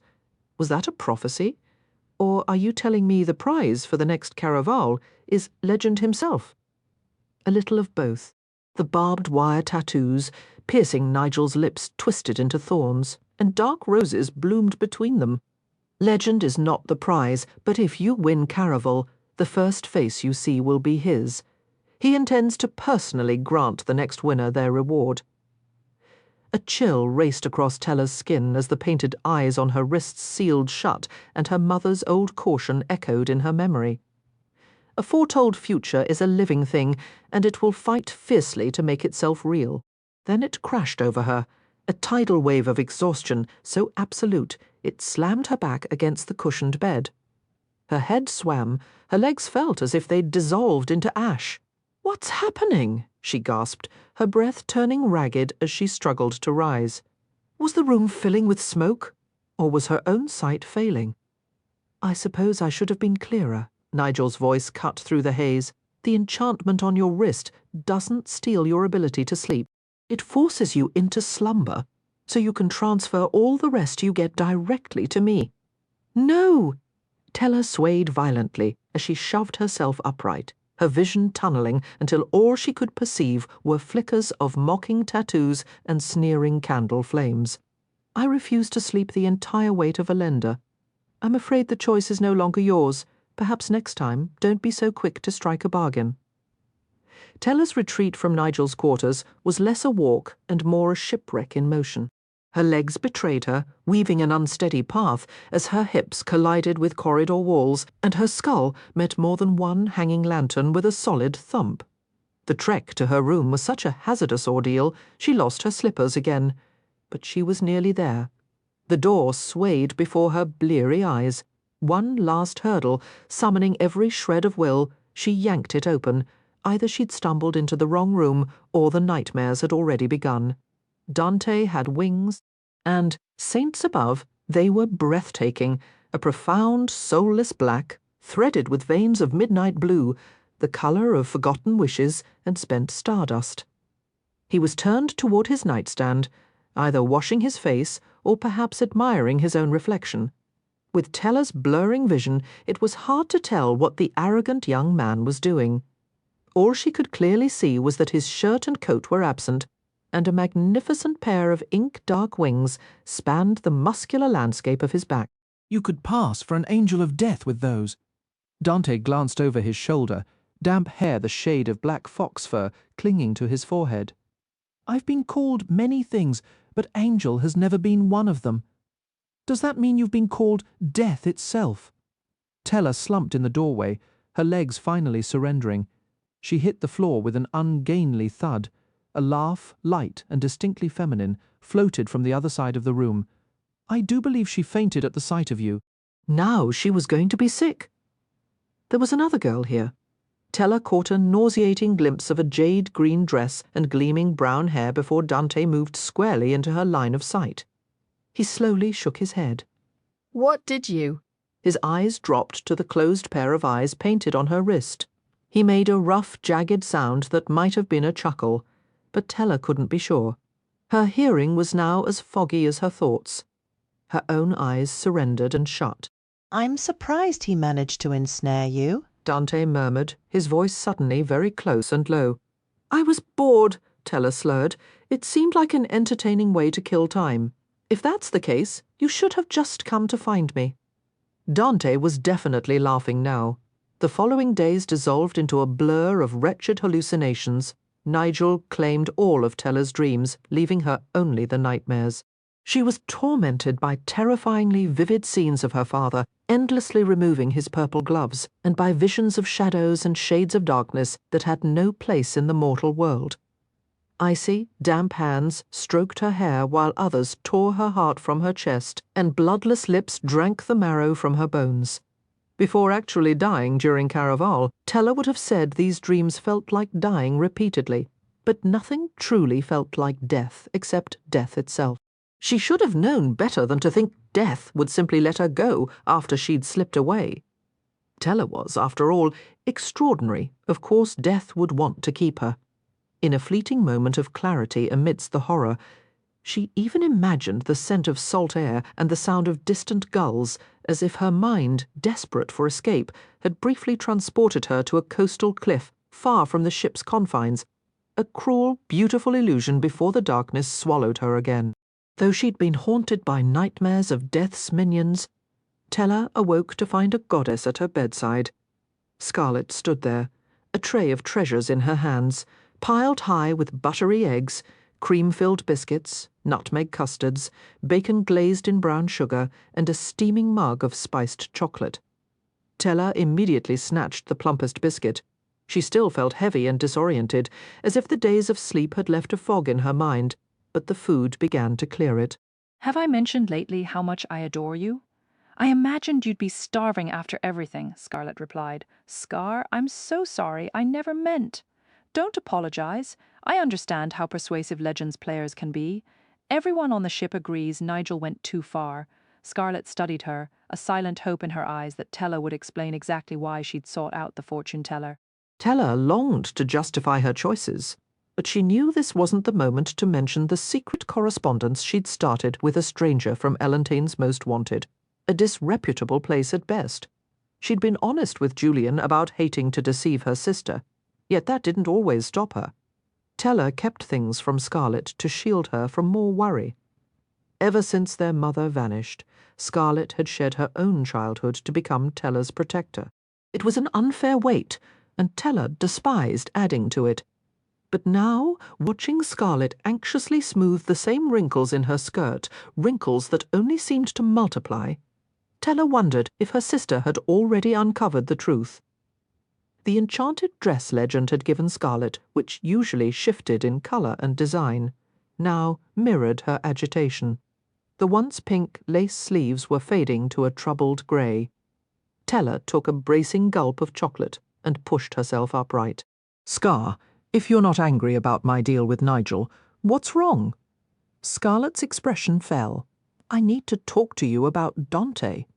Hell, that wasn't what she'd anticipated, but it certainly wasn't good. Teller had forgotten all about collapsing in Dante's quarters. He must have carried her back here, and Scarlett must have seen him.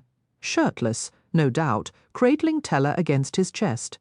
Scar, whatever you're thinking, I swear there is absolutely nothing between Dante and me. You know how I feel about men who are prettier than I am. So nothing at all happened between you two after Caraval ended? Scarlett crossed the cabin and picked up a pair of silver slippers, the very ones Teller had abandoned in the forest. He returned these last night with a rather suggestive note. Teller's stomach lurched as she pulled the slender piece of paper tucked inside one shoe. I've been meaning to return these since that night we spent in the forest, the utter scoundrel. Teller crushed the note in her fist. This was pure retaliation, Dante's way of tormenting Scarlett for rejecting him during the game. All right, fine, Teller confessed. Dante and I shared one kiss at the party, but it was dreadful, truly one of the worst kisses of my life. Not an experience I'd ever care to repeat, and I'm so sorry if that hurts you after how horribly he treated you. Scarlett pressed her lips together. Teller had likely overplayed the lie. Anyone with eyes could see Dante was the sort who knew exactly how to use his mouth. I don't care that you kissed him, Scarlett said. If I'd met him before Julian, I might have kissed him too. A vividly unsettling picture flashed in Teller's mind, and her sister's discomfort suddenly made perfect, horrible sense. The mere thought of Scarlett and Dante together made Teller want to hunt him down and warn him to stay 100 miles away from her sister. Not that she believed such a pairing was even remotely possible. The idea alone made Teller uneasy, and she was all for Scarlett having a good time, so she could only guess how her fiercely protective sister was feeling. I'm not trying to run your life, Scarlett went on. We've both had enough of that. I just don't want to see you get hurt. Caraval starts tomorrow at midnight, but as I found out last time, Legend moves his players into position long before the game begins. Scarlett's eyes drifted once more to the slippers Dante had given back. You really don't need to worry, Scar. For once, Teller wasn't stretching the truth. I trust Dante even less than I trust most people, and I know better than to let Caraval sweep me off my feet. I thought you said you weren't going to play? Maybe I changed my mind. Teller, I really wish you wouldn't. Scarlett smoothed her now entirely grey skirts, this time leaving damp streaks behind. What happened with Nigel brought back some of my worst memories from the last game. I don't want you going through that. Then play with me. The words tumbled out before Teller could stop them, but after a moment's reflection, the idea seemed brilliant. Teller had only ever watched Caraval from the sidelines, but her sister had actually played and won. Together, they'd be unstoppable. If we're partners, you can keep me from being fooled by performers like Nigel again. And I can make sure you actually have some fun. We'll watch out for each other. Scarlett's dress instantly brightened, as if it loved the plan.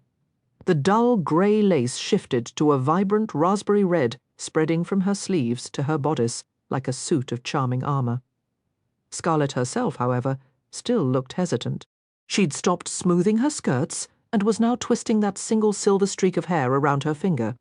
A permanent reminder of the day she'd lost during the last Caraval. Teller considered telling Scarlett the real reason she needed to play and win, but bringing up their mother would only hurt her chances. Scarlett never talked about Paloma. Whenever Teller tried, Scarlett either changed the subject or pretended not to hear. Teller used to think it was too painful for her sister, but now she wondered if Scarlett's grief had hardened into resentment over the way their mother abandoned them. Teller understood that feeling.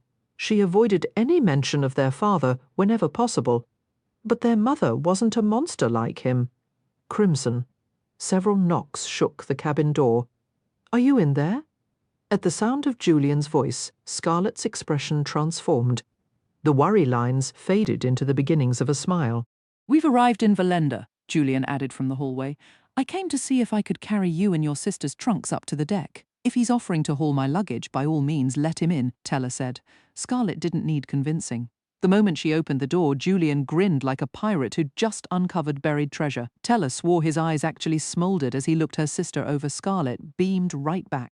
So did the lace on her dress, deepening into a fiery crimson as the skirt subtly reshaped itself, hugging her curves. Teller took an intentionally loud slurp of her chocolate, breaking the spell before those longing looks could turn into something more. "Julian, help me out here," Teller said. "I'm trying to convince Scarlett to be my partner for Caraval." Julian's playful demeanour vanished. His gaze snapped to Teller, suddenly sharp and warning. It lasted only a heartbeat, but the message was unmistakable. He did not want Scarlett anywhere near the game. And Teller knew exactly why. She should have realized it sooner. If Scarlett played, she'd discover the truth about Armando, that he'd been the performer pretending to be her fiancé during the last Caraval, and both Julian and Teller's lies would unravel. It would be far worse for Julian than for her, but the one who'd truly suffer would be Scarlett. On second thought, Teller said airily, trying to undo the damage, maybe I should go it alone. You'd probably just slow me down.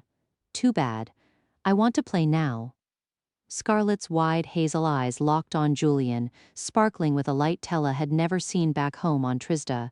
I'd almost forgotten how thrilling the game could be. Teller forced a smile in return, but it was brittle and difficult to maintain. Nigel's warning echoed in her mind that winning would come at a price she'd later regret. Scarlett had cautioned her too. Until this very moment, those warnings had felt distant, like words on a page. It was one thing to hear about the dangers of Caraval. It was another to witness their lingering effects firsthand. The last game was finished, yet her sister wasn't entirely free of its grasp. Teller refused to end up trapped in a similar way, and she couldn't bear the thought of pulling Scarlett through more pain. But if she didn't play and win, she might lose her mother forever. Legend claimed Valenda was once the fabled city of Alcara, the original home of the Fates depicted in every deck of Destiny. They had forged the city with magic, so primal and potent that even centuries after their disappearance, echoes of their enchantments lingered. These remnants made the hills of Valenda glow so fiercely they could light up half the Meridian Empire after dark. Teller didn't know if every part of the myth was true, but standing at the twilight port, she chose to believe. A violet sunset draped the world in deep purple, yet everything before her shimmered, from the ancient ruins of crumbling columns and towering archways to the gentle waters of La Esmeralda harbour.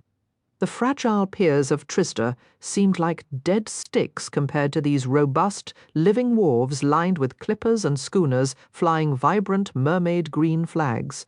Some ships were commanded by women sailors clad in daring leather skirts and thigh-high boots. Teller felt an immediate, fierce love for this place. Her imagination soared as she tilted her head back. She'd heard tales of sky carriages moving above the hilly city like birds, but seeing them in person was something else entirely. They drifted through the darkening lavender sky with the elegance of painted clouds, bobbing gently in bursts of orchid, topaz, magenta, lilac, cornsilk, mint, and hues she couldn't even name. They didn't truly fly, but hung from thick cables crisscrossing Valenda's various districts. "Hurry," Scarlett urged, gripping Julian's hand as they pushed into the crowded dock. "A private set of sky coaches will take us straight to the palace. We can't miss them." Their ship's late arrival had everyone moving quickly. Calls of "watch your step" and "careful there" filled the air. Teller's shorter legs worked to keep pace as she clutched her small trunk, which held both the aracle and most of her money. "Pardon me." A slight boy dressed as a courier appeared at the pier's end. "Are you Miss Donatella Dragna?" "Yes," Teller answered. The courier gestured toward a cluster of barrels on an adjacent dock. Teller had no intention of following. Her Nana's stories about the perils of Valenda's streets for a young woman had always seemed exaggerated, but she knew how easily someone could vanish on a busy dock, a quick pull onto a ship, a shove below decks while no one was looking. "I need to stay with my sister," Teller said. "Please, miss, don't run off. I won't get paid if you leave." The young courier showed her an envelope sealed with a circle of golden wax, stamped with an intricate design of crossed daggers and shattered swords. Tella recognized it immediately. Her mysterious friend. How did he already know she was in Valenda? As if in answer, the luckless coin in her pocket pulsed with a steady heartbeat-like rhythm. He must have been using it to trace her movements, further proof of his unsettling talent for finding anyone anywhere. Tella shouted to Scarlett and Julian that she'd meet them soon, then ducked onto the neighbouring dock with the courier. Hidden behind a stack of heavy barrels, the messenger thrust a sealed communique into her hands and vanished before she could even open it. Inside the envelope were 2 cards. The first was a plain sheet covered in handwriting she recognized. "Welcome to Valenda, Donatella. Sorry, I couldn't greet you myself, but I won't be a stranger for long. I know you're as keen to find your mother as I am to learn Legend's name. Knowing you, you'll probably jump right into Caraval, but just in case, here's an invitation to the opening night ball. Bring the coin I gave you, hold it in your palm before midnight, and I'll find you. Don't be late. I won't wait around until then. A friend." The second card was a pearlescent rectangle swirled with ornate royal blue ink. "Legend has chosen you to play a game that could alter your destiny. In celebration of Empress Elentine's 75th birthday, Caraval will fill the streets of Valenda for 6 enchanted nights. Your journey begins at the fated ball inside Idlewild Castle. The game starts at midnight on the 30th day of the growing season and ends at dawn on Elentine's Day. The 30th was tomorrow. That gave her no time at all to meet her mysterious friend. Nigel had insisted the only way to learn Legend's name was to win Caraval. She needed a full week to play and win the game. Surely her friend would grant her that, but what if he refused and kept her mother out of reach? A sudden swell rocked the dock, and even after it steadied, Tella felt unbalanced, as if fate had blinked and reshaped her entire world. She set her small trunk down on the damp planks. Concealed behind the barrels, she was invisible to passers-by. Even if a whole ship's crew had been watching, she wouldn't have stopped. She had to check the aracle. Her fingers usually tingled when she touched it, but this time they went cold and numb. Everything went numb as a new image materialized. Her mother was no longer behind bars. Now she lay still, blue-lipped, pale and lifeless. Tella clutched the card so tightly it should have crumpled, but the magical little rectangle seemed indestructible. She slumped against the damp wood. Something had shifted her mother's future. Tella had been asleep for 4 days. This change couldn't be because of anything she'd done, unless it was connected to her conversation with Nigel. Julian had warned her that fortune-tellers like Nigel toyed with the future. Maybe Nigel had sensed something in Tella's destiny that threatened Legend. Or perhaps Legend himself was manipulating her for trying to uncover his secret, and his new plans had twisted her mother's fate. The idea should have terrified her. Legend was not someone you wanted as an enemy, but in a twisted way, it only made her more determined to beat him at his own game. Now she just had to convince her friend to give her 1 more week time to win Caraval, discover Legend's name, and save her mother's life. By the time Tella reached the carriage house, night had draped the city in darkness. The evening air outside was crisp, but inside the lantern-lit space it was warm and hazy. She walked past rows of colourful coaches, each hitched to thick cords leading to different districts. The line dedicated to the palace waited at the far end, but Scarlett was nowhere to be seen. Tella had told her sister she'd catch up, yet she'd still expected Scarlett to wait. A flicker of disappointment cut through her focus, another reminder that in this game, even sisters could slip out of reach. The carriage swayed gently as a broad-shouldered driver swung open a polished ivory door, ushering Tella into a cosy cabin lined with plush, butter-soft cushions edged in deep royal blue piping that matched the drapes framing the oval windows. Inside, the only other occupant was a young man with golden hair, whom Tella did not recognize. Legend's troupe had arrived in Valenda on 2 separate ships, and she supposed there were performers in his employ she had never encountered. Yet something about this youth told her he was not among them. He appeared only a few years her senior, but he carried himself with a weariness that felt ancient, as if he had perfected the art of indifference over lifetimes. Even his rumpled velvet tailcoat seemed to slump with boredom against the rich leather seats. Deliberately avoiding her gaze, he took a crisp bite from a stark white apple. "You can't stay in here! Excuse me, you heard perfectly well. Get out!" His drawl was as languid as his careless posture, leaving Teller to wonder whether he was simply thoughtless or so accustomed to others obeying his every word that he couldn't be bothered to sound authoritative. Another spoiled noble. Teller had never met an aristocrat worth liking. They often slunk to her father seeking illegal favours, tossing coin his way but never an ounce of respect. Each one acted as if their diluted royal lineage made them better than everyone else. "If my company displeases you," she retorted. "You're welcome to leave instead," the young noble answered with a slight tilt of his golden head, his narrow lips curling slowly as if he'd just bitten into something unpleasantly soft. "Just go," whispered a cautious voice in her mind. "He's more dangerous than he seems." But Teller refused to be intimidated by someone too indolent even to brush the hair from his bloodshot eyes. She despised when people used wealth or title to mistreat others. It reminded her far too much of her own father. Besides, the carriage was already climbing, rising steadily into the night sky with each quickened beat of her heart. "You must be one of Legend's performers."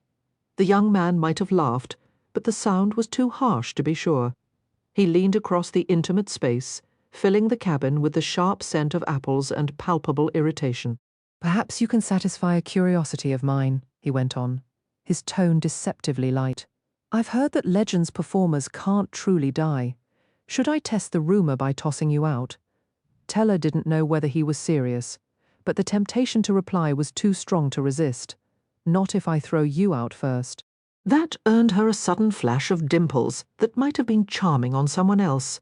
Yet on him they looked almost cruel, like a glittering jewel set into the hilt of a double-edged sword.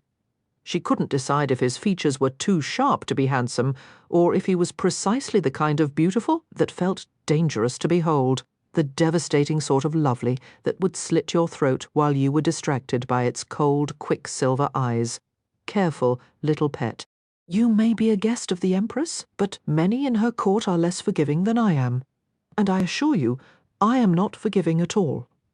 Crunch. His sharp teeth sank into the white apple once more before he let it drop casually onto her slippers.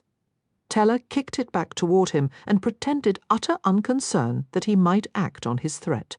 She even turned her face pointedly toward the window as their carriage glided on above the city. The act must have worked. From the corner of her eye she saw him close his eyes as they passed over Valenda's famed districts. Some were more notorious than others, like the Spice Quarter, where whispers promised all manner of illicit delights, or the Temple District, where diverse faiths were practiced. Rumour had it there was even a church of legend hidden among the spires. The carriage descended through the darkness, and Teller pressed her face to the window, straining to see more than the distant, starry glimmers below. A single thought crystallized in her mind. Every storybook had lied. Castles and palaces had never held any appeal for her. That was Scarlett's fantasy, to be swept away by some wealthy noble or a dashing young king to a secluded stone fortress. To Scarlett, such places promised safety and protection. To Teller, they were just ornate prisons, designed for surveillance, control, and punishment. They were grander versions of her father's oppressive estate on Trisda, nothing more than gilded cages. But as the coach drifted lower, a flicker of doubt unsettled her. She'd always imagined castles as grim, grey places, full of damp corridors and the smell of decay. Elentine's palace, however, set the night ablaze. It looked like a dragon's hoard of jewels, stolen and set upon the hill. She thought she heard the young nobleman across from her snort, likely at her awestruck expression. Let him scoff, she decided. She almost pitied him for being so blind to the spectacle. Perched on Valenda's highest hill, the palace was dominated by its central golden tower. It burned with a beacon-like glow in hues of copper and blazing coral, regal and straight until it arched near the top. like a crown, a perfect mirror of the tower lost card from the decks of destiny. Tella held her breath. It was the tallest structure she had ever seen, and it seemed to possess a life of its own. It presided like an ancient monarch over 5 arching jeweled wings that stretched out like the points of a star, and for 1 week she would live inside that star. Her exhaustion vanished, replaced by a giddy energy that made her bounce in her seat as the coach finally landed. The languid nobleman ignored her exit. Stepping into the cavernous carriage house, Tella heard only the heavy cranking of the notched wheels on the carriage lines. There was no sign of her sister or any of Legend's performers. Instead, her movements were shadowed by armor-clad, expressionless guards. The relentless clink of one guard's armor followed her as she left the coaches and entered the Empress's lavish grounds. Passing time-worn stone gardens and elaborate topiaries, Tella was struck by a sudden, clear impression. Empress Elentine did not trust her guests. This lavish invitation felt like a carefully staged performance itself. It made Tella wonder why the Empress had truly invited Legend's performers to stay in the palace and entertain for her birthday. The stories said a younger Elentine had been wild, sneaking into the forbidden spice quarter to live as a commoner and chase scandalous adventures. But for most of Tella's life, the Empress had been known as far more cautious. Was this invitation a final grasp at recklessness? Tella doubted it. Someone who had ruled that long did nothing without calculation. The interior of the palace somehow surpassed its dazzling exterior. Everything was built on an impossible scale, as if the fates themselves had constructed it to flaunt their power before vanishing. Glittering lapis floors reflected her image as she passed blue quartz columns wider than ancient oaks and crystalline oil lamps as tall as people. Servants flitted up and down a massive marble staircase like a flurry of snowflakes, yet still Tella saw no familiar faces. "Welcome," said a woman in a proud shade of blue, stepping into her path. "I am the head matron of the Sapphire Wing, Donatella Dragna. I'm here with Legend's performers, and I'm afraid I might be a little behind schedule." "I'd say you're quite late, actually," the matron replied, though her smile softened the words, offering Tella a sliver of comfort. The woman glanced down at her list, humming a quiet tune until gradually the pleasant sound faded and ceased. Her smile vanished next. "Could you repeat your name for me? Donatella Dragna." "I have a Scarlet Dragna listed. That's my sister." The matron's eyes lifted, darting briefly toward the guard who had escorted Tella inside. "Your sister may be a welcome guest, but I'm afraid your name isn't written here. Are you certain you received an invitation?" No. Tella hadn't been invited to the palace at all, but if Scarlet was on the list, she should have been included as well. Legend was toying with her. He must have erased her name after her tense exchange with Nigel. She drew a steadying breath, refusing to let nerves take over, though she was certain every servant in the wing could hear the frantic drumming of her heart. The guard beside her could so easily toss her out into the cold night, and with how often Tella slipped away unnoticed, and now separated from Scarlet and everyone else she knew in Valenda. No one might realize she was gone for hours. "My sister," Tella pressed. "She's staying here. I could share her room." "That would be entirely unacceptable," the matron answered, her tone growing rigid. "I don't see why it's an issue," Tella said. "If anything, my sister would prefer the company. And who is your sister? Is she a royal monarch with a quarter of the globe at her command?" Tella bit back a retort that would only hasten her ejection. "What about one of the other wings?" she asked, sweetening her voice. "There must be at least one vacant room in a palace this size. Even if there were vacancies, you are not on the guest list, so you cannot stay." At her words, the guard stepped closer, his armor clanking ominously across the lavish foyer. It took every ounce of Tella's will not to raise her voice. Instead, she forced her lips to quiver and let her eyes grow watery. "Please, I have nowhere else to go," she pleaded, hoping the woman possessed a heart beneath that starched dress. "Just find my sister and let me stay with her." The matron's lips tightened as she assessed Donatella in all her desperate glory. I cannot allow you to stay here, but perhaps there's an available cot or even a nest in the servants' quarters. The guard shadowing her stifled a laugh. Tella's heart sank lower. A nest in the servants' quarters? Excuse me. A low voice rumbled just behind her, a rough brush against the back of her neck that made her stomach twist into knots. Only one person's voice had that effect on Tella. Casually, Dante stepped to her side, a silhouette of sharp raven-wing black from his immaculate dark suit to the ink tracing his hands. The only light seemed to come from the shimmer in his amused eyes. "Having trouble with your accommodations?" "Not at all," Tella said, willing her cheeks not to flush with humiliation, hoping he hadn't overheard. "There's just a minor mix-up, but it's been settled. What a relief. I thought I heard her say she was placing you in the servants' quarters." "Only if there's space," the matron clarified. Tella could have turned mortified green and melted into the lapis floor. But to her astonishment, Dante, who usually relished laughing at her, didn't so much as twitch the corner of his mouth in amusement. Instead, he fixed the matron with the full force of his brutal gaze. "Do you know who this young lady is?" "I beg your pardon," said the matron. "And who are you?" "I oversee all of Legend's performers." Dante's voice carried more arrogance than usual, a tone that made it impossible for Tella to tell if he was speaking truth or spinning a lie. "You do not want to put her in the servants' quarters." "Why is that?" asked the matron. "She's engaged to the heir of the Meridian Empire." The woman's brows drew together warily. Tella might have mirrored the woman's shock, but she quickly masked it with the haughty, unimpressed look she imagined a royal fiancé would master. Truthfully, Tella had no idea who the current heir even was. Empress Elentine had no children, and her designated successors seemed to perish more swiftly than gossip could travel to the remote island of Trisda, where Tella grew up. The identity of her fictitious betrothed mattered little. All she cared about was escaping a night in some makeshift nest. Yet the matron's pinched expression remained skeptical. "I was unaware His Highness had taken a new fiancée." "It's a closely guarded secret," Dante answered without missing a beat. "The official announcement is planned for his upcoming ball. I'd strongly advise you to keep quiet. You've undoubtedly heard stories about his volatile disposition." The woman stiffened visibly. Her wary eyes flicked between Dante and Tella. Clearly she trusted neither of them, but her fear of the heir's infamous temper evidently overpowered her better judgment.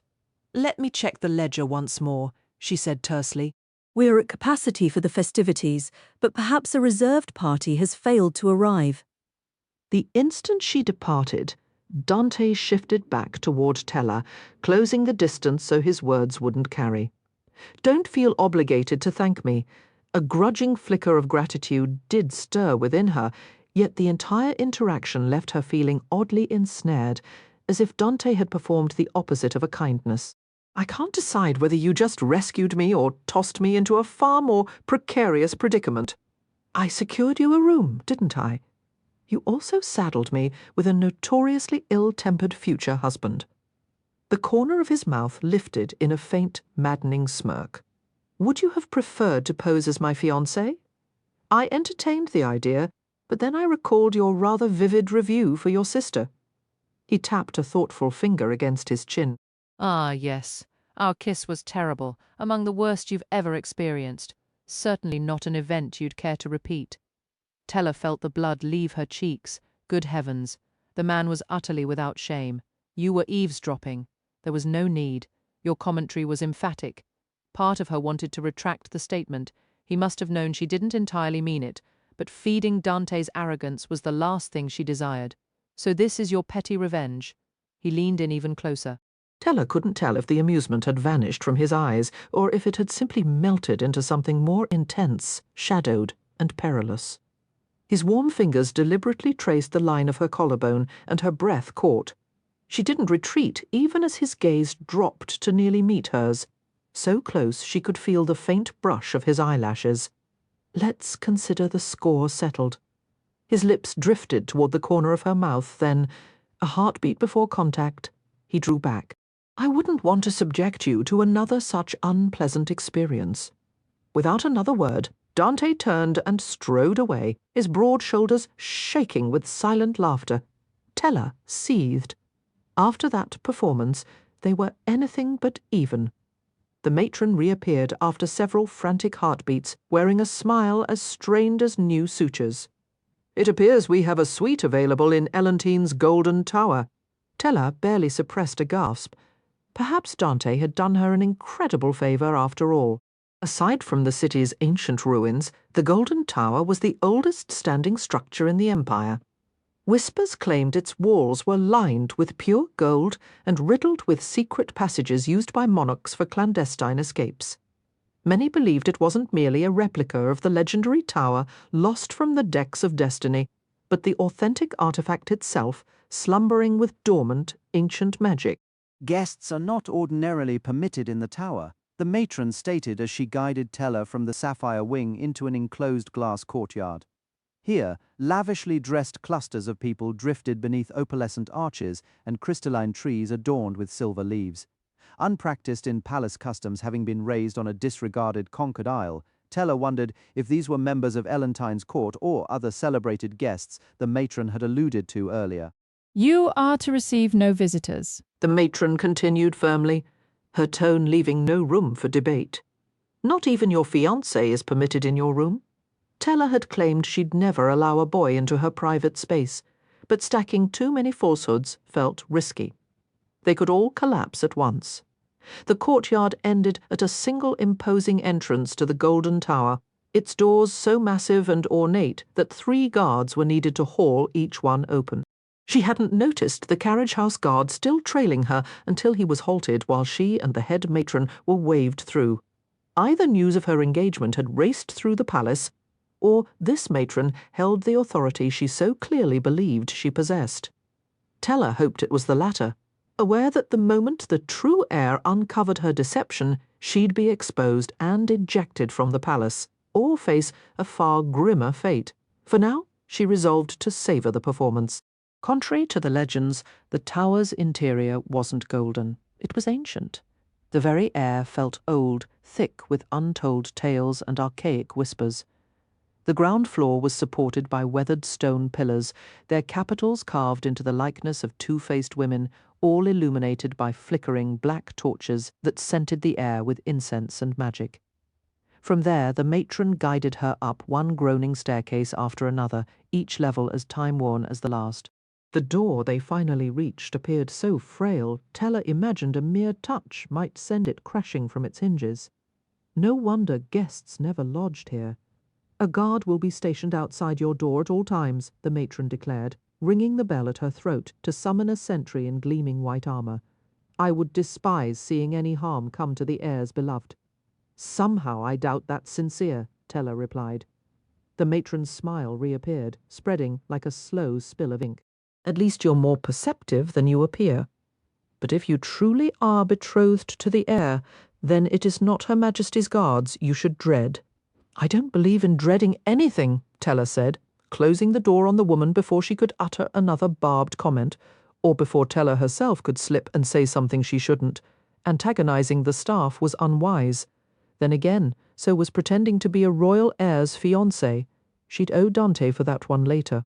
To his credit, however, he'd secured her a spectacular suite. While the tower was a relic, her rooms were exquisite. Moonlight poured through the windows, bathing everything in a silvery, dreamlike haze. Someone had already placed a tray of evening sweets on one of the sitting room's delicate glass tables. Tella snatched a star-shaped cookie as she passed 2 white marble fireplaces, entering a lavish bedroom swathed in carpets of glorious blue. They matched the heavy drapes, framing the inviting canopy bed. Tella longed to collapse onto it and sleep until her troubles faded. But first, she needed to write to Scarlet and assure her sister she was safe. 2 voices suddenly fluttered from a shadowed corner. Tella's gaze snapped to a slightly ajar door tucked in an alcove, likely leading to a bathing chamber. She heard the whispers again, servants, clearly unaware of her presence. One voice was bright and twittering, the other gentle and mellow, reminding her of a tiny sparrow conversing with a cosy, plump rabbit. "I genuinely pity her," murmured the rabbit's soft voice. "Are you saying you wouldn't want to be engaged to the heir?" chirped the sparrow-like one. "Have you laid eyes on him?" His looks don't matter to me. He's a killer. Everyone knows there were 17 individuals ahead of him in line for Empress Elantine's throne. Then, one by one, all the other heirs died in dreadful accidents. But that doesn't prove the current heir murdered them all. I'm not convinced, the softer voice whispered. Rumour says he isn't even of noble blood, but he's eliminated so many rivals that the legitimate heir is too terrified to come forward. You're being absurd, Hazel. The bird-like girl let out a cackling laugh. You shouldn't trust every piece of gossip that floats around, one maid whispered, but the other shot back. What about the story that he murdered his last fiancée? A sudden heavy silence fell between them. In that quiet, Teller was almost certain she heard Death's rough, mocking laugh, a sound like corroded metal grinding against bone. It was the same terrible noise that had welcomed her when she'd fallen from that balcony during Caraval, a grim introduction to a nightmarish world.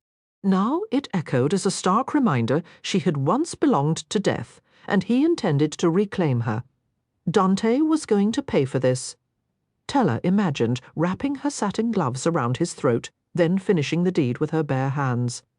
That brooding villain hadn't just saddled her with a fake fiancé known for a foul mood. He'd picked one, rumoured to be a killer. Under other circumstances, she might have admired the clever pettiness of his revenge, but being its target stripped away any appreciation. The next morning, Teller dragged herself from bed, her mind still spinning with ways to make Dante suffer. She pictured finding him at the ball that night, the start of Caraval, and accidentally drenching him in red wine, but since he always wore black, it would probably just stain her own reputation. Maybe she could arrive looking breathtaking on the arm of some dashing stranger, just to twist a knife of jealousy in his side. Yet securing a handsome escort on such short notice felt unlikely, and honestly, making Dante jealous was the least of her worries. She needed to focus on meeting her contact before midnight, persuading him to grant an extra week to play Caraval and uncover Legend's true name. That was the key to seeing her mother again. It had been so long that Teller could no longer remember the exact sound of Paloma's voice, but she knew it was both gentle and resilient, and sometimes she missed it so deeply her chest ached just thinking about it. A firm knock rattled her door. "Miss Dragner, a package has arrived for you. Just a moment," Teller called, scrambling to find her luggage. Her trunks seemed to have vanished, either lost or forbidden in the tower. All she had was the small, plain case she'd carried off the ship, and it held no fresh clothes. Slipping back into yesterday's gown, she finally opened the door. A guard stood there, his face completely hidden behind a towering pearlescent box adorned with a lavish velvet bow as thick as buttercream frosting. "Who sent this?" Teller asked. "There's a note," the guard replied, placing the box on a chaise the colour of misty harbour light before departing. Alone, Teller plucked a delicate vellum envelope from the package. No magical tingle brushed her skin, yet something felt distinctly wrong. Though the gift was white as innocence and good intentions, the sitting room seemed to darken in its presence. Sunlight no longer streamed through the windows, casting the elegant furniture in wary, shadowy greens. With cautious fingers, she opened the envelope. The message inside was scrawled in dense black ink. "My dearest fiancé, what a surprise to learn of your arrival. I had worried I'd have no one to dance with at the fated ball tonight. I hope you don't mind that I've selected a gown for you to wear. I want to be certain I can spot you at once. I'd rather not have to hunt you down before we officially announce our engagement. Until then." No signature was needed. Teller knew exactly who it was from. Elantine's heir clearly had eyes and ears within the palace walls. Nothing good could come of this. Hands now damp and cold, she tore the lid from the box, half expecting some ghastly funeral dress or grotesque creation. Instead, she found herself staring at a gown that looked like a fantasy wept by a garden. The skirt was extravagantly full, crafted from enormous twirling peonies in a shade of skyfall blue. They were real peonies. The gown was a cascade of blossoms, each one a delicate masterpiece of scent and colour. Their fragrance was a clean, sweet whisper with no two flowers exactly alike. Some remained tightly furled in buds of deep periwinkle, shy and unopened, while others had already burst forth in a riot of lively petals. Tella could almost see herself dancing, a trail of blue petals marking her path across a ballroom floor. The bodice was a vision of ethereal beauty, a pale blue so sheer it was like mist, its front adorned with intricate sapphire beadwork that flowed into ropes of necklaces draping across a daringly bare back. She knew she shouldn't even consider wearing it, yet it was undeniably magnificent, utterly regal.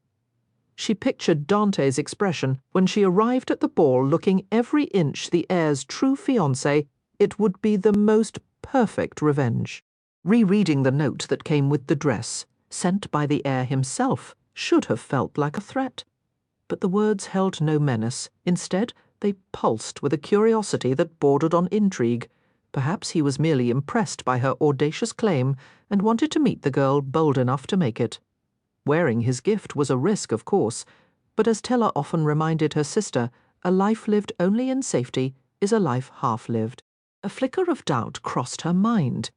Was she piling up too many risks for one evening? But it was quickly smothered by a surge of defiant excitement.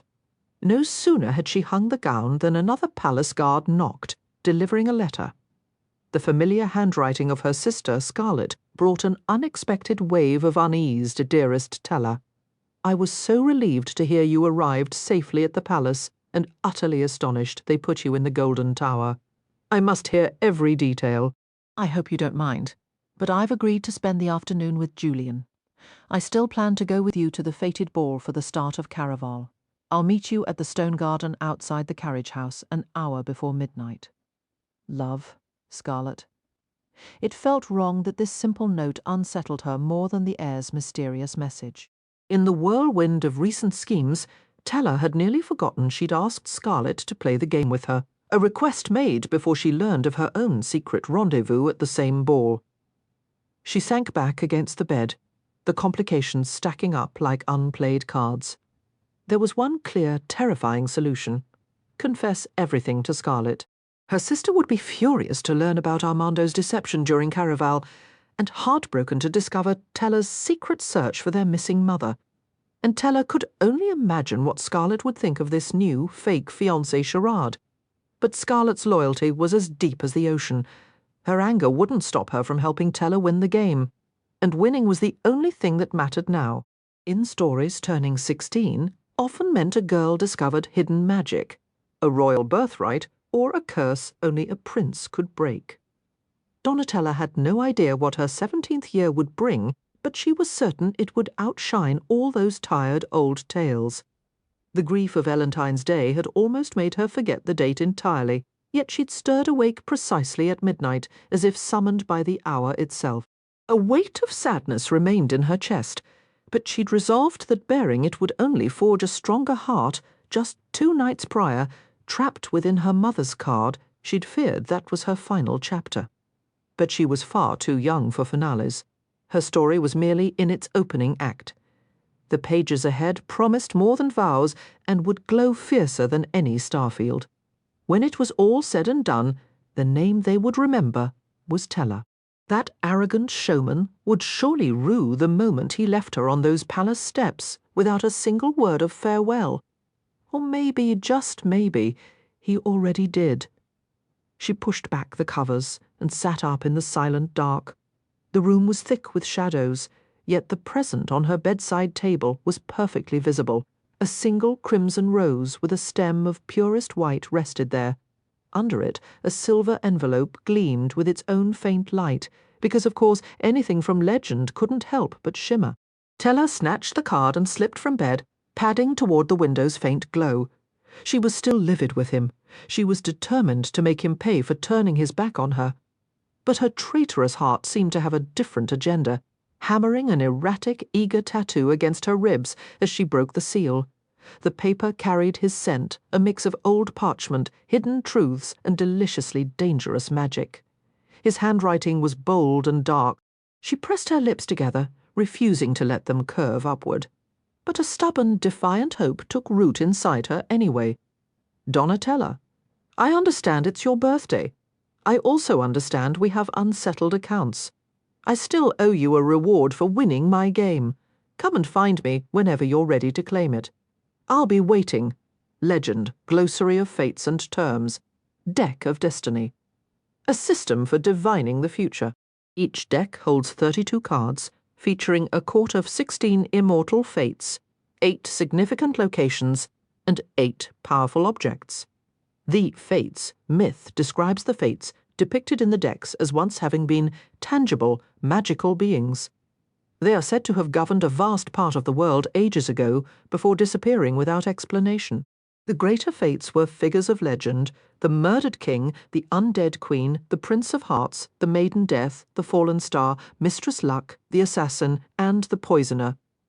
Beneath them existed the lesser fates: jester mad, the lady prisoner, priestess and her handmaidens, the unwed bride, chaos, the pregnant maid, and the apothic. There were also objects of power known as the fated objects: the shattered crown, Her Majesty's gown, the blank card, the bleeding throne, the aracle, the map of all, the unbitten fruit, and the reverie key. Finally, there were the fated places: Tower Lost, Fantasy Orchard, the Menagerie, the Immortal Library, Castle Midnight, the Imaginarium, the Vanished Market, and Fire Undying. Among the artifacts of the fates were luckless coins, enchanted pieces used to track a person's movements. In the era when the fates walked the earth, if one became obsessed with a mortal, they would secretly place one of these coins in their pocket or purse, allowing them to follow that person anywhere. The coins were widely viewed as harbingers of misfortune. Their ancient seat of power was the city of Alcara, which in the present day is known as Valenda, the capital of the Meridian Empire. On the Isla de los Sueños, in the Meridian Empire's capital city of Valenda, the Knights of Caraval unfolded Night 1, Night 2, Night 3, what should have been Night 4, Night 5, and finally, Elentine's Eve, the last night of Caraval, followed by Elentine's Day. The story then shifted back 7 years. While other rooms in the grand estate might have hidden monsters under the beds, young Teller was convinced her mother's private suite held real magic. A soft, emerald glow seemed to linger in the air, as if playful sprites visited whenever her mother was away. The space always carried the scent of blossoms from hidden gardens, and the sheer curtains around the magnificent canopy bed drifted gently even without a breeze. A citrine chandelier above greeted her with the delicate, chiming sound of crystal kisses, making it easy for Teller to believe the room was a gateway to a fantastical realm. Her small feet were silent on the plush ivory carpets as she crept to her mother's dressing table. After a furtive glance over her shoulder, she lifted the heavy jewelry box, crafted from mother of pearl and adorned with intricate spiderweb-fine gold filigree. The box felt sleek and enchanted in her hands. She liked to imagine it was spellbound, as her fingers never left smudges, even when they were dirty. Her mother allowed Teller and her sister Scarlett to play with her gowns and fancy slippers, but she had asked them not to touch this particular box, a request that of course made it utterly irresistible. Where Scarlett could lose entire afternoons dreaming of travelling spectacles like Caraval, Teller craved tangible adventure. On this day, her mission was to rescue a young elfin prince held captive by a wicked queen, a quest that required stealing her mother's opal ring, Teller's absolute favourite piece. The stone was raw and uneven, shaped like a starburst with points sharp enough to prick her skin. But when she held it toward the light, it erupted with sparks, scattering luminous shimmers of cherry, gold, and lavender across the room, whispering of magic curses and rebellious fairy dust. The brass band was still too large for her finger, yet she tried it on every time, hoping she might have finally grown. This time, as she slid the ring onto her hand, her eyes caught on something new. Above her, the chiming chandelier fell abruptly silent, as if it, too, had been startled into stillness. Teller could have drawn each piece from memory. Nestled in the velvet-lined case lay a gold-edged ribbon, crimson earrings, a tarnished vial said to hold angel tears, a stubborn ivory locket and a jet bracelet that seemed more suited to a sorceress than her mother's graceful arm. The one thing she always avoided was the dingy grey pouch, reeking of damp earth and something cloyingly foul. Her mother had joked it warded off goblins. It certainly kept Tella at a distance. Yet today, that wretched little bag seemed to pulse, pulling her attention. 1 second it was a decaying bundle. The next, it shimmered into a beautiful deck of cards bound with a satin ribbon, only to revert again. Driven by a sudden fierce curiosity, Tella abandoned her original game and snatched the silken cord, lifting the deck free. The transformation ceased. The cards were stunning, a rich, almost black shade of night. They were sprinkled with minute gold specks that caught the light and embossed with deep, swirling patterns of violet red that brought to mind enchanted blooms and old, powerful magic. They bore no resemblance to the cheap playing cards the guards used for wagering games. Sinking onto the rug, Tella felt her fingers tingle as she undid the ribbon and turned over the first card. The image was of a young woman who looked like a trapped royal. Her beautiful white gown was torn, and her eyes, shaped like teardrops and as lovely as sea glass, held a sorrow so deep it was painful to see, especially as her head was imprisoned inside a spherical cage of pearls. The words "the made.Death" were inscribed below. A chill ran through Tella. She disliked the name and had a deep aversion to cages, even exquisite ones. A sharp intuition told her these cards were forbidden, a secret her mother would guard closely. But it wasn't enough to make her stop. The next card revealed the Prince of Hearts. His face was all severe angles, with lips as sharp as blade edges. One hand rested near his chin, gripping a dagger's hilt, while crimson tears traced down his cheeks, matching the blood at the corner of his mouth. Tella recoiled as the prince's image flickered briefly, just as the pouch had. She knew she should put them away. These were no playthings. Yet a stubborn, thrilling part of her whispered that she was meant to discover them. They felt more tangible and potent than any fairy tale character from her daydreams, promising a real, perilous journey. The following card felt unusually warm as she turned it. The Oracle. The name was unfamiliar, and this card seemed different, not violent.